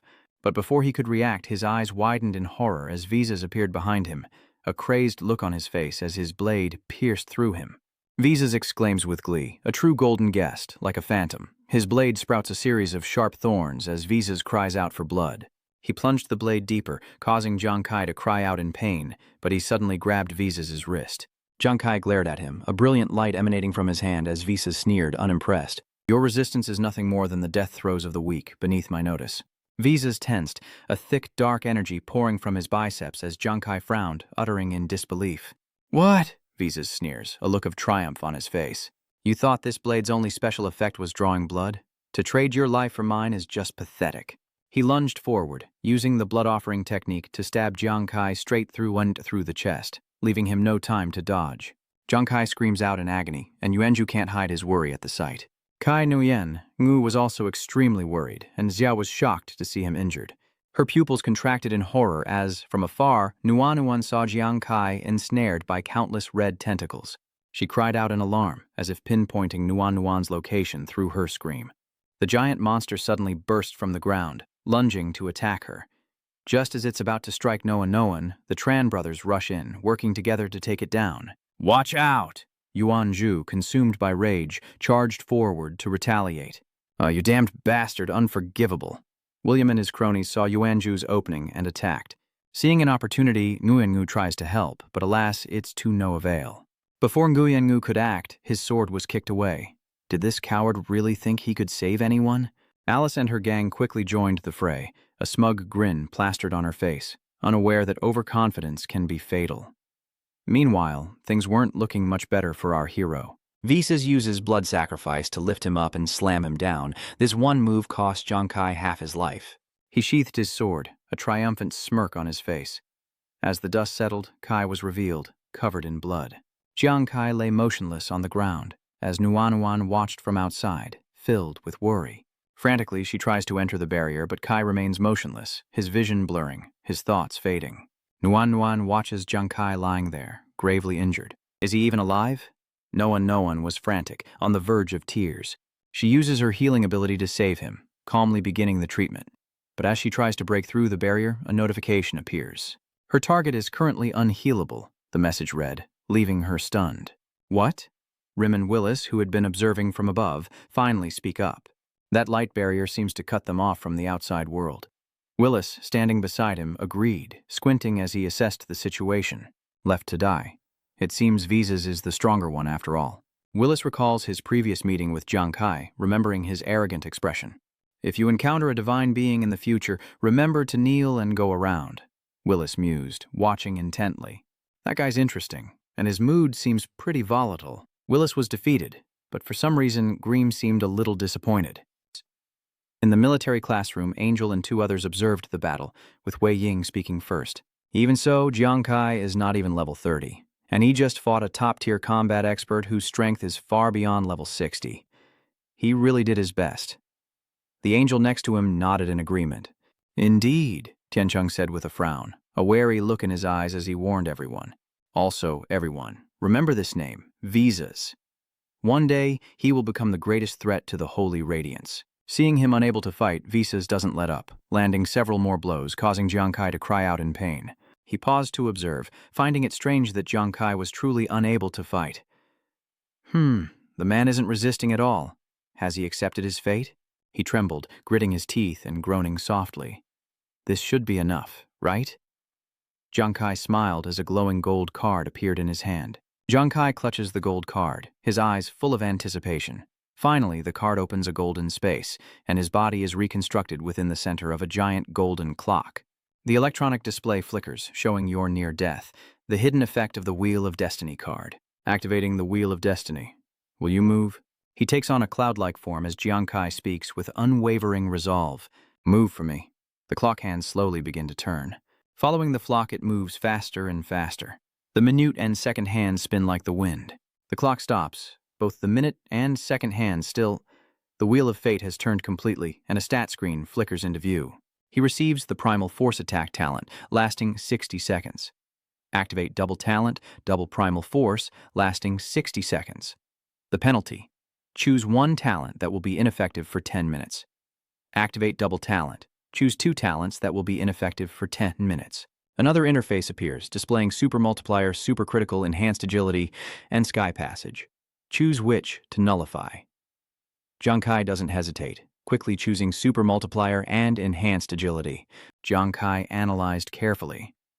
Super doubling isn't that effective in actual combat, and even with enhancement, agility wouldn't be as fast as this guy, so it's better to find an opening. Focusing on the power of critical hits, a blue light surrounded him. The system announced that the Super Multiplier and Agility Enhancement talents were ineffective. Congratulations, you have received the Origin Power Attack talent, which can be used to protect yourself and can also inflict Origin Power damage when attacking. Jiang Kai's entire body turns white, emitting a blinding light as if about to disappear. His body flickers, and his consciousness is pulled back to reality. Damn it, his life force is still fading. Even with the Wheel of Destiny granting him a new talent, it can't save his dying body. In his despair, Jiang Kai's body begins to heal, with green plus signs appearing as he recovers, and his pupils dilate with a fiery red light. Meanwhile, Visas watches Jiang Kai's fading life force, surprised that his body hasn't disappeared. Could it be that he's not completely dead yet? Visas smirks with satisfaction. He brandishes his sword, unleashing the invincible instant shadow slash, a strike meant to obliterate him completely. Suddenly, Jiang Kai's eyes snapped open, the red glow not fading but intensifying. As if reinvigorated, he sat up, grinding his teeth, his gaze promising to tear his opponent to shreds. Reacting swiftly, Jiang Kai unleashed a fatal strike, catching Visas off guard, who believed he was near death. He was shocked and disbelieving. What? They landed simultaneously, facing each other. Jiang Kai glared at his opponent, warning, I told you, when you see someone from Holy Radiance, kneel down and go around. Watching from afar, Than Ming was stunned. Was he seeing things? Even the angel felt his powerful fighting spirit. Not only that, but I can even feel the fighting spirit pouring out of him. What is going on here? Wei Ying stood by, dumbfounded, speechless, and continued to observe, while Grimm was stunned into silence. How can this be? Willis, on the other hand, seemed intrigued and continued to watch intently. Things just got a whole lot more interesting. Hans wipes the blood from his lip. Do you have a natural healing ability? Jiang Kai didn't answer, standing still, lost in thought. Rewinding an hour, the group huddled together, curious about the glowing gold card floating in Jiang Kai's hand. This is the arena card I exchanged 30 rescue cards for. It can trap one enemy and one ally in an isolated, damage-immune space for a duel. Fight until you die. Hearing this, Hunan was very worried about the independent space. If it's immune to outside damage, does that mean it can't receive outside aid either? If gravely injured, are you just at the mercy of fate? Nguyen nods in agreement. That's right. No one. No one remembered something and spoke up. Perhaps we can try this. Professor Lee's latest experimental product, symbiotic humans. No one then held out her hands, revealing 2 crystal-like flowers, one blue and one pink. They emit a strange light. Symbiotic pupils wearing blue and red petals can sense each other within a 3-meter radius, bypassing the space shield to transmit energy. The current energy transfer loss is 10%. Nuan hands him the pink crystal flower, to their astonishment. Although they can penetrate the space shield, the 10% energy drain is still significant, Jiang Kai warned Nuan. No one, don't risk yourself unless you absolutely have to. No one smiles and agrees without hesitation. Back in reality, he looks away and nods. No one could only watch from beyond the barrier as she collapsed, her body trembling, but she struggled to look up at Jiang Kai and encourage him. Kai, you have to win. With those words, she collapsed and vanished. Faint pink lights are fading away, along with my power. His eyes filled with murderous intent. Jiang Kai was determined. Nuan Nuan had used her symbiotic eyes to transfer all of her energy to him. Visas is going mad, sneering in contempt and defiance. Junkai, you went to great lengths to force me into this barrier. Is he waiting for me to go on a killing spree? He can't stop me. After I kill you, I'll hunt down every last member of the Holy Radiance. His arrogant words ignite your fury, Junkai, and you grit your teeth, ready for battle. He unleashes a myriad of shifting blue lights, forming a cluster of deathly, fire-retardant cards as Jiankai's blue power surges toward Visas' crimson aura. The two streams of power clashed violently as he carefully observed, seizing his opportunity. Now. A book shot out from within the power surge. The angel is shocked. Is that a source of attack? He's not a martial artist. How is this possible? Visas immediately ran forward, declaring, "Trash deserves a trashy death. This time I'll cut you to pieces and send you straight to hell." Visas closed the distance and unleashed a storm of bloody strikes, but Jiankai coldly remarked, "Your blade is too slow." The ground beneath Visas suddenly cracked and crumbled, filling him with dread. "No, it can't be. This is impossible." "Are you kidding me?" he scoffed. "Now do you see who the real trash is?" From his waist, a treasure appeared, carrying firepower like burning flames, and Visas groaned in pain. He couldn't accept the truth, his eyes bloodshot. He actually lost. Faced with the overwhelming power of Jiankai, Visas could only accept his fate as the blade cut through him, his body falling to the ground in a bloody mess, and his shield shattered, his form fading away. Silently, he watched the scene unfold before him. Jiankai felt a sense of relief as the monsters of this place finally stood motionless in a corner. Beside him lay Visas' corpse and the bodies of others strewn across the ground, as soldiers desperately tried to plunge their swords into Tran's chest. He cried out in anguish, "You dare destroy my sacred relic!" Tran's body erupted with power, sending the soldiers flying. "If you want to pass, you'll have to go through my dead body first." Will he stab them with his sword, determined to die together? In this moment, I am invincible. Just then, the figures of Tran and Ha began to fade away. Meanwhile, Yuanju, gripping his flaming blade, charged forward, leaving a message. "The rest is up to you." The sword plunges into his opponent's shoulder, pinning him to the tree. He says, "Get a good look, you son of a bitch." This is the fate that awaits those who anger the world's greatest war god. His opponent can only grit his teeth in pain, helpless. William plunges his hand into the pillar's stomach, willing to risk it all. "You won't survive this either." Alice's situation is grim as the rampaging monster tears through the earth, leaving her battered and bruised as the dust settles. Nguyen-Ngu steadies himself after the shockwave, his eyes lighting up as he takes in Alice's battered but undeniably alluring figure. "This girl's feisty. I like it." Just then, the ravenous beasts charged forward, and she screamed in terror. "Damn it, it's a beast tide." Willis, sitting on his carpet, taunts them, saying the cute little guy seems starving. Junkai remained motionless on the ground. Vientru was locked in a deadly struggle with William, his sword piercing William's body, while William's hand plunged into the wound in Vientru's abdomen. Nguyen Yu grits her teeth, her body trembling, unable to suppress a moan as Alice struggles to keep herself from falling. Willis smirks. It seems these adorable kids will start the slaughter before the real battle even begins. As he finishes, a horde of ferocious monsters charges forward. Sensing danger, William's hand plunged into the pillar's abdomen suddenly glows. He cries out in horror. William has gone mad. He screamed, "The beast tide is here, let's all go to hell." Just then, a fiery throwing star came flying. It pierced William, saving the pillar from certain death. His agonizing scream echoed as Jiang Kai, still panting, his throwing hand, yet to lower, declared, "It's over." At the same time, the monsters in the distance stampeded away, and the other monsters turned to watch. For some reason, the giant monsters are all retreating. Everyone wonders, the horde, it's retreating. Suddenly, a beam of light descends from the sky, followed by a system announcement. The top 3 teams in this global competition have emerged. All survivors will have their stamina fully restored, and then the score tallying will begin. As the voice spoke, the machine stopped, and Jiang Kai's body was quickly healed. Wenju cleared his throat, feeling his wounds gradually heal. Nguyen Ningu drunkenly hugged the monster's tail, giggling, "Oh, beauty. This touch. This elasticity." Though healed, Alice is startled and frightened, while Jiang Kai is overjoyed to see his throwing knives, his power restored. Just then, Nguyen Ngu regained his senses, his eyes meeting the monster's hateful gaze. He screamed in terror, "There's a monster!" and ran to hug Jiang Kai, who asked, Nguyen Ngu, are you okay? At this moment, the system appears, displaying a report, and will now take stock of the surviving members of each team and the number of rescue cards, while ranking the surviving squads. First, Alice receives a golden key. The Chastity Squad from Country N has one member left, with 38 rescue cards ranking third, and receives a key to the Maitreya Shrine.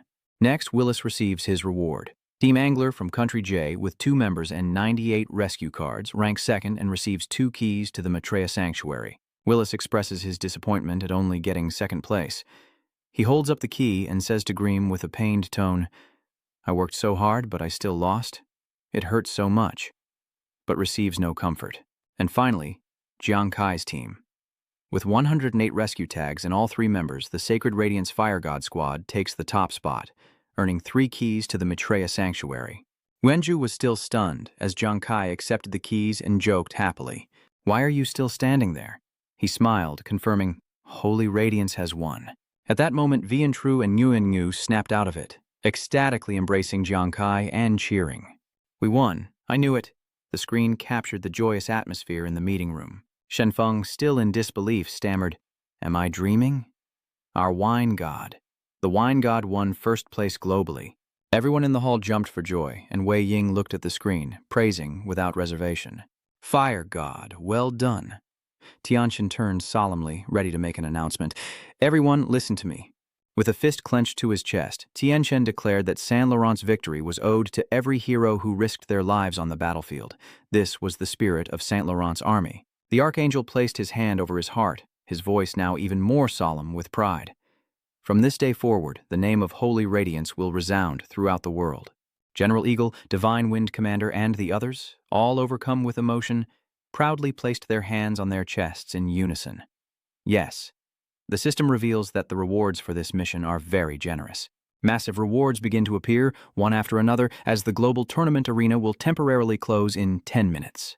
The winning team should use their key to re-enter the arena at 1 p.m. on the 15th to explore the lost ruins and unlock the mystical treasure. The shimmering blue barrier is fading away, and all rescue and function cards will now be collected. A blue vortex appears, and the space gate opens. Quickly leave the arena using the teleportation array. Alice hesitantly enters the portal, grumbling about finally being able to take a bath. "I'm so sticky and gross." Yuan Ju put his arm around Ruan Yu's shoulder as he excitedly watched everyone disperse. "Let's go, Kai. Let's hurry back and give the good news to the Noan Association," Nguyen Ngu said with a bright smile. Jiang Kai's gaze grew more determined. Everyone's sacrifice had finally paid off. He suddenly became alert, his eyes coldly glancing to the side. Jiang Kai noticed Green and Willis talking in the back, but those two were still worth paying attention to. He watched and silently assessed them, sensing that things were more complex than they seemed. Having acquired 98 rescue badges, their strength is indeed extraordinary. And they've even managed to ally with someone as arrogant as Vizat. Jiang Kai recalls a moment from the previous battle. They used some kind of hidden skill to avoid aggro, yet the monsters didn't attack. He focused intently, trying to discern the other's purpose, a premonition forming. That guy is definitely... Jiang Kai saw through Willis's bright exterior, knowing he was far more dangerous than he appeared. Then Willis suddenly looked in his direction, startling him. He was surprised to see Willis looking back at him, slowly approaching with an unknown purpose. Willis stopped and smiled, extending his hand in greeting. "Hello, Jiang Kai. My name is Willis. I've heard a lot about you." Jiang Kai remained expressionless, not daring to let his guard down. "You know my name." Willis smiles amiably, trying to ease the tension. "Don't be so tense, my friend. Your potential exceeds my wildest imagination. Today's performance was spectacular, but I am curious about your occupation." Jiang Kai, showing no respect, immediately turned and left. "If I remember correctly, you and Visas are part of the same group, so I don't think we're friends at all." "Let's go, Nguyen Ngu. He wants nothing to do with this guy," immediately setting boundaries. "It's best not to linger around dangerous people like him." Wenju and Nguyen Ngu followed along, seeing their friend. Willis doesn't let him get away, using his super speed to intercept him. Seeing the guy trying to start a fight with his friend, Yuanju angrily charged forward, saying, "Hey, loser, you're really shameless. If you want to fight..." Willis stood there with a sinister look, condensing his power into a small blue orb as Jiang Kai reacted quickly, stopping his friend and launching himself forward. "Master, don't get close." Jiang Kai released 3 small blades, but the small orb seemed to sense them from afar, dodging each one. It hurtles towards him, Junkai's 3 small blades missing their mark and embedding themselves in the ground. The small blue orb nearly hits him in the face, catching Jiangkai off guard, freezing him in place. Nguyen Ngu and Vian Tru turned back in alarm, shouting for him to get out of the way, while Captain Kai Kai Jiangkai was stunned by the orb's speed. It was too fast. Just as the blue orb was about to hit him, it suddenly changed direction, shooting into the air before exploding in a slight tremor. The fragments of the orb are reforming into a letter, sealed with a skull. The letter falls into Jiangkai's hand, emitting its master's signature blue glow. He stares intently at the letter as Willis and Green step into the portal and depart. Before leaving, Willis bid Jiangkai a polite farewell, saying it was a pleasure to meet him. Jiangkai and the others, still confused, watched them go. Willis lingered for a moment, looking forward to their reunion. From afar, Jiangkai watched Grim intently with concern as he followed Willis into the portal. He hesitated, then asked, "What exactly did you give Jiangkai back there?" Before he could finish, 3 arrows shot toward Grim. He fearfully eyed the strands of hair that had been severed as Willis glared at him. With a dark face, he sternly warned, "Stop interfering in my affairs. I hate it. I have to repeat myself." With that, Willis stretched and yawned as if nothing had happened. "I'm getting hungry. I should treat myself to something nice when I get back." Green, drenched in sweat, blurts out, "It was almost at the main guild, where Jiangkai, Nguyen and Vian Tru are gathering." Yuanju, eyeing the letter in Jiangkai's hand, asks, "Kai, are you still thinking about this letter?" As Jiangkai touches the letter, a magic circle appears, emitting a cold air that freezes his fingers. Startled, Jiangkai frowned at his finger. He quickly retracted his hand, wondering what the letter contained, as he hadn't been able to open it since receiving it. Suddenly, Nguyen Ngu spoke up. "Captain Kai, I just remembered hearing about alchemists, a profession that crafts magical items. Maybe this letter has some kind of special seal on it." Kai pondered, repeating Nguyen Ngu's words. "Alchemists and seals?" Wenju said sternly that Willis didn't seem trustworthy, and who knows what he did to that seal. "Kai, we should get someone from the military to check it out." Jiang Kai didn't answer, lost in thought. "No, that guy is too deep. If he wanted to kill me, he would have done it already. He's clearly stronger than me, yet he willingly gave up fighting for first place in the tournament." Looking at the letter in his hand, he was filled with confusion, wondering what Willis was plotting. He would have to find out in 2 weeks. Suddenly, Liu Jun's voice echoed from behind. "I knew I'd find you here." Watching him and 2 guards approach, Jiang Kai asked, puzzled, "Brother Liu, what brings you here?" Liu Jun playfully asked, "Why did I come? Do you know how many people are crowding at the mountain pass, waiting for the victorious heroes to return? And here you are, sneaking back to hide." Jiang Kai quickly explained, "Liu, you know I don't like being stared at by crowds." Liu Jun simply winked and said, "You can avoid the others, but not Commander Wei?" Jiang Kai asked, flustered, "Even Commander Wei is here?" Liu Jun replied frankly, "It's not just Commander Wei, but also the high-level managers in charge of this operation, including General Hua Tianxian. They all came to the mountain pass specifically." Jiang Kai exclaimed in bewilderment, "Why would they do that?" Unlike him, Nguyen Ngu and Vian Tru cheered with excitement. "We're really making a name for ourselves this time." "Kai, I've never seen such a grand display since joining the military." Liu Jun nodded gently. "All right, I know you're modest. When I saw you earlier, I sent word for everyone to disperse." Hearing this, Jiang Kai breathed a sigh of relief and remembered something he needed to say. "Oh, right, Liu, let me ask you something. How are Hunan, Noan, and the Liu brothers doing?" Nguyen Yu added, "Can we visit them?" Wenju agreed. "That's right. Is everyone okay?" Liu Jun replied, "Visiting might not be convenient, but rest assured, all members involved in this operation will immediately receive top-level psychological treatment from the military as soon as they log off. They should fully recover in no more than 7 days." Jiang Kai, Ruan Yu, and Yuanju are relieved by this news, but Liu Jun continues, saying that the Fire God Squad has made a great contribution this time. "Commander Wei has made a special request for you to have the same Green Lane privileges as the military." Jiang Kai couldn't help but exclaim, "The Green Lane?" Liu Jun explained, "That's right. To ensure the smooth execution of missions, all military members are exempt from requeuing after going offline and can quickly prioritize logging back into Ghost Star. If the application is approved, Fire God will have 100 Green Path privileges within 1 year, meaning that within those 100 times, even if you're killed offline, you can return to the Demon Star with priority." Nguyen Yu exclaimed that Huyan could now return with Nuanuan immediately.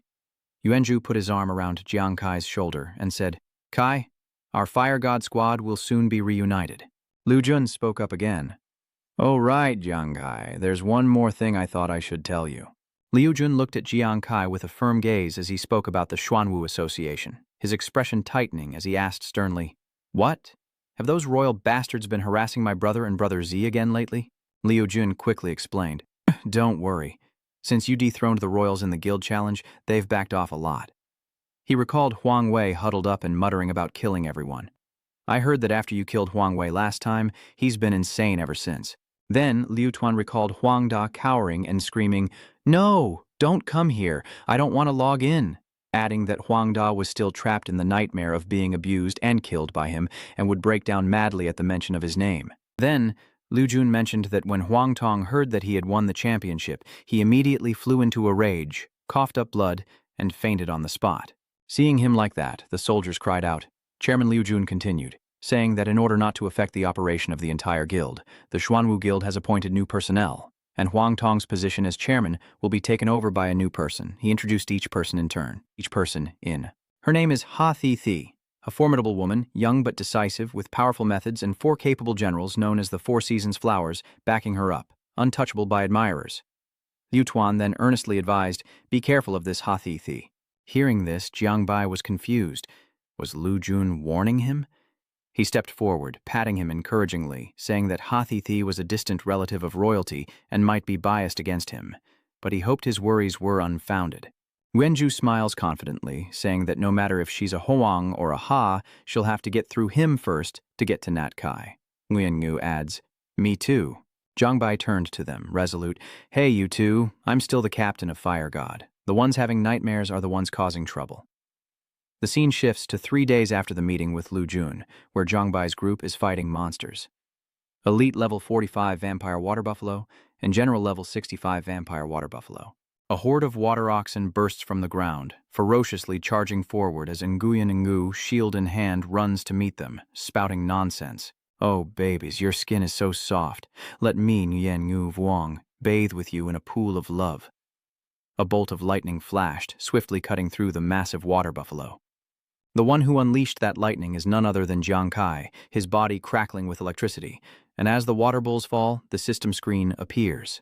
You have successfully killed 20 elite-level vampire water buffaloes, but other monsters remain unaffected. They still charged towards him, the largest water buffalo baring its fangs with a terrifying expression. As it ran, the others roared and followed, and Jiang Kai smiled. The fun's over. He launches himself powerfully off the ground. Jiang Kai spins in the air, throws a card, and shouts, "Daddy, death card, decay fire!" The card pierces through the bellies of the water bulls. The system screen flashes with notifications. You have successfully killed 3 War General level vampire water buffalo. You have successfully killed 35 elite level vampire water buffaloes, the system announced as Jiang Kai landed. You have successfully killed 40 elite level water buffalo vampires and leveled up to level 31. He looked at his hands, surprised. Had he really reached level 31 in less than 8 days? But he didn't feel anything special. Jiang Kai looked up, startled. The AI brain appears before him, and the system announces he's reached level 31, activating the Super Multiplier talent. Here are your current basic stats. Strength 280, Constitution 284, Agility 552, Spirit 442, Talent activated, Agility enhancement. Your agility has increased by 40%. Jiang Kai's eyes land on his stats. Strength 280, Constitution 284, Agility 772, Spirit 442. He thought excitedly. Had he finally triggered the Super Multiplier? Looking at the description on the screen. Frail Constitution. Any damage will have more severe consequences. And pain is doubled. He mused that the probability of a Super Multiplier increased by 3% after the last talent upgrade. It may not seem like much, but from appearing once every 100 times, it's now once every 33 times, which is a pretty significant increase. Seeing his strength stat at 280, Jiang Kai cheered inwardly. Even his weakest stat was nearing 300, far surpassing level 40 fighters. He glanced at his power stat of 772, becoming even more excited, and his agility was over 700. Even a level 40 elite class with equipment rarely reaches 450 agility. Jiang Kai moved his hand slightly and marveled inwardly. With just this attribute alone, I've reached the equivalent of the sum of 4 attributes of others at the same level. He thought of Willis's sly face with the magic orb in his hand. Clenching his fist, Jiang Kai declared, "If we meet that guy again, I definitely won't lose in speed." 10 minutes later, Nguyen Ngu's empty potion bottles lay scattered on the ground. He looked at the system screen displaying Explorer, Nguyen Ngu, Class, Death Knight, Level 34. He exclaimed, Captain Kai, I've reached level 34 now. 6 more levels and I can prepare for another class change. Jung Kai approached, patting Nguyen Ngu's shoulder, praising, well done. It's been tough these past few days, but your progress has been rapid. He scratched his head, chuckling. It's just a shame that Trutu is back with the military. If he had Captain Kai leading him, he would definitely improve more than me. Jung Kai happily said, after all, Juzi belongs to the military and they have their own arrangements for him. He looked towards the forest and changed the subject. Judging by the time, Hunyan should be back. Let's head back to the guild first. They had only walked a short distance when they encountered a group of people. So many troops, Nguyen Ngu remarked curiously. Where are they headed? Jung Kai wondered. That direction is the quarantine zone guarded by the military to prevent monster attacks. He was startled by a woman's voice calling from behind. Jung Kai and Lam Lam. She approached and asked, What are you two doing here? Jung Kai quickly explained, I was taking Ruan Yu through some training and we were heading back when we passed by here.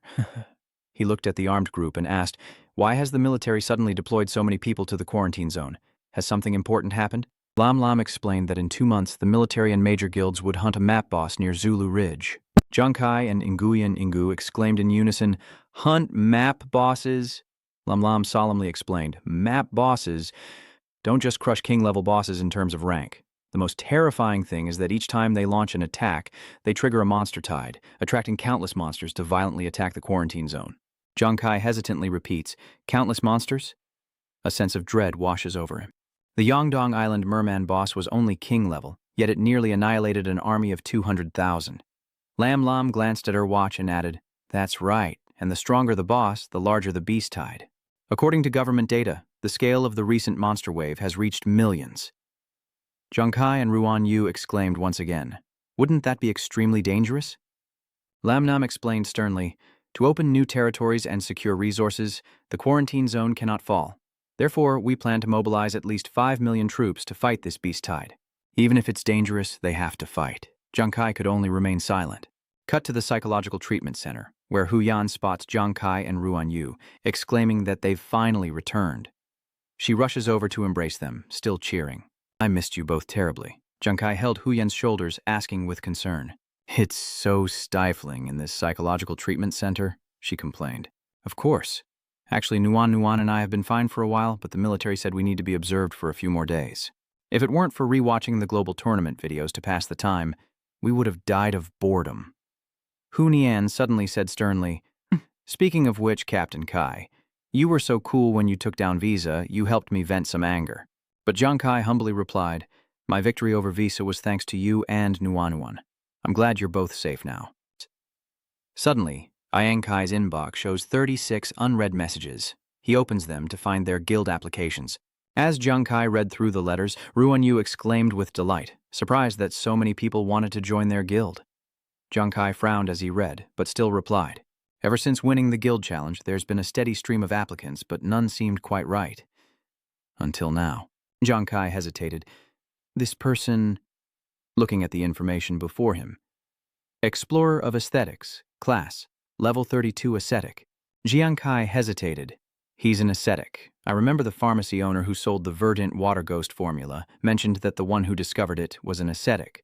Hu Yan speculated, Captain Kai, maybe this guy can provide us with a lot of dungeon intel in the future. Should we keep him around? With a grin, Jiang Kai firmly concludes, let's meet him first and then decide. The next day in the Crimson Moon Forest, Shen Yi sat under a waterfall letting the water crash down on him when a voice startled him awake. Before Shen Yi stood Jiang Kai, Hu Yan, and Nguyen Ngu, who waved cheerfully. The waterfall roared relentlessly as Shen Yi stepped onto the ground and said, Guild Leader Jiang, you're here sooner than I expected. I'm not one for beating around the bush, so I'll be frank, Jiang Kai said without hesitation. If you want to join the Fire God Guild, you'll need to prove your sincerity and worth. For example, providing intel on a dungeon? Simeon listened silently, then agreed, but with one condition. They must help him reach level 40 first. Huyan frowned, annoyed, saying she'd never seen anyone make demands just to join their guild. Shenya bluntly explained that choice was two-way. He was interested in joining them, but he could also choose not to. Couldn't he? Before he could finish, Jiang Kai interrupted. Level 40? That's it? Shen Yi smirked. Big talk. Reaching level 40 will take at least a year. Jiang Kai smirked, saying softly, A year? More like 5 days or less? The scene shifts to 3 days later, back in the Crimson Moon Forest, where a water buffalo is impaled, roaring in agony. As it fell at her feet, the system notification appeared.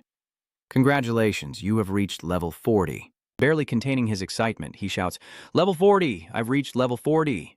Jiang Kai, standing nearby, offers his congratulations. Congratulations.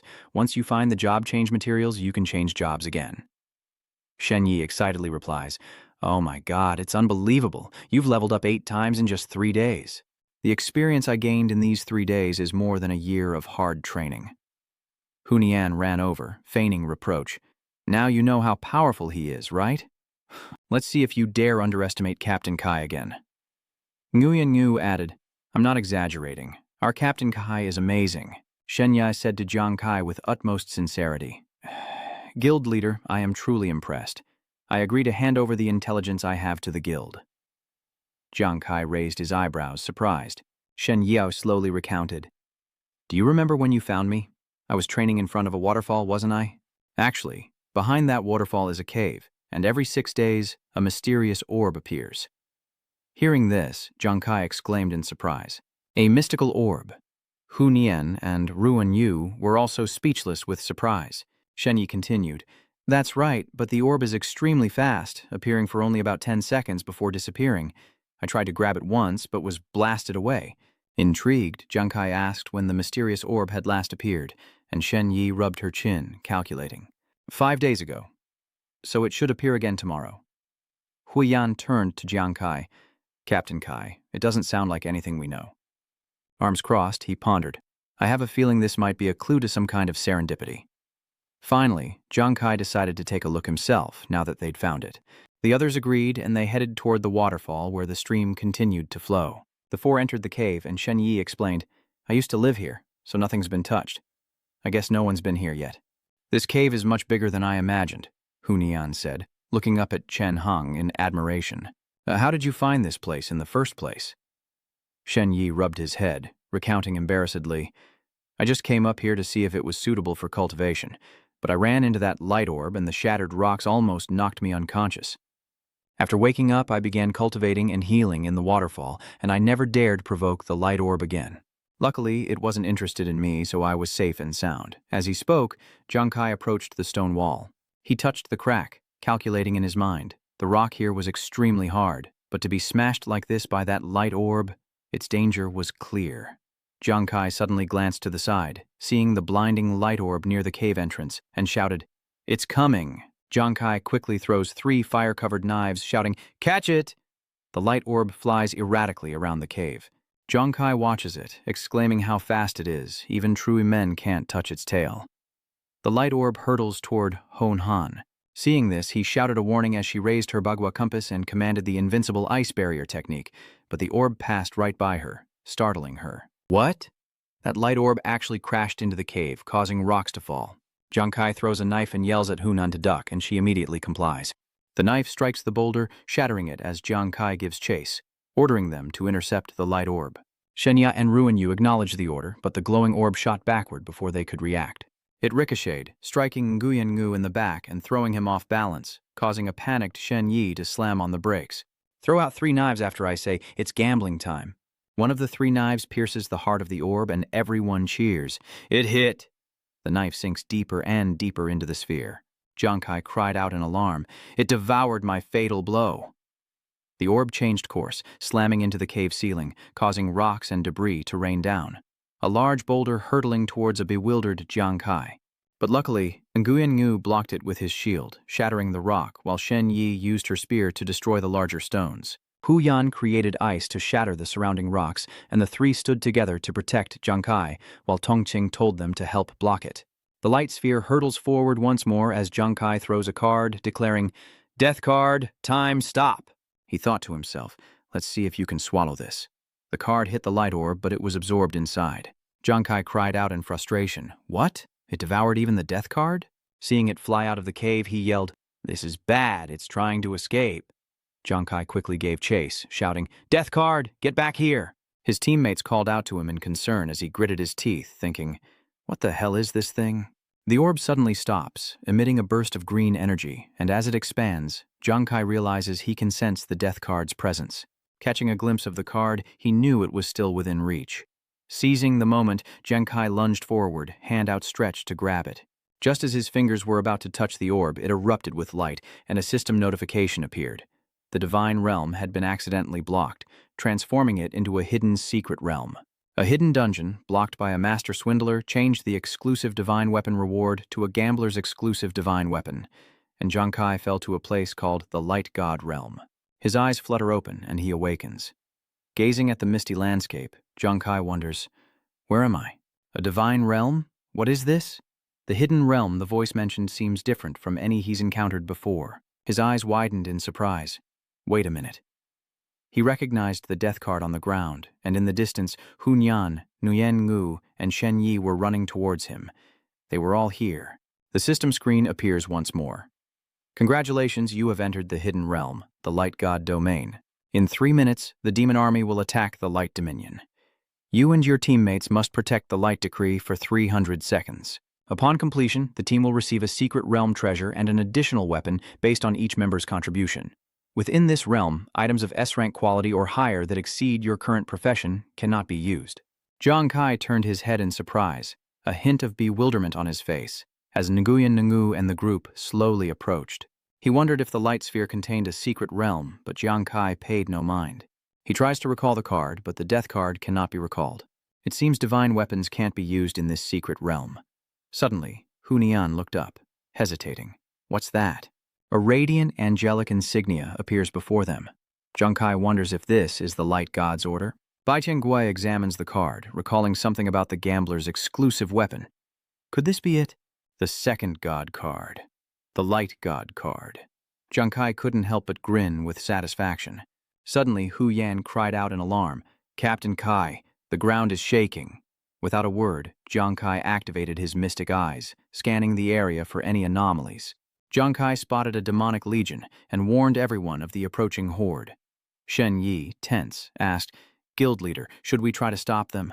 He immediately rejected Shen Yi's suggestion. "No, if we go to the foot of the mountain, the defense line will be stretched too thin. The 4 of us can't hold such a long line." Then, with a steely tone, Jiang Kai commanded, "We'll stay here and block the entrance until the mission ends." They acknowledged the order as a system notification appeared, counting down the demon attack in 10 seconds. 10. A shattered vial signals the brutal battle to come. Jiang Kai's elite team has completed their formation and is ready to face the enemy. 7 seconds. His face reveals a barely concealed tension. 5, 4, 3. Shen Yi and Hu Yan focus their power into their artifacts. 2, 1. Suddenly, the mirror in front of them cracks open. No, the countdown is over, and the demon army charges forth in a frenzy. Jiang Kai leaps into the air, shouting, "Everyone, prepare for battle. Fire mages, aim your flames." A barrage of fire streaks towards the 3-headed wolf, threatening to incinerate it. Jiang Kai smirked confidently. A critical hit landed, but the 3-headed wolf only grew more ferocious, roaring in anger, seemingly unharmed. Jiang Kai immediately launched a physical attack. "Damn it, these beasts aren't afraid of fire. Use Fatal Strike for a direct attack." The targeted knives strike the wolf's 3 heads and the massive beast falters, defeated. It plummets into the demon army, decimating their ranks in a counterattack. Even so, their numbers were overwhelming, and they launched relentless attacks. As Jiang Kai struggles, one of the beasts seizes an opportunity, but Nguyen Ngu swiftly leaps in front of him, eager for the fight. "Honey, I'm here!" Nguyen Ngu swung his shield, blocking a wolf and slashing at it, causing it to howl in pain. Atop the mountain, lightning gathers as Hunyan raises her artifact, chanting an incantation to summon a torrential rain, unleashing thunderous strikes upon the demon army. Seeing the explosion, Yun Nguyen shouted, "Beauties, don't run!"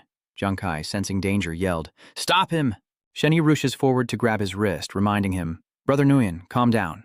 With a flushed face, Yu Yuan insisted on rushing forward. "Damn it, let go of me. Don't stop me from having fun with these beauties." Fierce bombardments are happening there, and strange things with red eyes are flying out. Hu Nian asks in shock, "Captain Kai, what are those things? I don't think I can hold them back." His eyes flashed with surprise. "What? A massive number of monsters have appeared." Jiang Kai immediately recognized them as mud monsters, their bodies gradually merging together. The flesh of the two swamp monsters has merged, forming one gigantic boss. A massive boss monster rises from the swamp, escorted by smaller creatures clearing the path. 180 seconds to break their formation. Someone reports that the support is too fast, and they can't keep up. Jiang Kai urgently activates his doppelganger, entering stealth mode. He ordered Shen Yi and Tan Guyan Yu to obey, and then Jiang Kai stealthily ran forward. And so, he ran right through the monsters as Nguyen Yu's singing echoed. "Oh, my beloved lady," he sings passionately but doesn't forget his mission. "Let me give you a passionate kiss." The monsters in front of Nguyen were clueless while the swamp monster turned around, its eyes burning red. Sensing danger, a look of bewilderment washes over its face, just as Jiang Kai Tang's hidden form unleashes a refined sword strike. The sharp blade flashed as it flew towards the monster, the swamp creature bearing the brunt of its power. He shouts, "Huyan, break through the gap while you can." She chants, condensing lightning. The invincible superpowered orb trembles. "You trash." Blinding lightning bolts strike the monsters, scattering them in terror. But as they close in on Honan, a surge of power pierces through them. Jiang Kai coldly declares, "This strike will send you to hell." They're now surrounded by monsters and water, outnumbered and overwhelmed. 2 minutes later, as the smoke clears, Jiang Kai struggles against exhaustion. His strength is fading, only 33 seconds left. Meanwhile, Yurun is still singing with gusto, surrounded by a bevy of beauties. How delightful. But behind him, a monster is closing in. Suddenly, a holy aura burst forth, engulfing the massive monster like a sphere. It was blasted backward, undergoing purification. Jiang Kai had unleashed the attack.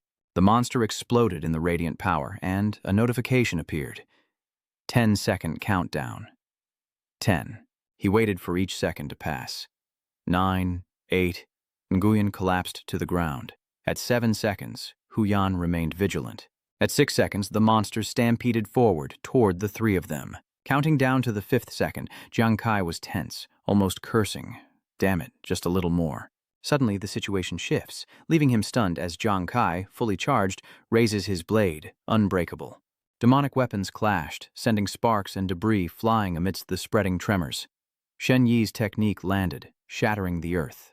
The demon army is pushed back by the overwhelming force emanating from the heart of the battle.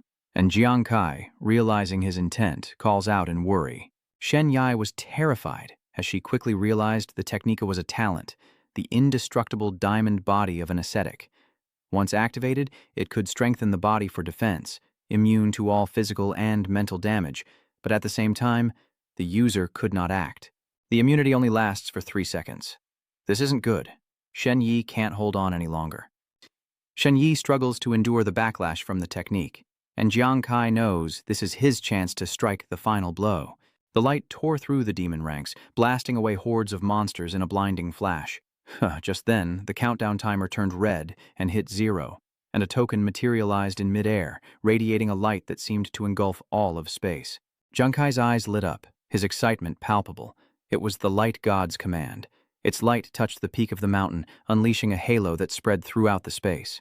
The demonic monsters vanish in the light, and Hunan cries out, "Captain Kai, look, the demon army is gone." The healing effect spreads throughout Jiang Kai's body, and he exclaims, "Could this be the healing power of the light god's order?" Filled with energy, Honha marvels, "It's too powerful. The wounds healed so fast. I feel so strong." Meanwhile, Nguyen Ngu was still confused, scratching his head, while Shen Yi, seeing his wounds heal, sighed in relief. "I'm not dead." The mission board displays a notification. Congratulations to the challengers for completing the trial. Based on the total damage inflicted on the demons by the 4 of you, the rewards are as follows. As if seeing a savior, the team looks up expectantly as the items materialize. The system announces that challenger Shen Yi has received the Asura Mirror, an A-rank weapon for ascetics. The higher the difficulty of the training ground, the greater the benefits for the ascetic. The Asura Mirror can raise the difficulty of the training ground by 1 level while also enhancing enlightenment to a certain extent. In a state of enlightenment, the training effect is greatly increased, and Shen Yi happily accepts his reward. Excellent. Next up is Nguyen Ngu, and the system grants his wish. Nguyen Ngu receives the S-rank weapon of the Purple Demon, which increases an adventurer's alcohol tolerance by 50% and their chance of entering a high-level drunken state by 30%. Nguyen Ngu eyes the item with interest. "This is great. My previous equipment only increased my alcohol tolerance by 20 or 30%. This thing can boost it by 50% and increase the chance of entering a high-level drunken state by 30%. Awesome. Hu Yan pats him on the shoulder, saying that with the tipsy god's great pouch, his chances of entering a drunken stupor will be even higher. Now, it's the system's turn to announce Hu Yan's name. Challenger. Hu Yan receives the unique grade weapon of the fortune teller, the Wind Lightning Staff. She stood frozen for a few seconds, her eyes wide with shock, and then she screamed. What? It's introducing the new weapon, the Wind Lightning Staff. Spirit increased by 72, strength by 44, and agility by 11. Effect 1. Increases the owner's spirit recovery by 50%. Effect 2. Lightning Tribulation. Level 1 allows the wielder to summon a bolt of lightning, dealing 1/10,000th of the Heavenly Thunder's attack damage to a single target, with a maximum of 9 charges. Effect 3. Wind Ward Level 1, allowing control over wind power. Activating this effect consumes mental energy and requires materials to upgrade. Lightning Strike. Wood Spirit Bird. Hu Yan gazed at the staff in her hand, her heart soaring. A wind and lightning staff? I finally have a unique weapon too. Nguyen Ngu couldn't help but exclaim that with a unique weapon that could be upgraded, Hon Han could now develop rapidly. Shen Yi also praised the weapon, saying that it suddenly increased her spirit power by more than 70 points, which was too powerful, and the effects were also very strong, as expected of a unique weapon. Jiang Kai glanced at everyone, a warm smile curving the corners of his lips. It seems everyone's had a good haul. So, the gambler's exclusive weapon is the Light God token? He turned his gaze to the shining token. Suddenly, a blinding light erupts, sweeping across the space, and the system finally announces that Jiang Kai's challenger has received the gambler's exclusive weapon, the Light God Decree card. Hearing this, Ruan Yu, Shen Yi, and Hu Yan were also eager. Jiang Kai just smirked, a knowing smile on his face. Sure enough, the token shot off, drawing a line of light through space as it flew straight toward Jiang Kai, as if it had found its master. Jiang Kai examined the card in his hand, carefully reading the functions of the Light God token. A unique weapon exclusive to gamblers, increasing the 4 basic attributes of the owner by 20%, penetration by 50 points, permanent critical hit chance by 15%, and critical damage by 150%. Though he held this treasure, he couldn't help but ponder. These basic attributes are on par with the Death card. While the Death card is powerful, it has a fatal flaw, excessive consumption. I wonder what the special effect of the Light God token will be. But as if reading his mind, the system jumps in. Effect 1. Ricochet. Upon encountering an undefeatable enemy, the Light Command token will automatically and continuously fire between obstacles, inheriting the user's attack attributes without consuming additional stamina or mental energy. Hearing this, Jiang Kai's face lit up with excitement. It continued, each counterattack carrying the full damage potential, equivalent to a powerful strike, and the key is, it consumes no additional stamina or mental energy. The system thoroughly guided him on how to use this treasure, like getting a few extra chances for damage with one attack. As long as he controlled it properly, dealing high damage with the help of critical hits wouldn't be a problem. Jiang Kai exclaimed with joy, "Excellent." The system continued to introduce the item's effects. Effect 2. Divine Descent. It consumes the user's power, emitting a radiant aura to create a devastating area of effect attack, inheriting all of the user's offensive damage. When the number of kills from Divine Descent reaches 100 or more, it will refresh the status of the user and 4 surviving teammates with lower total stats within range. The cooldown for this effect is 30 days. The final effect of the Light God token is effect number 3, Divine Artifact Recognition. The Light Decree cannot be damaged, and after receiving it, it can be summoned, compressed, and retracted through thought. After hearing the 3 effects of the decree, Jiang Kai was speechless. This effect can restore the condition of 5 people on the battlefield, including myself, although the activation conditions and refresh time are very harsh. For example, it could refresh our status like before. He recalls the feeling of recovery after the battle. But no matter what, this means I have another trump card with immense power. With that thought, Jiang Kai smiled faintly as Hu Yan suddenly called out to the team, "Everyone, look, it's a treasure chest." A glittering chest suddenly appeared before them. As team leader, he stepped forward with Hunan eagerly urging, "Captain Kai, hurry and see what it is." Shenny chimes in, "That's right." Jiang Kai slowly opens the chest and a shimmering light spills out, revealing countless rare items, their special reward. Seeing the pile of items, he froze for a moment, while Shen Yi quickly picked up an ore and exclaimed in admiration. WFTI ore can greatly increase the hardness of defensive weapons, a top-tier material craved by master smiths. He excitedly picked up each item, carefully examining it. A dream bird's feather from a king-level monster. This structure is perfect for weapons, like a hypnotist's nightmare clock. Shen Yi got more and more excited. Prismatic Slim Gel, a key ingredient for high-end disguise masks and an ultimate metallurgical solvent. It's said to perfectly dissolve and recombine any metallurgical material, and this tube is worth enough to buy the most bustling commercial street in Holy Wine City. He enthusiastically introduced each item harvested from this secret realm, things I never even dared to dream of before. He must be dreaming. Seeing Shen Yi so captivated, Ruan Yu playfully pinched his cheek to confirm it was real. But Hu Nian somberly reminds them that although they are all rare, high-quality materials, none seem to be of use to them, except for one that could enhance her wind lightning staff. Zhang Kai spoke up, suggesting that since their 4 pieces of equipment were already excellent, they could exchange these materials for job change materials for everyone, which would save them a lot of trouble. She wholeheartedly agreed with his idea and became excited, realizing that they could make a lot of money just by selling these items. If our Divine Guild wants to fight the Black Tortoise Guild to the end, we need to accumulate more capital. Just as the team was getting excited, a system announcement rang out. Treasure has been distributed. Please evacuate the light domain within 1 minute. A spatial gate slowly opens. Zhang Kai announced, "It's time for us to move on." The 3 of them responded clearly and followed behind him. Meanwhile, a massive monster rampages through the city, its ferocious roar threatening to tear the sky apart. Suddenly, a figure bursts into the chaotic scene as Shishu leaps forward, sword raised, to confront the monster head-on. The monster collapses heavily behind her as Shishu lands gracefully on the ground, prompting praise from a researcher outside the lab. Incredible. As expected of the president.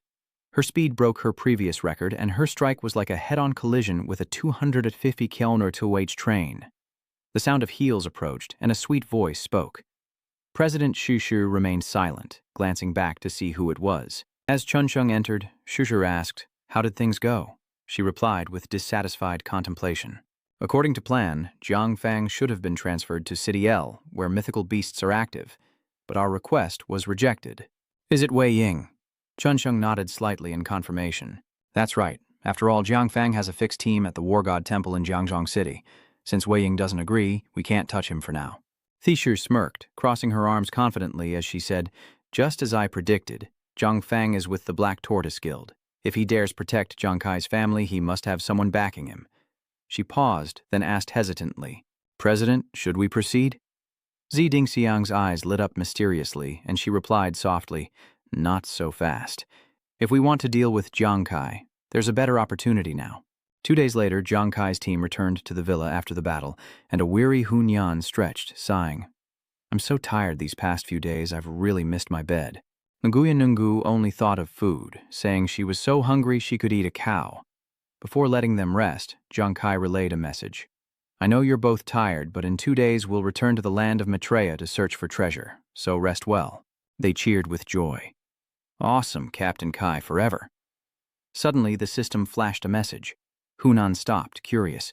"Could it be someone else wants to join our guild?" "Captain Kai, you're a busy man now." Unlike her guess, it was an urgent combat alert. A map boss battle is about to begin, and the pressure on the southeast defensive line is rapidly increasing. Because your guild's participation didn't meet the minimum requirement of 100 people, you'll be temporarily assigned to the Guangming Guild to assist in defense. Within the hour, confirm acceptance of the detailed assignment directive. Zhang Kai thoughtfully read the notice. "We're being assigned to the Glorious Light Guild to fight?" Hunyan frowned, wondering. But where did the Guangmin Guild come from? If it was big, we would have heard of it. Ruan Yu agreed, adding that she didn't recall them at all during the guild challenge competition. Shen Yi seriously explained to her teammates, "When I was investigating guild information before, I noticed the Guangming Guild. It's a new guild that was established half a month ago, and its momentum is very strong. The guild leader's name is Tran Xuanxin, a 2-star war god in the War God Temple, from Jiangzhong City." Hearing this, she couldn't hide her surprise. It said that the War God Hall assesses war gods based on their strength and achievements, from 1-star to 2-star to 3-star. It turns out the leader of the Radiant Guild is a 2-star expert from the War God Temple. No wonder their recruitment is so strong, attracting over 100 members to the new guild. He continued, his voice low, about Xuanxin. Furthermore, Tran Xuanxin has another identity, the former president of the Xuanwu Guild branch. The 3 were stunned by the news. What? Zhang Kai fell into deep thought. Did he just say the Kwangmin Guild was founded half a month ago? This is getting interesting. The new head of Xuanwu has just taken office, and coincidentally, Chen Xuansheng left Xuanwu to form the Guangming Guild. His eyes turned cold, hinting at a murderous intent. Coincidentally, he was assigned to lead our main god guild this time. Hu Nian blankly asks Captain Kai what he means, as Jiang Kai smirks to himself. They say the new guild leader of the Black Tortoise is quite ruthless. How could she easily let a 2-star war god leave? It seems she's really eager to deal with me. In the next moment, a group of people stormed through the gates of the mansion, led by a smug Liu Xuan. Is anyone from the Light Guild or the Chief God here? Liu Xuan demanded, startling everyone. Who's there? Hu Nian, clearly annoyed, shouts, What stray dogs dare bark and intrude upon the main god guild? Shen Yi added, Get out. He sneered, raising an eyebrow in contempt. A guild? In front of my radiant guild, you small fries dare to call yourselves a guild? How laughable. Jiang Kai politely confronts Liu Xuan, questioning his arrogant intrusion into private territory. Is this how the Radiant Guild treats its partners? He replied in Zheng Shang's tone. Isn't that Jiang Kai who's been so prominent lately? No wonder he's so arrogant. Listen up. I'm the leader of Team 3 for the Radiant Guild's boss battle this time. You all have to listen to my orders. Just then, the system began to flash, immediately simulating the mission area and announcing, This is your mission for this defensive battle. Failure to complete it will result in the main god guild bearing the losses. The main god squad must guarantee a minimum of 4 participants and form a suicide squad, whose mission is to lure the king-level boss away from the defense line. Hu Yan angrily complained, Are you kidding me? Our average level isn't even 40. No guild would send a team like ours to lure a king-level boss. Nguyen Ngu couldn't help but protest. A normal level 40 team can't even handle a lord-level monster, and they want us to take on a king? Yeah, right. Are they crazy? Liu Xuan watched from the sidelines, hinting that while ordinary teams couldn't do it, the Pantheon Guild was different. They were the champions of the global hegemony competition. So what does that prove? That you guys are the strongest level 40 squad, very capable. As team leader, Jiang Kai couldn't hold back any longer and stepped forward to confront him directly, meeting Liu Xuan's smug and mocking gaze. A team this strong should be facing a king-level boss, don't you think? Guild leader Zhang, he's deliberately trying to get us killed. Liu Xuan chuckled, continuing his taunts. Remember, with great power comes great responsibility. Our Radiant Guild thinks so highly of you, entrusting you with such a heavy task. Having satisfied his petty desires, he led his teammates away. All right, message delivered. We're off then, looking forward to your spectacular performance. Let's see how arrogant they are now. That's right. Hu Nian curses under her breath. Damn it, but Jiang Kai just smirked. He casually tells Hu Nan that the weather is quite hot today, isn't it? She immediately understands and happily replies. As ordered, the clear sky above Liu Xuan suddenly turns dark with thunder and lightning. Moments later, heavy rain poured down on his troops, who grumbled, What kind of weather is this? It rains when I say it rains. Damn it, my clothes are soaked. Liu Xuan turned back annoyed and shouted, Stop complaining and get back to the guild. Wherever they go, the storm follows, and there's no escape. Hu Yan smugly watched them leave, saying sarcastically, Don't run too fast. Big shots from the Radiant Guild wouldn't want you to slip. She excitedly pointed out to Jiang Kai, Captain Kai, look at them running for their lives. They wanted to act like a big guild, but now they're just a bunch of rats. Nguyen Ngu laughed gleefully, wondering if they would dare cause trouble again. Meanwhile, Shen Yi was still concerned about the mission, asking, Guild leader, do we really have to be bait for a king-level boss in the upcoming battle? I'm worried, Jiang Kai said, his expression serious as he rested his chin on his hand, deep in thought. Our mission is just to lure the boss, not kill it.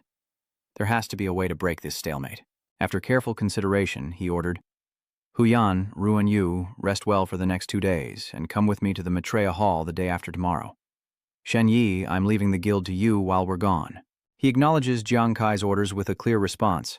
No problem. The guild leader smiled, pleased, promising the 3 before departing. The boss battle is still a ways off. Once we find the treasure, I'll help you all complete your class changes. They responded with spirited enthusiasm. Okay. The next day, at the Maitreya teleportation array, Jiang Kai looked in surprise at the group before him as Yuanju asked with wide eyes, Kai, I just heard Lu say that the Asgard Guild will also participate in the boss battle, and they're assigned to the Radiant Guild. Is that true? Nuan asked, equally curious. I heard that the Guangming Guild leader, Tran Xuan Xin, is from the Black Tortoise Guild. Aren't you guys in danger? Jiang Kai replied without a hint of fear, It's true, but don't worry too much. I have a plan. With a grave expression, Liu Jun said, Commander Wei has been busy with other matters these past few days, and by the time he heard the news, it was too late for him to intervene. He confidently replied with a smile, I understand, Brother Liu. Some battles you have to fight alone. Jiang Kai's lips curled into a smug grin. If it can't be avoided, he might as well take this opportunity to learn from a king-level boss. He secretly thought it would also be a good chance to test the newly acquired Order of the Radiant God. Liu Jun proudly patted Jiang Kai's shoulder. Just as brave as the Jiang Kai we know. He said seriously, Right, Liu. There's something I might still need your help with. He wasn't surprised by the request. It's about your brother and sister, right? Rest assured, I've already assigned people to protect them. Jiang Kai felt relieved and sincerely said, Thank you, Brother Liu. The teleportation array opens and he declares that it's time to move out, leading the group into the formation. Inside the Delil land in the central area, Jiang Kai and Hu Yan were the first to arrive, and he was surprised to see Alice's group. On the other side, Willis and Green's two-person team also appeared in the formation, leaving Nguyen Ngu feeling perplexed, as exploring the Delak zone requires a full team effort. Why are there only 2 members from the fishing squad? Hunan explains. When we clashed in the finals, I thought their teammates had died in battle. It seems this team only has 2 members, and they dared to compete with just the 2 of them, confident in their strength. The 2 in question are now approaching Jiang Kai's group. Wenju reminded him, He's here, Hai.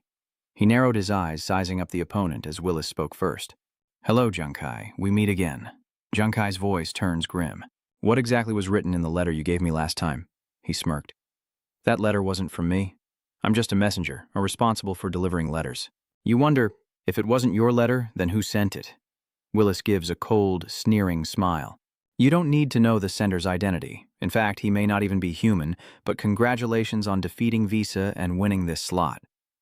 Jiang Kai had countless questions for him. So how do I open the letter? The sender isn't human. What does that mean? I couldn't say, Willis replied, stroking his chin knowingly. All I can tell you is that if you couldn't open it, you're not worthy to read this letter yet. Upon hearing this, Vian Tru angrily shouted, You don't know anything I ask. Why are you pretending to be mysterious? I think he's just spouting nonsense. He shrugged. Believe what you want. Jiang Kai had been silent, lost in thought.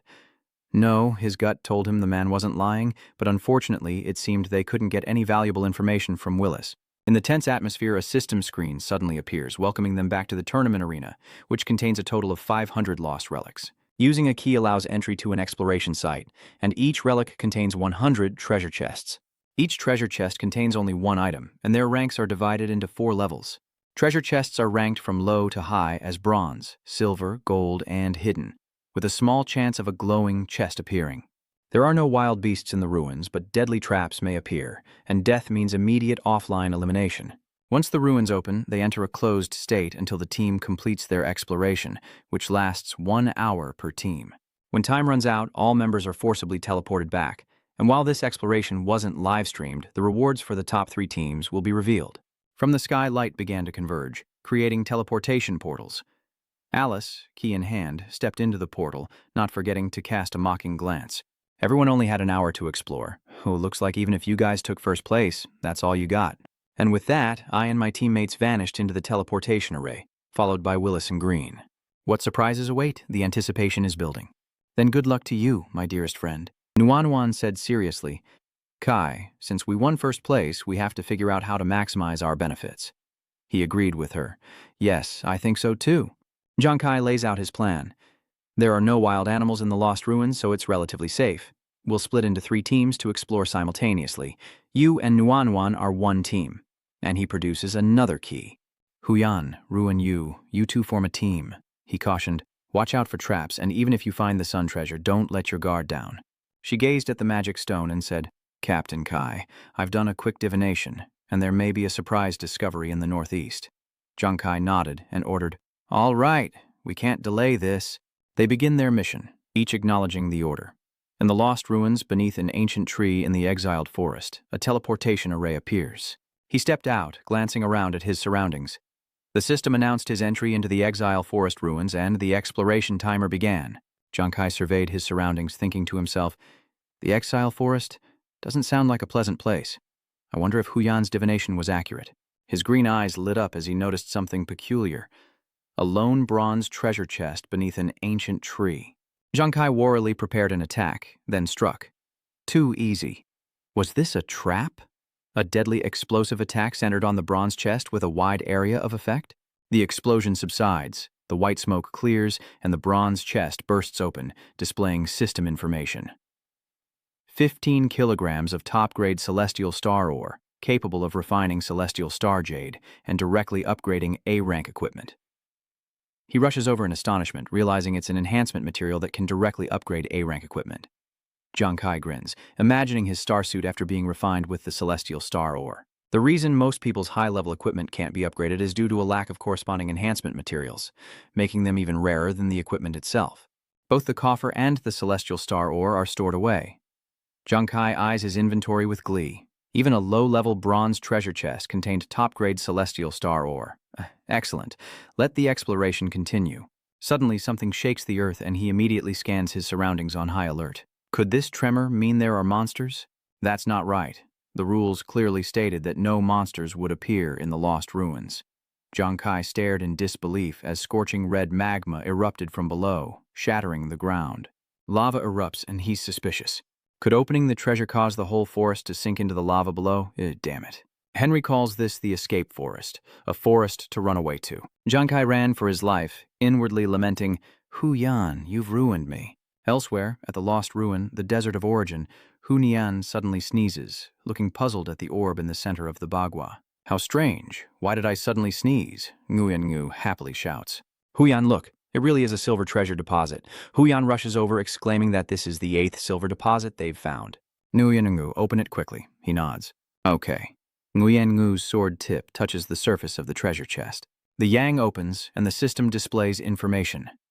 The crimson flame, Lord's Heart, contains a crystal with the power of pure flame, which can be forged into a weapon, granting it the eternal power of mighty fire. He excitedly holds the scarlet flame Lord's Heart in his hand, a gemstone imbued with the power of fire. According to the description, this can enchant weapons. Hu Yan's eyes gleam with excitement. No surprise for a silver treasure chest. Its contents never disappoint. She surveyed the surroundings, a hint of sarcasm in her voice. I thought the desolate origin desert was supposed to be scary, but it's just some shifting sand and dilapidated buildings trying to be intimidating. Hu Yan's eyes lit up and her mood brightened. At this rate, we'll soon be able to explore all the surrounding areas. She raised her weapon and charged forward, seizing the opportunity to explore thoroughly. Nguyen Ngu followed closely behind, and the scene shifted to another location. The Lost Ruins Labyrinth Garden. Noan, seeing the notification on her device, announced, Found it. The bronze door is open. The system displayed an explanation. Congratulations, you've discovered the level 120 job advancement material formula for the martial artist. Vien Tru excitedly exclaimed, I can't believe we stumbled upon the level 120 job advancement formula. So lucky.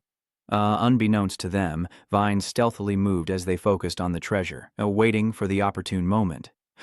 Two Vines lunged to attack, and sensing the approaching danger, he glanced over warily. Yenju swings his hand, slicing apart the suicidal vines, but one manages to wrap around his ankle. Ignoring his own situation, he anxiously asked her, No, Noan, are you okay? She stepped back and replied, I'm fine, thanks to your quick reaction. Wenju lifts his foot to examine the vines, lamenting that every time the treasure opens, these strange things emerge, making defense nearly impossible. Though not poisonous, they cause itching and numbness when they wrap around you. If only we could burn them all away, Nuan replied, squatting down to stare at the vines. Perhaps we don't need fire to make them disappear. After a moment, he stroked his chin, thoughtfully eyeing the bottle in her hand. This is Nuan, explaining as she sprays the vines with a pheromone-blocking mist. In theory, this spray will make the plants think we're decaying, dangerous kin, and they won't dare approach. The vines then recoil, no longer Chan Rao Yuanju's feet. Seeing the vines retreat, he excitedly shouts, It worked!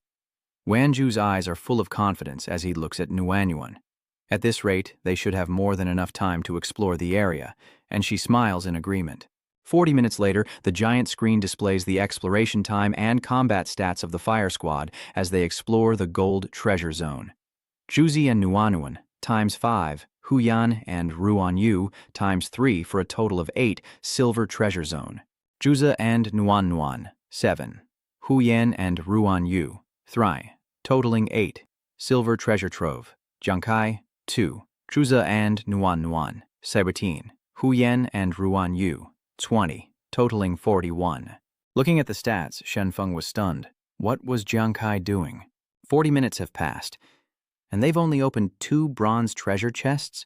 Li Qi was just as surprised. Indeed, wasn't Jiangkai supposed to be strong? Goksam nervously reported as he typed, "We've detected a purple treasure chest in the loot lists of both the fishing team and the season team." Mao Fan exclaimed in surprise, "A purple treasure chest? Could it contain the level 120 class-specific materials that have never appeared before?" Li Qi jumped up. "Is the level 120 class about to appear? Wouldn't that make the Misty and Jay countries the center of attention on the entire Blue Star?" Something's off with Jiangkai's performance. Is he caught in some kind of trap? Vuong seems to think so too. That's likely the case. Lost ruins have many variations. Some are low risk, while others are deadly. Back inside the formation, 15 minutes later, in the Forest of the Fallen, Jiangkai flees from the lava. Sweat glistened on his face as he pondered, finally finding a chance to open the silver box. The forest collapse was accelerating. A boulder carrying an entire tree hurtles toward Jiangkai, who leaps into the air to avoid the impact. Seeing the light emanating from it, Jiangkai was ecstatic. The golden light was almost blinding. Jiangkai reaches out for the golden treasure, flying to touch the bed. Jiangkai retrieves it into his space as the erupting magma causes the ground to collapse. His face turns grim. This whole area is about to collapse. Jiangkai bursts into action, moving swiftly through the areas not yet consumed by lava, grinding against a rock to slow down, creating a cloud of white smoke. Suddenly, lava erupts beneath Jiangkai's feet, forcing him to recoil. Behind him, the lava has almost consumed everything. Jiangkai continues to sprint forward, just a little further. Faster. Annoyed, he gritted his teeth. Damn it, the collapse is too fast. He can't shake it off. At this rate, he'll be swallowed whole. The lava is right at Jiangkai's heels. A multicolored light shines across the space. He glances over, wondering if a legendary glowing treasure chest has appeared in the ruins. The screen displays the countdown for the military academy, followed by images of Noan Noan and Vien Tru, the fire god team's achievement. A purple treasure chest. Someone exclaims it's a purple treasure chest. Yushin shouts with joy as Yuanju and Su Nuannuan discover a purple treasure chest, and Feng's eyes light up. Excellent. Holy Radiance has finally found a purple treasure chest. The system announcement rings out, listing the achievements of each nation's teams, including the Fire God Squad. 1 purple, 14 gold, 33 silver, and 67 bronze chests for the fishing team. 2 purple, 16 gold, 30 silver, and 60 bronze for Yang Xin's team. And 1 purple, 12 gold, 25 silver, and 55 bronze for the Guiji team. He slams his hands on the table, shocked. What? The fishing team opened 2 purple treasure chests? Li Qi nodded, stating the situation. The true value lies in the purple chests, and though Fire God's total number of chests is the highest, he lags behind in purple chests. He looked at Jiangkai with disappointment. It's a shame. I thought the Fire God team leader would surprise us, but his performance was the worst. He currently has 1 gold yang, 1 silver yang, and 2 bronze yangs. Another agrees. That's right. Wei Ying frowned, a complicated look in his eyes as he stared at the screen. Jiangkai, what kind of trouble are you in? Meanwhile, at the Black Tortoise Guild, Shusher sat in a chair, a glass of wine in her hand, with 4 beautiful girls behind her. 4 seasons flower, Dongshu began. Only 4 treasure slots? Wasn't Jiangkai supposed to be the strongest player under level 60 in the world? Turns out, his achievements don't even measure up to a fraction of his teammates. The military's taste is getting more and more interesting. They treat trash like him as a treasure, when he's not even worthy of carrying my shoes. The 4 Seasons flower, Thu Lan, grew more and more enraged. To think the Huang Association lost to this good-for-nothing, truly the greatest stain on the Black Tortoise. If I see him in the arena, I'll make sure he can't stand. Tisha scoffs at Jiangkai's achievements. First place in the global hegemony competition. Those are just your old medals. Times of exploration.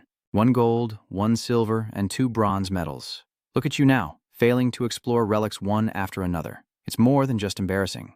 Ah, he narrows his eyes in disdain. Jiangkai, it seems your worth is only this much. Dongshu said annoyedly. How boring. We even arranged for the Radiant Guild to deal with Jiangkai, and he's this weak. Xiahua, with her hands on her hips, retorted, Isn't it better this way? Did you want to get your hands dirty for him?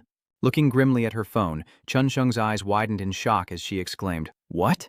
That guy has attracted the attention of the other 4. Shusha asks, What is it? This time, she'll be the one staring in disbelief at what just happened. The thief shouts angrily, "How is this possible?" The system displays the exploration time, and that one shining treasure ram has been acquired, rewinding time by half a minute to the lost peach forest, where Jiang Kai is filled with questions. A legendary treasure chest shining in the mountains? Molten lava erupts from the ground behind him. With no turning back, Jiang Kai lengthens his stride and leaps toward the chest.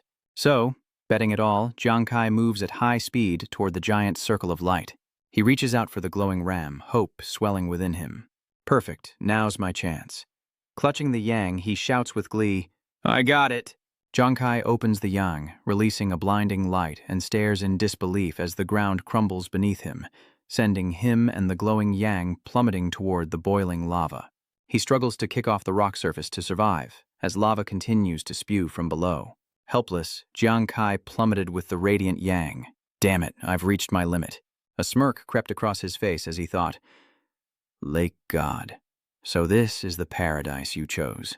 With Jiang Kai mere meters from the lava, his body began to fade away. The system announced that the exploration time was over. Jiang Kai narrowly escaped the battlefield before being swallowed by the lava, which then erupted again, leaving no ground to stand on. The angel slammed his hand on the table, shattering it, and exclaimed, "Amazing! That kid Jiang Kai is a god. When he acts, he leaves people in awe." Looking at the screen, Xianqi marveled that Jiang Kai had managed to open the luminous treasure sun in the last few seconds. How did he do it? Mao Fan jumped up, wondering, wouldn't a shining treasure trove yield materials for a level 140 class? Yushin affirms that even if it's not level 140 material, it's definitely top-tier material.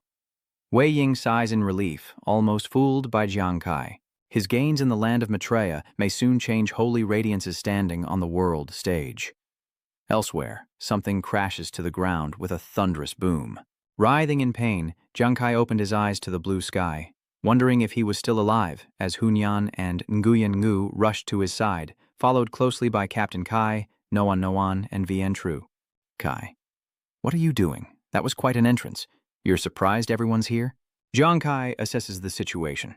The lava has melted away. This place is the Maitreya Hall. He recalls the system notification and slowly rises. The exploration time is over. That's right, it must have been then. He asked quietly, "What's wrong with Captain Kai?" "He looks strange." She stroked her chin thoughtfully. Judging by Captain Kai's disheveled appearance, could it be that the relics weren't good, so he got triggered? Seeing Jiang Kai's blank expression, Yuanju waved his hand in front of him. "Kai, are you okay?" "Kai, don't scare me. Just get what you can from the treasure. Don't go turning stupid after one trip to the ruins." "Then we've hit the jackpot."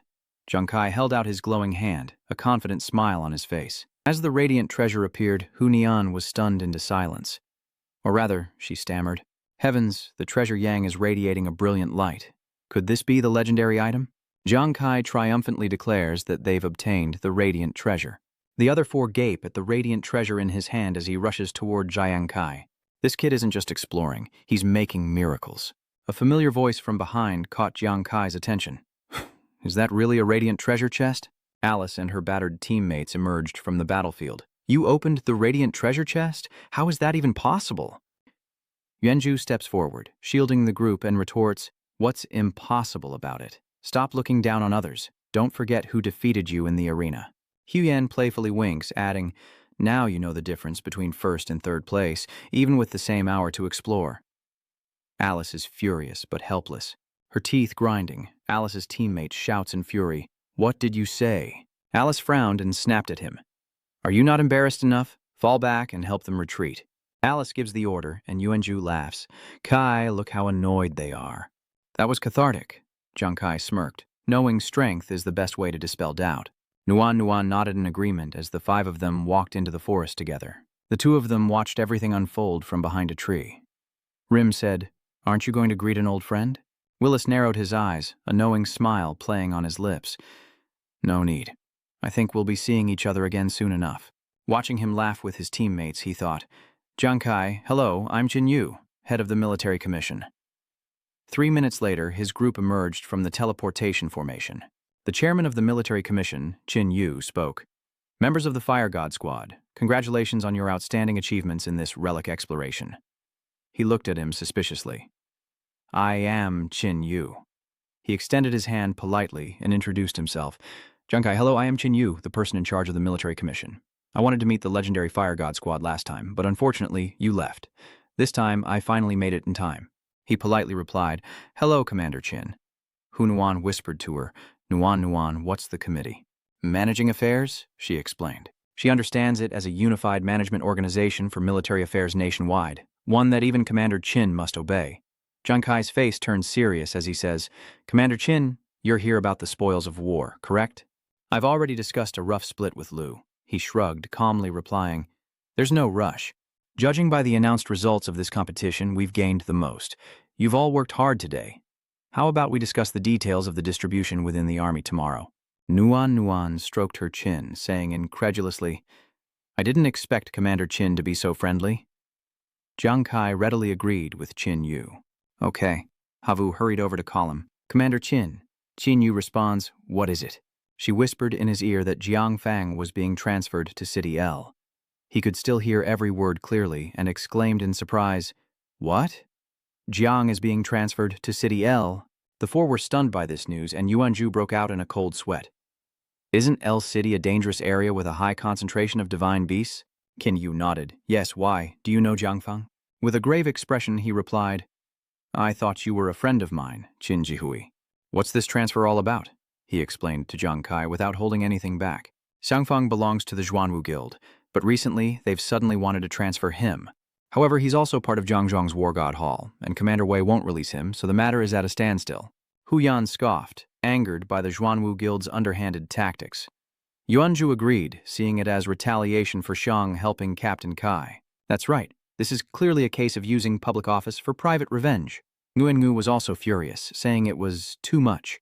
Nuan calls out to him, but Jiang Kai remains silent, his hands clenched and trembling. The scene shifts to a dark night, a full moon hanging in the inky sky as he leans against a tree, arms crossed, silently gazing upward. Footsteps approach, followed by Wanju's voice. Out here, all alone, pretending to be deep in thought instead of sleeping. Jiang Kai looks up in surprise as he holds out 2 beers. He's asking a question you can't refuse. Have a drink with me. Jiang Kai casually took the beer. You okay, buddy? Don't go on a rant about being the world's greatest warrior and disturbing the peace. Wenju smiled, glancing at his teammate. Someone said they saw a waning moonstone standing here from afar, so I guessed it was you. Thinking about Brother Zhang and the spoils of war? He gripped the beer bottle, nodding thoughtfully. He clarified to Jiang Kai that he couldn't help with the captain's situation, but they had already agreed on the division of spoils on the way back. It's all up to you to arrange, and tomorrow, just discuss it with the military as planned. We have no objections. Hearing this, he felt extremely apologetic. These are the rewards you risked your lives for, and they concern everyone's future. Yuanju interrupted, slapping Jiang Kai's shoulder in frustration. Silly. I think you're great, Kai, but you overthink things and get stuck in a rut. What are we to each other? We're brothers, a team. They risked their lives for you. Would they scheme over mere materials? How could the Fire God Squad, once seen as the worst, fight their way to a national championship based on mere materials? He remembers every moment of their battles together, trusting each other, willing to risk their lives. Even with our last breath, we must fight our way out of despair, a trust that even in death we will hold the final line for our brothers. Wenju points to Jiang Kai's chest, telling him that these bonds are more precious than any material, and he shouldn't get his priorities mixed up. Realization dawns on Jiang Kai, and a light returns to his eyes. Yuanju reassures him, telling him not to let unnecessary worries become a burden. He is their captain, the master of the Fire God Squad. We'll support every decision you make no matter what. Jiang Kai was deeply touched by his words, and Jiang Kai gives a relieved smile. Chuzi, let's go. His hand gently patted the back of the officer's hand, and Jiang Kai regained his usual confidence. I was wrong to worry. With you here, I can proceed with confidence. The next day, the guards greeted Jiang Kai's group, saying, This way, please. He led the team into the room, where the military committee was already waiting. Jiang Kai politely says, Sorry to keep you waiting. Qin Yu stands up and gestures to the opposite side. We just arrived as well, please. Have a seat. Before sitting, he called out softly to Nuan, who nodded in response. A spark flickers from Nuan's palm, revealing the cards from the chest that Jiang Kai's group collected. Qin Yu excitedly looks at the items. Is this everything they've collected from the ruins? Brother Jiang Kai, what exactly is in the purple treasure chest and the glowing treasure chest? Have you decided how to divide them? He responded. The purple treasure chest contained key job change materials for level 120 swordsmen, 10 sets in total. Jiang Kai pointed to the Radiant Sun token, then glanced sharply at the people from the military committee. We're only keeping this one. The rest are yours. Qin Yu stared in disbelief, his face etched with astonishment. He asked, You're keeping the reward for the Radiant Yang treasure? Jiang Kai replied, That's right. Lu and I agreed to a 60-40 split of the spoils, but these rewards are hard to measure in money, and impossible to divide perfectly. Qin Yu agreed, admitting he was right and, frankly, taking too little. He paused, then added, But you know, the Radiant treasure chest is what the military values most. It could change everything. At that, Yuanju, sitting across from them, turned around, draped an arm over the back of his chair, propped himself up on the table, and calmly said, Commander Qin, you can confidently drop the maybe. Qin Yu didn't understand and asked, What do you mean? Jiang Kai smiled, holding a card with a treasure chest on it, shimmering with rainbow light, and said confidently that it contained 3 complete sets of level 140 martial artist job change materials. Qin Yu couldn't believe his ears, his brow furrowed, eyes wide, staring at Jiang Kai. Lu Yu slammed the table, shocked. 3 sets? 3 complete sets of level 140 martial artist materials? This means Holy Radiance not only has hope of producing level 140 martial artists, but 3 at once. Now we can be even more confident, whether it's pioneering demon stars or facing beast gods. Qin Yu pondered the situation. After proposing the distribution, Jiang Kai didn't rush to leave, seemingly waiting for a chance to negotiate. Meanwhile, Jiang Kai calmly reached for his glass, closing his eyes to savor the water. Qin Yu looked up at Jiang Kai and said frankly, Brother Jiang Kai, why don't you just tell me? What is the military willing to trade for this token? 4 conditions. Setting down his glass, he states his first condition. A complete set of level 40 class change materials for martial artists, doctors, feng shui masters, drunks, ascetics, and 2 sets of materials for the Celestial Destiny class change. Qin Yu asks, Celestial Destiny, you mean the flawed materials? Jiang Kai nodded slightly. That's right. Qin Yu relaxed and replied generously, These requests aren't difficult. I'll have someone get them from the warehouse later. So, what are your remaining conditions? With his arms crossed, Jiang Kai lowered his head and said, Second, I've confirmed that Jiang Feng has wanted to leave the Black Tortoise Guild for a long time, but they won't let him go, claiming they've spent a fortune training him. His refined demeanor vanished, replaced by a sharp gaze as he said seriously, I hope the military will help him pay off his debt and take him in. Qin Yu, seemingly expecting this, calmly replied, Indeed, you two are very close. Willing to trade a trump card for his safety. All right, I agree to your condition. Seeing Qin Yu's agreement, Jiang Kai continued with his third condition, that Wei Yingwei, the commander, not be transferred out of Jiangzhong City within 5 years. Qin Yu, puzzled, raised an eyebrow and asked, Brother Jiang Kai, what's the reason for this request? Nuan watched him, thinking, Is Kai worried that the Xuanwu Association will target Wei Jihui? After all, Brother Lu's gang is protected by Wei Jihui, but Wei Jihui is always alone on the front lines, with no support behind him. Kai is repaying this protection in his own way, for Wei Jihui always secretly protects others. With cold eyes, Jiang Kai offered no explanation. Qin Yu, the reasons are complicated. Just consider whether you can accept my condition. Qin Yu paused, then said, Though I don't fully understand your intentions, I agree to your terms. What is your final condition? Jiang Kai's lips curled slightly as he slowly announced, his face serious. I want the Xuanwu Guild disbanded, effective immediately. Qin Yu's eyes widened in shock. What?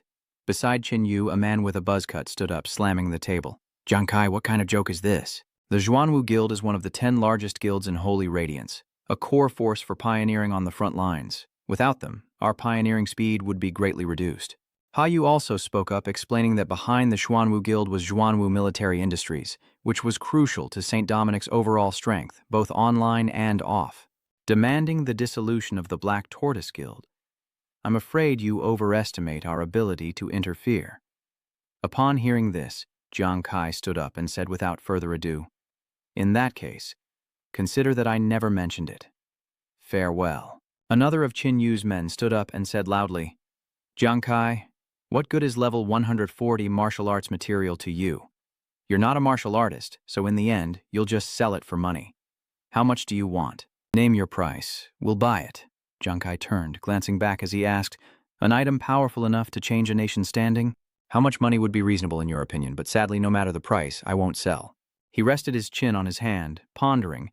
The Zhuanwu Guild's function was certainly important, but even if it disbanded, its members and resources would be absorbed and integrated by other Holy Radiance guilds, so from a national perspective, the overall combat power wouldn't decrease.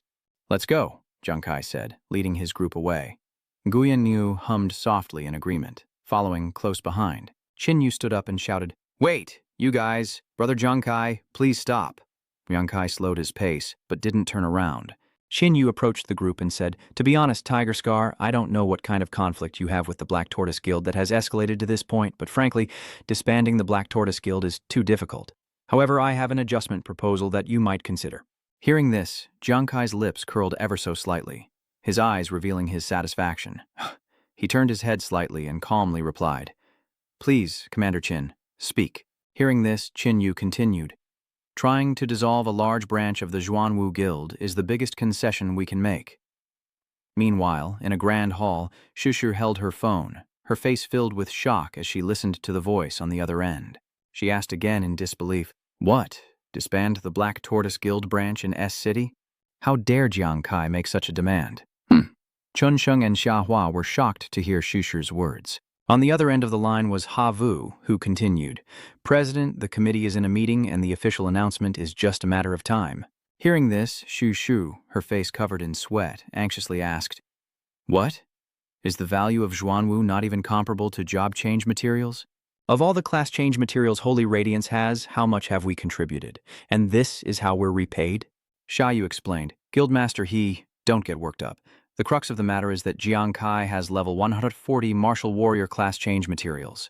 This is enough to change Holy Radiance's ranking internationally." Shi Suo reluctantly says, "Didn't we send people to explore the new map? Maybe we can gather those materials quickly." The voice on the other end retorted, "Maybe." But Havu continued, knowing the immense pressure they were under from the Beast God. "We don't have time to wait for your maybe. Besides, you've only lost one branch." Thi tried to speak, but the voice on the other end cut her off. "No buts, President Ha. You shouldn't provoke Jiang Kai." Her eyes widened as if struck by a powerful blow. The phone slipped from her grasp, hitting the table hard. Thi staggered, trembling, her breath heavy and trapped in her chest. Xuanxing then said, "The reason Xuanwu can stand firm in the top 5 of the 10 major guilds is thanks to the contributions of the branch in S City." Xiahua replied, "At least half of the main force members are selected there. If it is disbanded, our combat power will be reduced by at least 40% in the future."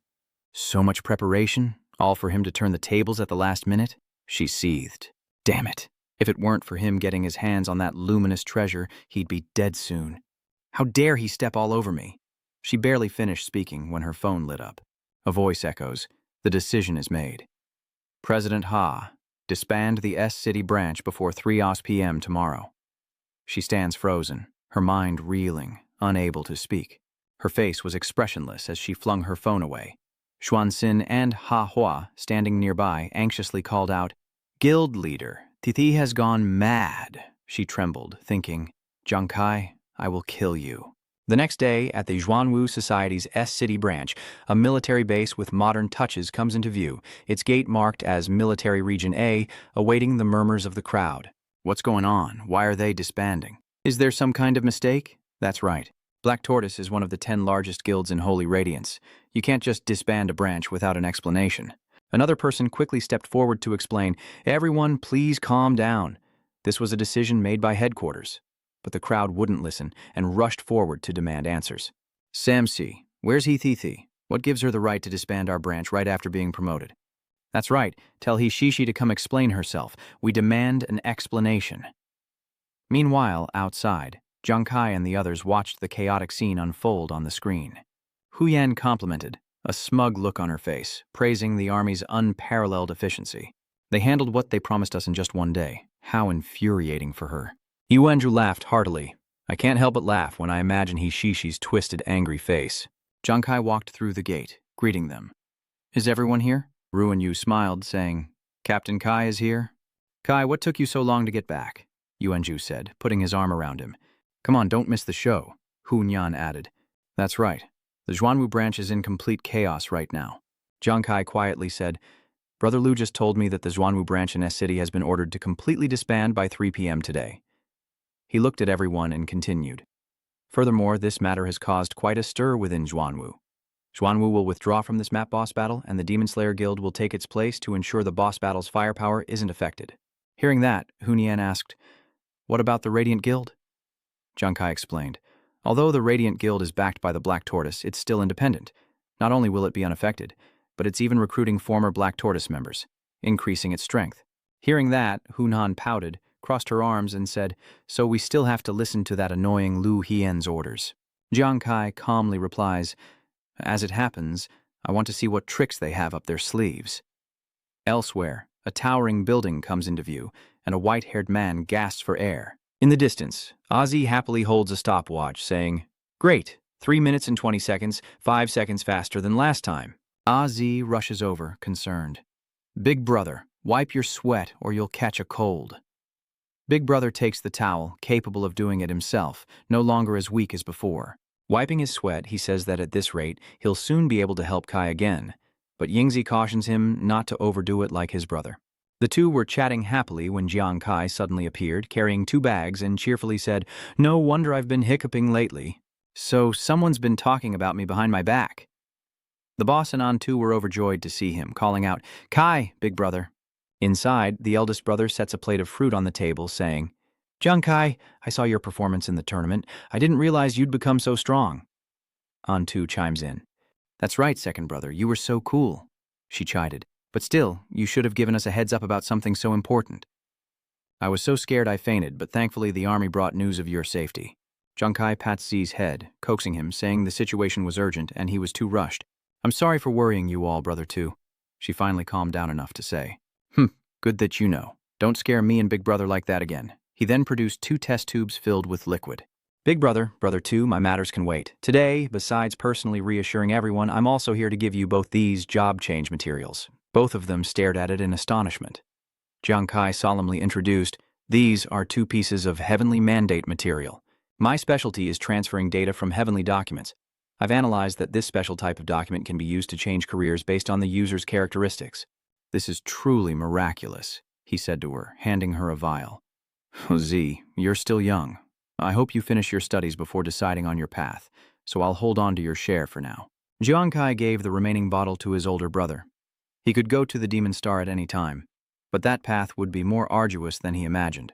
He needs to think this through. He accepts his brother's kindness. His mind is made up. His brother still felt guilty. When he was in the hospital, he hated that he couldn't recover faster and risk it all on the demon planet, but his body just wouldn't cooperate. Antu worriedly said, "Big brother, you know that he exhausted himself to provide for us and now he's blaming himself." He continued, "But I heard that most adventurers on Demon Planet undergo extensive training. I have no experience and my physical foundation is poor. I'm afraid I won't even pass the rookie trials, but I will definitely train as hard as I can." Jiang Kai patted his shoulder reassuringly. "Don't stress too much about the rookie trials, I have a plan. And as for the road ahead, I believe you can definitely walk it." He revealed that once they reach the transcendent level, they can extract attributes. At that time, on Blue Star, he could be like Black God and his brother, slaying beast gods and avenging their loved ones. Z puts on an apron and tells them, "Brother has been cooking these past few days, and I'm not used to being idle. You two talk for a while and I'll call you when dinner's ready." The leader happily agreed, eager to discuss important matters. Boss Jiang mentioned that their guild would be responsible for luring the king-level boss in this map battle, but he hadn't told Azi yet, fearing he'd worry. "Jiang Kai, tell me the truth. Are you sure you can retreat unscathed?" Jiang Kai reassured him. "Don't worry, I'll be careful." He's still worried. It's a king-level boss. "Kai, I'm concerned." He explained the situation to him. This boss battle isn't just about Holy Radiance expanding its territory in Demon Star, but also about the entire Blue Star humanity versus the Beast God. This is a situation that generations have fought to create. It's incredibly important to us. Jiang Kai's tone became resolute. No matter how dangerous luring the king-level boss was, someone had to do it in the coming battle. I can't back down. Seeing his brother's face darken, he asked cautiously, "Brother, are you angry?" "Your brother is being honest. You fool, I'm happy. Seeing you grow into such a strong and capable man, I couldn't be prouder. Why would I hold you back?" He didn't forget to remind him to protect himself and to come home when he was tired, adding that he and Z would always be behind him, unconditionally supporting him. Jiang Kai felt relieved. "Yes, big brother." Days later, inside the dungeon, Hu Yan happily announced, "I'm a shaman now, Captain Kai." Her information shows Adventurer, Hu Yan, Class, Spirit Communicator, Level 41. Nguyen Ngu jumps for joy. I've also changed jobs to a Drunken Master. Explorer Nguyen Ngu, Drunken Master, Level 41. Jiang Kai asked, "What are your talents?" Hunyan replied, "Mine is Ghostly Wails, which allows me to communicate with spirits through the spirit realm and command them to attack." He was surprised. "Oh, is the attack power of the spirits high?" She replied shyly, "Not very high right now, mainly to harass the target with a certain probability of causing a broken courage effect." Jiang Kai knew that even if the attack power was insufficient for now, his control was already very strong. Blushing shyly, she agreed, "Yes, I think so too."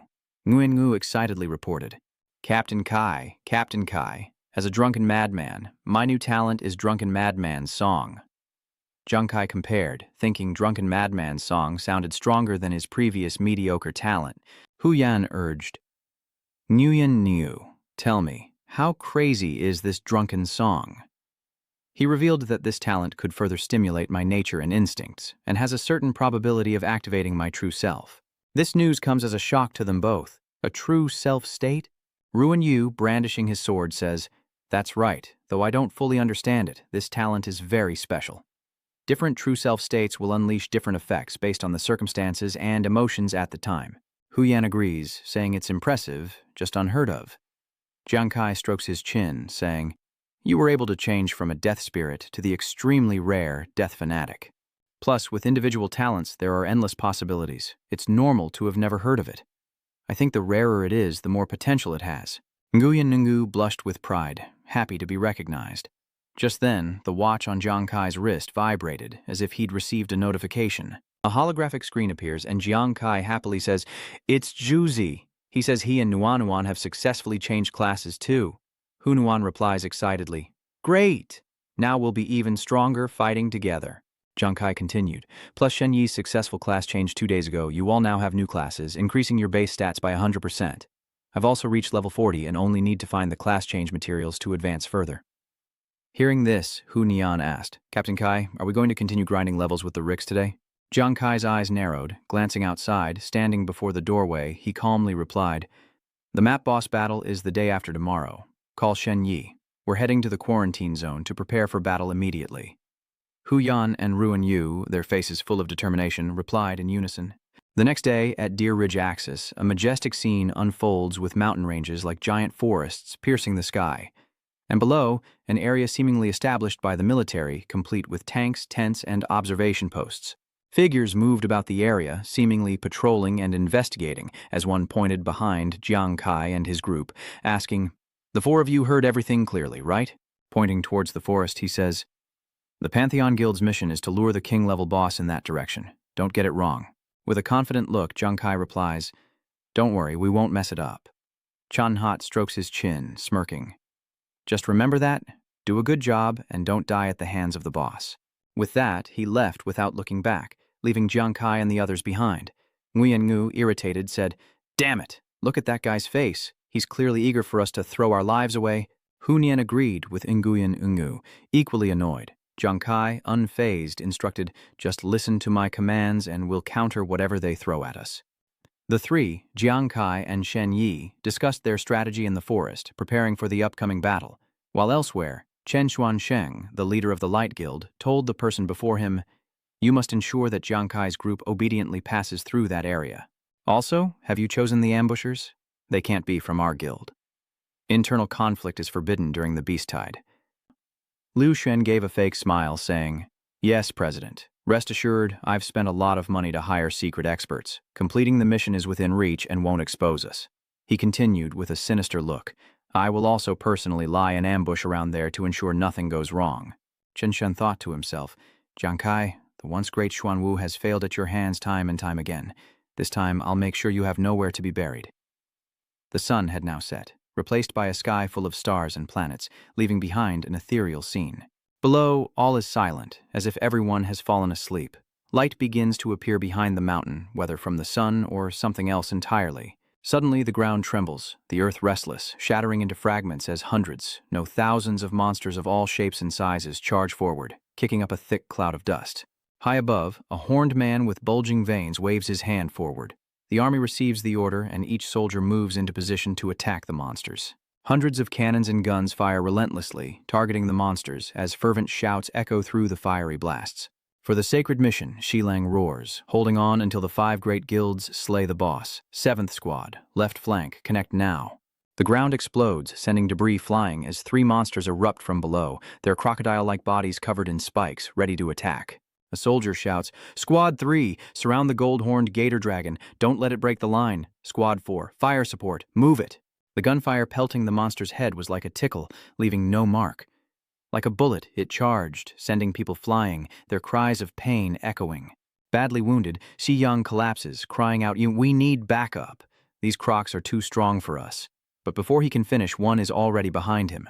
Its fanged maw opened wide, ready to devour him, but the scream died in its throat as blood splattered from the monster's mouth. Meanwhile, Zhang Kai watched the explosion tear the earth apart, rapidly approaching them. Sweat trickled down Hunan's cheek as she exclaimed, "Damn it, are these beasts' armor made of diamond?" Zhang Kai said nothing, his sharp eyes silently gazing forward as Shen Yi gritted her teeth, her expression grave. Even the commander-level golden-horned crocodile dragon was difficult to deal with. It's unimaginable how terrifying a king-level monster will be. Zhang Kai spoke up suddenly. "Now is not the time to panic. No matter what, we must be ready to fight at any moment." Monsters of all shapes and sizes were appearing, each one vicious and bloodthirsty. The group witnessed the scene ahead, their eyes widening as they screamed, "This is bad! It's a king-level monster! A king-level monster is here!"